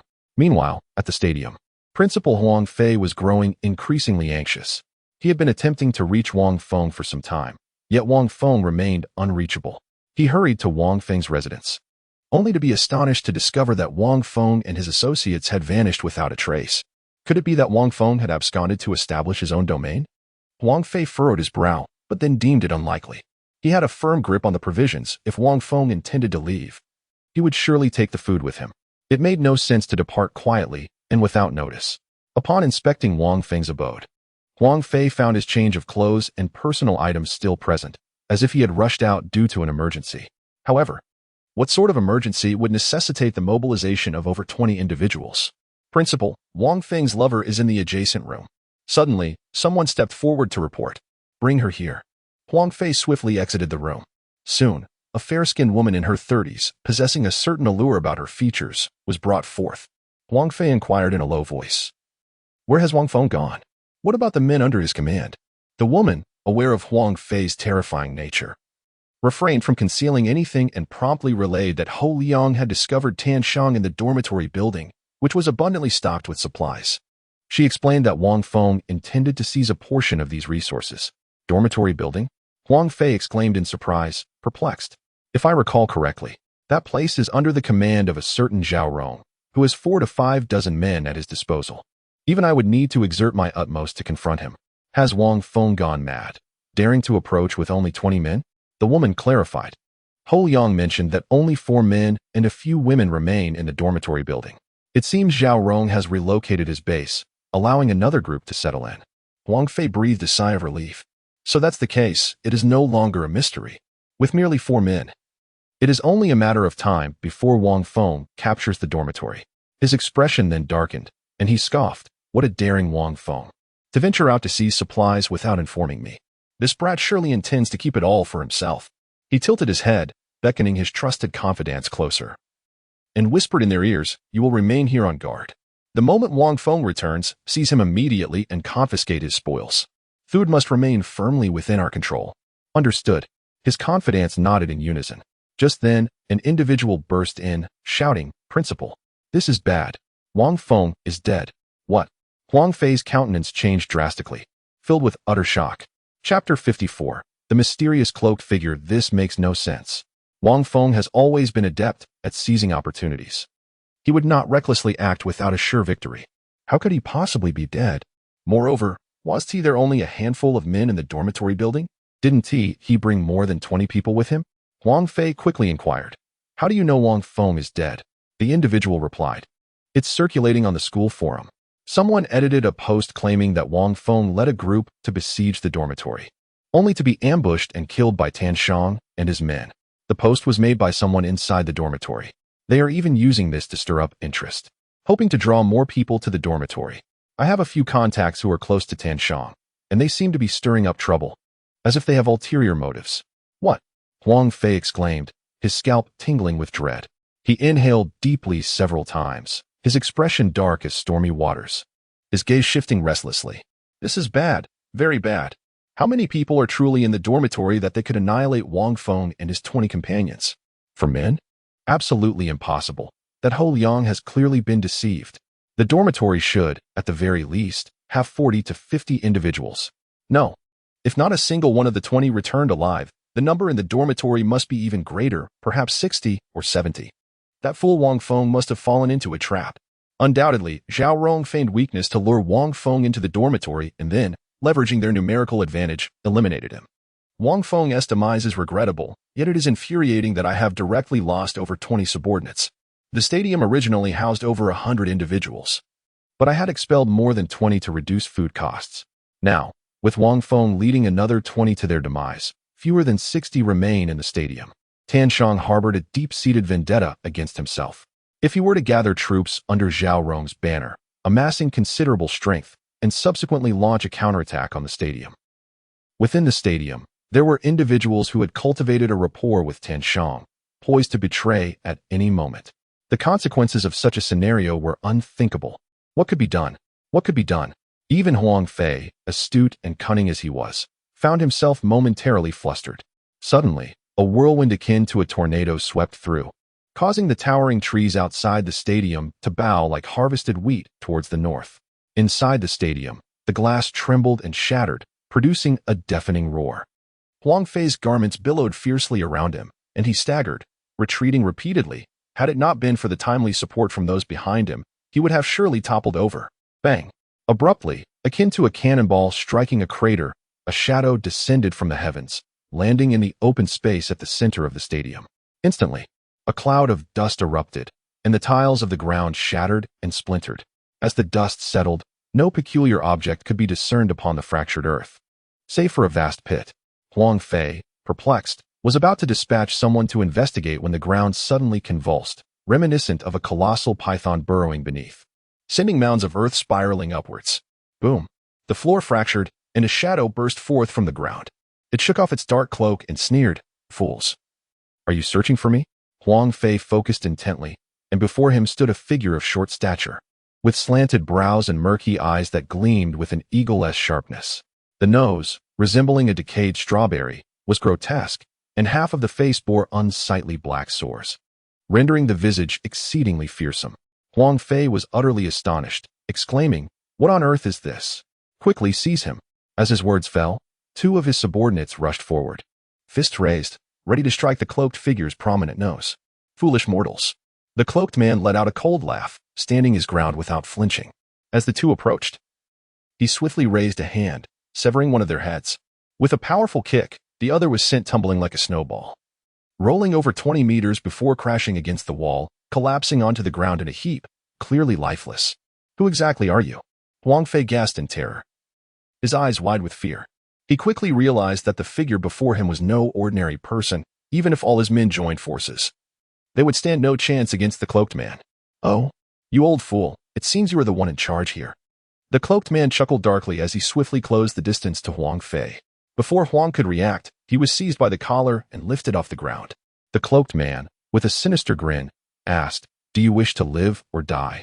Huang Fei, lifted nearly half a meter off the ground and struggling to breathe, turned crimson.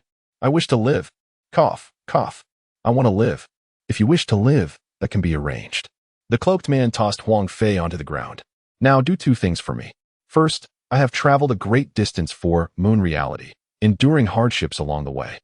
Prepare the most exquisite women and the finest meals this place has to offer, and provide me with a warm welcome." Huang Fei quickly replied, "No problem, no problem. I will have everything ready at once."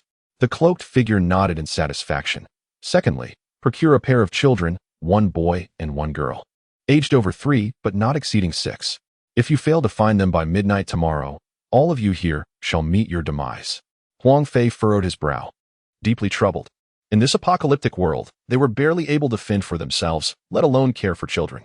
Youngsters were merely burdens, incapable of contributing. He generally refused entry to children in the stadium. A 3-year-old boy could indeed be located. He had a trustworthy subordinate within the stadium who had a son just over 3. But where could he possibly find a girl? Searching the entire stadium yielded nothing. "What? Is there a problem?" The cloaked figure's voice turned grave upon noticing Huang Fei's hesitation. "No, no problem." Huang Fei could only force himself to comply. "Excellent." The cloaked figure strode upstairs, hands clasped behind his back. "Quickly prepare women and meals for me. Dare to delay, and beware of your worthless lives." Once the cloaked figure departed, Huang Fei finally dared to exhale deeply, hastily dispatching people to arrange for women and food. Yet, the thought of finding a girl aged 3 to 6 sent another wave of dread coursing through him. The individual who had previously informed him of Huang Fei's demise observed Huang Fei's distress and suggested, "Principal, I recall that Tan Shang has a 5-year-old daughter, does he not?" Huang Fei's eyes brightened momentarily, only to dim once more. Tan Shang is currently in the dormitory building, where there are at least 60 to 70 people. How can we possibly abduct his daughter? The man chuckled, "Principal, have you forgotten? I have a few insiders who are on good terms with Tan Shang." "You mean?" Huang Fei's glimmering gaze is intended to trick those individuals into luring Tan Shang out. The principal possesses remarkable insight. Huang Fei nodded slightly, turning to glance in the direction where the cloaked figure had departed, a cold smirk escaping his lips. Not only that, while Tan Shang may be easily deceived, there is no guarantee that he will bring his daughter along. That man's methods are not those of an ordinary person. Perhaps I could leverage his abilities to eradicate the dormitory building and seize a substantial amount of supplies. Chapter 55. Meeting people on the 5th floor of the dormitory. In Lin Geng's room, he was roused from his slumber by the sound of his phone ringing. Currently, the top floor of the dormitory housed only Li Yan, Gu Yuoyan, Gu Yang, and Sheng Yu. The 5th floor accommodated Tan Shang and Lin Geng, while the others resided on the 4th floor. For mutual support, Tan Shang, Lin Geng, and the ailing Tan Wenwen were temporarily living together. Lin Geng picked up his phone, and, upon seeing the caller's name, his face lit up with joy. Tan Shang was also awakened by the phone's ringing. He glanced at his daughter peacefully sleeping by his side and tucked her blanket in. Lin Geng did not answer the call immediately. Instead, he looked at Tan Shang and raised his eyebrows, silently urging him, "It's a call from Teacher Zhang." Tan Shang raised an eyebrow, a mischievous smile creeping across his face. Zhang Yu, at the age of 40, retained an alluring charm despite being a middle-aged woman. She became a widow at 30 and, for the sake of her son, had never remarried. Now, she was sheltering with her 13-year-old son in a sports venue. Lin Geng, also 40 and still unmarried, had grown quite close to Teacher Zhang due to work reasons, and their relationship had harbored a hint of ambiguity for some time. As Lin Geng departed from the stadium, Zhang Yu lingered behind, reluctant to part ways for an extended period. The uncertainty of life and death loomed as she chose not to follow him for the sake of her son. Lin Geng, uncertain of what the future held, refrained from imposing any expectations upon her. Now settled into his dormitory, he possessed the means to invite Teacher Zhang back, providing her with a stable life. Clearing his throat, he adjusted his unremarkable pajamas and answered the phone. "Hello? Lin Geng, is Tan Shang beside you?" Came the thoughtful voice of Zhang Yu from the other end. Taken aback, Lin Geng hadn't anticipated her call would concern Tan Shang. "Old Tan is indeed beside me. Do you need to speak with him?" "Yes, please hand the phone to him." Scratching his head, Lin Geng passed the phone to Tan Shang, who occupied the adjacent bunk. Although not well acquainted with Zhang Yu, Tan Shang accepted the device, puzzled. "Teacher Zhang?" Zhang Yu got straight to the point. "Teacher Tan, I saw a post on the forum mentioning that you have settled in at the dormitory. I am currently bringing Hao Hao to stay with you. I hope it's not too late." Lin Geng felt a rush of joy at her words and gestured for Tan Shang to agree. If they arrived, wouldn't they be taking advantage of the situation? Tan Shang cleared his throat. "We are indeed looking for people here, Teacher Zhang. If you truly wish to join us, we would be more than happy to welcome you." "That's reassuring." Zhang Yu sighed deeply, seemingly a bit embarrassed. I'm quite sorry, but there are many dangers outside, and it might be somewhat perilous for just the two of us to venture forth. Mr. Tan, could you possibly meet us at the stadium?" Lin Geng promptly interjected. "Mr. Zhang, of course, I can come to your assistance." Zhang Yu hesitated momentarily before uttering in a subdued voice, I would prefer Mr. Tan to come." A shadow of disappointment crossed Lin Geng's face as he furrowed his brow, casting a dubious glance at Tan Shang. When had Mr. Zhang and old Tan become closer than he was? Tan Shang, equally perplexed, nevertheless acquiesced. "Certainly, I can." Li Yian's current directive for him was recruitment, a task he was diligently pursuing. With potential recruits on the horizon, he had no reason to decline. Also, Zhang Yu added abruptly, "It has been some time since I last saw Wenwen. I long to see her.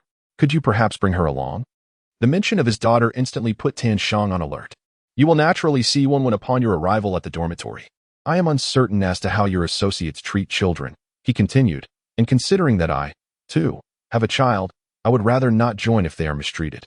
The phone connection on Zhang Yu's end became erratic. "We shall convene after 10 o'clock. There are individuals approaching. I must disconnect now." The line went dead abruptly, causing Tan Shang to knit his brows in consternation. Something felt amiss. It was now 7:30 in the morning. Lin Geng glanced at the time on his phone, rose to his feet, and began to dress. "Let us depart and prepare to receive them. Are you accompanying me?" Tan Shang inquired, puzzled. Lin Geng responded, "Indeed. The exterior is not entirely secure. I shall provide you with support. However, I believe it is unnecessary to bring one along. This place is quite safe, and Mr. Li treats her very well." "I share the same sentiment." Just as Tan Shang stood up and was about to step outside, he was suddenly grasped by a small hand. Turning around, he draped a coat over the now seated Tan Wenwen and gently pinched her soft cheek. The girl, with a tender voice, asked, "Daddy, are you going to see Aunt Zhang?" "I want to go too." Tan Shang shook his head. "It's a bit dangerous outside. And without the sun, it's rather cold. Wenwen should stay here, with Brother Li Yan around. It is perfectly safe. Brother treats me very well." Wenwen pouted. Her clear eyes filled with longing. "But I want to be with Daddy." Tan Shang hesitated. If it were possible, he too would wish to remain with his daughter. Lin Geng suggested, "Actually, there is no harm in bringing Wenwen along. Didn't Mr. Li provide us with a substantial amount of explosive pills? Those things are incredibly powerful. Not even a beast tide or a crowd at a stadium could pose a threat with them. Daddy, please take me with you." Tan Wenwen swayed Tan Shang's arm, acting adorably. The explosive pills were indeed formidable. Most people could do little against them. With this thought, Tan Shang slowly nodded. After they changed their clothes, washed up, and had breakfast, they encountered Chang Bin, who was also dining. When the topic of going to the stadium to fetch someone arose, Chang Bin volunteered to join them. He too was a person who valued gratitude and wished to alleviate any burdens for Li Yan after having shared a meal with him. Mr. Li's resources were plentiful. It would be unwise not to enlist more assistance to safeguard them. Tan Shang and Lin Geng readily agreed. Understanding Chang Bin's character and recognizing his reliability, an additional ally is always welcome. After finishing their meal, they departed from the dormitory, coincidentally encountering Cheng Yu at the entrance. "Where are you headed?" Cheng Yu regarded them with a hint of suspicion. Having been in the dormitory longer than they, Tan Shang did not underestimate her youth. Recounting the matter of picking someone up, "Are you going to recruit more people, trying to impress Ian Ge? Is it really necessary to compete so fiercely? I must also find ways to bring more people in." Cheng Yu felt a sharp sting from those words. Suddenly, Tan Wenwen tugged at Cheng Yu's sleeve. This girl, both clever and obedient, was well liked even by Cheng Yu. Moreover, Li Yan had promised to treat her like a younger sister. Cheng Yu knelt down, gently patting the girl's head. "Xiao Wenwen, if you need anything, just ask your sister." Tan Wenwen beamed brightly. I made some gifts. Could you help me deliver them to Gage and Gujia?" Chapter 56, 702. Being your girlfriend for 7 days at the stadium, the enchanting and graceful Zhang Yu, though over 40, glared at the silver-haired Huang Fei with eyes filled with resentment. "I have done as you instructed. Release Hao Hao." Huang Fei smiled warmly, raising a hand and signaling for someone to descend, seemingly to free her son. Zhang Yu clenched her teeth in silence, aware that Huang Fei had ensnared Tan Shang in a trap. Yet, with her son captured by Huang Fei, she felt compelled to make that call. Once she confirmed her son's safety, she would immediately inform Tan Shang to stay away from this place. However, when the man returned, he bore not a person, but rather a tray. Zhang Yu furrowed her brow and gazed up, her expression swiftly transforming to one of horror, her complexion turning ashen, her eyes bloodshot, and beads of sweat rolling down her forehead. For upon the tray lay a severed arm, the arm of her son. Hao Hao? In a frenzy, Zhang Yu lunged for the tray, only to be restrained by 2 individuals from behind, rendering her utterly immobile. She screamed in a fit of hysteria, "Huang Fei, you beast!" Huang Fei sauntered before Zhang Yu, lifting her chin and patting her cheek. "Do not think I am unaware of your subtle hints to Lin Geng to stay away. You, who are so concerned for your beloved, yet fretful about your son. How foolish you are. You, fragile one, are unworthy of having it all. In a moment, you shall rendezvous with Tan Shang. Should you dare to scheme again, your son shall suffer more than just a severed arm." With a cold snort, Huang Fei turned on his heel and departed. Zhang Yu collapsed to the ground like a heap of clay, her heart wrenching as she lunged for the arm on the tray, tears streaming like a torrential downpour. In the dormitory building, Li Yan awoke from his slumber, glancing at his phone to find it was already 8:30 in the morning. Gu Yulian had risen earlier, busy in the bathroom attending to her morning routine, cheerfully humming along to the soft melodies emanating from her phone's speaker. To avoid disturbing his sleep, the volume was kept low. The song was exquisitely beautiful, the singer's voice melodious and enchanting, akin to a lark frolicking joyfully among the verdant branches of spring. This melody seemed to possess a wondrous enchantment, for merely listening to it brought about a profound relaxation, as though one were floating on a cloud. Recalling the boundless madness shared with Gu Yulian yesterday, Li Yan could not help but smile gently. The exquisite pleasure of being intoxicated in the embrace of a beautiful woman was truly enchanting. The only lament was that despite his diligent efforts, Gu Yulian's affection for him had not increased. It was evident that she enjoyed their time together even more than he did. How infuriating it was that she took his efforts for granted. Suddenly, his phone chimed. Upon inspection, he discovered a message from Qi Ling Air. 702. You rascal, at midnight tonight. It is the full moon period. Have you considered joining me to seize the moon essence? 702. I want to hide it from you. There will be quite a few skilled competitors this time, and danger may be imminent. 702. I promise you a fair share. If we succeed together, we shall divide it equally. Midnight tonight, indeed, marked the full moon period. Li Yan straightened himself, fully aware without Qi Ling Air's elaboration that the quest for the moon essence was fraught with peril, akin to traversing a treacherous mountain of blades or a sea of flames, with the potential for dire consequences. However, the rewards were equally substantial. If the moon essence were not of great importance, Qi Ling and other adept practitioners would not be drawn to it. Had it not been for his romantic entanglements, Li Yan might have accepted Qi Ling's invitation to form an alliance, for opportunities such as these are rare and serendipitous. Yet, with his romantic pursuits, he believed that by diligently attending to Gu Yulian and subsequently attracting 2, 3, or even 4 charming consorts, he could cultivate an army of supporters, thereby becoming immensely powerful. Upon reflection, the significance of Yushur diminished in Li Yan's eyes. There was no need to gamble on an uncertain opportunity. After making his decision, he replied to Qi Ling, saying, I do not intend to go. I hope you gain something from this journey. 702. Oh my, you truly want to be attending? How disappointing. 702. Woe is me. Without your protection, it would be such a pity for a striking beauty like myself to perish in the contest for. You sure? Li Yan responded, there is no pity. I shall take advantage of the situation. 702? 702. You rascal, you really aren't coming. To be honest, your abilities are formidable, and without you, I feel rather insecure. 702. How about this? Didn't you sneakily gaze at my legs last time? If you help me secure, you sure, I could allow you to. Li Yan, for a year? 702. Pa. I'll let you look freely for a day. What a greedy rascal you are. Li Yan, what is so enticing? I have legs of my own. In fact, I possess 3. Li Yan silently rolled his eyes. 702. Oh dear, can't you even manage that? Then, how about this? If you come, I might grant you a kiss. Li Yan inwardly sighed. The petite Qi Ling truly underestimated him. Hadn't he played numerous tricks with Gu Yulian yesterday? He had even entered the sage moment multiple times. A mere kiss, huh? Is that the test for a capable individual? Li Yan, is there anything else? If not, I shall log off. 702. Hold on, let me think. Well, if you could come, I could endure the discomfort and be your girlfriend for 7 days. How about that? Li Yan, is it one of those measurable types? 702. Of course not. Li Yan, then I wish you well. 702. Hey, you rascal. Li Yan decisively logged off, no longer willing to engage with Qi Ling. This little enchantress merely toyed with him, treating him like a devoted admirer, seeking benefits without any willingness to reciprocate. Only a fool would believe her. Who could she be chatting with that brings her such joy? Gu Yuqing limped over. Li Yan waved his hand. Just a shameless admirer of mine, persistently pleading for me to join her. Alas, I am too sought after. Reflecting on it now, I truly gave in too easily yesterday. How infuriating. Gu Yuqing was both ashamed and furious, climbing onto the bed to pummel his chest with her small fists. Li Yan grasped his girlfriend's tiny hand and pulled her into his embrace.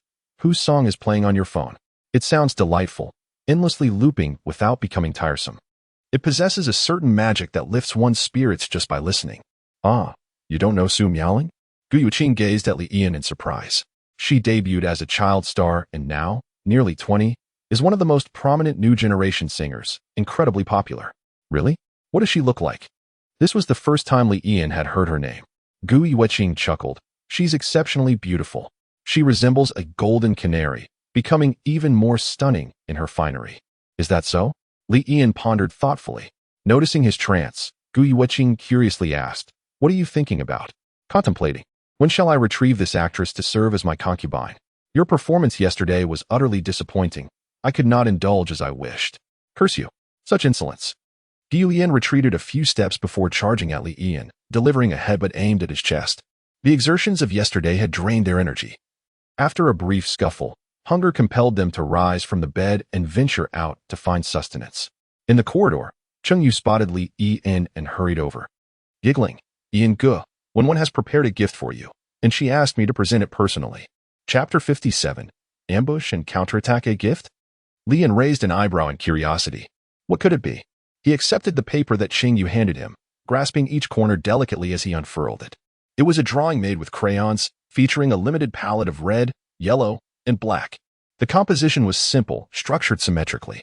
The right side was shrouded in darkness, where a crimson moon hung high, accompanied by 3 yellow figures, 2 tall ones flanking a shorter one, all racing leftward, pursued relentlessly by a looming black beast.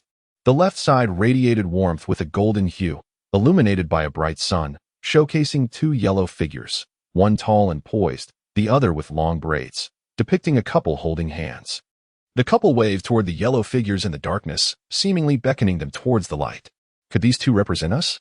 Gu Yulian instantly recognized the couple on the left. Li Yian nodded. The three yellow figures in the shadows undoubtedly represented Tan Shang, Lin Gong, and Tan Wenwen. The painting is rather hasty, devoid of any skill. However, the innocence it encapsulates is something that no amount of technique could ever replicate. It is truly splendid. Gu Yulian gazes at the artwork, her smile gentle, reflecting on the joy of having a little sister. That rascal Gu Yang has never gifted me anything like this since childhood. Alas, the little sister is no more. Li Yian chuckles softly, playfully winking at her. Shall we strive to have a little girl ourselves? Gu Yulian's face flushes crimson, biting her lip into silence. Li Yian keenly observes that, this time, Gu Yulian does not retaliate against his teasing. Ah, and there is this. Cheng Yu suddenly raises her hand, unveiling 4 delicate origami cranes in her palm. With a radiant smile, she proclaims, "These are gifts from little Wenwen. Gu Yang and I each have one." She added. Her mother told her that the paper cranes symbolize blessings, and she wishes us all a long life. Li Yian picks up one of the cranes. Unable to suppress a grin, this little girl is quite thoughtful. He examines the paper crane closely, suddenly realizing that if the earlier jest were to come true, it wouldn't be so bad after all. Before long, it is already 10 o'clock, the appointed time to meet Zhang Yu. Tan Shang and Lin Gong have arrived at the stadium, hiding behind a colossal tree that could embrace 10 people. Lin Gong, feeling somewhat anxious, inquires, "Why hasn't Teacher Zhang come out yet?" Tan Shang reassures him, "No need to fret. Teacher Zhang may be delayed. Let us remain patient and wait for 10 more minutes." Just then, Chang Bin, who accompanied them, suddenly points ahead, exclaiming, "Teacher Zhang is coming." Lin Gong lifted his gaze and beheld, under the dim light of the moon, a tall and voluptuous woman emerging alone from the stadium, glancing around. Indeed, it was Zhang Yu. Overcome with joy, Lin Gong rose to greet her. However, Tan Shang seized him and said in a low voice, "Something is amiss. Do not approach just yet." "What is amiss?" Lin Gong asked, perplexed, yet he halted his steps. Tan Shang furrowed his brow and remarked, "If Teacher Zhang intended to accompany us back to the dormitory, why would she come alone without her son?" Lin Gong was taken aback by this observation, also frowning in contemplation. "That is indeed peculiar. Perhaps Hao Hao has already come out?" He suggested, "We should not delay our rendezvous if we arrive too late. Teacher Zhang could find herself in trouble if discovered. How about you all wait here while I go to receive her?" Tan Shang shook his head. "No, it is unwise for you to go alone. Should there be an ambush, you would be at a disadvantage. With the explosive pills in hand, I shall accompany you. 10 men would find it impossible to subdue us both simultaneously." He then turned to Chang Bin, instructing, "You stay here and adapt to any situation that may arise." Tan Shang glanced at his daughter, momentarily torn. Leaving her with Chang Bin might offer greater safety. Yet with the explosive pills, he was unlikely to encounter any mishap. Having her by his side provided him with reassurance. Should anything occur on Chang Bin's end, and his daughter were to be compromised, he would find himself constrained, unable to utilize the explosive pills. With a firm decision, Tan Shang stated, "Let us proceed. We shall go to meet her." "Understood." Lin Gong did not emerge directly from behind the tree, but chose to approach Zhang Yu from another direction. Zhang Yu stood still, scanning her surroundings, her heart brimming with anxiety. On one side was her son, on the other, her friend. She was merely a mother, devoid of choices. "Zhang Laoshi." Suddenly, a familiar voice resonated beside her. Zhang Yu's eyes lit up momentarily, only to be overshadowed by despair. In a flurry, she turned her head, and indeed, she spotted Lin Gong's figure. Tan Shang held his daughter in one hand while gripping an explosive pill in the other, ever vigilant. "What are you doing here?" Zhang Yu exclaimed, her anxiety palpable. Lin Gong inquired, "Where's Hao Hao? Why didn't you bring him along?" "I." Zhang Yu's face fell with guilt, rendering her speechless. "Hee, can you guess why?" Huang Fei chuckled softly, leading a group of over 20 individuals emerging from the dense thicket. Each of these 20 wielded weapons, knives, guns, and clubs, advancing step by step to encircle them. "You." Lin Gong gasped. Disbelief etched across his face as he stared at Zhang Yu. You actually betrayed us." Tears streamed down Zhang Yu's cheeks as she stammered, I had no choice. They have Hao Hao."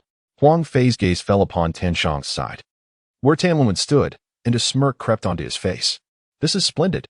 Not only have I captured this little girl, but I can also eliminate Tan Shang. A significant threat, achieving a perfect outcome."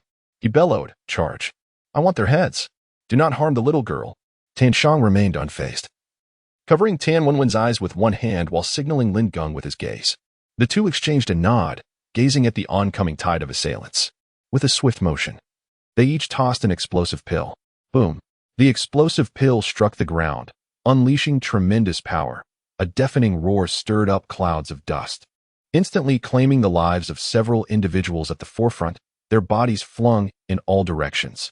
The two individuals remained relentless in their actions, casting several explosive pills, resulting in the demise of numerous foes. Grenades. The remaining assailants, gripped by terror, turned tail and fled. Within mere seconds, those who had once surged forward now hastily retreated, leaving only Huang Fei at the forefront. What? Where did you acquire such firearms? Huang Fei, drenched in sweat and trembling, was paralyzed by fear. He wished to escape, but his legs were uncooperative, and the terror rendered him incapable of summoning the strength to flee. Tan Shang spoke with a grave tone. Did you think we had not noticed the anomalies? While you had your schemes, we were also prepared, thanks to Boss Li's explosive pills. We need not fear ordinary individuals wielding cold weapons. With sufficient firepower, even 1,000 foes would meet their demise. Lin Gong sneered, why waste breath on this old dog? I shall annihilate him at once. With that, Lin Gong directed 3 explosive pills at Huang Fei, fearing he might not be obliterated. It's over, Huang Fei screamed, collapsing to the ground as a large pool of liquid seeped from his trousers. Chapter 58. The difficulty of naming the organization. Suddenly, a fierce wind swept through, and a shadowy figure appeared before Huang Fei. It was the cloaked man. He regarded the incoming explosive pills with a casual flick of his wrist, effortlessly intercepting all 3 before casting them aside to his right. The explosive pills flew through the air, creating a cloud of dust upon detonation.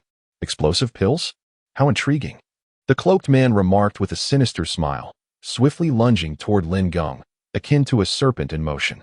Tan Shang and Lin Gong were taken aback, hastily continuing to hurl explosive pills, yet the cloaked figure effortlessly dodged them, swaying left and right.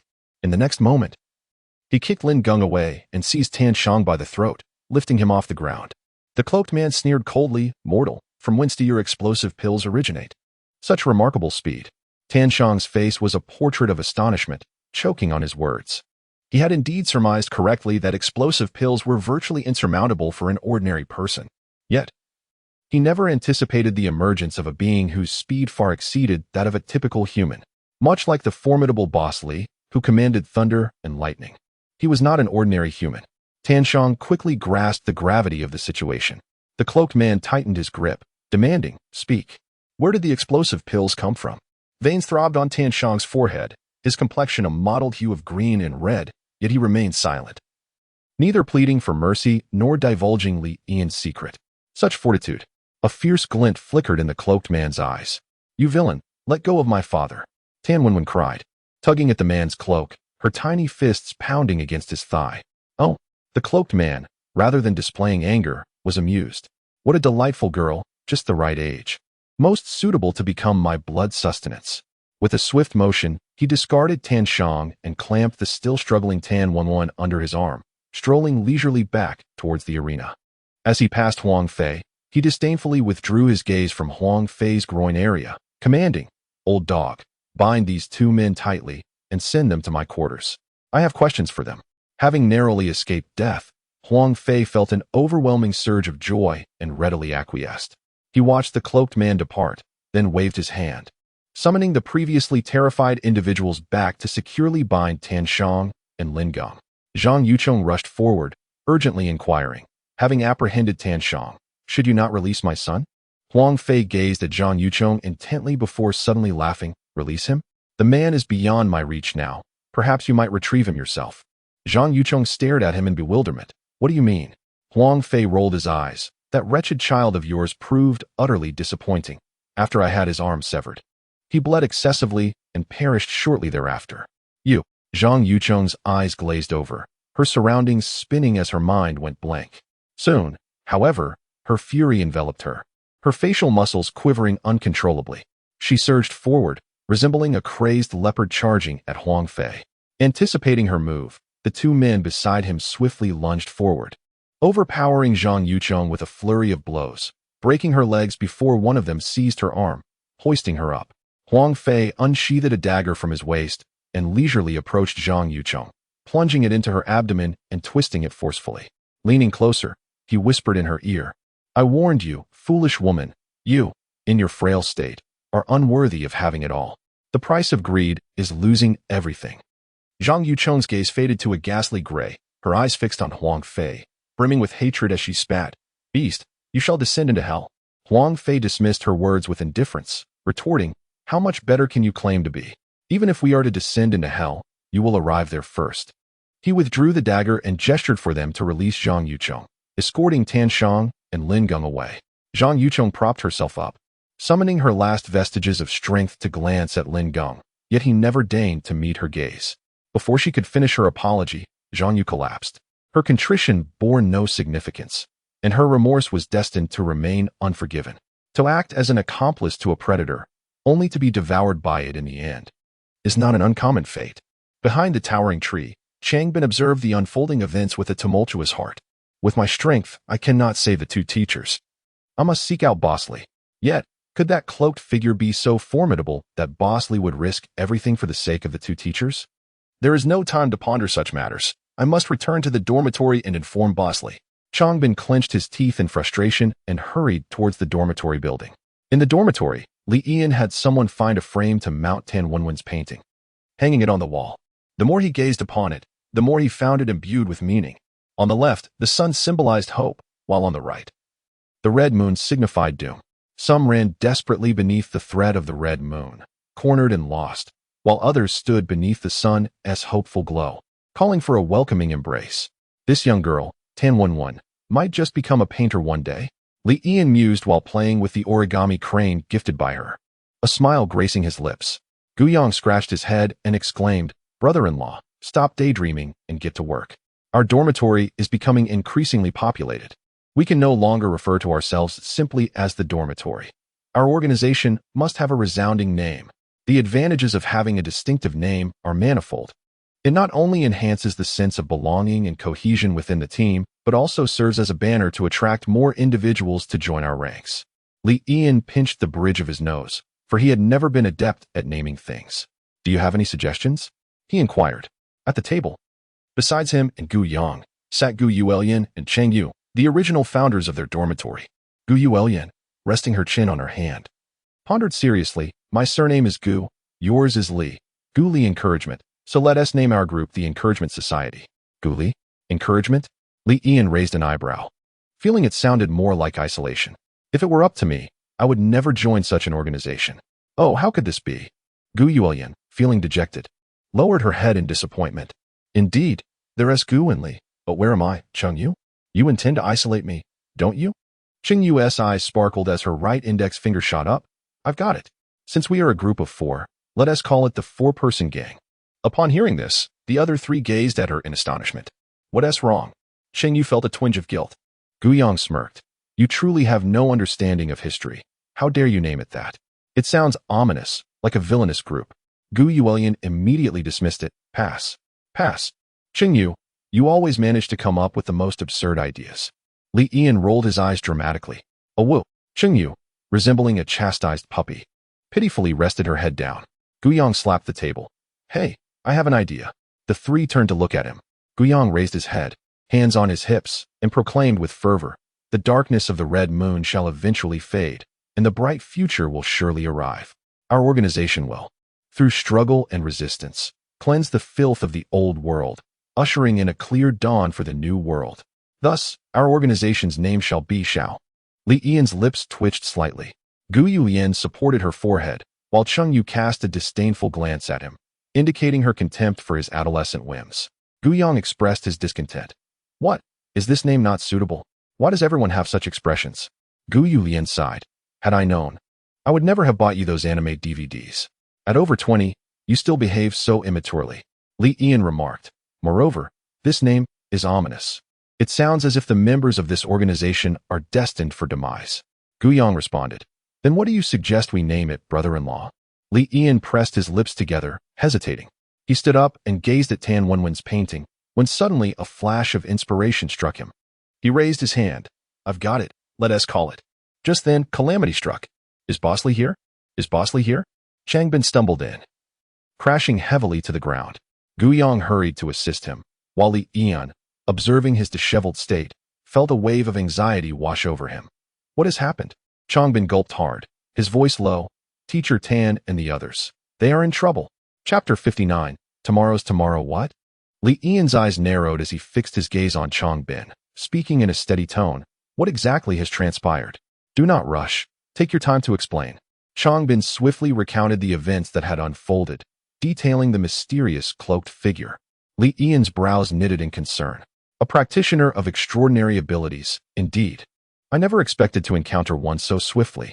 Gu Yulian exclaimed. Has one also been captured? How could this happen? Changbin implored, Boss Li. I beseech you to rescue Teacher Tan and the others. Only you possess the means to save them. Li Yian replied in a solemn tone. There is no need for further words. Lead the way. Taken aback, Changbin could hardly believe Li Yian's decisive agreement. He had anticipated hesitation in the face of such perilous circumstances, leaving him momentarily at a loss. Oh, the individual is at the stadium. Just follow me. Changbin hastily surged forward. Gu Yang swiftly seized a long knife from the side, his demeanor fierce as he prepared to follow. What do you think you are doing? Li Yian pulled him back with force. I am going to rescue them. Gu Yang retorted angrily. Those who dare to harm our show organization must face retribution, regardless of distance. When did the organization become known as Shao? Li Yian tugged him back once more. If you go, who will protect your sister? Remain here and inform me of any developments immediately. The thought of his sister's safety instantly calmed Gu Yang. Brother-in-law, with just you, will there be enough manpower? Are you confident in your abilities? Li Yian cast a fleeting glance at Gu Yulian and murmured softly, in life, one cannot always engage in endeavors that are assured. He gazed at the painting adorning the wall, vibrant in color, with the sun depicted on the left and the moon on the right. As people rushed toward hope, with a gentle smile, Li Yian looked at Gu Yulian and Gu Yang, saying, Rest assured, I will certainly bring our little artist back. I have already contemplated a name for our organization. It shall be called Ming, with the sun on the left and the moon on the right. It signifies the brightness of tomorrow, the Ming of the morrow with both of you present. Gu Yulian was momentarily taken aback. Gu Yang's sun and her moon perfectly coalesced into the character for Ming. She fixed her gaze on Li Yian, urging, Be cautious and return safely. We shall await your return to share dinner together. Very well. Li Yian responded as he executed the flying thunder step, his form darting away like a streak of lightning, vanishing in an instant.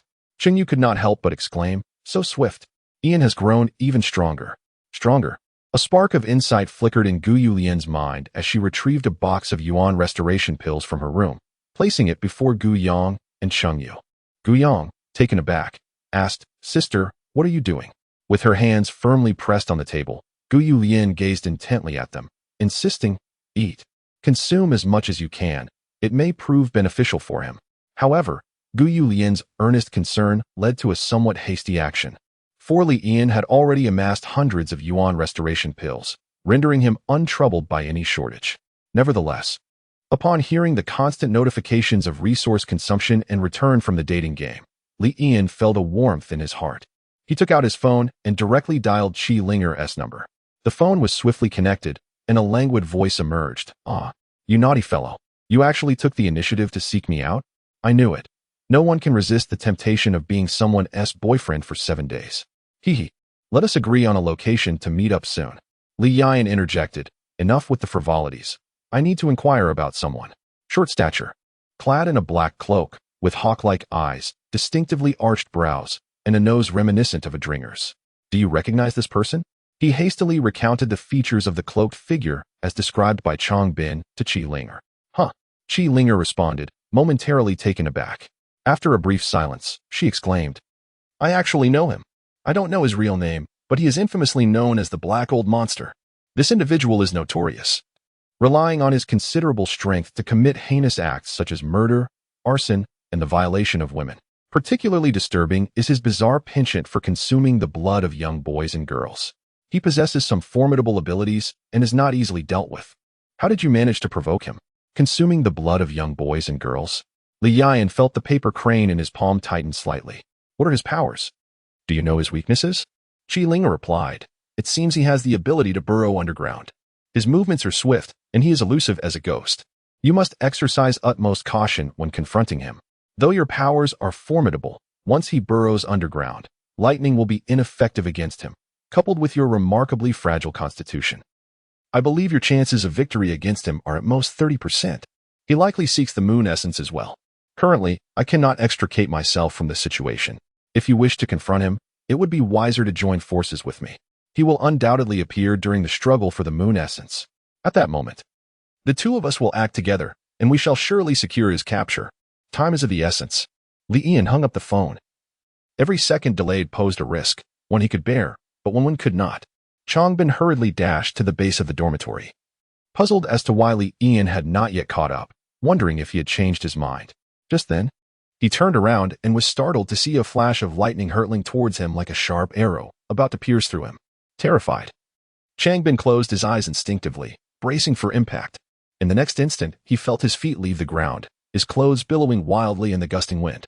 Hesitantly, he opened his eyes to discover that Li Ian had seized him by the collar, as though he were a small chick, while his feet danced upon the crackling lightning, as if he were treading upon the very essence of thunder. "Bosley, you are not an ordinary person?" Changbin exclaimed in astonishment. It was the first time he had witnessed Li Ian wielding his extraordinary abilities. Li Ian replied sternly, "Speak less, lest you invite the wind." He quickened his pace, leaping several meters in a single bound. His physique had reached an impressive level of 11, granting him remarkable speed and endurance with the thunder step technique.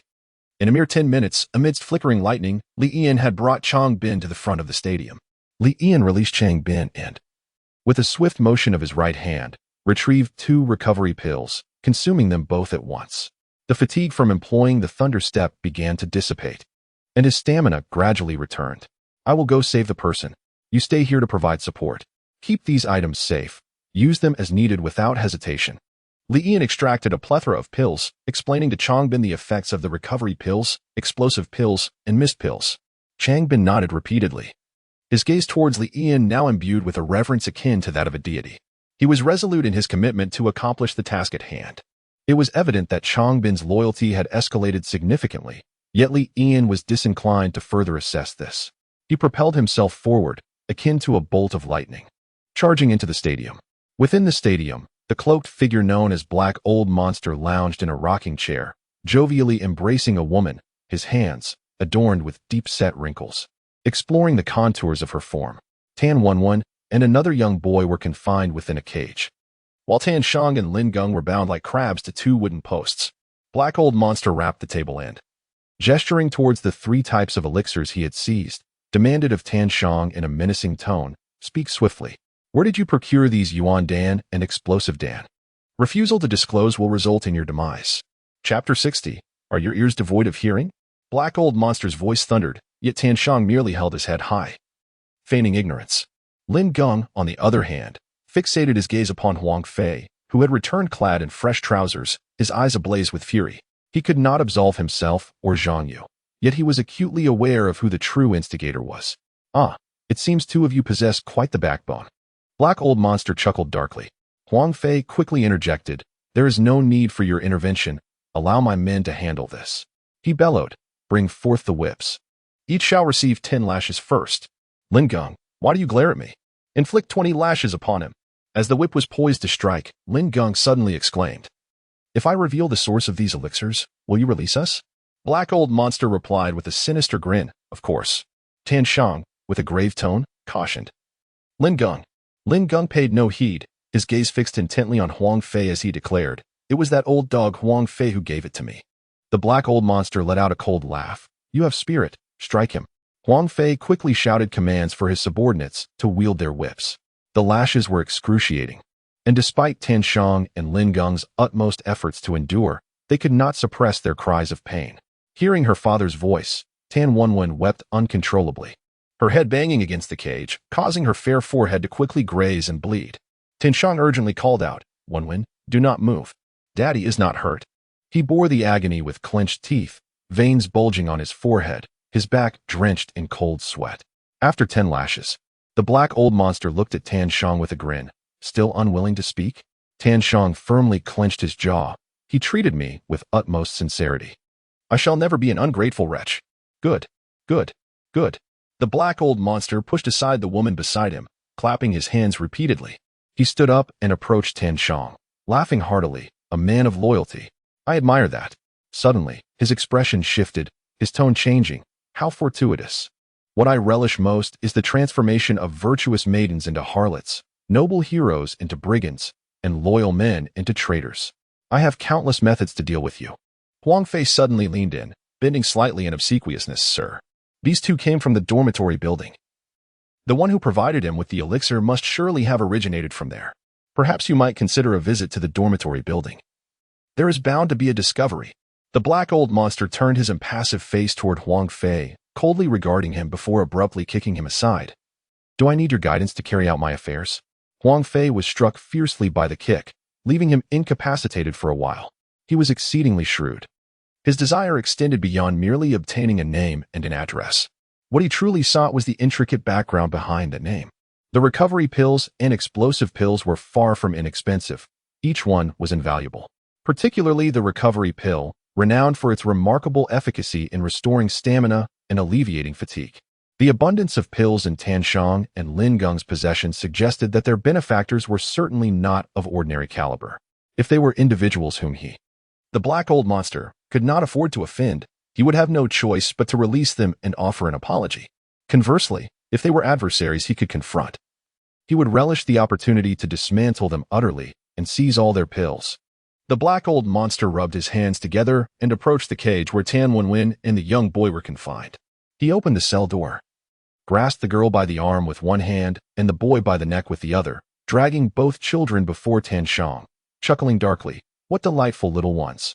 They're of such tender and delicate age." The black old monster licked his lips, suddenly baring his yellowed teeth and sinking them savagely into the boy's neck. Blood gushed forth as the boy screamed in agony, thrashing desperately. It was not long before the boy's strength waned, his arms slipping down helplessly. The black old monster discarded the lifeless body of the child, contentedly wiping the corner of his mouth with his sleeve. With a gleam in his eye, he gazed at Tanshang, cackling ominously. "I shall grant you 3 counts to decide. Will you choose your daughter's life, or will you divulge the source of those pills?" Tanshang stared blankly at the lifeless body of the boy before him, a wave of darkness enveloping his vision, his mind a complete void. As though every drop of blood had been instantaneously drained from his body, and his temperature plummeted several degrees. "If you don't speak, I shall commence the countdown. 3, 2. The sinister figure lifted Tan Wenwen into the air. "Wait!" Tanshang screamed in desperation. The malevolent creature chuckled wickedly. For it was evident that loyalty in this world was a fragile thing, easily shattered. The only reason for his unwavering stance was that the stakes had not yet been sufficiently raised. Tanshang looked at Tan Wenwen with profound affection, his voice trembling as he spoke. "Wenwen, it is your father who is powerless. I cannot save you. If there is a next life, I shall repay you double. Do not be afraid, my dear, close your eyes." Tan Wenwen, only partially grasping the dire situation she faced, understood instinctively that obeying her father's words was the right course of action. Trembling all over, she obediently shut her eyes tightly. With a fierce glare directed at the sinister creature, Tanshang struggled vehemently against the restraints binding him, causing the pillars to rattle ominously. In a fit of hysteria, he shouted, "You wretched beast who only threatens parents through their children. What are you? A worthless, contemptible coward. Come on, come on. If you are a man, spare us the words. Just kill us. We, father and daughter, are unafraid." The dark figure, enraged, had not anticipated such audacity from the man before him, who, even in this dire predicament, retained his fighting spirit. "Curse me all you wish. I permit your insults." The creature bellowed, lowering his head to bite into Tan Wenwen's throat. Suddenly, the dark old monster's ears twitched, and his body retreated like a piece of paper, staggering back several steps. Upon focusing his gaze, he indeed saw a black gold hammer crashing down at the spot he had just occupied, followed by a bolt of lightning darting towards him, seizing the hammer. "Who are you?" The dark old monster's eyes narrowed. "An adept of supernatural powers. The visitor is an adept." Li Ian fixed his gaze on the girl, Tan Wenwen, clutched in the dark old monster's arms and declared, "Release that girl." The dark old monster raised an eyebrow, narrowing his eyes further. "Is your supernatural ability related to lightning? I have yet to encounter an adept who can manipulate lightning. From which force do you hail?" Li Ian remained silent, swiftly weaving a net of lightning with his left hand. The net surged down like tidal waves, dispersing in all directions. Surrounding individuals, including Huang Fei and others, were caught off guard, ensnared and paralyzed by the lightning net, collapsing to the ground. The dark old monster dared not delay, clutching Tan Wenwen as he soared backward, narrowly evading the entangling net. In an instant, the dark old monster had no time to catch his breath when he saw Li Yan's figure flicker. The lightning beneath his feet sparkled, rendering him momentarily invisible, followed by the crack of thunder ringing in his ears. The dark old monster turned in horror, and indeed, Li Yan was right behind him, raising the hammer to strike at his forehead. The person arrived even before the sound. The dark old monster hastily seized a large table nearby, bracing it in front of himself. However, the golden hammer was no mere decoration. It possessed not only unique properties, but also an astonishing level of hardness. Li Yan's hammer effortlessly pierced through the table, crashing heavily against the dark old monster's chest. The dark old monster spat a mouthful of old blood, barely managing to steady himself when a ghostly voice and the sound of a hammer slicing through the air echoed behind him. "Release that girl. Are you deaf?" Chapter 61. The Explosion of the Stadium. Boom. The black and gold money hammer fell heavily, creating ripples in the air. Dust swirled around Li Yan, and a large hole abruptly appeared in the ground. Li Yan furrowed his brow. He had missed the strike, and the rising dust was due to. Recalling his conversation with Qi Linger, Li Yan swiftly maneuvered to evade, and just as expected, the ground behind him suddenly heaved, and a shadow sprang forth from his rear. Teleportation. This fellow possesses the ability to burrow underground. Having missed his strike, the dark old monster continued to burrow away, leaving a trail of mounds in his wake. Li Yan, utilizing his lightning-fast steps, evaded the monster's attacks while searching for the opportune moment to counterattack. Though the dark old monster was underground, he could sense Li Yan's movements. Observing Li Yan's incessant use of his rapid steps, he couldn't help but smirk inwardly. Such a swift technique must surely be taxing. It consumes far more energy than my burrowing. Once your stamina wanes, I shall have you at my mercy. Convinced of his advantage, he suddenly caught sight of Li Yan flipping his left hand, conjuring several recovery pills from thin air, which he promptly swallowed. The dark old monster was taken aback, realizing his oversight. Oh no, I completely forgot about this. His minions beneath him possess plenty of elixirs. As their master, how could he possibly lack any? After consuming several elixirs, Li Yan's stamina swiftly rejuvenated. Just as Qi Linger had mentioned, the earth escape technique effectively countered lightning. Had the black old monster remained underground, Li Yan would have found himself at a loss. However, that was the Li Yan of 2 days prior. Today, he possessed a strategy to confront the subterranean threat. With a determined gaze, he extended his left hand, electric sparks crackling within his palm as thunder roared and coalesced. The air around him quivered, and a lightning sphere materialized in his hand at an astonishing speed. This was the third skill of his lightning-based abilities, Palm Thunder. Come forth. If you do not reveal yourself, I shall obliterate this entire ground. Li Yan's hair stood on end, his sleeves billowing dramatically. The lightning sphere in his grasp grew increasingly formidable, quickly expanding to the size of a basketball. The thunder within it erupted with a cacophony akin to 1,000 birds in distress, piercingly shrill. Young hero, cease your actions. Please cease. The black old monster, struck with terror, recognized the immense power of the lightning sphere in Li Yan's hand.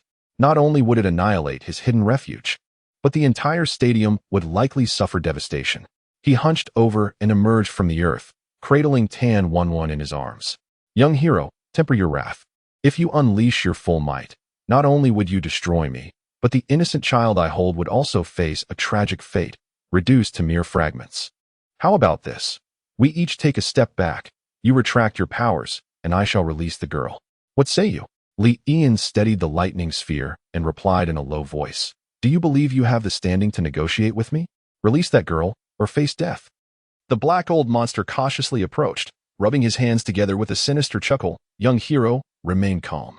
The world of martial arts is not merely about conflict and violence. It embodies the intricate tapestry of human relationships and social dynamics. Though I, the black old monster, may not be a figure of great renown, I am acquainted with several extraordinary individuals. Young hero, with such a plethora of elixirs in your possession, it is evident that you hail from a distinguished background. Perhaps there exists a connection between us. As the conversation unfolded, the black old monster suddenly sprang into action, hurling Tan Wenwen high into the air while charging headlong towards Li Yan. Li Yan, intent on rescuing Tan Wenwen, was acutely aware that the formidable power of his electric sphere could inadvertently obliterate the girl if they were to collide. Thus, he resolved to strike the ground with the sphere instead. Upon impact, the earth trembled violently, the center of the arena erupted in a thunderous explosion. The ground shattered into countless fragments, and a multitude of electric waves surged through the air. Being a seasoned veteran of the martial world, the black old monster quickly discerned that he stood no chance against Li Yian. Therefore, his previous advance had been a mere feint. As Li Yian unleashed the electric sphere, the black old monster leapt into the air, seizing Tan Wenwen mid-flight, and hastily toppled to the side.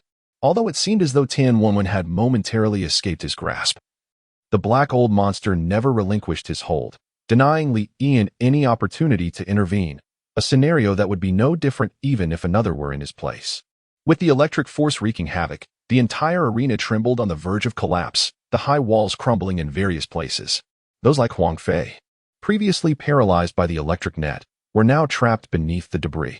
Despicable old dog, Li Yian muttered under his breath, activating his lightning steps, drawing a dagger from his waist, and swiftly severing the ropes binding Tan Shang and Lin Gong, leading them to safety beyond the confines of the arena. Boom! The stadium collapsed with a thunderous roar, bricks and tiles crashing heavily to the ground, stirring a cloud of dust and darkness. Young hero, this girl shall be mine to enjoy. The mountains and waters may reunite, but when we meet again, I shall surely claim your life.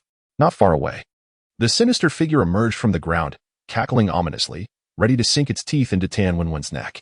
Boss Li, Wenwen, Tan Shang exclaimed in alarm. Yet, Li Yian remained unperturbed. Do not worry, I have a plan. Before he could finish his sentence, the dark creature suddenly sensed several explosive pills hurtling toward it. And without a moment's hesitation, it fled into the earth, abandoning its prey. It was Chang Bin who had acted. Li Yian's palm thunder was not unleashed recklessly.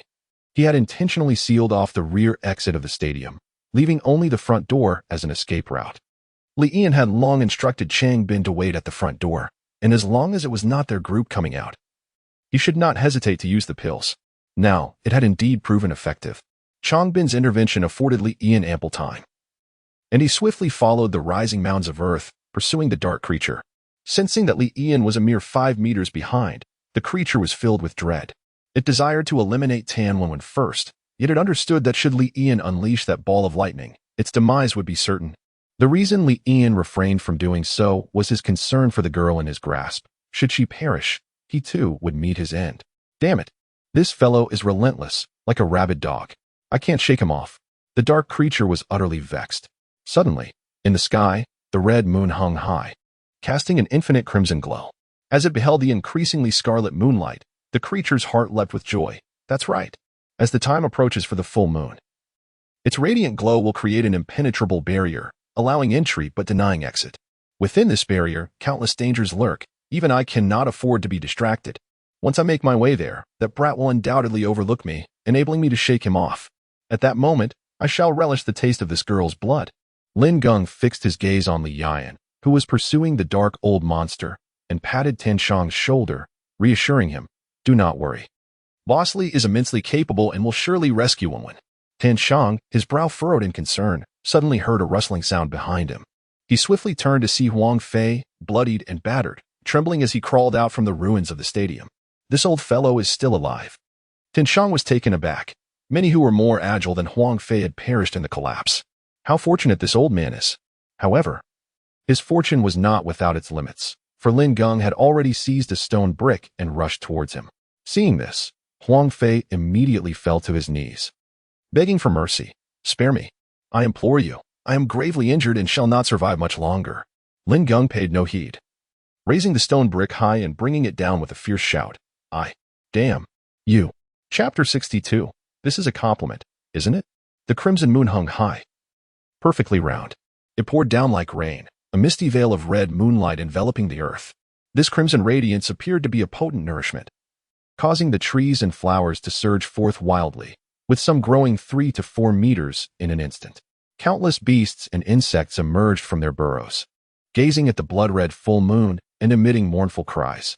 The moonlight cascaded upon them, enhancing their forms to appear tall and robust, with their sharp claws and fearsome fangs becoming increasingly menacing. Qi Linger perched upon a tree branch, her slender and fair legs swinging gently. She rested a golden mask upon her lap, her rosy lips nibbling on a crisp apple with delight, tilting her head slightly. A mischievous grin danced upon her innocent and delicate face. her cunning eyes sparkling. Oh, has the time already slipped away?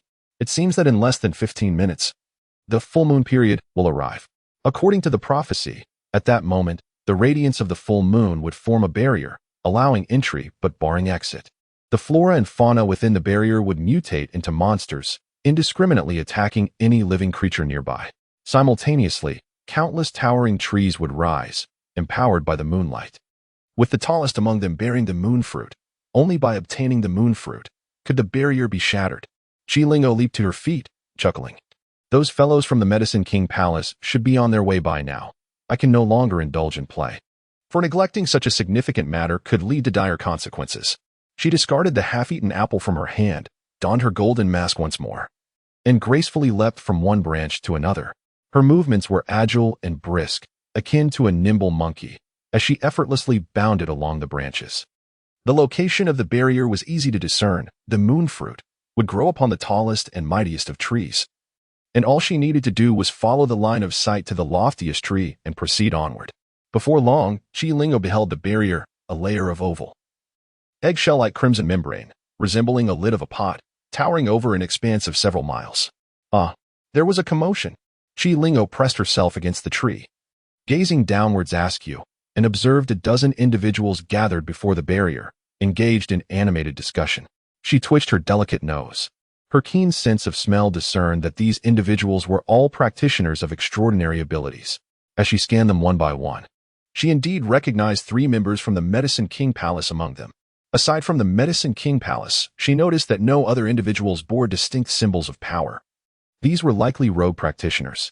Unlike the oblivious Yongning City, where Qilingo resided in Yong'an City, there had long been undercurrents of unrest.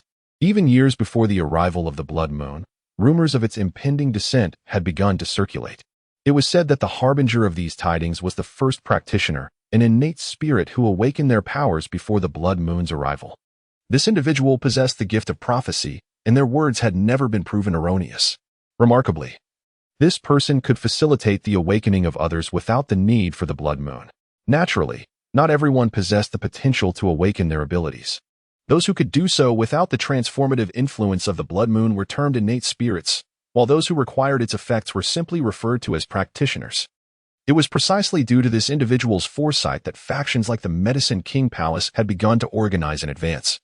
And it was their prophecy that alerted various powers to the imminent arrival of the full moon, prompting them to vie for the moon fruit.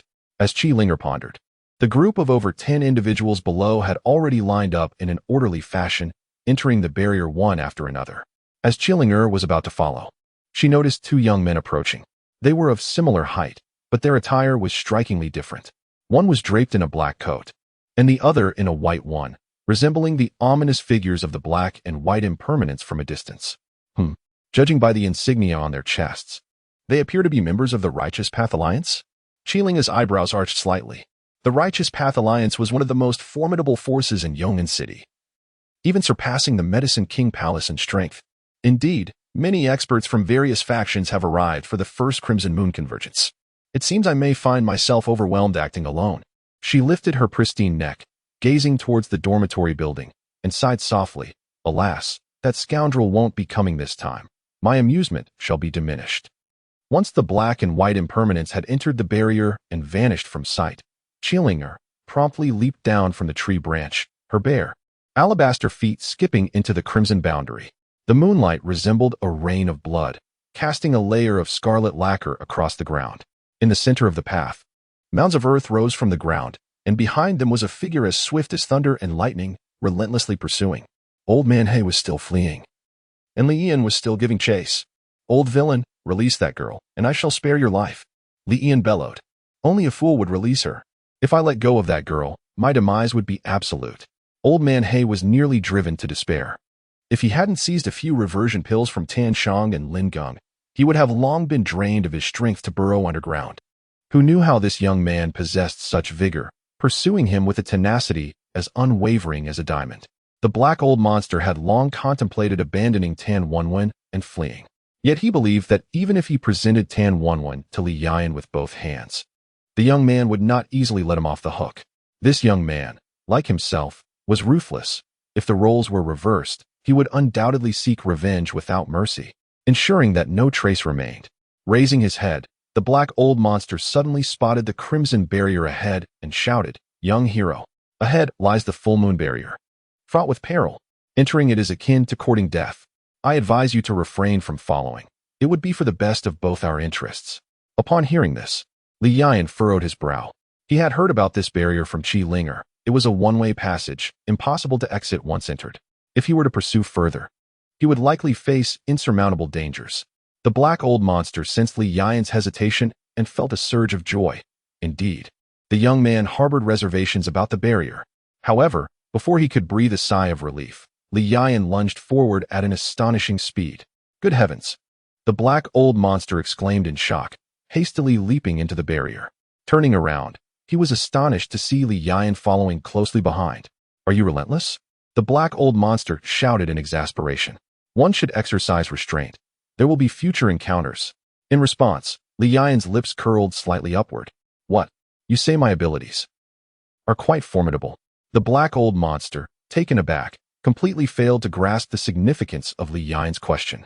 Li Yan squinted, lowered his head slightly, and muttered to himself, "So, this is a compliment, isn't it?" The young man was muttering something inaudible. The old demon was just about to burrow into the earth and flee when he turned his head and noticed a dense array of runes appearing on the ground, resembling a spider's web. The old demon chuckled inwardly. "Fool, you've used this lightning net before. It can't penetrate the ground." However, before he could escape underground, the earth above him trembled, and a sudden wave of dizziness washed over him, causing him to lose consciousness instantly.